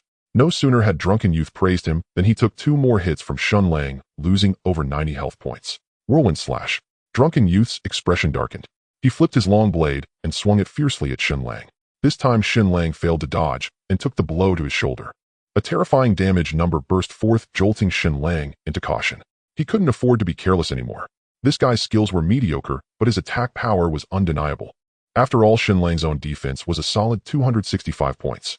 Even though the Berserker's Whirlwind Slash had a percentage-based defense ignoring effect, the damage was still far too high. Drunken youth's current attack power had to be at least 350 points or more, boosted by the priest's attack buff. Swoosh. Swoosh. Shen Lang stopped underestimating his opponent. His feet moved agilely, his footwork silky smooth. He swung his dagger repeatedly, quickly reducing Drunken youth's health to below half, while maintaining his own health at around 70 thanks to his lifesteal effect. Frustrated by Shen Lang's constant dodges, Drunken youth finally lost his temper. He activated the Berserker's exclusive Frenzy mode, boosting his attack power by 50, and chased after Shen Lang with a flurry of blows. But Shen Lang was unfazed. Fighting Drunken youth felt no different from grinding monsters, steadily chipping away at his health bar with the lifesteal effect. In less than 3 minutes, Drunken youth's health had hit rock bottom. Just then, a series of green lights rose as Drunken youth's harem instantly restored him to full health, leaving Shen Lang genuinely envious. I'm done. You can go. At that moment, Drunken youth suddenly tossed his blade to the ground and spoke to Shen Lang with a blank expression. Then he stormed back and began berating Qinghai Xiaofeng and the others. Damn it, if any of you ever go easy on me again, I'll kill you. Block for him. Don't let him die here. With that, Drunken youth walked away without looking back, not even bothering to pick up his blade. Well, Brother Tianya, you go ahead. We'll hold off the pursuers for you. Qinghai Xiaofeng rubbed his nose, awkwardly picked up the Bloodfang dagger, and spoke to Shen Lang. Many thanks, Brother Feng. Shen Lang didn't stand on ceremony. He thanked Qinghai Xiaofeng, then activated stealth and dashed northeast. His destination was Songlong Ridge, 100 li away. Once he reached Songlong Ridge, he would have nothing to fear. Half an hour passed quickly. Shen Lang encountered 2 more ambushes, but they were from scattered players, groups of 3 to 5, none particularly strong. He dispatched them easily, picking up a few pieces of equipment along the way, though they were all junk. The closer to the county city, the lower the level of the wild monsters. The players grinding here were also weak, mostly around level 13 or 14. A group of 10 or so was no match for Shen Lang. However, as Shen Lang entered the forest, the players intercepting him grew stronger, though fewer in number. Still, he couldn't let his guard down. There were many pursuers behind him, especially the assassins. Their movement speed was no slower than Shen Lang's, and some were even faster. After all, Shen Lang's stealth would be interrupted by system announcements, while the assassins chasing him remained unaffected. Fortunately, Shen Lang's silver-grade boots granted an extra 50 movement speed out of combat. Otherwise, the assassins would have caught up long ago. Even so, the first wave of assassins eventually caught up. Most of them had only invested in agility, making their attack power too low to even break Shen Lang's defense. They were little more than free kills, and he dispatched them in 2 or 3 strikes each. Shen Lang darted swiftly through the dense forest, not daring to pause for even a moment. He avoided the main roads, which though faster would have made him an easy target to be surrounded and trapped with no escape. Fortunately, the wild monsters here were already over level 20A and few players were leveling in this area, so the obstacles ahead were relatively fewer. Of course, there were still many players behind him, all watching covetously eager to seize this extraordinary fortune. Most of them were assassins. After all, assassins were far faster than other classes, and with the aid of stealth, some were even quicker than Shen Lang. Ding! System announcement: Tianyalongzi is currently at coordinates 755153E59973N. The system announcement rang out once more and Shen Lang's stealth was dispelled, revealing his location. With a grim expression, Shen Lang pressed on without pause, fleeing swiftly toward the northeast. There were still a few miles of mountain path before he could enter a higher-level wilderness zone. The level 30 wild monsters there possessed a modicum of intelligence and would actively attack players who invaded their territory. Once he entered that area, Shen Lang would be much safer. At this stage, no one but assassins dared to venture in, as they would be swarmed and killed by those monsters. These 5 minutes were perhaps the most difficult for him. Swish. 96. Suddenly, as Shen Lang was pondering his escape, route, a dagger appeared silently out of nowhere, slamming viciously into his back. It dealt 96 points of damage and inflicted a 1-second silence. Damn, what high defense. The attacker was an 18-level assassin named Qinghai Longxiao. Seeing the damage number pop up above Shen Lang's head, he couldn't help but be surprised. After all, that wasn't a normal attack. He had used the skill backstab. Yet it had only dealt less than 100 damage, which was quite unexpected. Bang! Although silenced, Shen Lang's movements were unaffected. He reacted swiftly. Before the assassin could land another blow, he delivered a sharp elbow strike that knocked the attacker back. At the same time, Shen Lang spun around abruptly. His right hand traced an elegant arc as the dagger precisely slashed across the assassin's throat. 228. Blood sprayed as the assassin's health bar plummeted, leaving him at about 60 of his total. Qinghai Longxiao's expression changed, and he hastily retreated.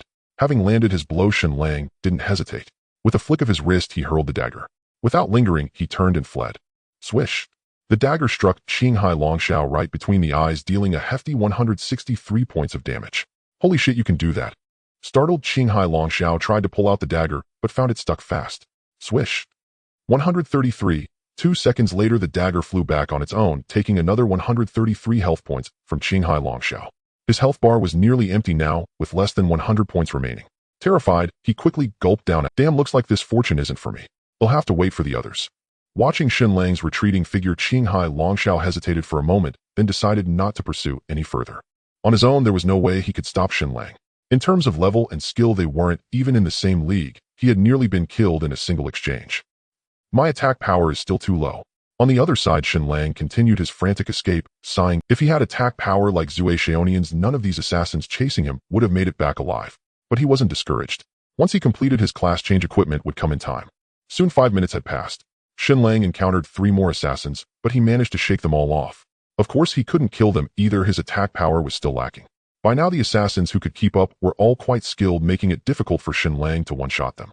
As soon as his cooldown ended, he activated stealth, immediately gaining another burst of speed. Finally, just before his coordinates were announced again, Shen Lang spotted the azure mangrove forest in the distance. The monsters there were azure-scaled pythons ranging from level 30 to 40, with a degree of intelligence that made them actively attack any player who entered their territory. But Shen Lang wasn't too worried. He had the dragon scale given to him by Mola, and as long as he didn't provoke them, the azure-scaled pythons wouldn't attack him. For him, entering the azure mangrove forest meant he was already halfway to success. The monsters beyond would only grow stronger, and the pursuers behind might not dare to follow him in. They would have to stick to the main roads. You bastard can really run. Just as Shen Lang was about to enter the azure mangrove forest, he was Swish! Swish! 171. Miss. The attacker was none other than Lin Jiafengxian, who had already reached level 20. He launched a backstab followed by a normal attack, but the second strike missed as Shen Lang dodged. Bang! Shen Lang reacted with lightning speed.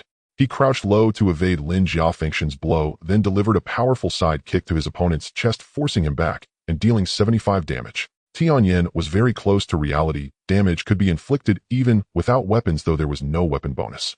Quick reflexes. Lin Jiafengxian frowned, surprised by Shen Lang's speed. Not as quick as yours.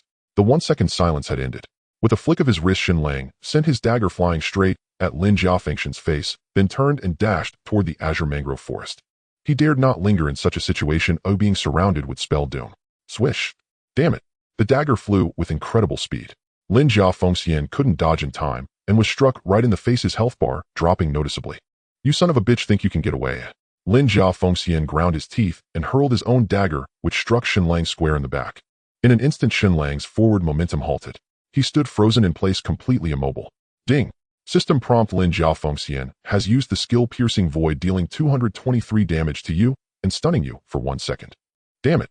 Shen Lang's heart sank. He had been stunned, but luckily it was only for a second. Go! Just then, 3 figures suddenly appeared, their blades gleaming as 3 daggers struck Shen Lang simultaneously. 71, 79, 168. The 3 assassins unleashed backstab together, instantly depleting over 300 of Shen Lang's health points. Fortunately, only one had landed a critical hit. Even so, Shen Lang's health dropped to below half. Damn it! His expression turned grim. The next moment, the stun wore off, and he quickly performed a combat roll, narrowly dodging their follow-up normal attacks. Swish! At that moment, Lin Jia Fengxian activated the second stage of Piercing Void, appearing instantly behind Shen Lang and slashing at his neck. Ding! System prompt: player Lin Jia Fengxian has used the skill Judgment, dealing 203 damage to you. You cannot restore health for 5 seconds. What the hell?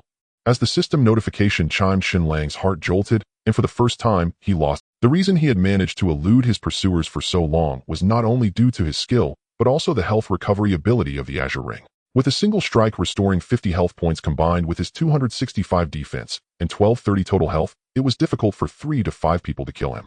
In fact, if he hadn't been in such a hurry to escape, he would likely have turned the tables and killed them instead. However, no one expected that Lin Jia Fengxian possessed a skill that prevented health recovery, which put Shen Lang in a tight spot. Truly befitting a wealthy guild vice leader, his array of skills seemed endless. Swish! 112. Just as Shen Lang was stunned, Lin Jia Fengxian landed another basic attack on the back of his head, sending his health plummeting to around 20, a perilously low level. I'm out. Shen Lang finally snapped back to reality, rolling on the ground to barely evade the attacks of the other 2, looking utterly disheveled. The next moment, he scrambled to his feet and dashed forward, not daring to counterattack. After him. Finish him off. Lin Jia Fengxian shouted, excitedly chasing closely with the other 3 assassins, quickly closing in on Shen Lang once more. Swish! Swish! 5761. Shen Lang zigzagged, barely dodging the attacks from Lin Jia Fengxian and another assassin, but was hit by the remaining 2.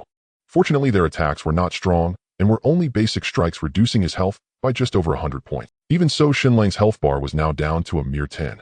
One skill from Lin Jia Fengxian and he would be done. Yet at the moment of crisis, the panic in Shen Lang's heart vanished, replaced by an icy calm. His mind became... The duration of the sanctioned skill had less than a second remaining. Die, you trash. You don't deserve a hidden class. At the same time, Lin Jia Fengxian was almost laughing, his gaze filled with contempt as he looked at Shen Lang. In his eyes, Shen Lang was already a dead man. The next moment, Lin Jia Fengxian activated another skill, his ultimate trump card, Flash / a great skill. Locks onto a target within 10 meters, instantly teleporting to them and delivering a powerful strike, dealing 200 damage. This skill is unavoidable. Bang! In an instant, a flash of green light, and Lin Jia Fengxian materialized before Shen Lang, plunging his dagger deep into his chest. 227. The health prohibition ended mere fractions of a second before Lin Jia Fengxian's attack. Shen Lang seized that sliver of opportunity, chugging a potion at the last possible moment to barely withstand the lethal blow. Seeing that Shen Lang was still alive, Lin Jia Fengxian was momentarily stunned. Swish! Swish! 158. 50. 162. 50. The next moment, before Lin Jia Fengxian could recover, Shen Lang's dagger lashed out 2 swift cuts across his neck, spraying blood. Simultaneously, Shen Lang shifted his footing, appearing behind and to the side of Lin Jia Fengxian. He activated backstab, driving the dagger from the side straight through his neck. 212. 212. Luck was on his side. Not only did this strike land a critical hit, but it also triggered the health recovery passive of the Azure Blade. Within 2 seconds, Shen Lang's health had climbed back above 30, while Lin Jia Fengxian's health was halved. Damn it! What are you all standing around for? Attack together! Lin Jia Fengxian finally snapped out of it, thrusting his dagger backward, but Shen Lang sidestepped. Meanwhile, the other 3 also regained their senses, brandishing their daggers as they charged at Shen Lang. Shen Lang was utterly calm, ignoring the trio. With a sliding step, he appeared before Lin Jia Fengxian, his dagger swinging again to precisely slice across his neck, dealing 152 critical damage. At the same time, Shen Lang lifted his knee and drove it hard between Lin Jia Fengxian's legs, causing him to grunt in pain and lose nearly 100 health points. Although the pain in the game was only 1 to 10, that particular hit was still quite painful. You're asking for it. This time, Lin Jia Fengxian was truly enraged, like a furious lion. He stabbed at Shen Lang, who didn't dodge, and took 113 damage to the shoulder. Admittedly, Lin Jia Fengxian's attack was formidable, likely above 230. Bang! Another kick to Lin Jiafengxin's groin sent him staggering back 2 steps. A glint of murder flashed in Shen Lang's eyes. Now Lin Jiafengxin's health was down to just over 20. There was a real chance to finish him here. Damn it. Just as Shen Lang was about to attempt killing Lin Jiafengxin, the latter seemed to sense his intent. He quickly pulled out a health potion and drank it, instantly restoring 200 health. At the same time, the other 3 assassins finally closed in, striking simultaneously. Only one landed a hit on Shen Lang, dealing a mere 60 damage. Forget it. Shen Lang sighed, inwardly realizing he couldn't kill Lin Jiafengxin today. The sanction skill was too counterproductive. Once its cooldown ended, he would be the one in trouble. Moreover, there might be other assassins lurking in the shadows waiting for the perfect moment to strike. With that thought, Shen Lang ignored them, flicking his wrist to throw his dagger at Lin Jiafengxin before darting toward the green python forest. Swish! The dagger flew fast, leaving Lin Jiafengxin no chance to dodge. It struck him again, taking over 100 health. Young Master Lin, should we keep chasing? Chase my ass. Can't you see I'm almost dead? Lin Jiafengxin glared at Shen Lang's retreating figure, his eyes burning with frustration. So close. He had been so close to claiming that S-rank hidden class. Swish. Suddenly the dagger vanished, and Lin Jiafengxin's already meager health dropped another notch. Damn. Lin Jiafengxin was seething with rage, but utterly helpless. He truly dared not pursue. His health was empty, and without a healer, he couldn't recover in time. Young Master Lin, no need to worry. There are still over 20 hours left. We'll have plenty of opportunities. Lao Chi is right. His coordinates are announced every 10 minutes. Where can he possibly run? The other 2 assassins chimed in. Yet Lin Jiafengxin's expression remained sour. It wasn't that he feared Shen Lang escaping, rather he dreaded someone else killing him and snatching away the fortune. Let me recover a bit, and we'll continue the chase. Also notify Xiao Tong and the others to come over immediately. The verdant serpent forest. Ancient trees stood tall, their roots intertwined and gnarled. Huge azure-scaled pythons coiled and slithered, some lurking in the underbrush, others entwined around the trees, and a few even tangled together in a peculiar manner. Ding! System announcement: Wandering Wanderer is currently at coordinates 757-311E609996N. Suddenly a system announcement rang out, and a figure materialized out of thin air. Shen Lang had finally escaped into this place, albeit not without peril. Hiss! Shen Lang's sudden appearance shattered the tranquility. The 2 nearest azure-scaled pythons, which had been entwined together, were startled by his arrival. Their emerald eyes flickered ominously as they flicked their tongues at him. Brother pythons, please continue. Pretend I'm not here. Shen Lang awkwardly greeted the 2 pythons and slowly backed away a few steps. Seeing that they did not pursue him, he breathed a sigh of relief and quickly strode deeper into the verdant serpent forest. Hiss! As he ventured further inward, although the azure-scaled pythons did not attack Shen Lang, they watched him with great vigilance. Shen Lang dared not move too quickly, fearing he might provoke an assault.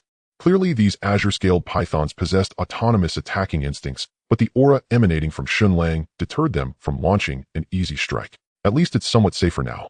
As he walked briskly, Shen Lang felt a wave of relief wash over him.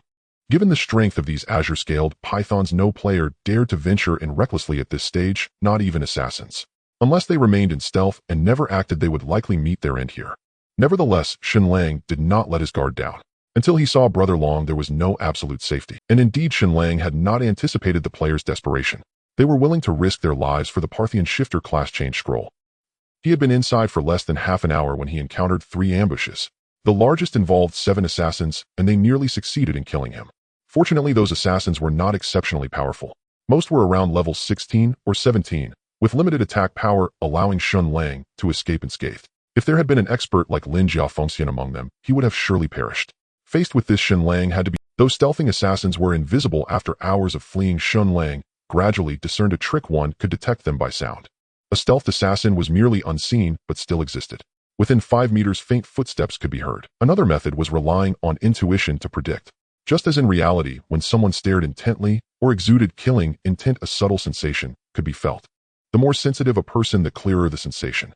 In the game too, being targeted by an assassin would evoke a faint sense of crisis. Of course, this sensation was subtle and indescribable, not something everyone could perceive. Shen Lang fled for hours, crossing mountains and ridges, driven by his desire to see Brother Long. As he delved deeper, the monsters' levels grew higher until eventually their levels and attributes were completely unreadable. During this time, the ambushes became fewer, with sometimes no attacks for half an hour. After all, Shen Lang had run so far that the monsters in his path were incredibly high level. If the assassins dropped stealth, death was certain, and some monsters could even sniff out hidden assassins. Running and stopping intermittently after 6 whole hours, Shen Lang finally arrived at Songlong Ridge again. Half an hour left. By now Shen Lang was also exhausted. Throughout the journey his mind had been razor-focused, never daring to relax. Even so, he had narrowly escaped death multiple times. Suddenly Shen Lang's heart stirred. He whipped his head toward a direction where he sensed a faint trace of killing intent. This was a fragile intuition honed through his harrowing escape. The evening wind rustled through the woods, sending a few verdant leaves drifting aimlessly into the distance. Shen Lang stared coldly in that direction, the dagger in his hand glowing with cyan light, his vigilance at its peak. Impressive instincts. No wonder the boss speaks highly of you. After a moment, a figure slowly materialized, gazing at Shen Lang with a smile and a glint of interest in his eyes. It was an assassin, a level 21 assassin on par with Shen Lang. ID Stab and Run. Guild Summit of the Gods. You're not from Langya City. Shen Lang frowned slightly. Langya City had no assassins of such a high level. Of course not, Stab and Run said with a smile. I'm from Yanjing City. I came specifically to test you and maybe pick up a Parthian shifter class change. So it's a friend from Yanjing City. Since you've traveled such a distance, he'll gladly have a bout with you. Shen Lang smiled, faintly twirling his cyan-edged dagger, its edge gleaming sharply. Ha, good. They'll let you make the first move. Stab and Run stood with his hands behind his back, exuding. All right. Shen Lang nodded. The next moment, he flicked his wrist, hurling the cyan-edged dagger at his opponent. That won't work on me.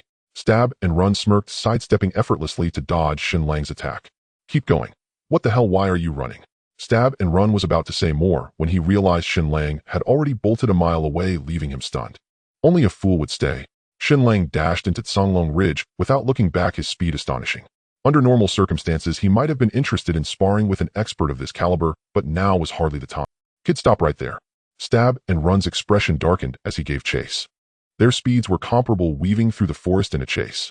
Shen Lang couldn't shake Stab and Run, nor could the latter catch up immediately. Soon 5 minutes passed. Both entered stealth, losing sight of each other. Yet only 5 minutes later Shen Lang dropped stealth again, his coordinates revealed, allowing Stab and Run to locate him once more. However, the distance between them was considerable, so Stab and Run couldn't close in quickly.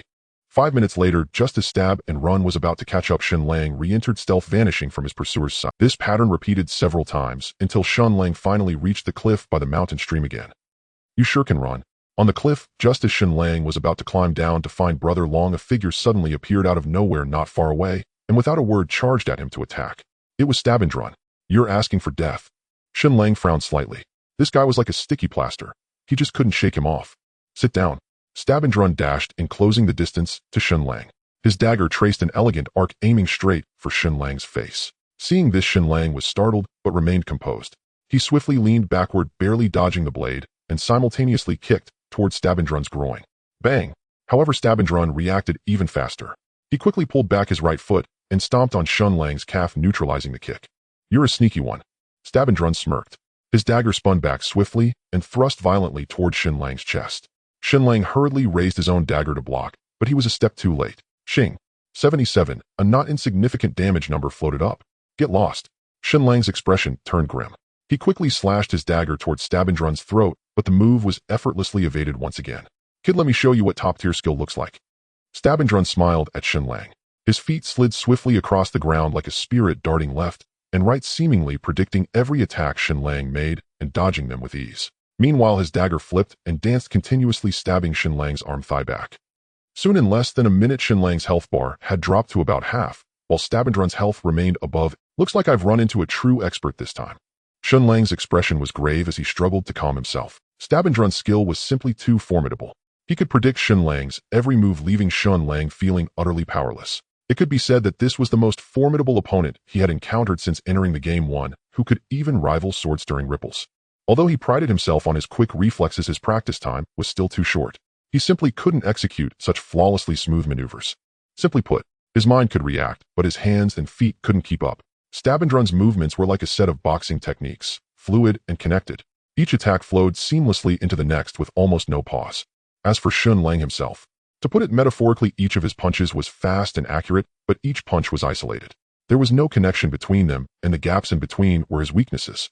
Of course, ordinary people couldn't see it, but to an expert like Stab and Run, it was riddled with flaws. So kid, this is called the butterfly through flowers step. You know Allen Iverson, right? The basketball player. His footwork was amazing. Stab and Run grinned, twirling his dagger with great pride. It's alright, just average. Shen Lang took a deep breath, spreading his feet apart, and bending his knees slightly, assuming a combat stance. Fine. They'll show you average. Stabendrun grinned, then lunged forward again in a flash. His feet moved smoothly, tracing an shaped zigzag pattern as he launched another assault on Shen Lang. Shing. 77, 73, 75, damage numbers burst out one after another. Shen Lang's reactions were still half a beat slow. He landed a hit on Stabendrun only once for every 3 or 4 blows he took. However, his eyes were growing brighter and brighter. Soon Shen Lang's health bar was nearly empty. He quickly downed a health potion and swiftly sidestepped a few paces, retreating from the battle. Stabendrun didn't give chase. Instead, he looked at the retreating Shen Lang with considerable smugness. So, still average. This time Shen Lang didn't answer. He just stared intently at Stabendrun as if pondering something. Whenever his health became dangerously low, he grew extremely calm. Hey, still putting on airs. Let me tell you, you're not worthy of the title Shadow Walker. Stabendrun smirked, then charged at Shen Lang once more. His dagger shot toward Shen Lang's throat from an incredibly tricky angle. In the blink of an eye, Shen Lang finally moved. His body remained still, but his feet suddenly sidestepped. A tiny step, yet it was just enough to evade Stabendrun's lethal strike. Shing. The moment he sidestepped, Shen Lang simultaneously executed a backstab. Stabendrun hadn't even reached him yet, but Shen Lang had already raised his dagger and stabbed downward, as if predicting, anticipating exactly where his opponent would be in the next instant. 224. 50. The dagger sank precisely into the side of Stabendrun's neck, unleashing a devastating damage number. What? Stabendrun's face changed color. But before he could react, Shen Lang's knee was already between his. Bang! The blow left him utterly stunned.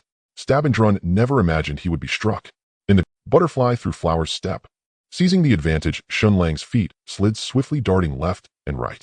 His dagger whirled furiously, continuously stabbing into Stabendrun's nape, flank, and thigh. Soon Shen Lang's health recovered to over 70%, while Stabendrun's health bar dropped below half for the— Holy shit! Stabendrun finally snapped out of it, but Shen Lang had seized the initiative, making it impossible to turn the tide. Forced to retreat, he backed away, and Shen Lang didn't pursue. I told you it's just average. See, I can do it too. Shen Lang smiled at Stabendrun. You're a goddamn gaming prodigy. No, a martial arts prodigy. Stabendrun stared at Shen Lang in disbelief, genuinely shaken. After all, he came from an ancient martial arts family and had trained in various martial arts since childhood. Later, as an adult, he had blended his skills together to barely create this unique butterfly through flower step. Yet Shen Lang had learned it just by watching him perform it a few times. That was simply too absurd. Yeah, my parents say the same. They say I've been a natural martial artist since I was a kid. Shen Lang nodded. No. So you're also. Brother, may I ask what martial art your family practices? Hearing this, Stabendrun's eyes lit up. He looked at Shen Lang thoughtfully. No wonder. So he was a fellow practitioner with a foundation. Tai Chi. I learned it from my grandmother since I was little. Shen Lang said. He wasn't lying, he had learned it in the square since childhood. So it's the Tai Chi sect. No wonder you picked it up so fast. Stabendrun nodded, feeling less shocked. I also self-studied the 18 dragon subduing palms, but I never mastered it. Nanny. Kid, you actually dare to fool me. Stabendrun glared at Shen Lang in fury, quickly popped a health potion, and prepared to charge forward again. He had merely lost the upper hand due to carelessness. If he were more cautious, this half-baked Shen Lang would be no match for him. Hold on. Shen Lang raised a hand, stopping Stabendrun. What's scared? Stabendrun sneered. Not exactly. Shen Lang shook his head, scanning the surroundings. This place isn't good. There might be other assassins lurking in the shadows. Let's find a secluded spot to continue our fight. A secluded spot. Fine, where to?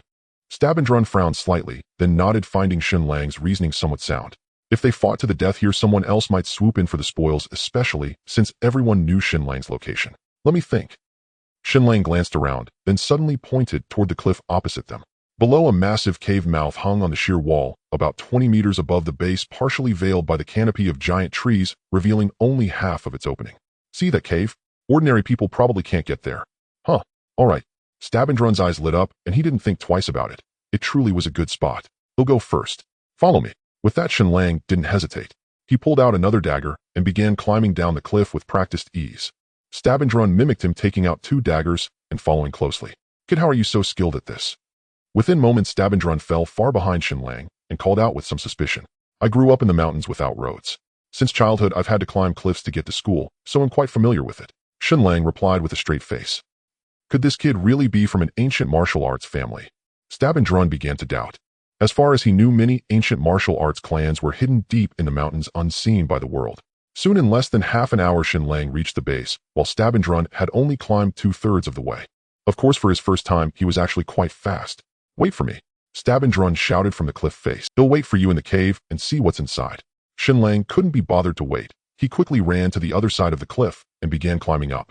Finally, after more than 7 hours of arduous travel over mountains and rivers, Shen Lang reached the domain of the giant dragon Mora, and only then did he truly let out a sigh of relief. Half an hour later, Stabendrun struggled to the cave entrance. "Kid, where did you go?" Stabendrun gazed into the pitch black cave, a sense of caution rising unbidden in his heart. Instinct told him this was no good place. "I'm inside. Come in, there's plenty of space." Shen Lang's voice echoed from within, calming Stabendrun's. Since Shen Lang was fine, there shouldn't be any danger. All right, at least no one else can snatch it away. Stabendrun's eyes darted around, then he stealthily crept into the cave. In the darkness, after walking for a short while, Stabendrun's vision suddenly brightened. The darkness vanished, and he found himself at the deepest part of the cave. Then, he was stunned. In the vast cavern, enormous luminous pearls hung high above, casting a hazy glow that illuminated the entire space. Below, thick chains cascaded down, coiling around a massive black creature. The creature was a deep purple black, with wings sprouting from its back. Scales like rocky armor covered its body, emitting a faint, eerie light that sent chills down one's spine. This is a dragon. Stabendrun stood dumbfounded, swallowing unconsciously. He dared not move, utterly terrified. "Dragon bro, didn't I tell you? There are more coming." Beside the giant dragon Mora, Shen Lang leaned casually against a stone platform, almost as if he were waiting for a show. "Bro, Kenya bro, what's going on?" Stabendrun finally spotted the inconspicuous Shen Lang beside Mora and shot him a questioning look. "It's nothing, don't worry. This is our bro, the dragon." Boom. Before Shen Lang could finish, the giant dragon Mora suddenly opened its massive maw and unleashed a torrent of dragon flame. 235,900, a red 6-digit number, floated up. Stabendrun was instantly charred, dying a swift and clean death. Clatter. A pair of leg guards dropped along with a few gold coins. "Brother Stab, your generosity is unmatched. You didn't come in vain." Shen Lang stepped forward, picking up the leg guards and coins. It was a bronze-tier piece of equipment, probably worth a couple of $1,000. Not bad. "Bro dragon, you were too ruthless. It's all charred. How will you eat it? Be careful next time." Shen Lang grabbed Stabendrun's corpse and tossed it onto the stone platform. Mora, undeterred, swallowed it in one gulp. "It does smell a bit burnt. He'll be more careful next time." Mora licked its nose, not entirely satisfied. As the sun set and stars gradually appeared, the cliff had gathered a dense crowd with members from various factions, and their numbers were still growing. Assassins made up the majority. "Kenya Longzi is in that cave over there. His coordinates haven't moved." "How did he get in?" "No idea. It's not like he flew right." On the cliff, the crowd buzzed with discussion, but no one descended. "Damn, he picked a good spot." Lin Jiafengxian stood amidst the crowd, expressionless as he stared at the cave on the opposite cliff, seething. Now that Shen Lang was trapped like a turtle in a jar with no escape, the sheer number of people gathered here made it no easy task to snatch the divine recluse class change certificate. So close, so close. Lin Jiafengxian grew more bitter with each thought. How does he think hiding in there will save him? What a fantasy. In the crowd, the leader of the Heavenly Alliance smiled. As one of the few swordsmen present, he had traveled along the main road without encountering any wild monster attacks. Alliance leader Old Tong is on his way. He should arrive in 2 or 3 hours. A Heavenly Alliance assassin beside him reported. "Good then, well wait. No rush." The Heavenly Alliance leader nodded. He had already figured out a way down. Once his subordinate arrived, the class change certificate would be theirs. "Someone's going down." Suddenly a shout rang out. The crowd turned to see several assassins driving their daggers into rock crevices, slowly climbing down the cliff. "Damn it, we can't let them succeed." Lin Jiafengxian frowned deeply. After a moment's thought, he led 7 or 8 assassins to cautiously descend the cliff as well. Meanwhile, assassins from other factions also stepped forward, clumsily imitating the others as they began their descent down the cliff. Over half an hour later, the sky had already darkened, yet one could still faintly make out the scene below the mountains. Dense clusters of tiny black dots were wriggling incessantly along the cliff face. These were assassins climbing downward, at least 100 of them in number. On the cliff top, the crowd grew even denser, a vast oppressive sea of people, as if gathered for a bustling fair. Of course, not all were there for the Phantom Walker class change certificate. Many had come simply to watch the spectacle. "Damn it, there are way too many people. Will Lonzi be okay?" "No," he replied to our message. "He told us not to worry." Among the crowd, Guan Suo and Chen Ming stood at the very front, speaking in hushed tones. Surrounding them was a group from Snow Domain. Lin Tong had not come. Instead, Yulua Dengming and Jinan Buin led the team, and Nanshi was also among them. "There's nothing much to see. He can't escape. Let's go, we're wasting time on leveling." Jinan Buin said so. He had no interest in the Phantom Walker class change certificate. None of their group were assassins, and even if they got it, it would only benefit that guy Lin Jiafengxian. "Since we're already here, let's wait a bit. Consider it part of the show." Yulua Dengming said calmly, holding a silver longbow in hand as she scanned the area below. After all, Lin Jiafengxian was Lin Tong's cousin and the face of the Lin generation. Since he had spoken, refusing to show face would be somewhat disrespectful. All right, let's watch for a while then. Jinan Buan nodded and said no more. Xiaoshi, you seem troubled. What's wrong? Are you worried your dear Fengxian won't get the Phantom Walker certificate? Yulua Dengming looked at Nanshi, who was frowning slightly and couldn't help teasing her. Hearing this, Nanshi only glared at Yulua Dengming and remained silent. No kidding, Xiaoshi, why do you look so preoccupied? Jinan Buan also looked at Nanshi with some confusion. It's my business. None of yours. Nanshi was far less polite to Jinan Buan. Frowning, she snapped back. Cough, well. That shouldn't be. Don't you have no feelings for Lin Fengxian? Jinan Buan was becoming intrigued, but before she could finish, Nanshi knocked her away with a staff, nearly sending her tumbling off the cliff. Oh, this temper of mine. Fine, I'll endure it. Jinan Buan let out a long sigh and silently bore it. That little girl is definitely hiding something. Yulua Dengming glanced at Nanshi, blinked, and a smile curled at the corner of her mouth. They'll have to interrogate her thoroughly when we get back. Look, someone's going to the opposite cliff. Just then someone shouted and the crowd turned their gaze to the opposite cliff. A group of people had somehow circled around to the cliff opposite. Among them some carried climbing gear like grappling hooks and ropes. It's the Qinghai Fengyun Alliance. Someone recognized the group across the way, led by Kong Kong Baishao. What are they up to? In the snow domain, crowd Guan Suo and Chun Ming gazed at the people on the opposite shore, their faces full of worry. They're going down, of course. Looks like they came prepared. Tianyao Longzi might fall into their hands. Jinan, although they had some disagreements with Lin Jiafengxian, they were still part of Snow Domain, practically one of their own. If possible, he would still side with Lin Jiafengxian. That Kong Kong Baishao is quite scheming, even preparing these things. It seems he's dead set on preventing Tianyao Longzi from succeeding in his class change. Yulua Dengming also frowned. The conflict between Kong Kong Baishao and Tianyao Longzi was known to everyone in the Chinese server. It was no surprise he would go to such lengths. They're despicable. Nanshi, standing nearby, stared coldly at the people across the way and suddenly spoke. It's nothing special. They are irreconcilable foes. There's no despicable or not about it. Yulua Dengming shook her head. The next moment, she suddenly realized something, and her beautiful eyes snapped to Nanshi. Xiaoshi, what's gotten into you today? Did that Kong Kong Baishao do something to you? No, I just think he's ugly. He displeases me. Nanshi pursed her lips and said softly. Ugly? Come on, you can see that from this far. I saw it in forum videos. All right. As they were talking, the people from the Qinghai Fengyun Alliance on the opposite side had already lowered their ropes. A dozen knights slid down first and quickly reached the cave entrance. Then came Kong Kong Baishao leading the swordsmen, followed by assassins, priests, and mages.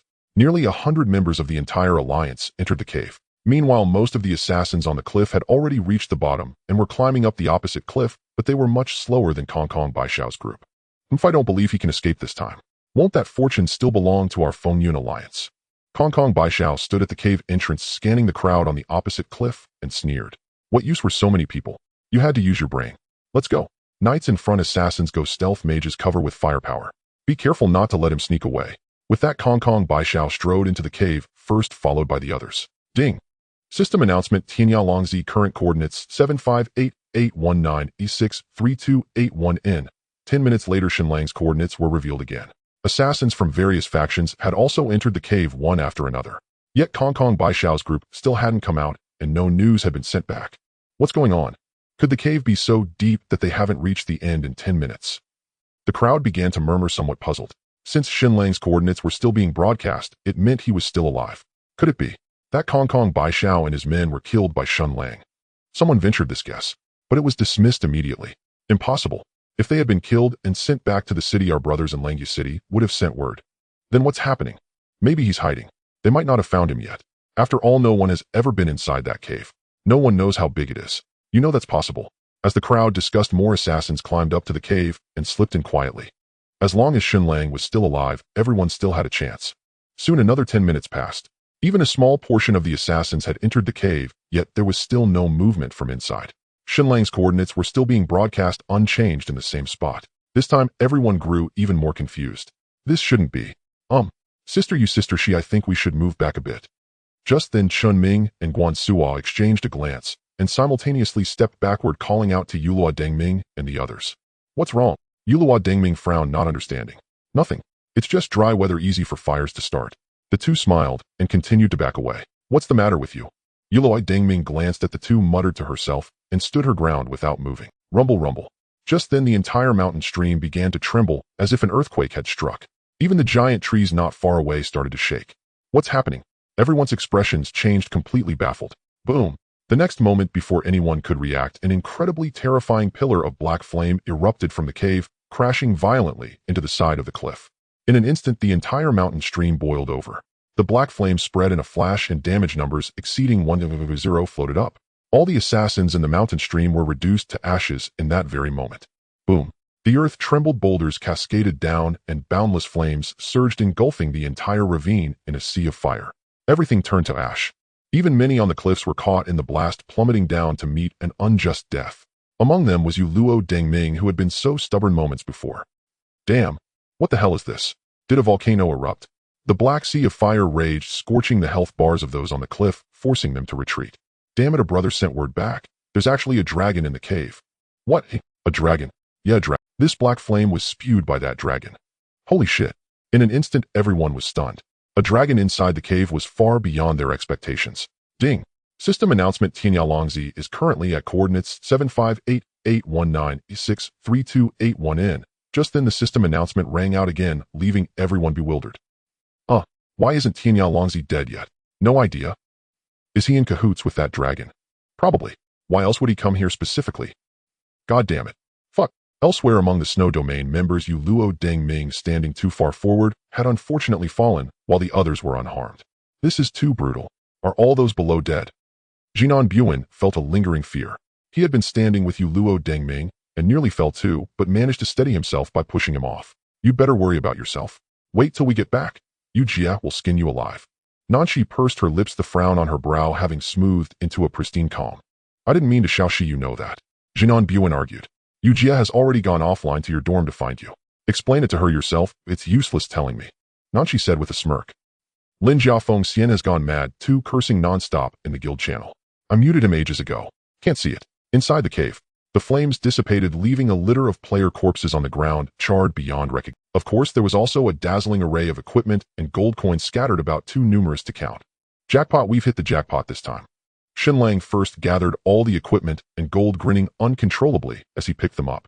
Finally, Shen Lang counted a total of 73 pieces of equipment, including 2 silver tier, 13 bronze tier, and 58 black iron tier items, plus 230 gold coins. Not bad, I guess. What a thrill.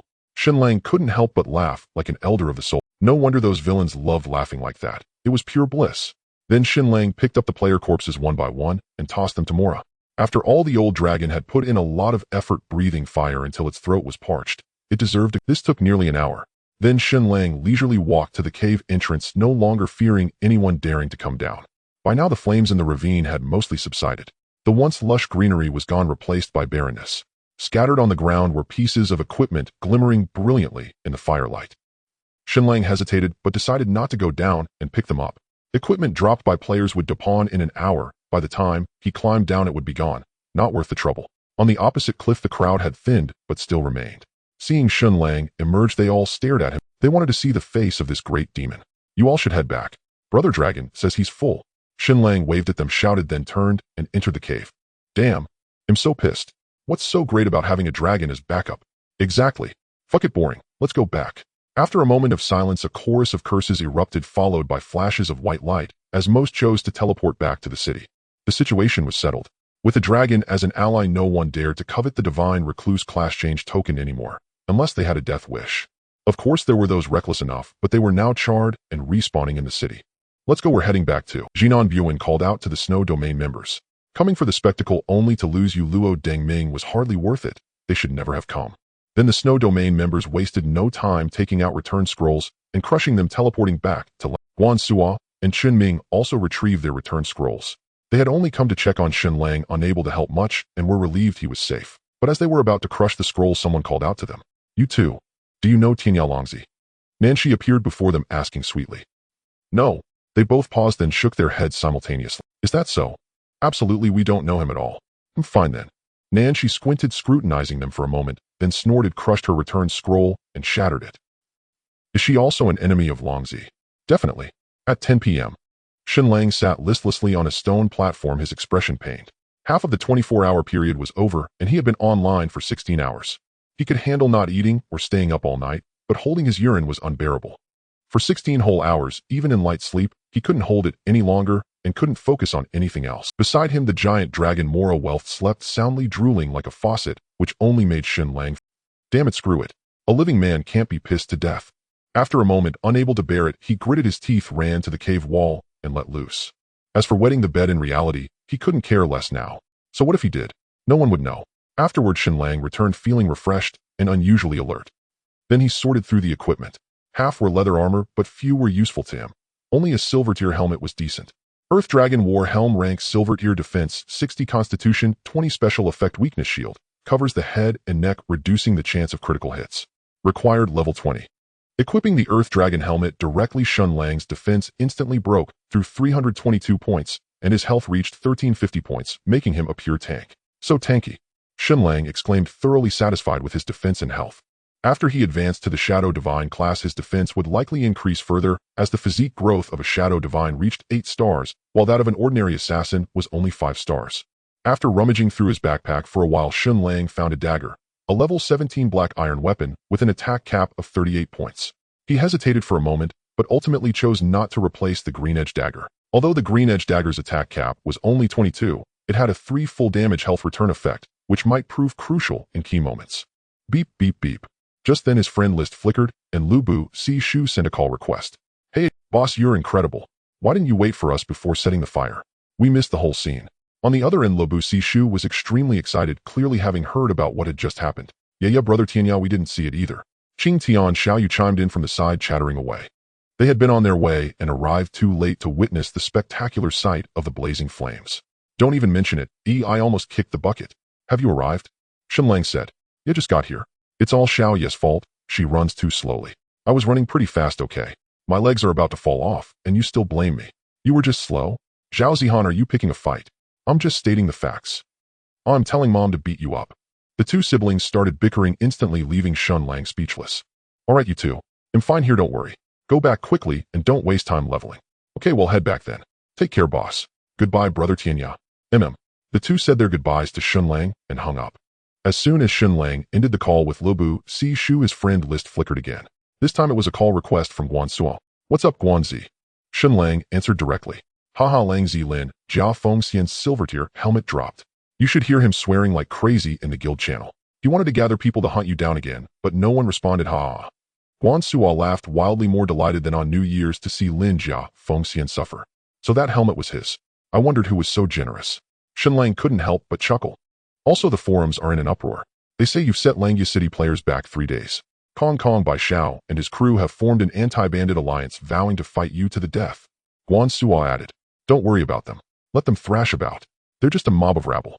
They'll deal with them after I complete my class advancement. Shen Lang wasn't too concerned about people like Kong Kong Bai Xiao. He was an assassin. Why would he fear being hunted? By the way, Guanzi, don't reveal your connection to me. ITLL make you a target. Shen Lang instructed Guan Suo. Don't worry, we know. No one knows we know you. Guan Suo nodded. Repeat. Good. You guys focus on leveling up too. Shen Lang nodded, then added, I've saved some equipment for Ming Zi. Tell him he'll give it to him tomorrow. Huh. Wait, Lang Zi, what about mine? There weren't many knights or swordsmen this time, so not much dropped. Nothing good. All right then. After ending the call with Guan Suo, Shen Lang thought for a moment, and then sent a message to Qing Hai Xiaofeng, arranging to meet in Langya City the next day. He didn't have time to set up a stall to sell this batch of equipment, so he decided to trade it all to Qing Hai Xiaofeng, saving time and effort. For the rest of the time, Shen Lang began to laze around. After rushing about all day, it would be a lie to say he wasn't tired. But he dared not let his guard down, fearing that some suicidal assassins might ambush him.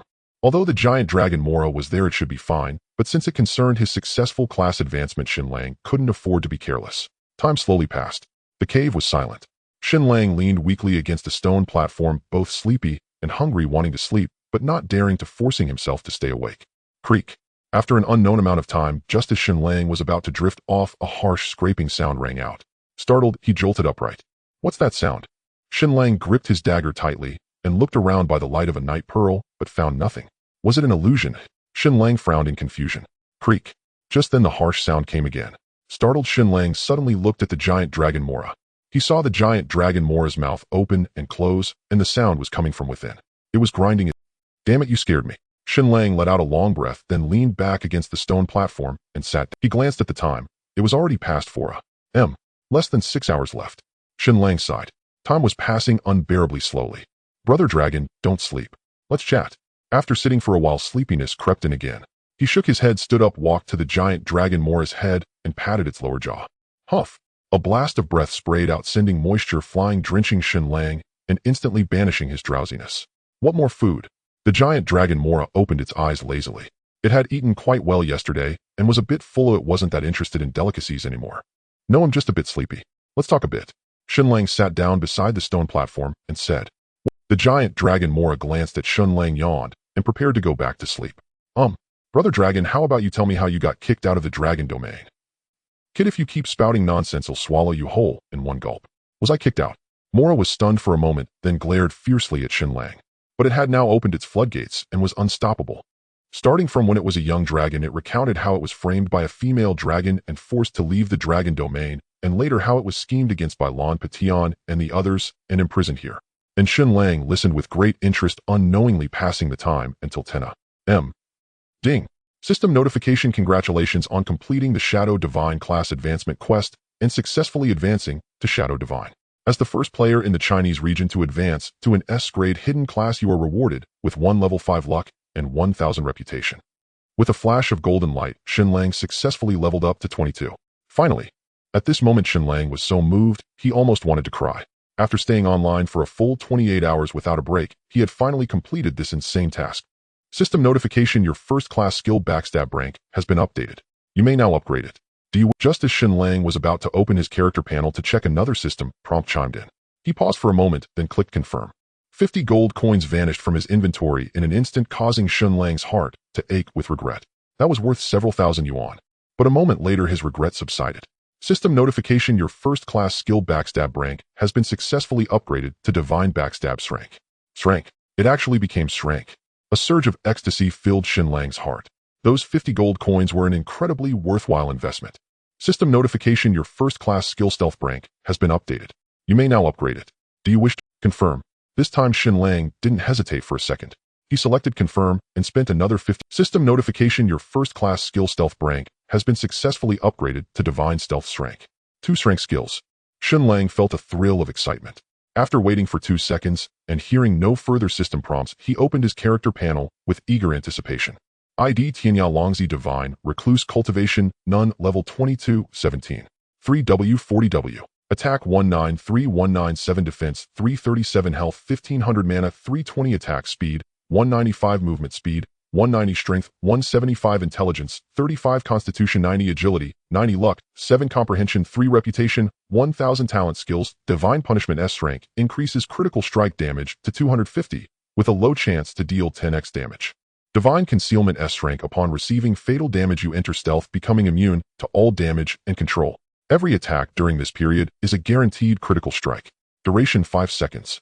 Cooldown 12 H. Skills. Inside Art can inspect the information of targets not more than 10 levels. Divine Backstab Strength LV6 launches an attack from behind the target, dealing 200 damage and stunning them for 3 seconds. Cooldown 15. Mana cost 20. Divine Stealth Strength. Upon activation, the player forcibly enters stealth, while stealth movement speed is increased by 100. Exiting stealth occurs after an active attack. Passive cooldown is reset upon defeating any target. Cooldown 300. Mana cost 30. All or nothing. A rank. Deftly hurl a dagger at a target within 30 meters, dealing 150 damage.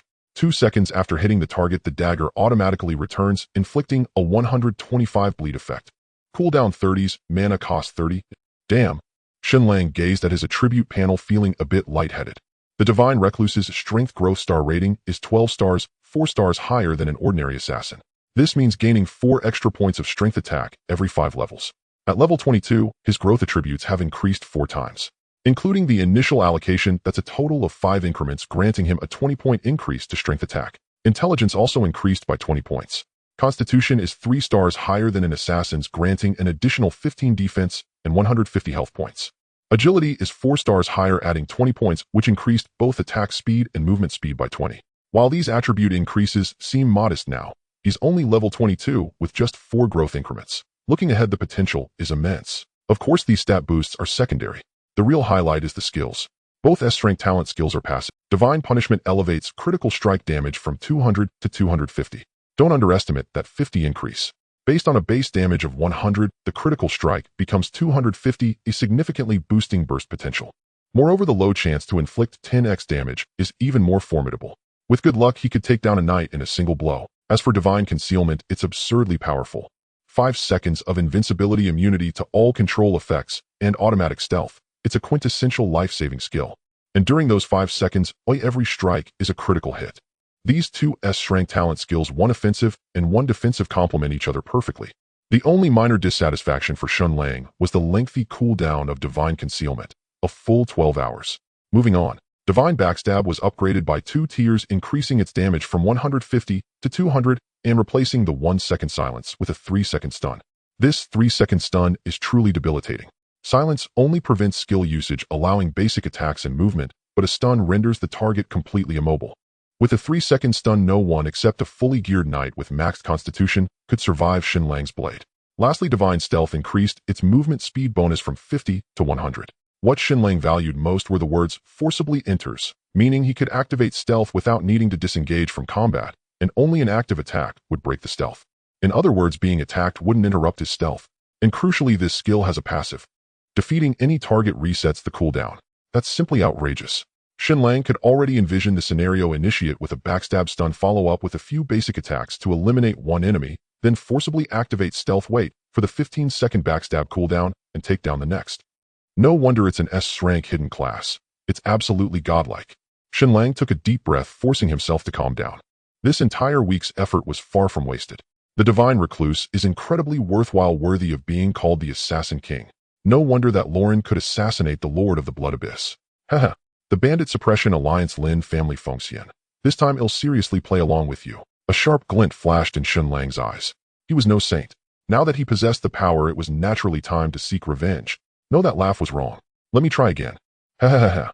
The next moment, a laugh befitting an elder of the Soul Hall echoed through the cave, lingering. Why do you laugh so unpleasantly? Are you mocking me?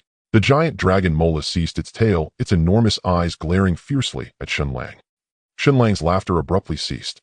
He had been so excited that he had forgotten this massive creature was still recounting its legendary story. No, little brother admires you too much to mock you, brother dragon. Shen Lang quickly said. Even now that he had become a shadow seeker, he dared not act rashly. It wouldn't take more than a single breath for Mola to annihilate him. If I thought you wouldn't dare. Mola snorted coldly, its massive eyes lingering on Shen Lang for a moment before suddenly remarking, "Not bad, you've become a shadow seeker. But you're far too weak, lacking even a shred of cultivation." Cultivation? Shen Lang was taken aback, suddenly recalling that his attribute panel now included a cultivation line. Brother Dragon, what exactly is this cultivation? Cultivation is cultivation, what else could it be? Mola rolled its eyes, too lazy to explain. Well, please, Brother Dragon, enlighten me. How can I gain cultivation? Shen Lang rose and cupped his hands toward Mola. Since the attribute panel included this line, it must serve a purpose, and likely a significant one. Cultivation arts. Mola said succinctly. Cultivation arts. But I don't have any. Shen Lang blinked. His class change to Shadow Seeker had granted him no such arts. Well, I do have a cultivation art for humans, but... Mola paused mid-sentence, clearly implying a condition. If there's anything you need from me, Brother Dragon, just command me. I will go through fire and water without hesitation.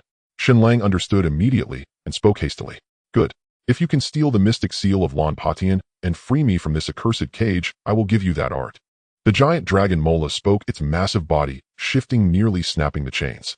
Rest assured, Brother Dragon. I will complete the task and live up to your trust. Shen Lang hesitated briefly before agreeing. After all, Mola had been kind to him. Without Mola, he would have struggled to complete his class change quest. Even if he had succeeded, he might have had to sell himself to that drunken youth. Ding. System notification, you have accepted the main quest, rescue the Blackwing Dragon. Mola quest difficulty SS.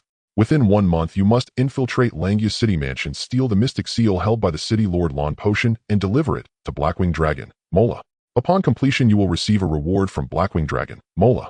Failure will incur the enmity of Blackwing Dragon, Mola. 1 month. Should be no problem. Shen Lang took a deep breath. Another S-rank quest.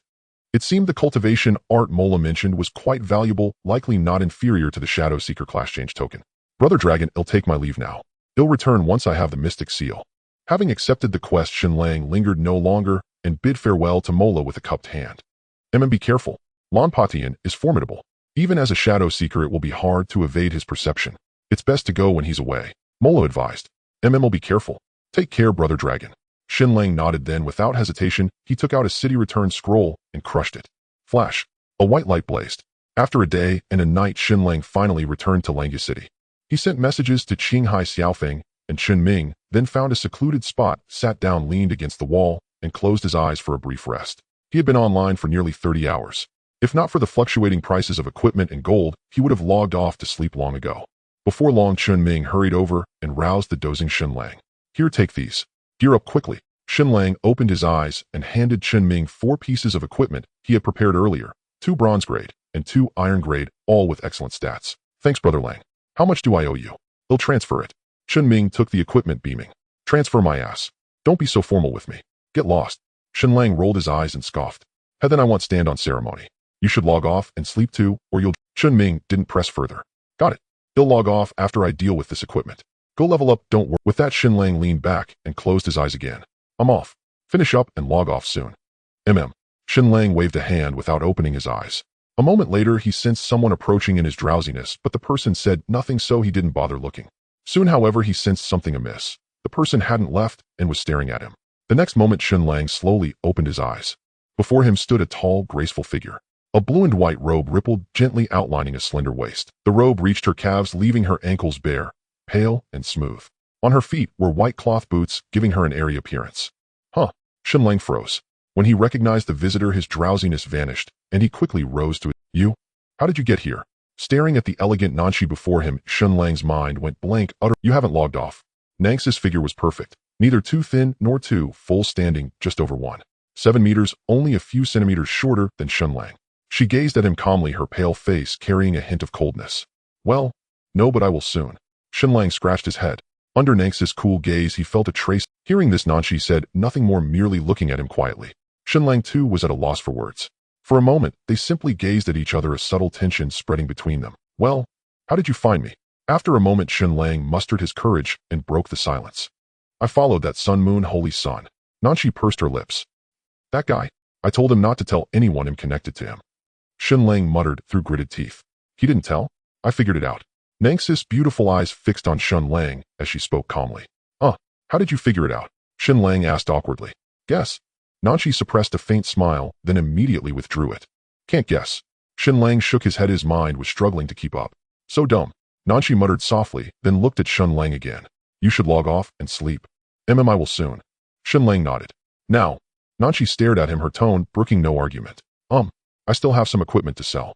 Shen Lang glanced at Nanshi, speaking with a hint of unease. How long will it take? Nanx's picturesque brows furrowed slightly as she asked.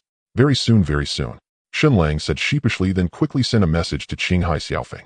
I'll be here in 5 minutes. Nanshi nodded, saying nothing more. Then the two fell into another brief silence as a subtle tension continued to spread between them. Soon, in less than 5 minutes, Qinghai Xiaofeng arrived in a flurry. Brother Tianya, congratulations. You've struck it rich this time. Qinghai Xiaofeng said with a beaming smile. Brother Feng, you jest. I'm lucky to be alive, there's no talk of riches. And after offending so many, life will be hard from now on. Shen Lang sighed. Haha, Brother Tianya, are you afraid of offending others? If you truly are, then join us. The Alliance leader has made it clear. Just come and he'll handle everything, including the online chatter. What do you say, Brother Tianya? Won't you consider it? Qinghai Xiaofeng said with a laugh. Thank the Alliance leader for his kindness, but he'll pass. Shen Lang politely declined. All right, to each their own. I won't force you. Qinghai Xiaofeng nodded, then his gaze inadvertently fell on Nanshi beside him. He paused, looked at Shen Lang, and said with a hint of emotion, no wonder. So Brother Tianya has already made his choice. As a local player from Qinghai City, he naturally recognized Nanshi. Her game posters were still plastered. Hearing this, Shen Lang glanced subtly at Nanshi. He knew Qinghai Xiaofeng had misunderstood, but he didn't bother. Nanshi stood gracefully to the side, saying nothing. Well, Brother Tianya, let's get down to business. How many items are you planning to sell this time? Qinghai Xiaofeng looked back and forth between the two, but said no more. A total of 86 pieces of equipment, 1 silver grade, 11 bronze grade, and 73 iron grade. I've sent you the schematics, take a look. Shen Lang sent Qinghai Xiaofeng the schematics of all the equipment in his backpack at once. He had picked up 73 pieces in the cave and nearly 20 more during his escape.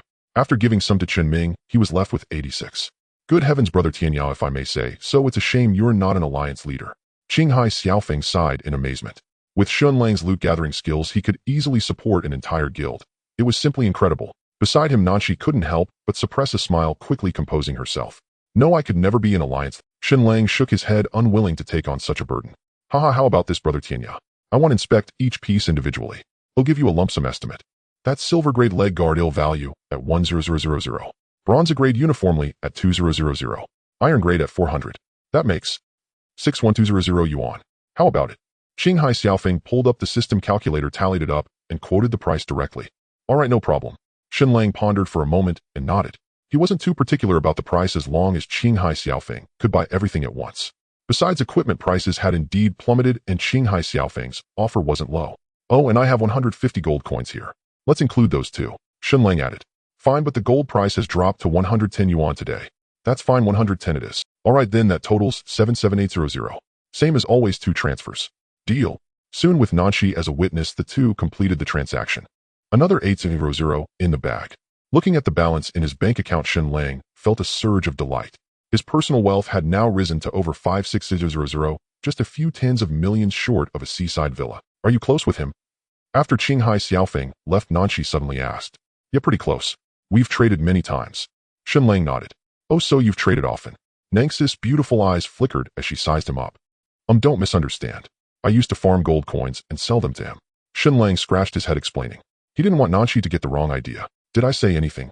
Nanshi smiled gracefully like a blooming lily, making Shen Lang's heart skip a beat. All right, you've sold your equipment. Time to log off. Nangxi's smile faded as she spoke. Shen Lang nodded, glanced at her, opened his mouth and hesitated. What is it? Something else. Nanshi stared at him, frowning slightly. Well, can I add you as a friend? After a moment's hesitation, Shen Lang gritted his teeth, gathered his courage, and hearing this, Nanshi paused, simply looking at him without speaking. Seeing her silence, Shen Lang gave an awkward smile, and a wave of disappointment washed over him, spreading through his entire being. Ding! Player Luoshi requests to add you as a friend. Accept. Moments later, just as Shen Lang thought he had no chance, a notification sound rang out. In that instant, Shen Lang's heart began to pound uncontrollably. All right, log off now, Nanshi said with feigned calmness, though her darting eyes betrayed her. Her inner turmoil was not as serene as her exterior suggested. Of course, Shen Lang was completely oblivious at that moment. Log off now. See you later. Shen Lang suppressed his excitement, said goodbye to Nanshi, and logged off directly on the spot. Yes. In the room, Shen Lang removed his helmet and leaped up with a carp-like flip, nearly collapsing the bed beneath him, his excitement utterly unrestrained. Nanshi had actually added him as a friend. This was even more thrilling than his successful class change to the spirit recluse. What do I do? Shen Lang spun in circles on the bed, babbling incoherently. If anyone had seen him, they'd surely have called the authorities. Of course, he couldn't be blamed. Exchanging friend requests with the girl he liked released a flood of dopamine, leading to sheer overexcitement and a touch of mental instability. It wasn't until 10 minutes later that Shen Lang finally calmed down. This was only the first step, just the beginning, but it was a promising start. Time to eat first. Shen Lang took a deep breath, suppressing his thoughts. He glanced at the stained bedsheet, hesitated for a moment, and decided to simply toss it out. Outside the apartment building, the sun blazed brightly.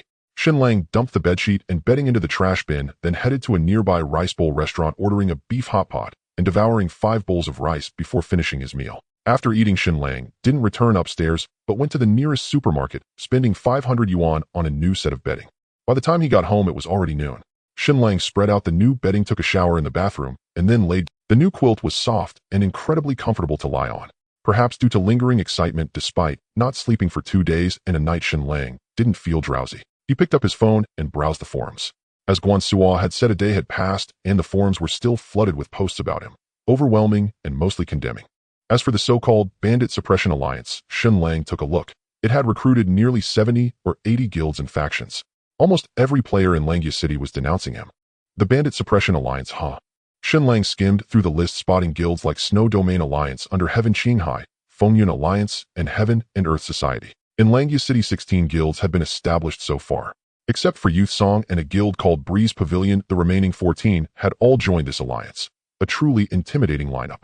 Still, this made things easier for Shen Lang, saving him the trouble of identifying everyone later. After half an hour of forum browsing, he finally felt sleepy. Setting down his phone, he drifted into a deep slumber within minutes. Dad, hello, your good son is calling you. Dad, please answer the phone. After an unknown time, a ringing phone jolted Shen Lang from his dreams. The sky outside the window had already darkened. Groggily, he opened his eyes, grabbed his phone, and answered the call. Hey Longzi, you up yet? It was Chun Ming on the line. Woke me up. What's up? Shen Lang replied, still half asleep and not fully alert. Hey, race the thing you asked me to keep an eye on Lin Jiafengxian. 10 minutes ago, he led a group of assassins out through the north gate. They're bragging in the group chat about going to snatch a boss. Interested? Chun Ming's voice was barely a whisper, as if afraid of being overheard. Likely in game. Shen Lang perked up, instantly checking the time. It was already past 9 in the evening. Wait a moment. He'll log on and we'll talk. With that, Shen Lang hung up. He quickly got up, visited the bathroom, splashed some water on his face, then returned to bed, donning his game helmet. Whoosh. A flash of white light, and Shen Lang reappeared in Langya City's plaza. Glancing at his friend list, Nanshi was online. Not that it mattered whether she was online or not. Did they say where they're headed? Shen Lang sent a message to Chun Ming. Snow Peak Valley. Chun Ming quickly replied, including the coordinates. Alright, got it. Shen Lang opened his map and located Snow Peak Valley, just over 40 miles north of Langya City, not too far. Given his current speed, activating stealth would get him there in about an hour. Without further hesitation, Shen Lang dashed northward. An hour's journey wasn't short, so Shen Lang passed the time by browsing various rankings. There were only 3 leaderboards: guild ranking, level ranking, and equipment ranking. The first 2 were split into Langya City and Huaxiao region rankings, while the third was unified.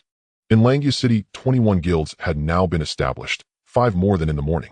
Snow Domain, Youth Song, and Alliance Under Heaven held the top 3 spots, all at level 2 and fully staffed. Note: guild, full roster capacity. Level 1, 100 members. Level 2, 200 members. Level 3, 500 members. Level 4, 1000 members. Level 5, 2000 members. Level 6, 5000 members. Level 7, 1000 members. Level 8, 2000 members. Level 9, 5000 members. Level 10, 1000 members. Additionally, guild experience is tied to the experience gained by all members. The remaining 18 guilds were still level 1, but most were already at full capacity. Across the entire Huaxiao region, the top guild was Weiyang Palace, the first to be established, now at level 3, the only level 3 guild in the region. In second and third place were Pantheon Summit from Yanjing City and Imperial Hall from Chang'an City, while Langya City's top guild, Snow Domain, ranked only 4th region-wide. Youth Song and Alliance Under Heaven held 11th and 19th places respectively, not too shabby. As for the rest, Shen Lang couldn't be bothered to check. On the personal level leaderboard, the region's top player, Splendid Years, had already reached level 27, with Sword Rising to Stir the Waves at level 26, hot on his heels. In Langya City, the highest leveled player was Lin Jia Xiaotong at level 25, ranking 5th. As for Shen Lang, he hadn't leveled up in 2 days.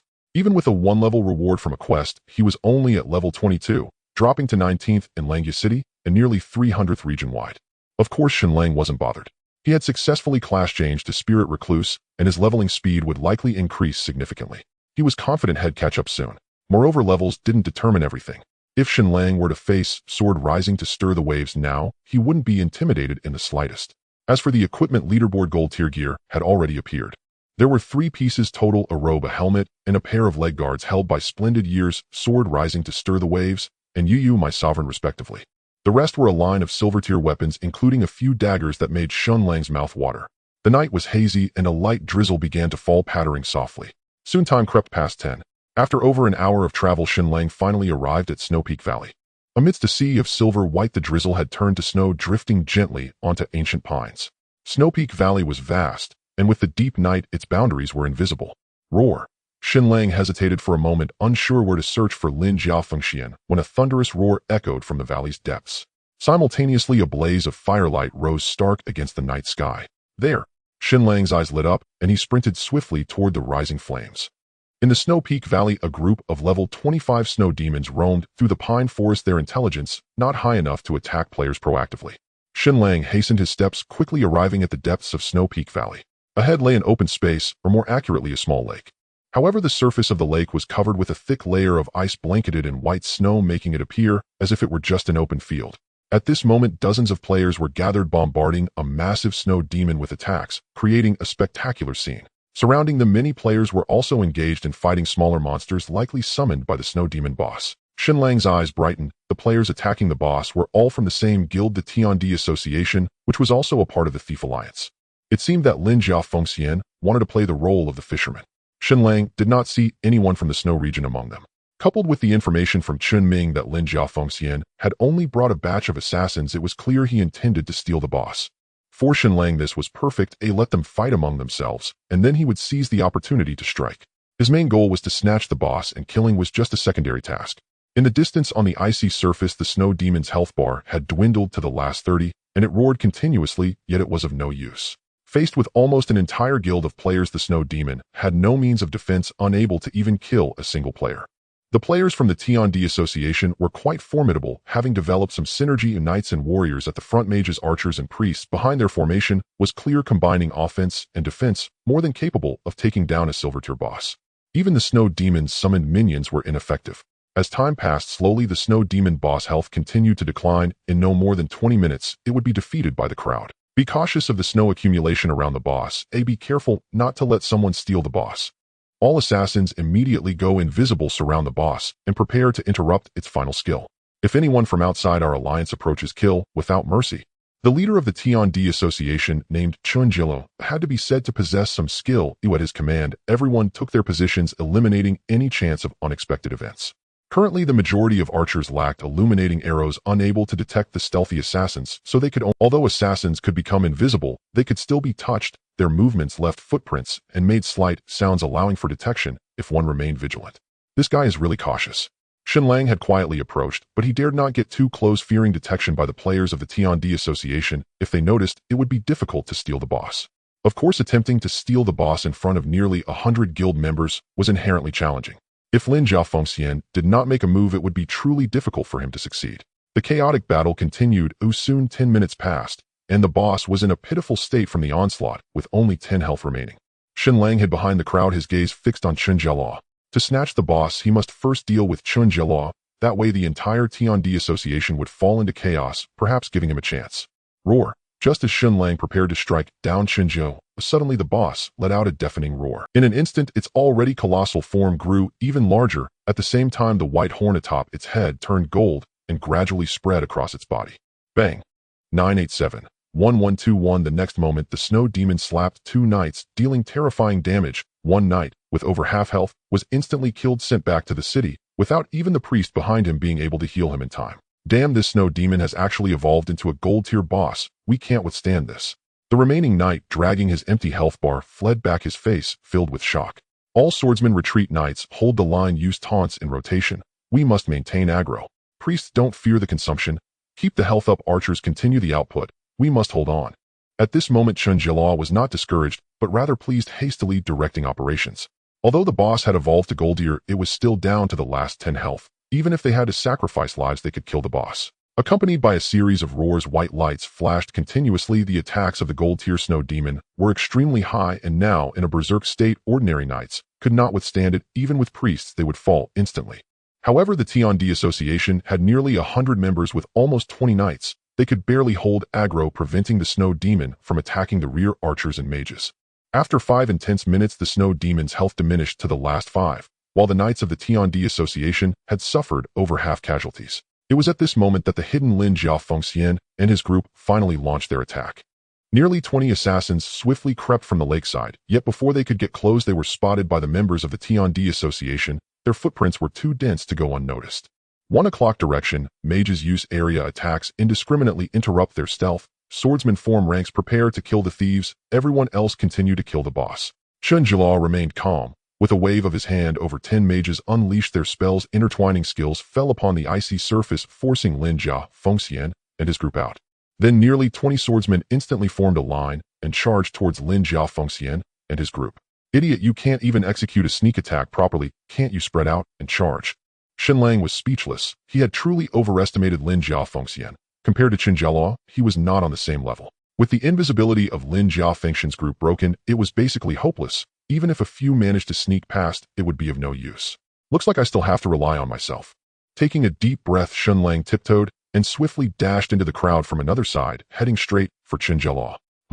A moment later, Chunjiao's brow suddenly furrowed, seemingly sensing something. He swung his longsword backwards, but found nothing. Could it be that I sensed wrong? Chunjilo couldn't help but feel puzzled. Swoosh. 212. Suddenly a dagger appeared out of nowhere, plunging deep into his left shoulder blade. A high damage notification popped up, and a stun mark appeared above his head. Swoosh, swoosh, swoosh. 252. 260. 266. 200. The next moment, Shen Lang appeared before Chunjilo, delivering 4 strikes in 3 seconds, each blade gliding across his throat. It must be said that striking while in a stunned state made it incredibly easy to deal critical hits. Chunjiao's health bar was instantly emptied. His eyes widened in disbelief as he gazed at Shen Lang, slowly collapsing to the ground. Even with his health at 1200 points, he ultimately could not withstand Shen Lang's critical hits, dying with eyes. My attack power is still too low. Shen Lang sighed inwardly. Even after allocating all 5 stat points from leveling up to strength, his maximum attack power was merely 202 points. If not for his critical hit damage being boosted to 250, he might not have been able to kill Qinjiao. What the hell? Alliance leader. Alliance leader. Meanwhile, the members of the Heaven and Earth Society finally snapped back to reality.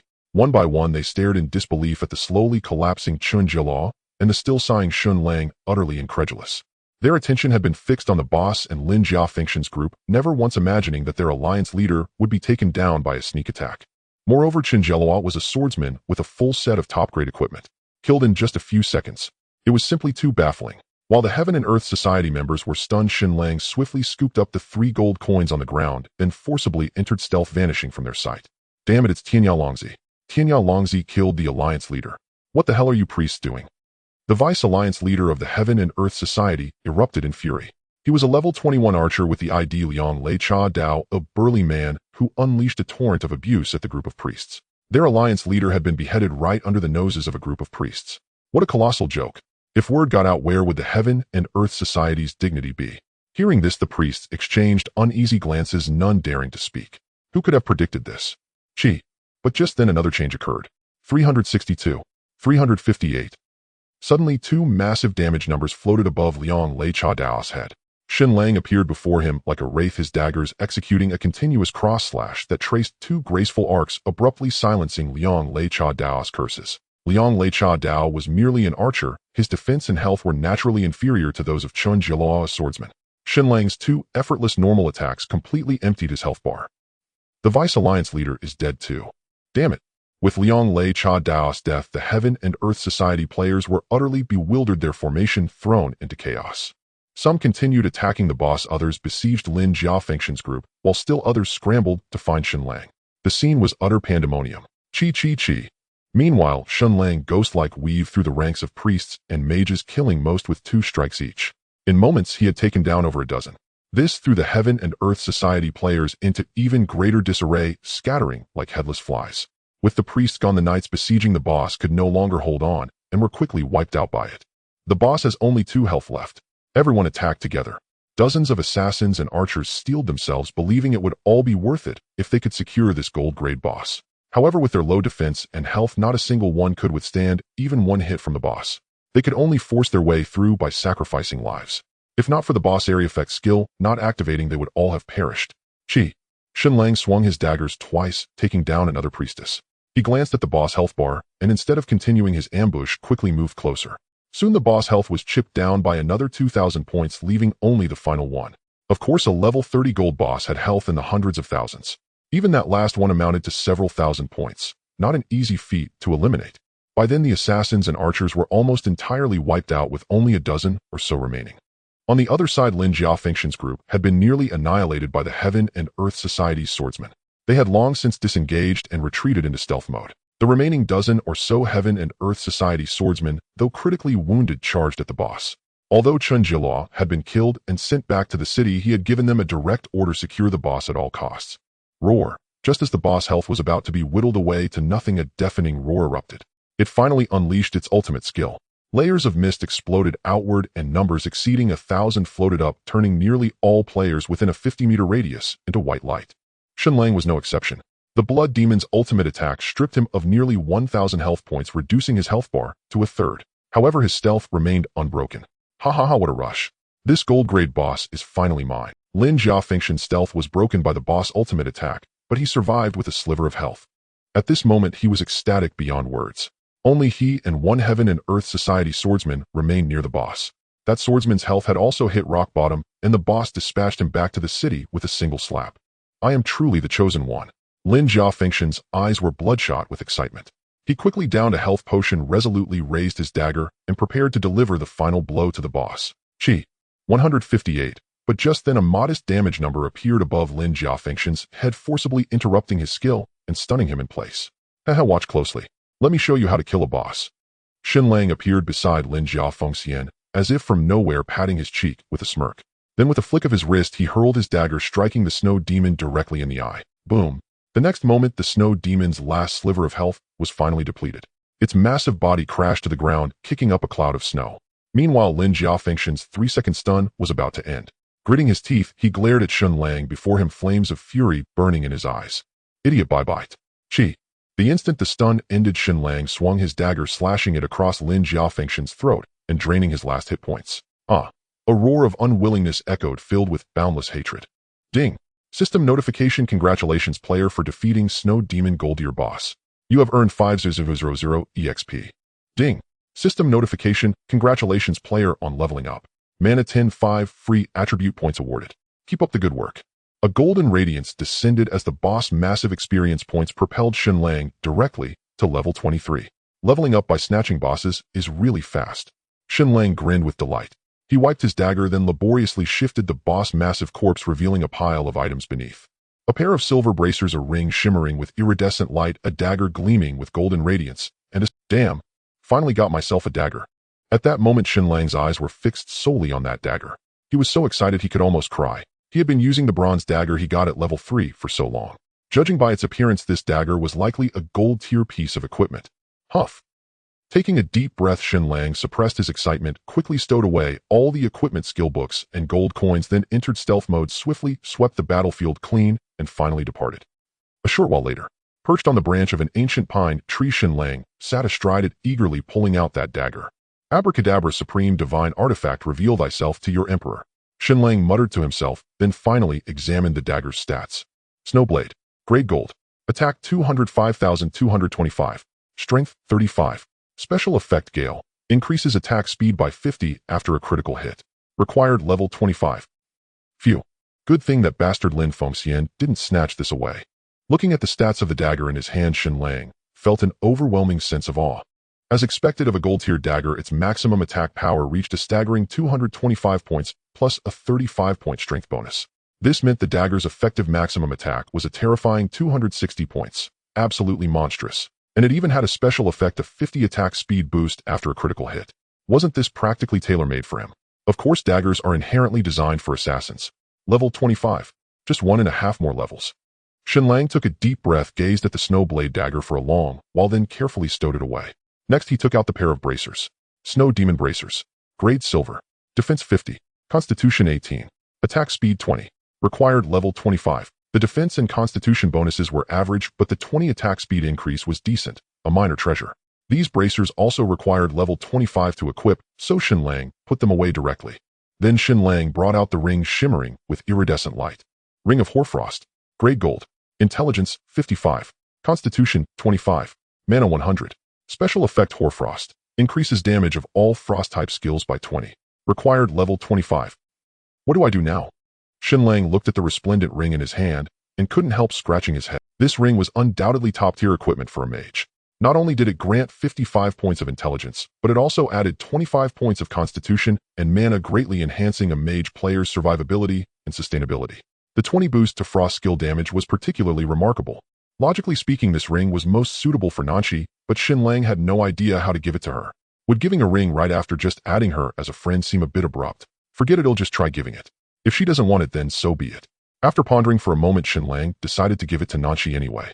At worst, he could ask for a small sum of money, treating it as a sale. He put away the Ring of Hoarfrost, then took out the skill book. Moment Rend A-rank locks onto a target within 10 meters. Upon activation, instantly appears behind the target and deals 175 damage. This is a locking skill and cannot be evaded. Cooldown 30s, mana cost 20. It was a mobility skill perfectly suited for Shen Lang. Without any hesitation, Shen Lang clicked to learn it. In the next moment, a new skill Moment Rend appeared in his skill. Afterward, Shen Lang counted the gold coins, 188 in total. Most had dropped from the Snow Demon, while he had picked up the rest. Besides the coins, he had also picked up 8 or 9 pieces of equipment, but they were all mediocre. Only one was a bronze tier piece, and it was the least valuable type, bracers. He contacted Qinghai Xiaofeng, then took out a return scroll and crushed it. Whoosh! A flash of white light, and Shen Lang reappeared in the Langya City Square.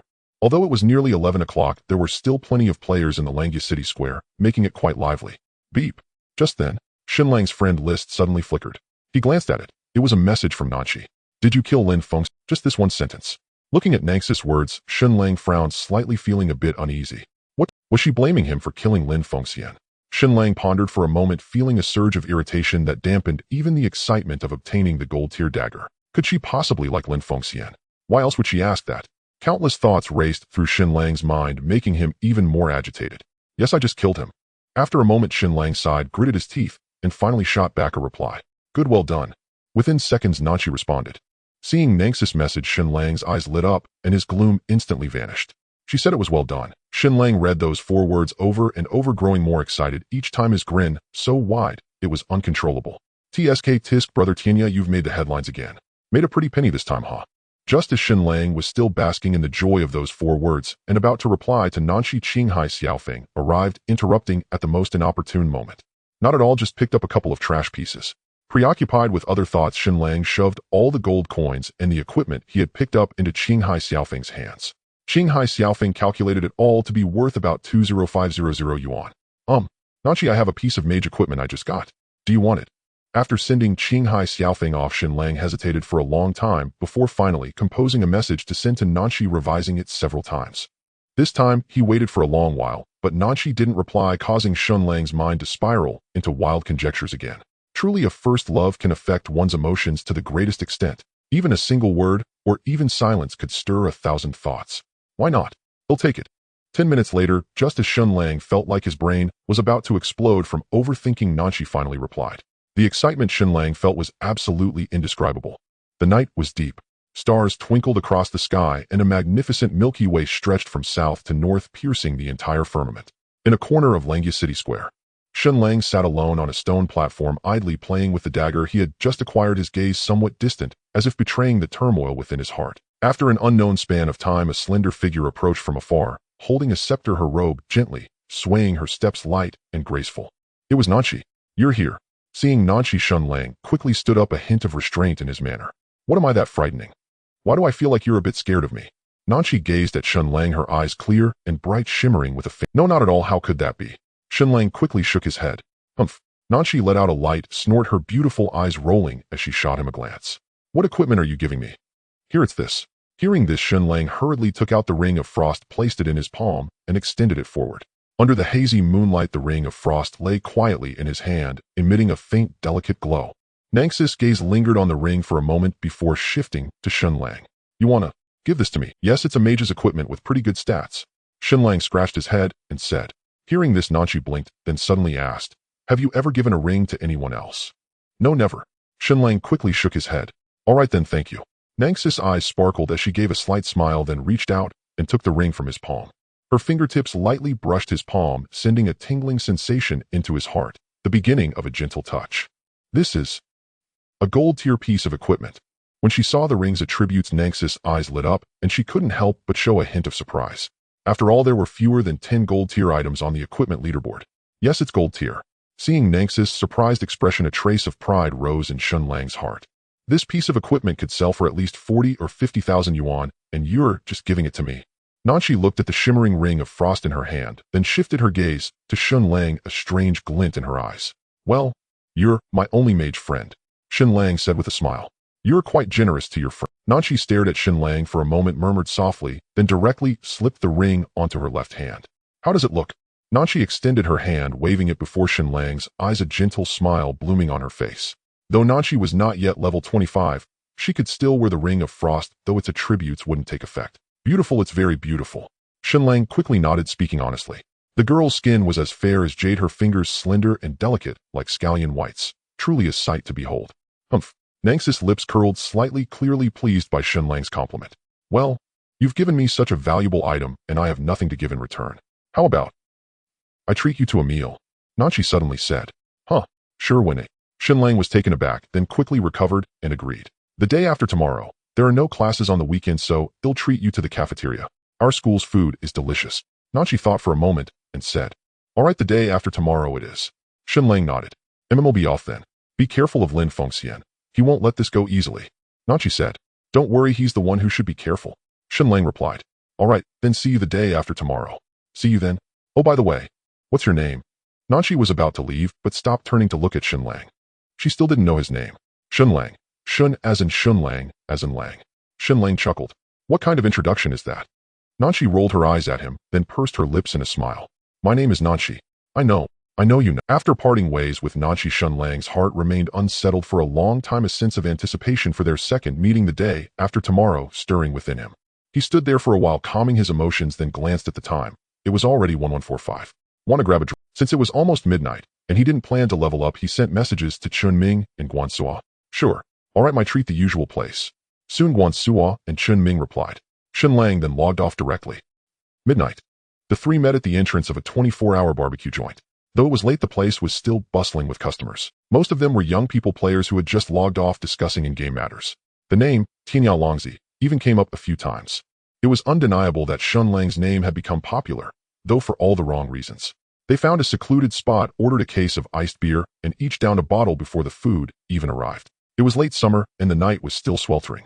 A bottle of ice-cold beer was incredibly refreshing. Longzi, you have no idea how crazy that Lin Fengxian guy is. He's been cursing up a storm in the guild channel, telling Shuyu to kill you on sight, but barely anyone responded. Ha ha ha. Guan Suo lowered his voice, laughing so hard, he snorted like a pig. Yeah, and then Lin Tong issued a notice telling guild members to focus on leveling and avoid trouble, aiming to upgrade to a level 3 guild soon. That pissed Lin Fengxian off so much he started arguing with Lin Tong in the guild channel. Chun Ming added with a smile. Hey, this is just the beginning. Keep an eye on him. He'll make sure he doesn't dare leave. Shen Lang sneered, determined to go head-to-head with Lin Fengxian. Haha, no problem. That guy's really unlucky to have crossed you. Guan Suo laughed. But seriously, Longzi, be careful. His family has a lot of influence. He can't touch you in the game, but he might try to get back at you in real life. Chun Ming, being more cautious, warned Shen Lang. You'll keep that in mind. They'll look for a new place to stay in a few days. Shen Lang nodded. Though they lived under the rule of law, it was still a world of connections and favors. Some people's influence could bypass the law entirely, and he had no intention of getting caught up in that. As they chatted, the food arrived one dish after another. Soon the case of beer was finished among the three. They each ordered 2 more bottles and continued until 2 a.m., when they finally called it a night and went their separate ways. The next day, having gone to bed rather late the previous night and consumed a fair amount of alcohol, it was nearly 7 o'clock before Shen Lang finally stirred from his slumber. After a quick wash and a hurried breakfast, he logged into the game. Whoosh! A flash of white light, and Shen Lang reappeared in the Langya City Square. He spent 5 gold coins at the pharmacy to buy 100 bottles of level 3 health potions, then departed from Langya City's south gate, swiftly making his way toward Shaoqi Town. Level 3 health potion instantly restores 500 HP, cooldown 5 minutes. Shen Lang's current goal was to level up to 25 as quickly as possible. As for killing people, he would take it as it came. If he encountered members of the Bounty Hunter Alliance, he would slay them. If not, he wouldn't go out of his way to find them. After all, he considered himself rather benevolent. Shen Lang activated stealth, his movement speed reaching a staggering 340.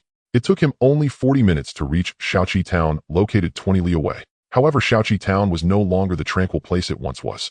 It was now swarming with players forming parties, even outnumbering the race, which gave Shen Lang a considerable headache. The players in the leading echelon had already reached around level 20, and these level 20 to 30 monsters had become the prime leveling grounds for various guilds. It was only natural that the place was crowded. As for monsters above level 30, not only were their attack and defense significantly higher, but they were also aggressive. The difficulty spiked dramatically, deterring most ordinary players. Dragon Abyss Pavilion. Dominion of the World. Shen Lang infiltrated Shaoqi Town to scout around, and discovered that the players here were almost exclusively from Dominion of the World and Dragon Abyss Pavilion. The remaining guildless players were essentially auxiliary members of these two alliances, who others were simply not allowed in. Of course, it was common for major powers to monopolize monster zones for leveling. Nothing unusual there. Shen Lang opened the Tianyan official forum and searched for the members of the Bounty Hunter Alliance. Dominion of the World and Dragon Abyss Pavilion were both prominently listed. Good. Since you've all come for me, don't blame me for being unforgiving. Shen Lang twirled the dagger in his hand, then stealthily slipped into a dilapidated house. Inside, 3 players from Dragon Abyss Pavilion were engaged in a fierce battle with a headless wraith. They consisted of a level 20 knight, a level 19 archer, and a level 18 little priest. At that moment, the trio had already whittled the wraith's health bar down to about a third. Shen Lang was in no hurry. He leaned against the doorframe and waited for 2 minutes. Just as the wraith's health was nearly depleted, he finally launched his attack. Shoo! 390. 382. Shen Lang materialized like a specter behind the priest, his daggers flashing as he swiftly slashed twice across her neck. In an instant, the priest's health bar was emptied and she slowly crumpled to the ground. Before the other two could react, Shen Lang's figure flickered. He activated Flash Slash, appearing behind the archer simultaneously, driving his dagger deep into his back, taking half his health in one blow. He followed up with a normal attack to the archer's neck, effortlessly finishing off both of them. Holy shit. Meanwhile, the knight finally came to his senses, but in the blink of an eye, Shen Lang's figure had vanished. A few seconds later, a stun mark suddenly appeared above the knight's head, and his health bar dropped by a chunk. Shoo! SHHH. The next moment Shen Lang appeared before him, delivering 4 consecutive strikes.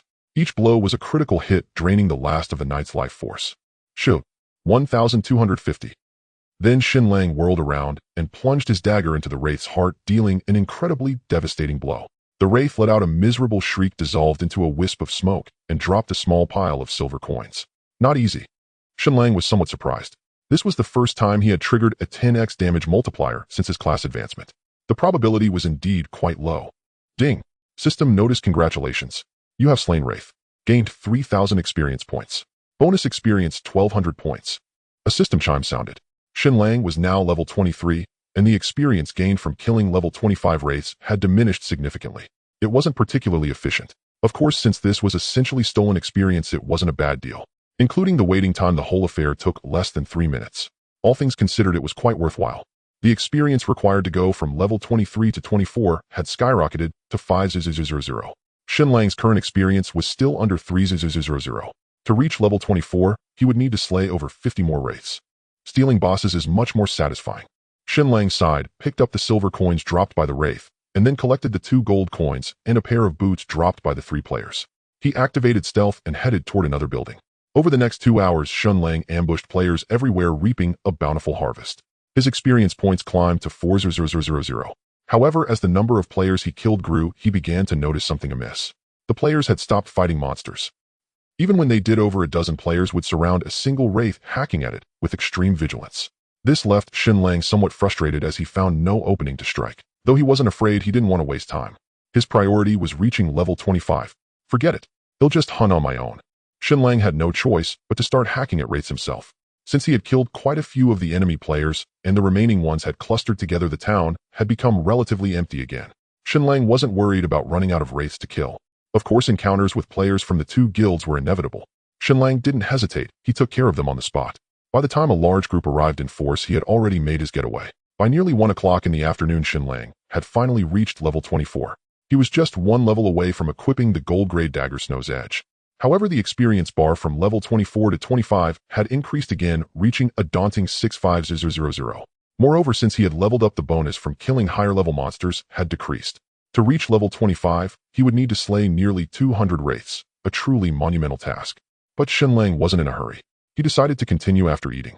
He ordered 2 servings of Maiduo dumplings online, costing a hefty 50 yuan. Today was July 1st, the party's founding day, a fitting day for dumplings.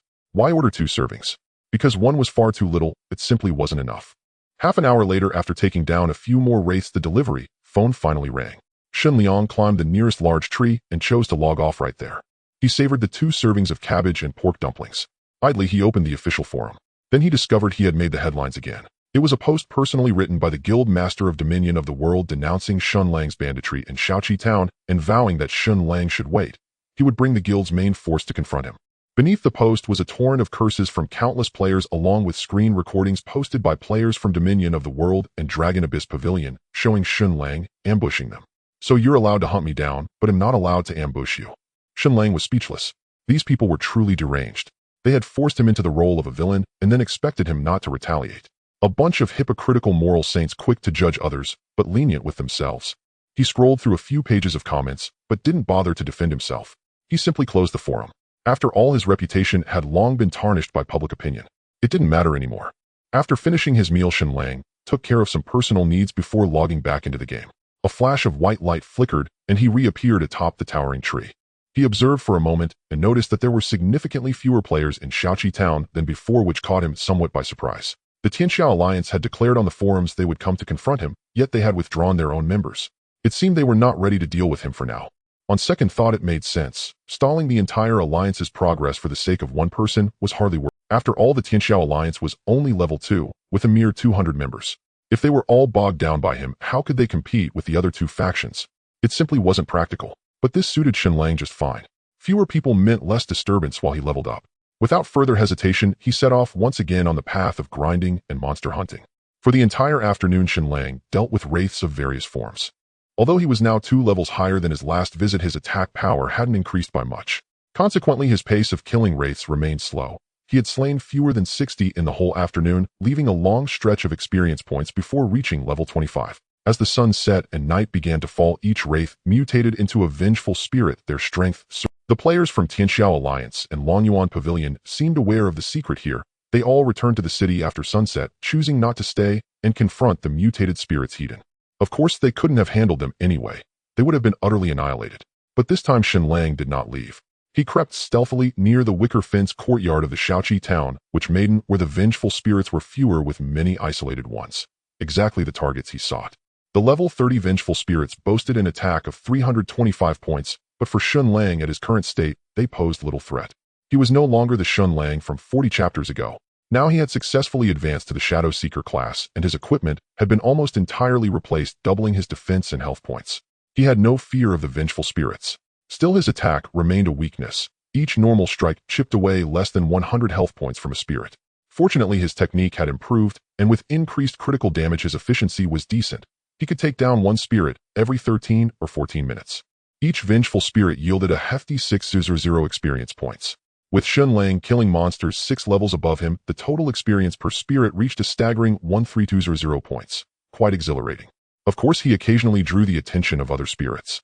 Whenever more than 2 attacked him at once, Shen Lang would immediately slip into stealth. Time ebbed away amidst the slaughter. Finally, midnight arrived, and Shen Lang's current level experience had surpassed 600 points. He needed less than 500 more to reach level 25. Whoosh, whoosh. Just after midnight, a strange wind swept through. All the vengeful spirits began to tremble, their faces twisting into expressions of extreme ferocity. Not good. Shen Lang's expression shifted. He suddenly recalled the witch maiden's words, quickly entered stealth, and scrambled to the top of a large tree to hide. Driven by curiosity and emboldened by his skills, Shen Lang chose not to return to the city immediately, but stayed to observe. He wanted to see the great peril the witch maiden had spoken of. The howling wind persisted. All the spirits stood frozen in fear, their pale eyes fixed on the sky, their faces contorted in a mix of terror and rage. It was a sensation of both dread and fury. Rustle. After a while, a sound like the flapping of a cloak rang out. Suddenly, a black figure appeared outside the wicker fence of the witch maiden's dwelling, directly ahead of Shen Lang, though not too close. By the moonlight, Shen Lang peered through the dense leaves and saw the figure draped in a black cloak, everything concealed in darkness, revealing no discernible form. "You're here again." At that moment, an aged voice emerged from within the house. The old crone, leaning on a staff, hobbled out slowly.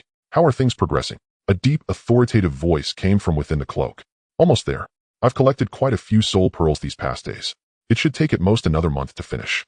You don't need to come every day." The old woman sighed. "Hasten your pace. I have great need of them." The voice from the cloak carried a note. "Understood. I will be quick about it," the crone nodded. "See that you do." The mysterious figure replied blandly, then suddenly turned to look in a certain direction. "What insignificant ant dares to spy on me?" With that, the mysterious figure struck out with a palm. Boom. 258650, 256820. In an instant, 2 horrifically immense damage numbers floated up. 2 assassins lurking there were reduced to a mist of blood by that single palm strike. Holy shit. Shen Lang was utterly shaken. He dared not move a muscle, even holding his breath, afraid to make the slightest sound. The mysterious figure's power was overwhelming, almost comparable to the mighty dragon Mora.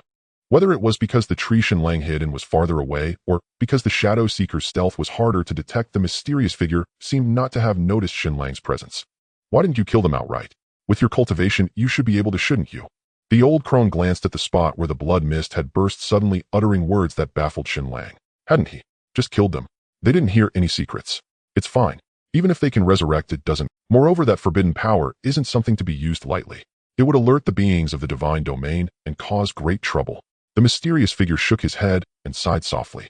What the hell?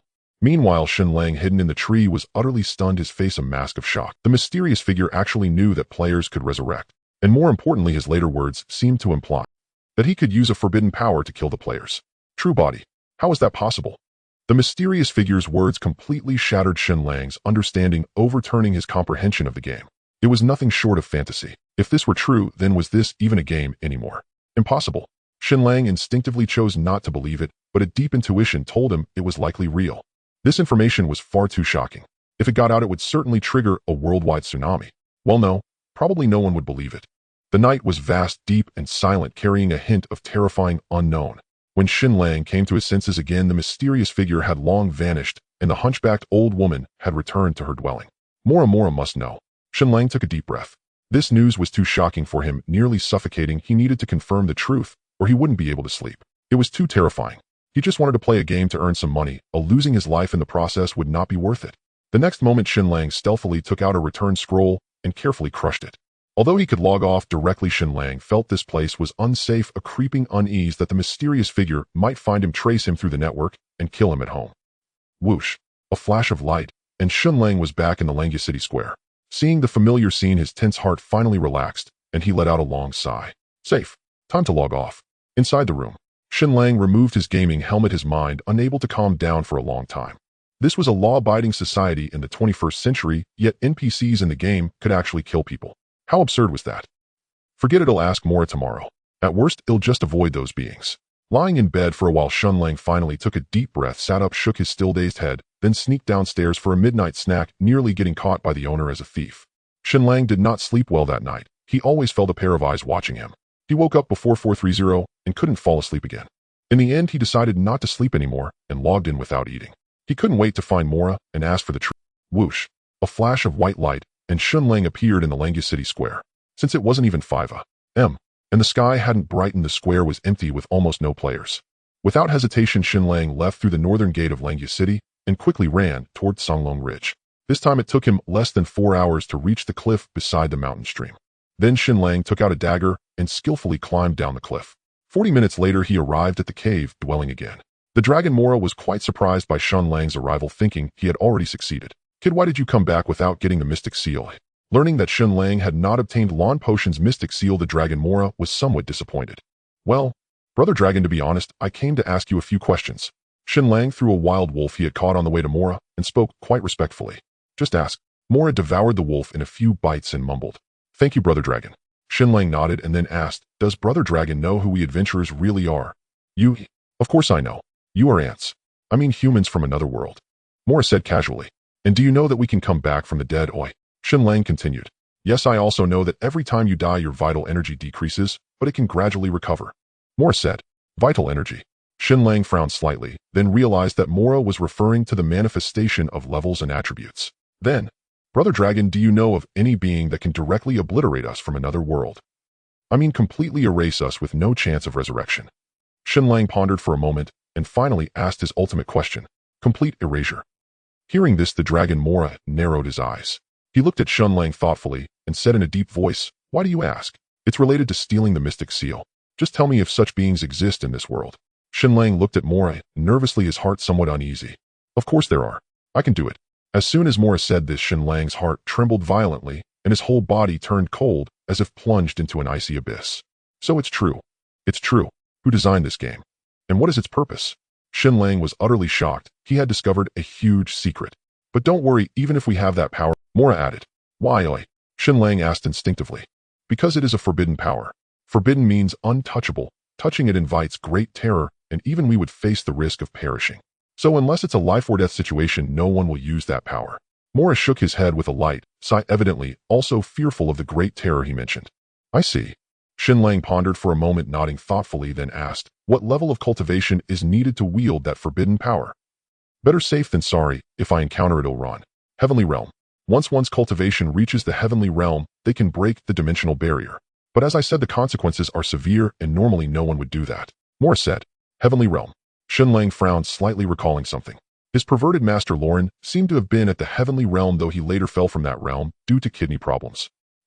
Brother Dragon, are you also at the Heavenly Realm?" Shen Lang suddenly looked at Mora and asked curiously. Lauren was someone who could fight the lords of the Blood Abyss, but this dragon, though powerful, Shen Lang didn't think he could match those lords, otherwise he wouldn't be suppressed here. "Not yet." Mora glanced at Shen Lang, quite annoyed that he had brought up a sore subject. "But you just said you could. Our dragon race has an incredibly strong physique. We can forcibly activate ancient bloodline power to temporarily break through our cultivation limits, reaching the next level." Mora exhaled a puff of dragon breath and reluctantly explained. "Oh, I see. Brother Dragon, you're just one step away from the Heavenly Realm," Shen Lang realized. "More or less. All right, kid, are you done asking? If so, get lost and go steal the mystic seal for me." Mora glared at Shen Lang with his huge dragon eyes, growing impatient. "Yes, I'm done. I'm leaving now. Goodbye, Brother Dragon." Having learned the truth, Shen Lang didn't linger. He took out a return scroll and crushed it instantly. In Langya City, a flash of white light streaked across, and Shen Lang reappeared in the plaza.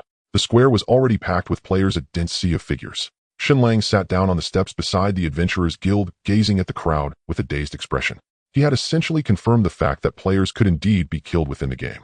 This was undoubtedly a monumental secret known to very few players. If it were to spread, it would surely However, Mola had also mentioned that such a situation would rarely occur unless they were forced to use forbidden powers during a life-or-death crisis. In other words, the vast majority of players might never encounter such a scenario. Perhaps it was better not to know. I'm just here to earn a little money. He'll simply avoid provoking them. After pondering for a long while, Shen Lang snapped back to reality, muttering to himself. He felt considerably less afraid. Only beings at the heavenly realm and above possessed the ability to wield such forbidden powers, and they were cautious, generally refraining from doing so. It was akin to reality. Almost everyone has the capacity to kill, yet few choose to act on it due to the sanction of law. If one commits murder, they too must pay the price. Similarly, in the game, those whose cultivation surpassed the heavenly realm could employ forbidden forces to permanently slay players, but at a tremendous cost. Thus, the probability of such an event was theoretically low. Since it was a low-probability event, there was little to fear. At worst, I'll just keep my distance. What's there to be scared of? Shen Lang rose, shook his head, and temporarily cast the matter aside. Indeed, there was nothing to be afraid of. He couldn't just quit the game over a mere possibility. After all, he had earned a considerable sum in this game. A full 5,000 in just half a month. There was no way he would withdraw from it now. With this thought, Shen Lang stopped dwelling on it. He quickly stood and hurried toward Shaoqi town. Regardless, his priority was to level up to 25 and equip the Snowblade dagger. Beep. Just as Shen Lang dashed out of Langya City's south gate, his friend list flickered. A message from Nan. What time will you be here? Reading the message, Shen Lang was momentarily stunned, suddenly recalling a very important matter. It seemed Nanchi had planned to treat him to a meal today. Damn it, how could I forget something so important? Shen Lang slapped his forehead and quickly checked the time. It was just past 10 in the morning. Luckily, there was still time. Around 11.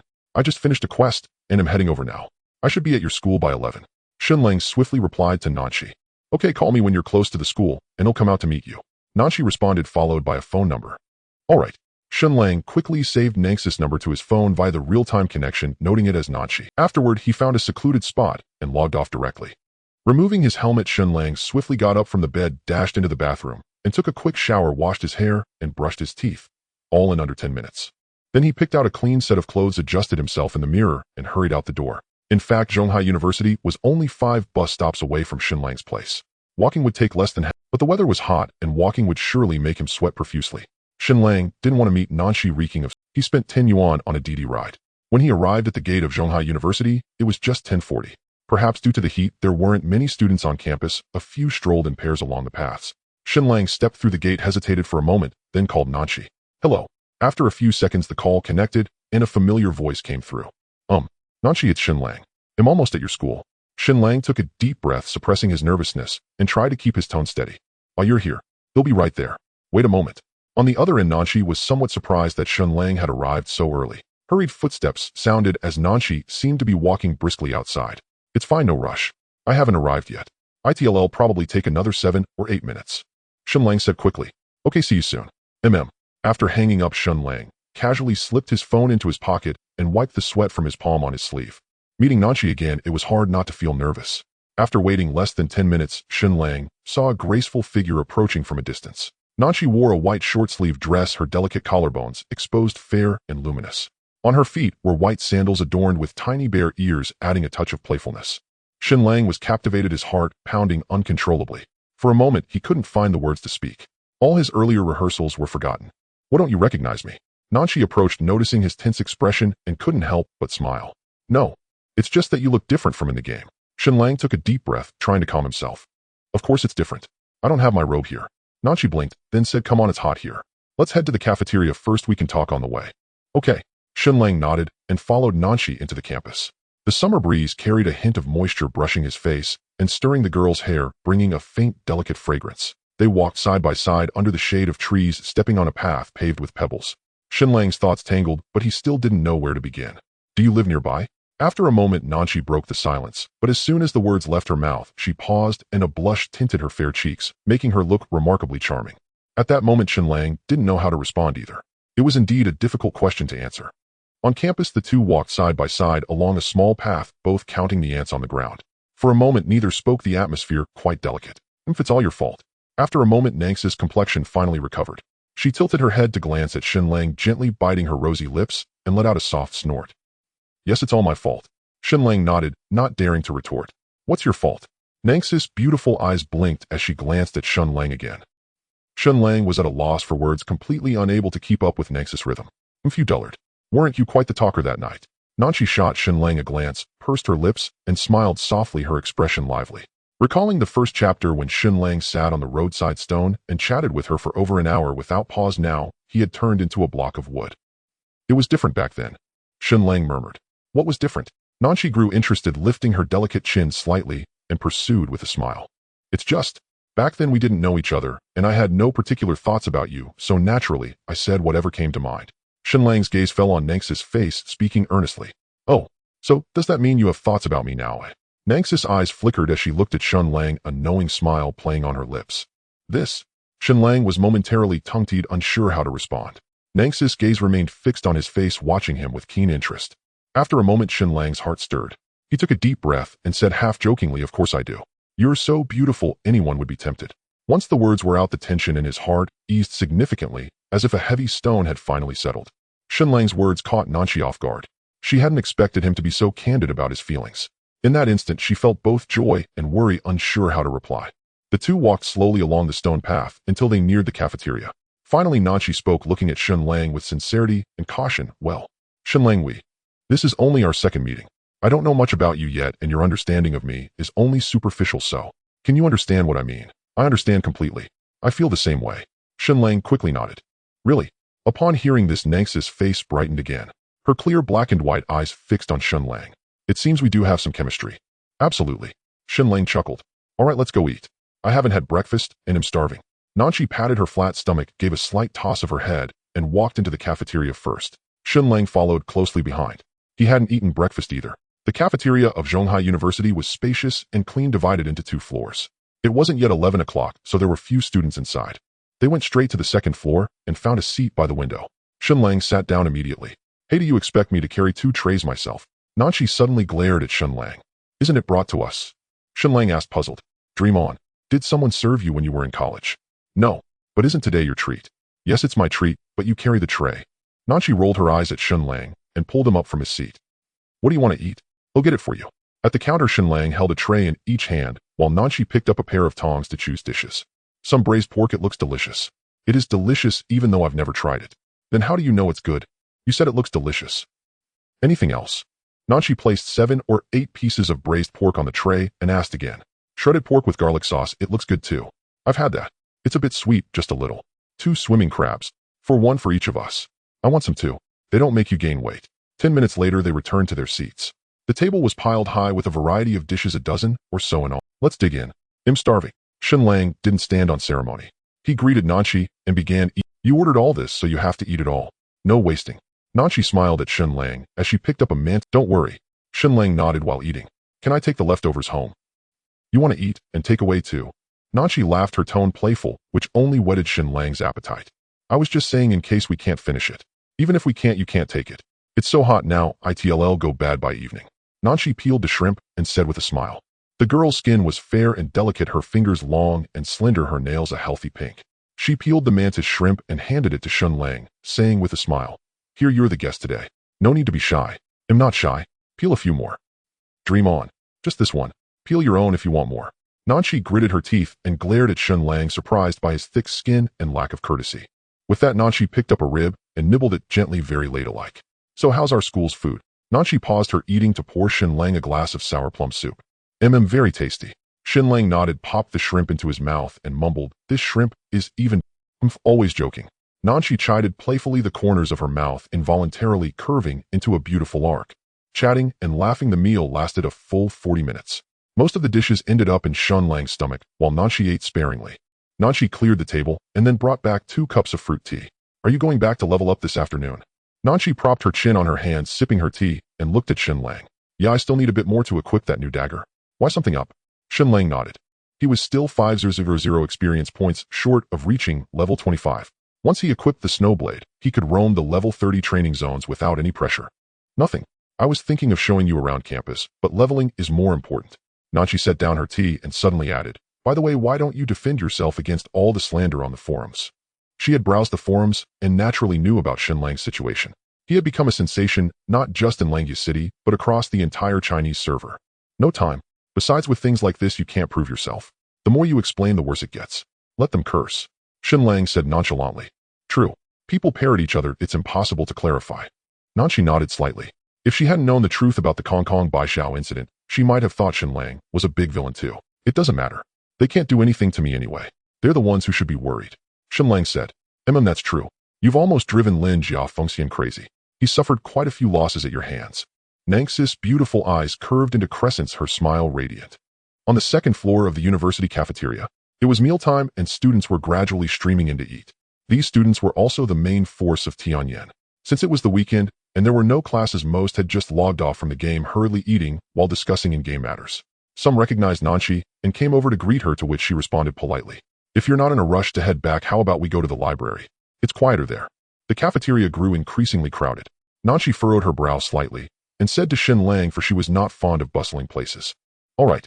Shen Lang nodded, naturally not refusing.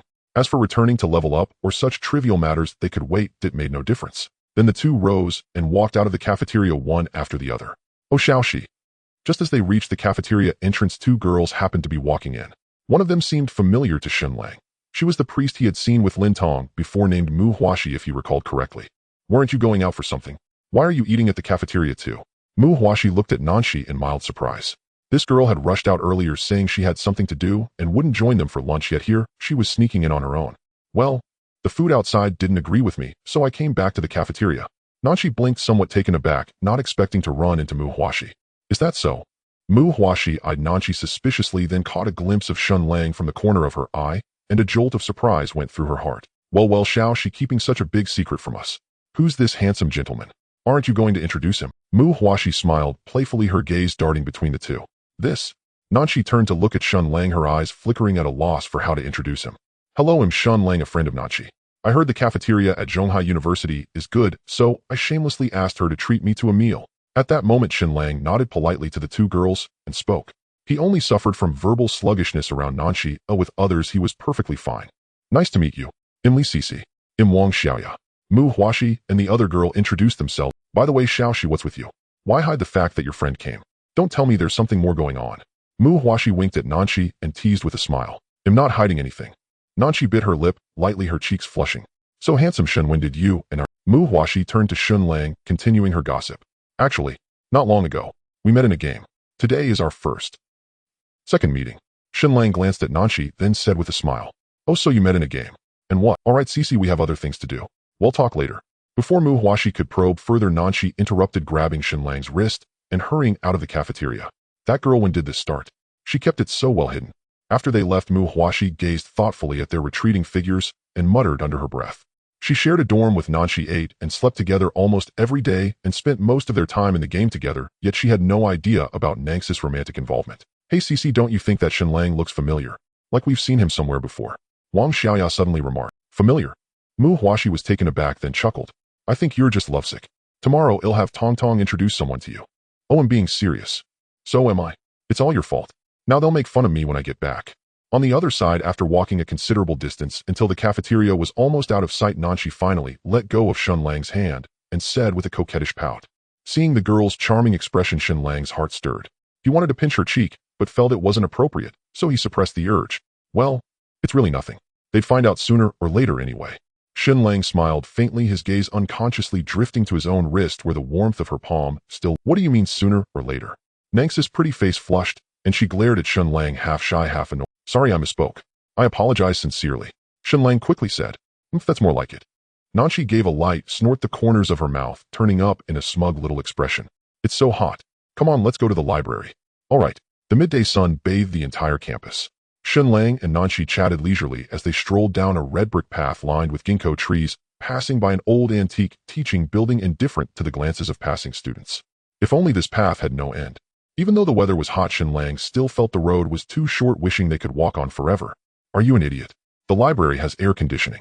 Nanshi shot Shen Lang a glance, fully understanding his meaning, but since he wasn't walking faster, why not talk in the library where it was cooler? That's true. Shen Lang scratched his head. The end of this path wasn't the final destination. Soon they arrived at the Zhonghai University library. At this hour, there were very few students in the library. Shen Lang and Nanshi casually found a spot, and each picked up a book to pretend to read. Beep.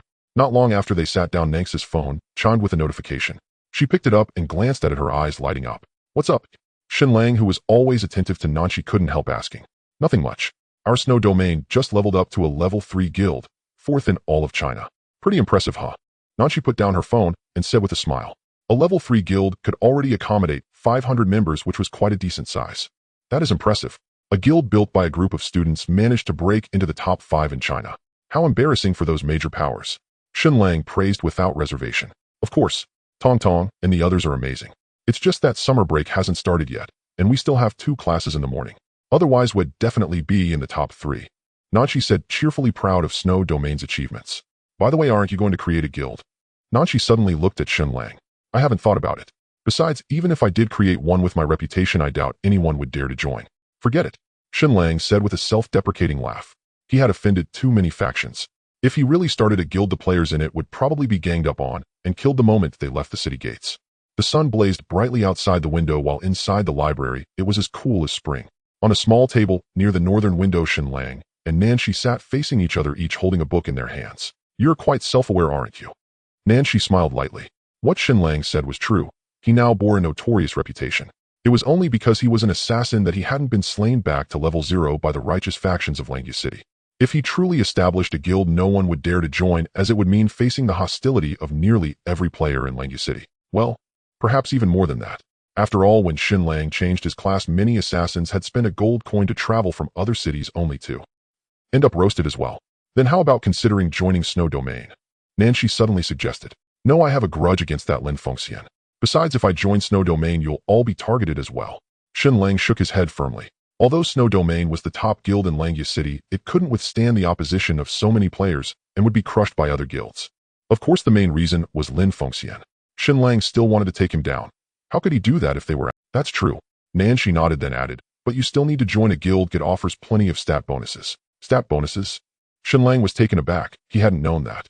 Yes, determined by the guild's level. Each level grants all members a 5 boost to all stats.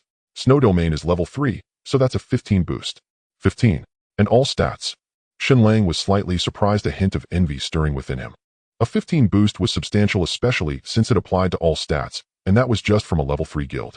If the guild reached level 10 later, that would be a 50 boost. At this thought, Shen Lang couldn't help but consider creating his own guild.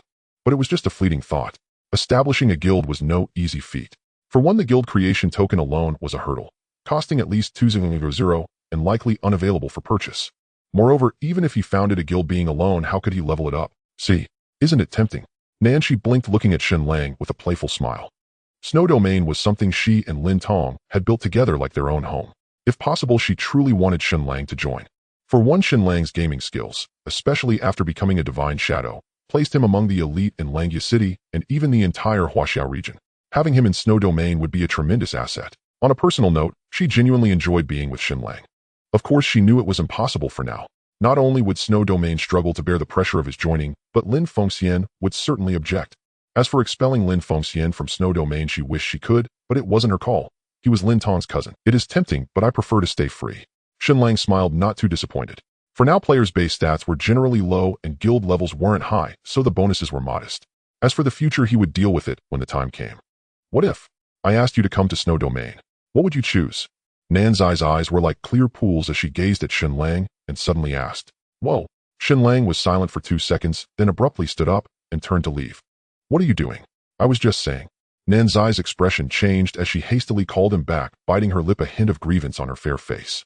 She had only been joking, as she hadn't expected Shen Lang to get angry. No, it's not that. You asked me to join Snow Domain, so I was about to log in. You can notify Lin Tong to approve my application. Nanshi was momentarily stunned, the grievance vanishing from her face, replaced by a faint blush. You bully. I'm not talking to you anymore. Nanshi glared at Shen Lang, then turned her head away, refusing to look at him. Yet a peculiar feeling spread within her heart, impossible to suppress. Even though she knew Shen Lang was pretending, she couldn't help but feel elated. But, you said I should. If I'm not listening. Nanshi covered her ears with both hands, eyes shut, refusing to hear him. She's just too adorable. Watching her charming demeanor, Shen Lang felt an overwhelming fondness, a smile curling at the corners of his mouth. You're still laughing. After a moment, Nanshi cracked her eyes open a slit and saw Shen Lang smiling at her. Her face flushed even deeper. Given the atmosphere, crying would be a bit out of place. Shen Lang chuckled. You're still laughing. I'll make you laugh at me. Nanshi grew angrier, and in the next instant a delicate fist flew straight towards Shen Lang's face. A moment later, the library fell silent again. Shen Lang sat expressionless across from Nan, she who now seemed as serene as a maiden with a dark bruise around one of his eyes. She actually hit him. Nan she. Present. How old are you? 19, turning 20 next month, by the calendar. Still a child. Shen Lang sighed inwardly. What could he do? Hit her back. Or get— I didn't mean to. The girl pressed her lips together, trying to look innocent, stifling a laugh. I know. Shen Lang nodded. It was my fault for running my eye into your fist. Are you hurt? It's a bit sore. See, it's red. The girl held out her hand, pale, and only slightly red, barely noticeable. That's quite serious. Should we go to the hospital? Shen Lang gently touched the back of her hand. No need, I'll just apply some ointment when I get back. All right, take care. These few days of wounds heal slowly in summer. I know I'll be careful. Leisurely and blissful moments always pass all too swiftly. Chatting and laughing together, they talked in the library until 3:30 in the afternoon before bidding each other farewell. Had he not been preoccupied with reaching level 25 to equip the snowblade, Shen Lang might have even stayed for dinner before leaving. This meeting held great significance for Shen Lang, almost entirely erasing the unfamiliarity and distance between him and Nanshi. Most importantly, Nanshi didn't dislike him. In fact, she seemed to harbor a hint of fondness. After returning home and taking a shower, Shen Lang donned his helmet and re-entered the game. Whoosh! A flash of white light, and Shen Lang appeared at the south gate of Langyu City. He glanced at his friends list and noticed Nanshi was already online. Beep beep. You're pretty quick. Just then Nanshi sent him a message. What a meeting of minds. Shen Lang mused silently, casually replying with a double entendre. Can't afford to be slow, you're almost catching up to me. Nanshi was now level 23, just one level behind Shen Lang. Indeed, she was closing in. Catching up to you is a piece of cake. Nanshi replied, instantly adding a koi emoji. As expected of Nan Xiaoxi, so impressive. I have to admit defeat. Where are you now? Shen Lang fired off 2 replies. Of course. I'm in the city restocking mana potions, planning to explore the map with Sister Yu and the others. What about you? Nanshi responded. I'm at the south gate. By the way, Xiaoxi, don't leave just yet. I have something for you. Shen Lang replied, then turned and dashed back into the city. Would Nanshi be pleasantly surprised when she saw that skill book? What good thing? Nanshi asked. You'll find out soon. Meet me at the usual spot. Keeping me in suspense. 10 minutes later, in the small alley beside the Adventurers Guild, Nanshi stood there draped in a mage's robe, clutching a silver staff, her long black hair cascading down. She was graceful and poised, her beauty breathtakingly captivating. Hey beautiful, long time no see. Shen Lang approached, greeting Nanshi with a smile. Indeed, it's been ages. Almost half an hour now. Nanshi glanced at him playfully, a faint smile on her lips, then extended her delicate hand. What surprise do you? Here, a mage skill book I picked up a couple of days ago. It was sitting in the warehouse until I almost forgot about it. Shen Lang produced the gleaming skill book and placed it in Nanx's hand. Is that so? Then I suppose I have the lovely readers to thank. Nanshi said with a chuckle, her gaze shifting to the skill book in her hand. But the next moment, as she read the skill's description, she froze instantly, her pink lips slightly parted, her other hand involuntarily rising to cover her mouth. Frost Crystal S-Grade, channel the spirit of frost for 5 seconds, summoning the power of ice to deal 125 spell damage per second to all targets within a 50x50m area, along with a 50 slow effect lasting 10 seconds. Cooldown 1 hour. This is an S-Grade area effect skill book. Nanshi murmured in disbelief, let alone an S-Grade skill she hadn't even seen in S-Grade 1. So is it a surprise or not? Watching Nanx's astonished expression, Shen Lang felt a swell of pride, convinced the gift was well worth it. Shen Lang, I can't accept this. It's far too precious. Nanshi hesitated, then looked at Shen Lang and held the skill book back out to him. She could sense that Shen Lang wasn't particularly wealthy either, and this skill book, if sold, would fetch at least 100,000, perhaps even more. She didn't want that. If Shen Lang had given her a small gift, she would have gladly accepted it, but this was too valuable. After all, he had already gifted her a costly gold ring just yesterday. Well, actually, it's not exactly a gift. Consider it compensation for your injury.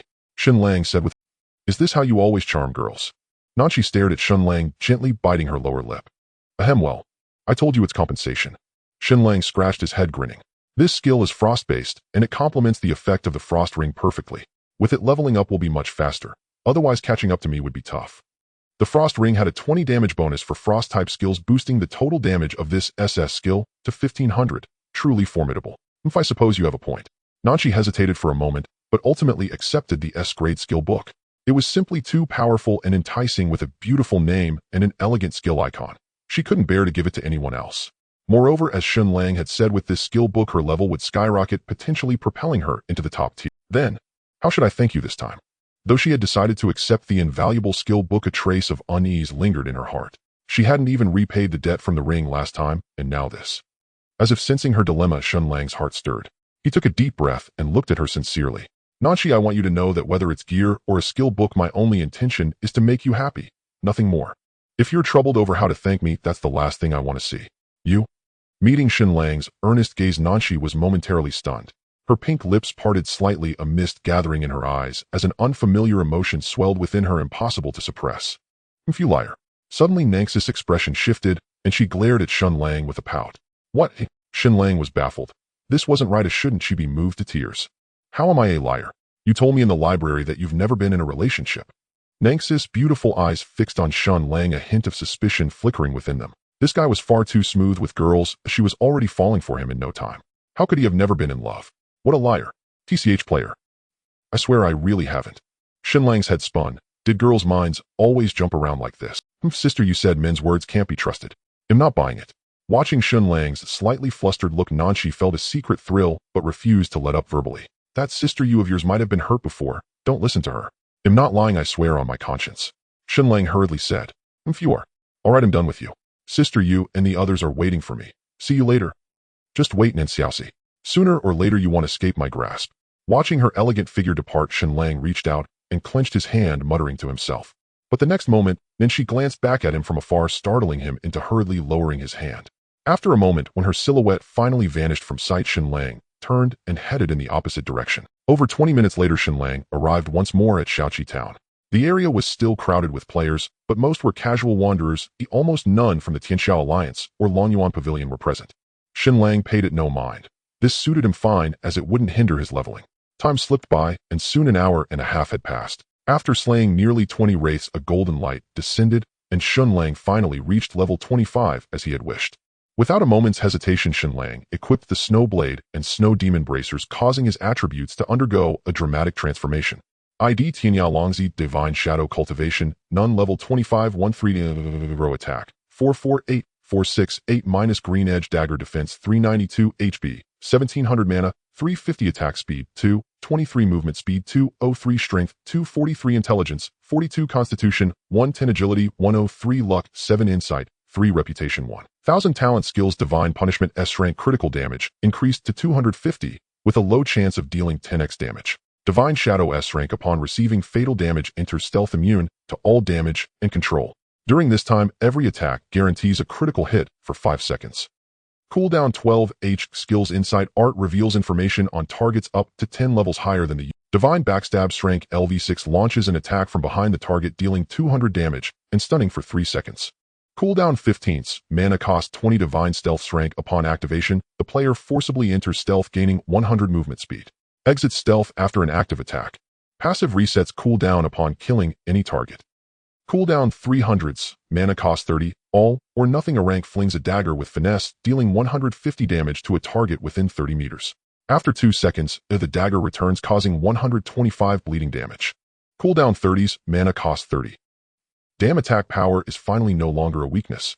Gazing at his attribute panel with an attack cap of 468, Shen Lang let out a long sigh. Now killing fragile targets wouldn't take 2 or 3 strikes. Priests and mages with their cloth armor had a defense of around 150 points. With his 468 attack damage reduction dropped below 20. A normal hit would deal nearly 400 damage, while a critical strike could exceed 1,000. Most priests and mages had only 500,600 HP, not enough to withstand a single stab. As for leather-armored archers, they'd likely fall in 1 hit, or at most 2. As for knights, why would an assassin bother with knights? It would take several strikes, but it was too troublesome and not worth. Speaking of defense, his was nearly 400 points, higher than most swordsmen. After all, the Divine Shadow's constitution growth matched a swordsman's at 8 stars, though swordsmen wore armor for higher defense. Of course, this assumed gear of the same tier. With his half set of silver equipment, only a few top swordsmen could claim higher defense and HP than his. Let's see who dares to defy me now. At this moment, Shen Lang was brimming with confidence. With his current strength, stealing bosses was a breeze. What leveling? Leveling was out of the question, and grinding monsters was a no-go. Nothing beat the speed of stealing boss experience. As for farming gold, 100 coins a day at most, far slower than killing players for their gear. Since they insisted on branding him a bandit and a villain, why not play the part? In this Langya City, chaos bows to my whim. Shen Lang let out a sly laugh, then sent a message to all his friends except Nanshi, about 7 or nothing more than requesting boss information, preferably ones currently being fought. As a reward, Shen Lang promised them 10 of the boss loot. Sunset Swamp coordinates 744146 EA62311N. The main team of Blazing Skies is pushing a level 30 silver boss. They just started. See if you can make it. It's also a guild from your alliance. Soon his friend list flashed. A message from Marco Polo who loved stirring up trouble. Should be doable. Shen Lang checked the map. It wasn't far. With his 353 movement speed and stealth out of combat, he could reach it in under 20 minutes. Don't mention it. If you pull it off, don't forget my cut. Grin, Marco Polo replied, instantly adding an emoji. Count on it. 15 minutes later at Sunset Swamp. It was dusk, the sun slowly sinking. Its last rays shimmered across the vast marsh, creating a fittingly picturesque scene. Ding. System, notice you have entered a special terrain. Movement speed reduced by 100. The moment Shen Lang stepped into the swamp, a system chime rang out, and his speed plummeted. What a lousy place. Shen Lang frowned, muttered, and continued deeper in stealth. Along the way, many players were hunting in groups. Pink leeches emerged from the mud, their mouths lined with teeth, making Shen Lang feel somewhat nauseated. These were level 25-29 demon leeches with attack power around 300 in HP, between 15000 and 2000, the highest level monsters players could currently farm. After all, monsters above level 30 had autonomous attack awareness, deterring most players. 10 minutes later, Shen Lang traversed several miles of marshland and finally reached the boss location. Fortunately, the boss was still there, a massive Leech King surrounded by Blazing Skies' 10-man main team. Its health bar was down to about a third. The main team of 10 from the Flame of War has a decent level, with the highest Flame of War play with the Lords already at level 25, matching Shen Lang in level, and is a berserker frantically dealing damage to the boss. The remaining 9 are all above level 20, with a complete variety of classes, making the fight against the boss relatively effortless. At this moment, the boss still has a considerable amount of health, and Shen Lang is not in a hurry. He cautiously moves forward, stopping about 10 meters away from the others, while casting a detection spell on the boss. Blood Leech King, silver level boss. Level 30. Attack 405. Defense 350. Health 220000. Skills Cruel Breath, Liquid Petrification. With over 400 attack and 2200 health, it's not bad. As he waits silently, 10 minutes quickly pass, and the boss health bar has dropped below 10 under the relentless assault of the group. Suddenly, the boss trembles, all over, preparing to unleash its ultimate move. Everyone attack together, we must interrupt its ultimate move.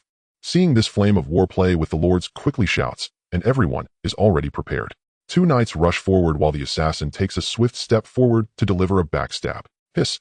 However, the level 30 boss skills are not so easily interrupted. One knight, and the assassin failed to stun silence it.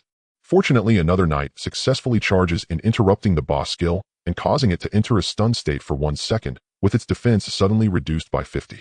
Seeing this, the team from Flame of War naturally won't let this opportunity slip by using almost all their powerful moves. In just a moment, the boss health bar drops to the last 5. Only 10000 left. Almost there. Shen Lang quietly calculates the boss health, and in the next moment he locks onto a priest at the back and unleashes instant slash. Whoosh. 677.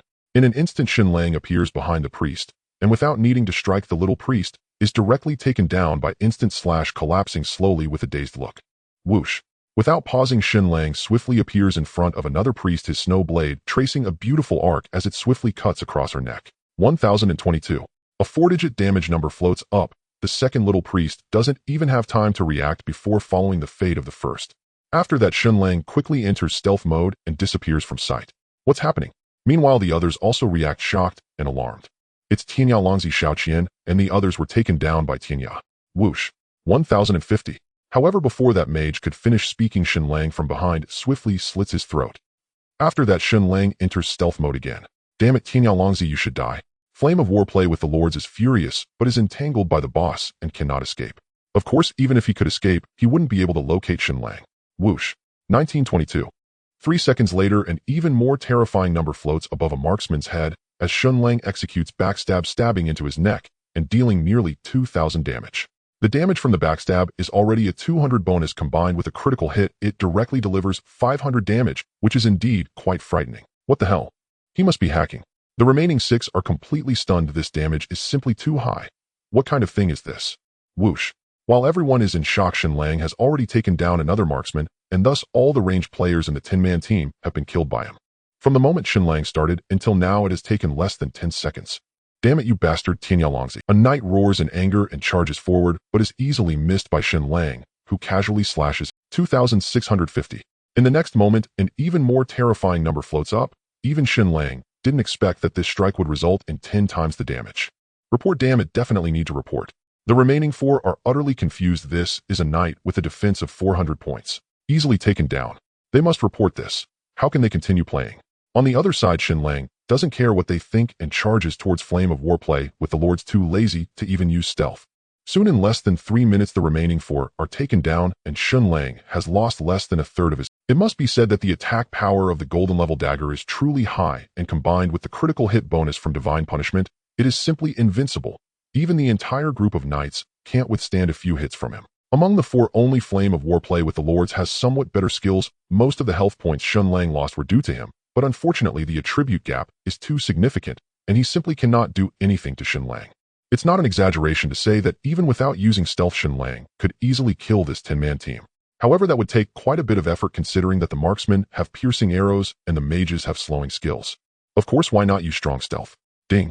System notification. Congratulations player for killing Blood Leech King, silver level boss, gaining 350 experience points. 2 minutes later, Shen Lang kills the severely wounded boss, dropping a pile of gold coins and 2 pieces of equipment, a dark red leg armor and a black giant axe. Blood Leech leg armor, leather armor. Grade silver level. Defense 55. Constitution 20. Required level 25. Furious giant axe. Grade silver level. Attack 135,150. Strength 30. Special effect heavy injury with a 10 chance of causing an additional 500 damage on each attack. Required level 25. Required class Berserker. Looking at the attributes of the giant axe, Shen Lang can't help but exclaim, with strength included, this axe has an attack cap of 180 points, nearly matching the Snowblade. This should sell for a decent amount of money. Although it's a silver level weapon, its level and attributes are much stronger than the blood knife he sold to Qinghai Xiaofeng. However, prices for silver equipment have dropped significantly recently, and it should sell for around 20,000. As for the leg armor, Shen Lang directly equips it, replacing the snake gun leg armor he bought from Hua Wuqing. Thus, among the 6-piece set Shen Lang is wearing, 5 are already silver equipment, excluding the cloak, and his defense and health have reached 441 points and 1820 points respectively. In this era of black iron and bronze, he is nearly fully equipped with silver equipment, which is indeed quite extravagant. Of course, this is also the foundation of his ability to rob and kill. As for the cloak, Shen Lang is not worried at all. He'll be able to snatch one eventually. Ding. Haha, old buddy, you really are something. You actually managed to steal it. It was a congratulatory message from Marco Pineapple. You're quite well informed. Shen Lang is somewhat surprised. It hasn't even been 10 minutes, and Marco Pineapple already knows. Of course, Flame of War play with the lords has already posted to accuse you. I'm honored to inform you that you're popular again. These people are really something, but it's just stealing a boss, yet they still post about it. Aren't they ashamed? Shen Lang is speechless. This person really is something. Since they have joined the Anti-Thief Alliance, it means they are now adversaries. However, after being robbed of the boss, they still post to curse him. It's truly crazy. Haha, since they can't take revenge themselves, they must incite others online to deal with you. Let them incite away. By the way, Pineapple, do you want money or equipment? Shen Lang directly asks. This time there are not just the 2 pieces of equipment dropped by the boss, but Flame of War play with the lords and a few others also dropped 4 pieces, including 3 bronze items and 1 black iron item with decent attributes that can fetch a few thousand. Equipment then. Marco Pineapple replies. Alright, the total haul is about 40,000. I'll give you 3 bronze items and 2 black iron items. How does that sound? Shen Lang sends over the equipment inventory, including the snake gun leg armor he replaced. 2 pieces of silver equipment and nearly 100 coins amount to close to 40,000. At this stage, the prices for bronze equipment vary between 1,000-1,500, while black iron equipment goes for 2 to 300. The total value of the 5 pieces of equipment is over 4,000. Sounds good, really good. Marco Pineapple replies immediately. Where are you? How do I give you the equipment? Go to the plaza where I set up my stall. There's a guy named Hua Wuqing there, just give it to him. Hua Wuqing. Wait, so you guys are together? Yeah, we're on the same team. Haha, great, looking forward to working together. Don't forget to keep providing information so your team can join in. No problem. After finishing the conversation with Marco Pineapple, Shen Lang takes out a city return scroll and crushes it. Swish. With a flash of white light, Shen Lang returns to Langya City once more. Habitually hiding his personal level and name, he then finds Hua Wuqing, who is setting up his stall, and hands over the 5 pieces of equipment. Hey buddy, let's add each other as friends for convenience. Hua Wuqing, who is nearing 40, looks at Shen Lang with a smile and sends a friend request. Sure.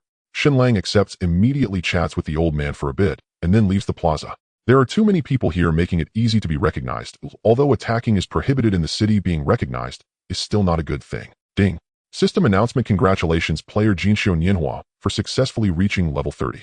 As the first player in the entire Huaxiao region to undergo a second job change, you are rewarded with 1 level 3 luck and 500 reputation. Ding. System announcement: Tianyin will undergo system maintenance on July 3rd at 12 a.m. in 5 hours and 32 minutes lasting for 24 hours.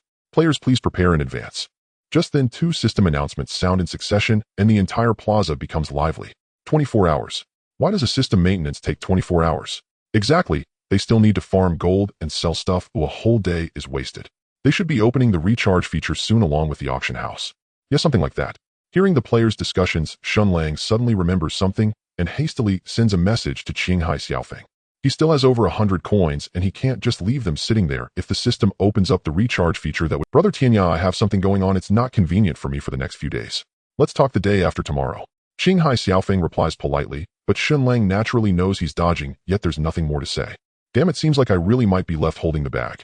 Shen Lang feels helpless, but has no other options. He just hopes the value doesn't drop too drastically. Ding ding. Langzi Guanzi and I are pushing the map with Lin Tong and the others. A boss has appeared, a 32-level golden boss. Do you want to come? Just then a message flashes from his friend list. It's from Chun Ming. Who else is going? Shen Lang hesitates for a moment and asks. Except for Lin Jia Fengxin, the rest of the big shots are all here, and over 300 brothers are pushing the small monsters. Chun Ming replies.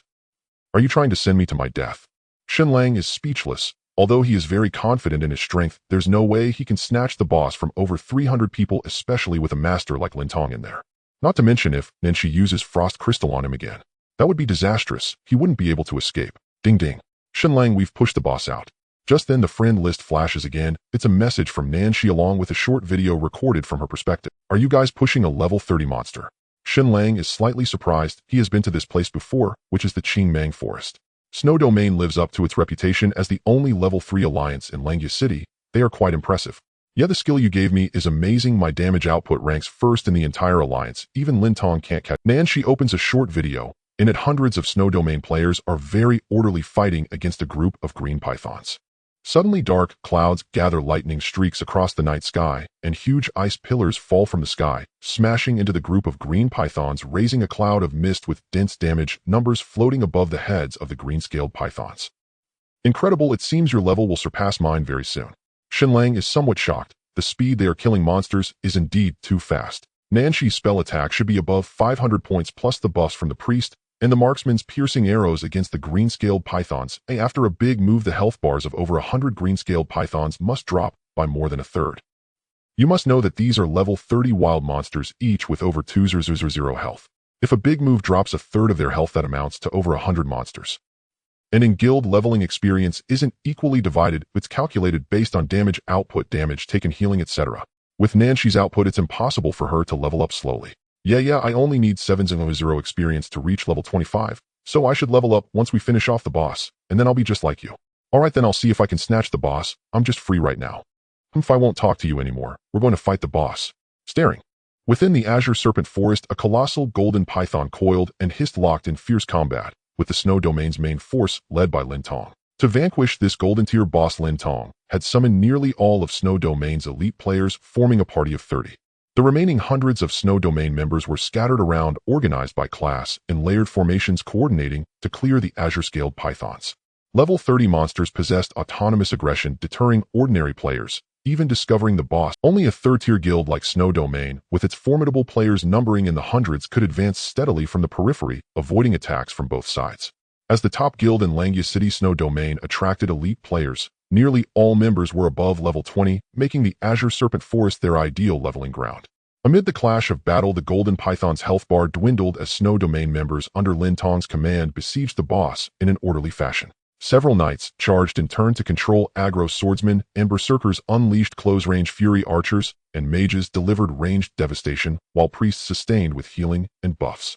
Within an hour, the Golden Python's health was halved, a swift feat. Guild leader, we have a situation. Just then, Yu Luo Deng Ming, who had been idling in the backline, suddenly paled and called out to Lin Tong. What's wrong? Lin Tong glanced back at Yu Luo Deng Ming, her longsword still hacking at the boss, sending sprays of blood. Guild leader Tianya Longzi is here.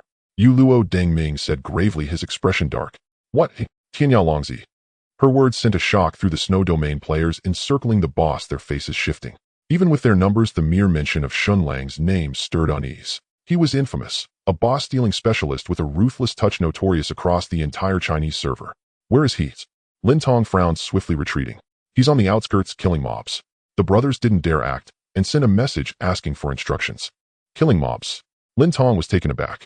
She pondered, glancing at the boss health bar, then said to Yu Luo Dengming, "Hold the fort here. They'll go check it out." With that, Lin Tong dashed toward the forest's edge, sword in hand. Damn it, Tianyalongzi must be here to steal the boss. Let's take him out first. Not necessarily. If he wanted the boss, he wouldn't show himself. He's probably trying to intimidate Snow Domain, given his grudge with young Master Lin. Intimidate Howie. Kill and loot gear. Damn it, I want to take him down. Then do it. Make a name for yourself. No can do, I'm not strong enough. As Lin Tong left, the Snow Domain players erupted in chatter, their focus on the boss wavering. We're fighting a boss here. What's wrong with you all? Yu Luo Dengming's sharp rebuke silenced them, and they resumed the battle. Though their minds wandered, the frontline knight nearly lost aggro. Sister, you will go check it out too.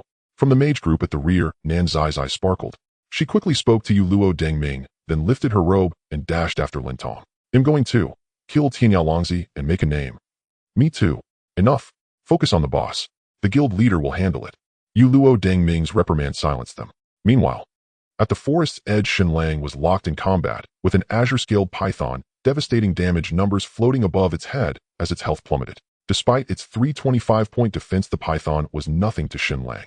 He sliced through it like chopping vegetables, finishing 1 in 2 or 3 minutes, his experience skyrocketing. A level 30 azure-scaled python granted a base 6/0 experience points. With Shen Lang killing monsters 5 levels above him, the total doubled to 1/0. Impossible not to level fast.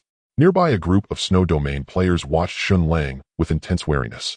Facing such a notorious and powerful rogue, tension was inevitable. Most had seen the forum videos, one-shotting fragile classes like slaughtering chicks, utterly exaggerated. Tianyalongzi, what are you doing here? As Shen Lang reveled in the slaughter, Lin Tong arrived with her sword, halting before the Snow Domain players and fixing him with a cold stare. Killing monsters. What is this azure serpent forest yours? Shen Lang backstabbed the python, stunning it, then struck repeatedly with his daggers, each blow landing on its vital spot. Damage numbers in the thousands drained its remaining health, leaving the Snow Domain members gritting their teeth. It's not ours, but we're fighting a boss here. Please wait until we're done. Lin Tong's eyes flickered. She too was wary of Shen Lang's strength. You fight your boss, I kill my mobs. What's the conflict? Shen Lang smiled at Lin Tong, bent down, and picked up the 2 gold coins dropped by the python, weighing them in his hand. To the Snow Domain players, his gesture reeked of villainy. Enough nonsense. He'll ask you once, are you leaving or not? Lin Tong snorted, reading provocation in his smile, though Shen Lang intended none. You're quite something. I'm leveling here. Why would I leave? Shen Lang shrugged, then flung his dagger, striking a distant python in the eye for over 700 damage. It was a routine opening move, but Lin Tong saw it as blatant provocation. Her face hardened as she stepped forward, ready to attack. Though a mere swordsman, Lin Tong's gear rivaled Shen Lang's. With guild bonuses and priest buffs, her offensive and defensive stats surpassed his. She feared him not. Tong, wait. Don't fight.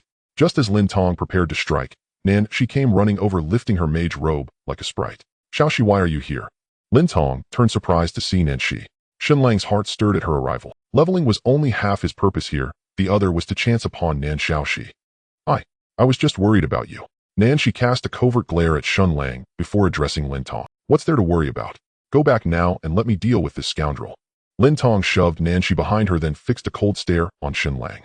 Wandering wanderer, I've heard your skills are decent. Do you dare face me in an honorable duel? Not interested. Shen Lang glanced at Lin Tong, sidestepped the massive python's attack, and casually struck it on the head, dealing 311 damage. No critical hit. If you dare not, then leave this place. Lin Tong snorted coldly, thoroughly displeased with Shen Lang's air. Whether I stay or go is none of your business. You're like a dog catching a mouse, meddling where you're not wanted. Shen Lang continued chipping away at the azure-scaled python with effortless ease. Watch your tongue. Suddenly, Nan Shi shot Shen Lang a glare. Well, I merely wish to grind levels here and have no designs on your boss. I implore Alliance Leader Lin to grant me this courtesy. Shen Lang's tone turned remarkably polite, leaving Lin Tong momentarily bewildered, unsure how to respond. Since when did the infamous wandering wanderer become so agreeable? Tong, why not let him stay? He wouldn't dare steal the boss. At that moment, Nan Shi spoke again. Fine, if that's the case, you may remain here.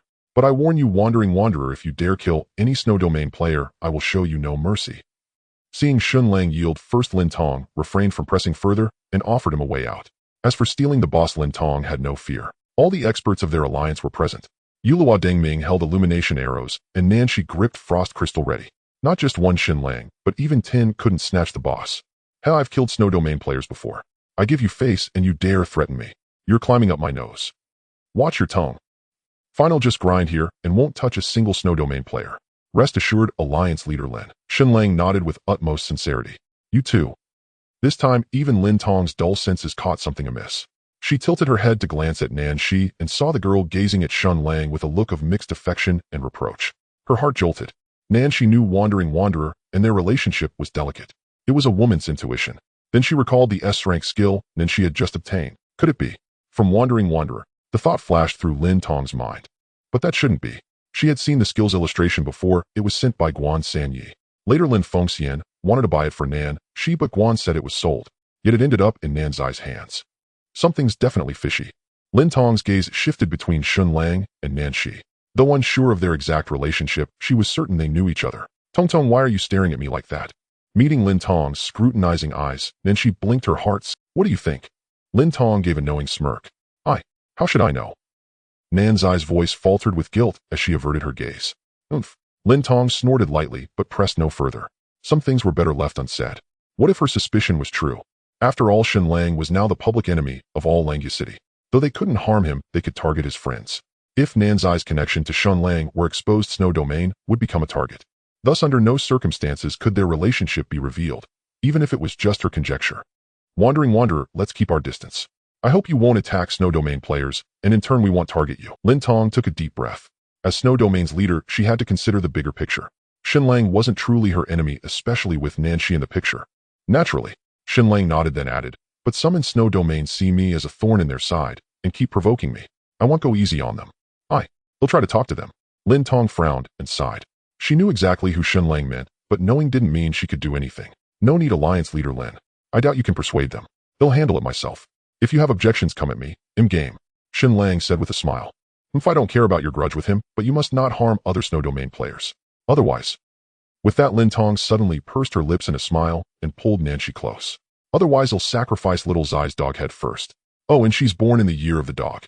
Shen Lang was speechless, never expecting Lin Tong to say such a thing. Lin Xiaodong, you're dead. You're also born in the year of the dog. They'll chop your dog head off first.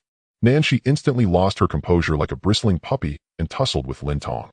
Both Lin Tong and Nan Shi were about 1.7 meters tall with exquisite features, but their styles differed. Lin Tong possessed a heroic spirited beauty, while Nanshi was lively and mischievous. Watching them wrestle was quite a delight. All right, so many people are watching. What will they think? After a moment, they composed themselves. Lin Tong straightened her armor, glanced at the Snow Domain players behind her, and cleared her throat. All right, everyone, back to your business. Nothing to worry about. Yes, Alliance leader. The Snow Domain players were utterly confused, having gleaned nothing from the exchange. They only recalled the two beautiful leaders groping each other. All right, we're heading back. Finally, Lin Tong shot Shen Lang a look, then dragged Nanshi away, denying them a moment, but Nanshi could still text. We're going to fight the boss now. Keep grinding your little mobs.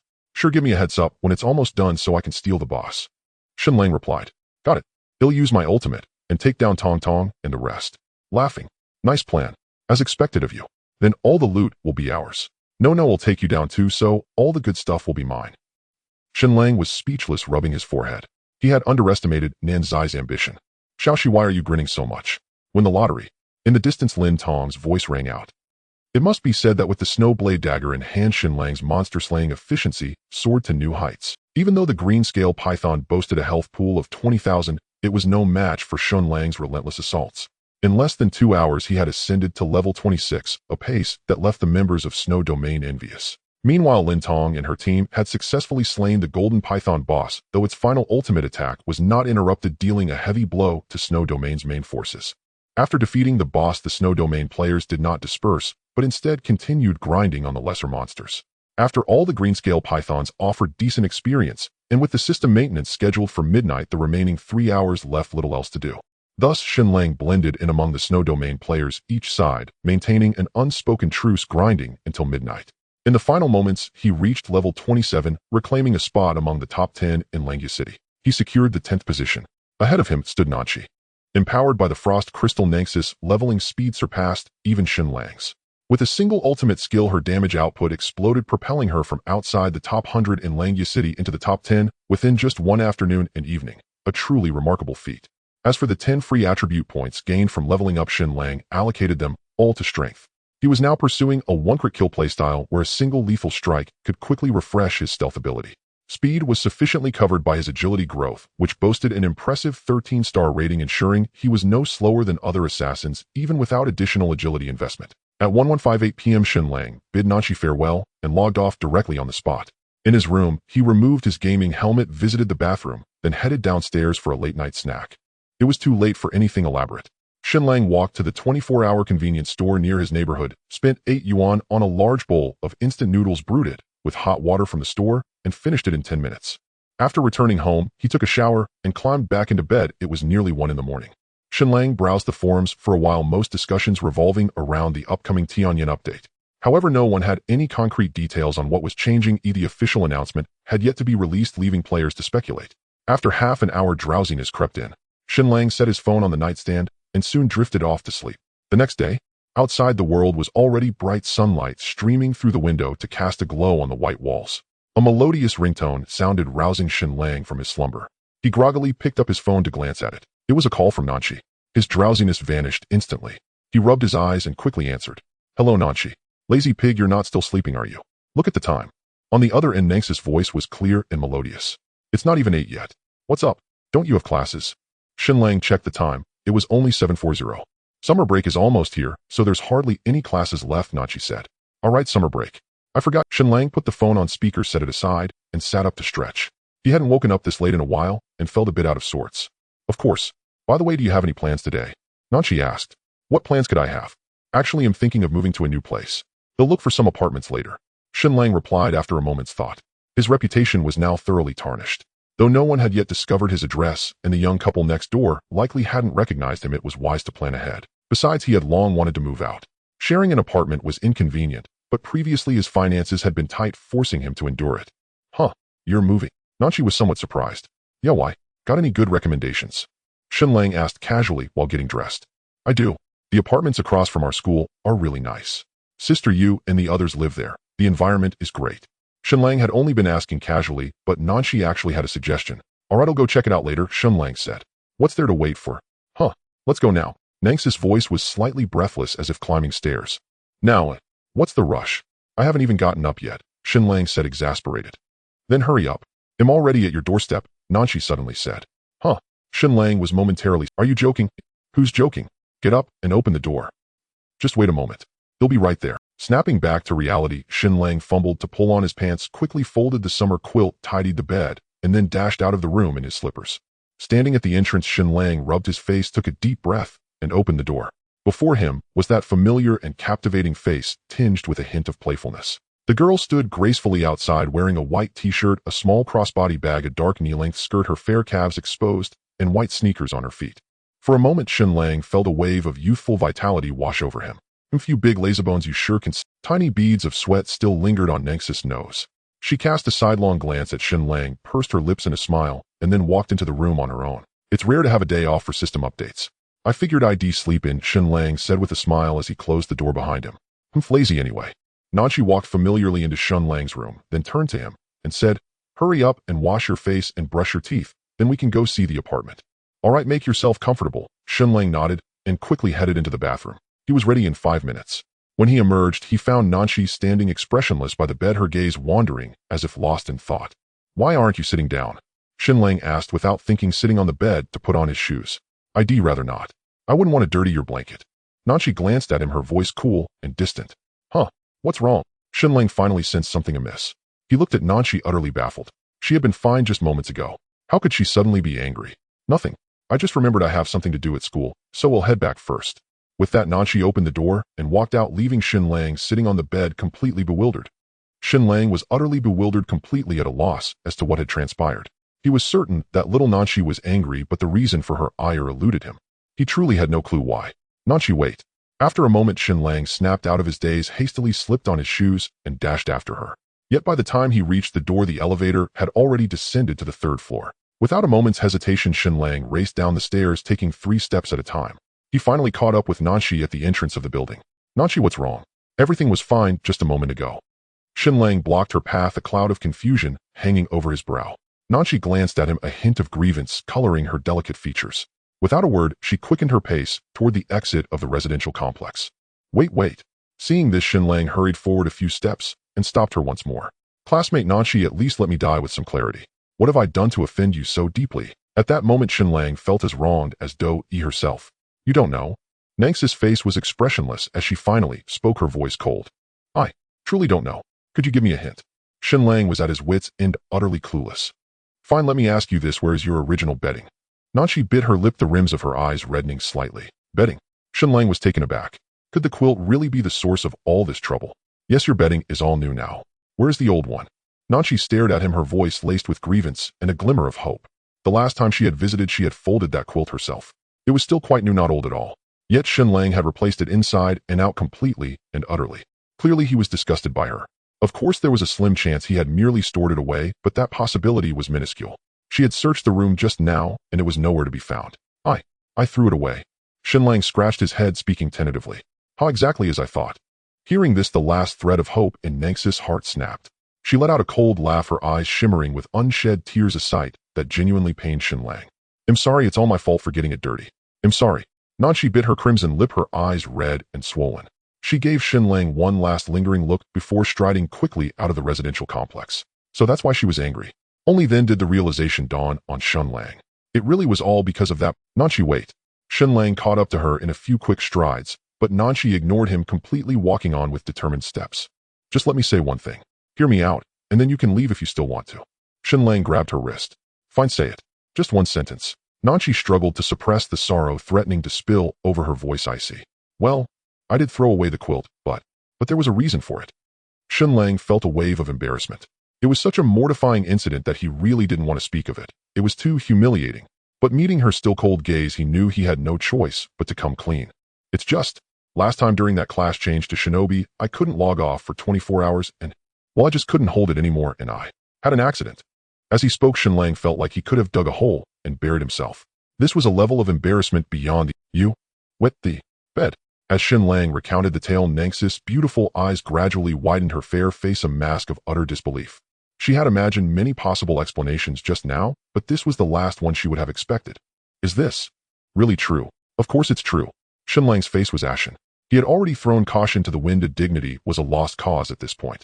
Hearing this, Nanshi pursed her lips, then silently turned around, crouched down, wrapped her arms around her knees, and buried her face in them. A moment later, her body began to tremble, as if she were crying. I swear I'm not lying to you.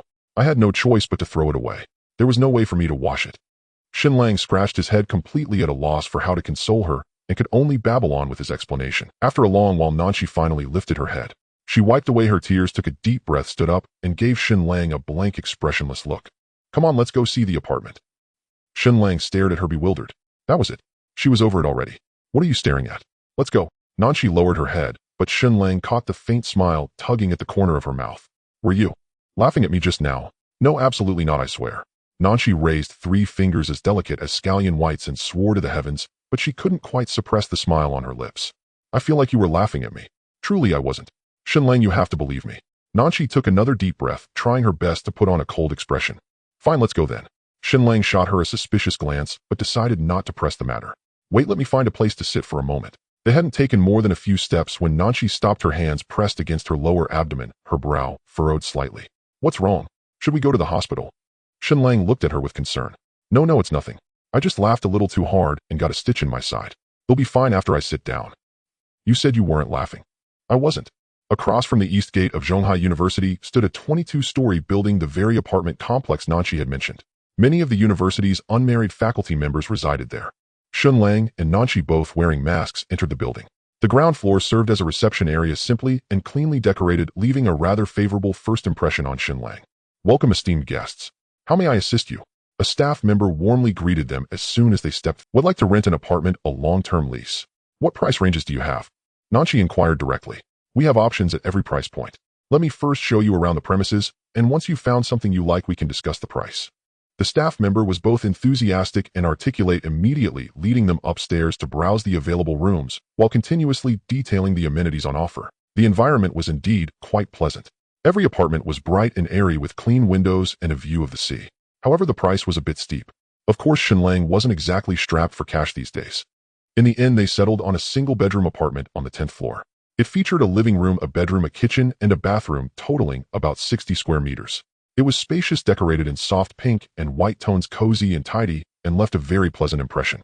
Naturally, the price was equally impressive, 4,500 yuan per month, with a deposit equal to 1 month's rent and 6 months' rent paid up front. Paying a deposit and 6 months' rent, he shelled out a total of 3,150 silver coins, which truly pained Shen Lang. Fortunately, breakfast was free here, though only breakfast. After handing over the rent, Shen Lang directly hailed a taxi back to fetch his luggage. There wasn't much to take. Most things in the apartment were already provided. Shen Lang only brought his newly purchased bedding, some clothes, and shoes, leaving everything else behind. He and Nanchi finished moving everything in just one trip. However, what Shen Lang didn't know was that 3 days after he moved out, a few strangers came to his old place, led by the young man next door. They didn't find Shen Lang, and the young man ended up getting beaten for it. At noon, he and Nanchi had a simple meal of rice bowl mix, then went shopping at the mall for some daily necessities. It wasn't until 2 in the afternoon that they returned to the apartment. So hot, so hot. This weather isn't fit for going out. Good thing I didn't go to the beach with Tong Tong and the others. As soon as she entered, Nanchi plopped down on the sofa, her face flushed, fanning herself rapidly with a small fan that bore an advertisement. Although Island City was a coastal city, summers were unbearably hot and humid, making it nearly impossible to go outside. Why don't you take a shower? It'll cool you down. There's a new towel. Shen Lang put things away one by one and called out to Nanchi. I'm not hot, no need to shower. Nanchi glanced toward the bathroom, pursed her lips, but didn't get up. Fine, if you're not showering, I will. Shen Lang didn't say more. He grabbed a change of clothes and headed into the bathroom. But once inside, he suddenly realized the glass was translucent. Not completely see-through, but enough to make out. Never mind, I won't shower either. Let's just turn on the air conditioning. Helpless, Shen Lang walked back out of the bath. I'm not going to peek at you, I'll just go ahead and shower. Nanchi chuckled, clearly aware all along that the bathroom was semi-transparent. No, I'm not hot anymore either. Shen Lang shook his head, feeling a bit embarrassed. I'm fine. Then you go out first. I'll shower. Nanchi blinked, then stood up, took the clothes from Shen Lang's hand, and pointed at the entrance door. She was sticky with sweat and feeling uncomfortable. Oh, okay. Shen Lang didn't object. He obediently opened the door and stepped out. Don't come in, okay? Wait until I call you. Nanchi shot him a look from the doorway, then closed the door. Honestly, it's not like I haven't seen it before. Shen Lang muttered to himself, then idly paced the corridor. There was a window on the west side facing the direction of Zhonghai University. From here, the entire campus lay spread out before him, a panoramic view. The view here is really quite nice. In that moment, Shen Lang felt the money wasn't wasted after all. True, his previous place was also in the city center, but it was an old family building, far inferior to this apartment. Leaning against the window, taking in the scenery, 20 minutes slipped by quietly. Click. Just then the door. I'm done, you can come in. Nang's voice came through. Shen Lang acknowledged and walked into the room.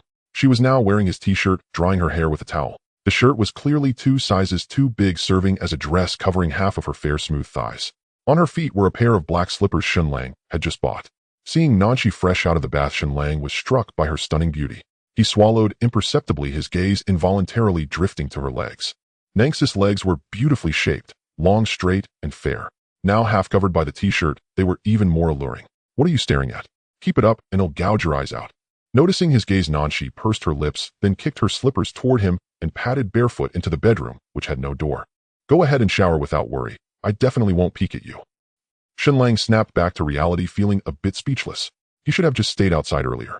Then Shen Lang put on the slippers, grabbed another set of clothes, and entered the bathroom. In less than 10 minutes, he was done rinsing off, feeling much more comfortable. In the bedroom, when Shen Lang came in, Nanchi was lying on the 2-meter bed looking at her phone. Her 2 smooth, fair calves were slightly curled, swinging back and forth, completely at ease, as if she were in her own home. The Tianyan system has released an update notice. Suddenly, Nanchi sat up, staring intently at her phone. What's the update about? Shen Lang was taken aback. This was important, crucial to his money-making plans. See for yourself, there are several items. Nanchi looked for a moment, then casually handed him her phone. Shen Lang took it, sat on the edge of the bed, and began. Tianyan would launch a currency exchange feature between the game and real life. Simply put, players could now top up the game with real money or convert equipment and gold coins earned in-game into cash. It also specified the exchange rate: 1 gold coin to 10 yuan. 1 gold coin for 10 bucks. That was the first item. The second was the introduction of an auction house, allowing direct cash auctions. This was a huge advantage for Shen Lang. Equipment placed in the auction house would be visible to all players across the Huaxiao region. Consequently, top-tier gear prices would likely skyrocket given the abundance of wealthy players in the region. The third item was the addition of a red name identification system. When a player killed another player, their name would turn red. The degree of redness varied based on the number of kills. Exceeding a certain threshold would earn the ire of city guards, and appearing in a county city would lead to arrest. Moreover, if a red-named player was killed, they would lose levels corresponding to their infamy. This rule was particularly unfavorable for Shen Lang. Of course, the red name could be cleared by killing monsters. The fourth item, stronghold spawns. Strongholds would appear randomly at various times and locations. If an alliance cleared all monsters within a stronghold and held it for 12 hours, it would become their guild's territory, which could be upgraded up to a first-tier city. The fifth item, hidden maps dungeons, would be introduced, but details were sparse. Players would need to find the entrance. The sixth item, a 20-level noble rank system. Completing tasks issued by the county government would grant prestige, which was linked to noble rank. The higher the rank, the greater the influence in the county government. The seventh item, further optimization of the helmet's brainwave smoothing function, a removal of the halved experience gain for killing monsters after midnight, addition of a fatigue value attribute for players, aligning more closely with reality.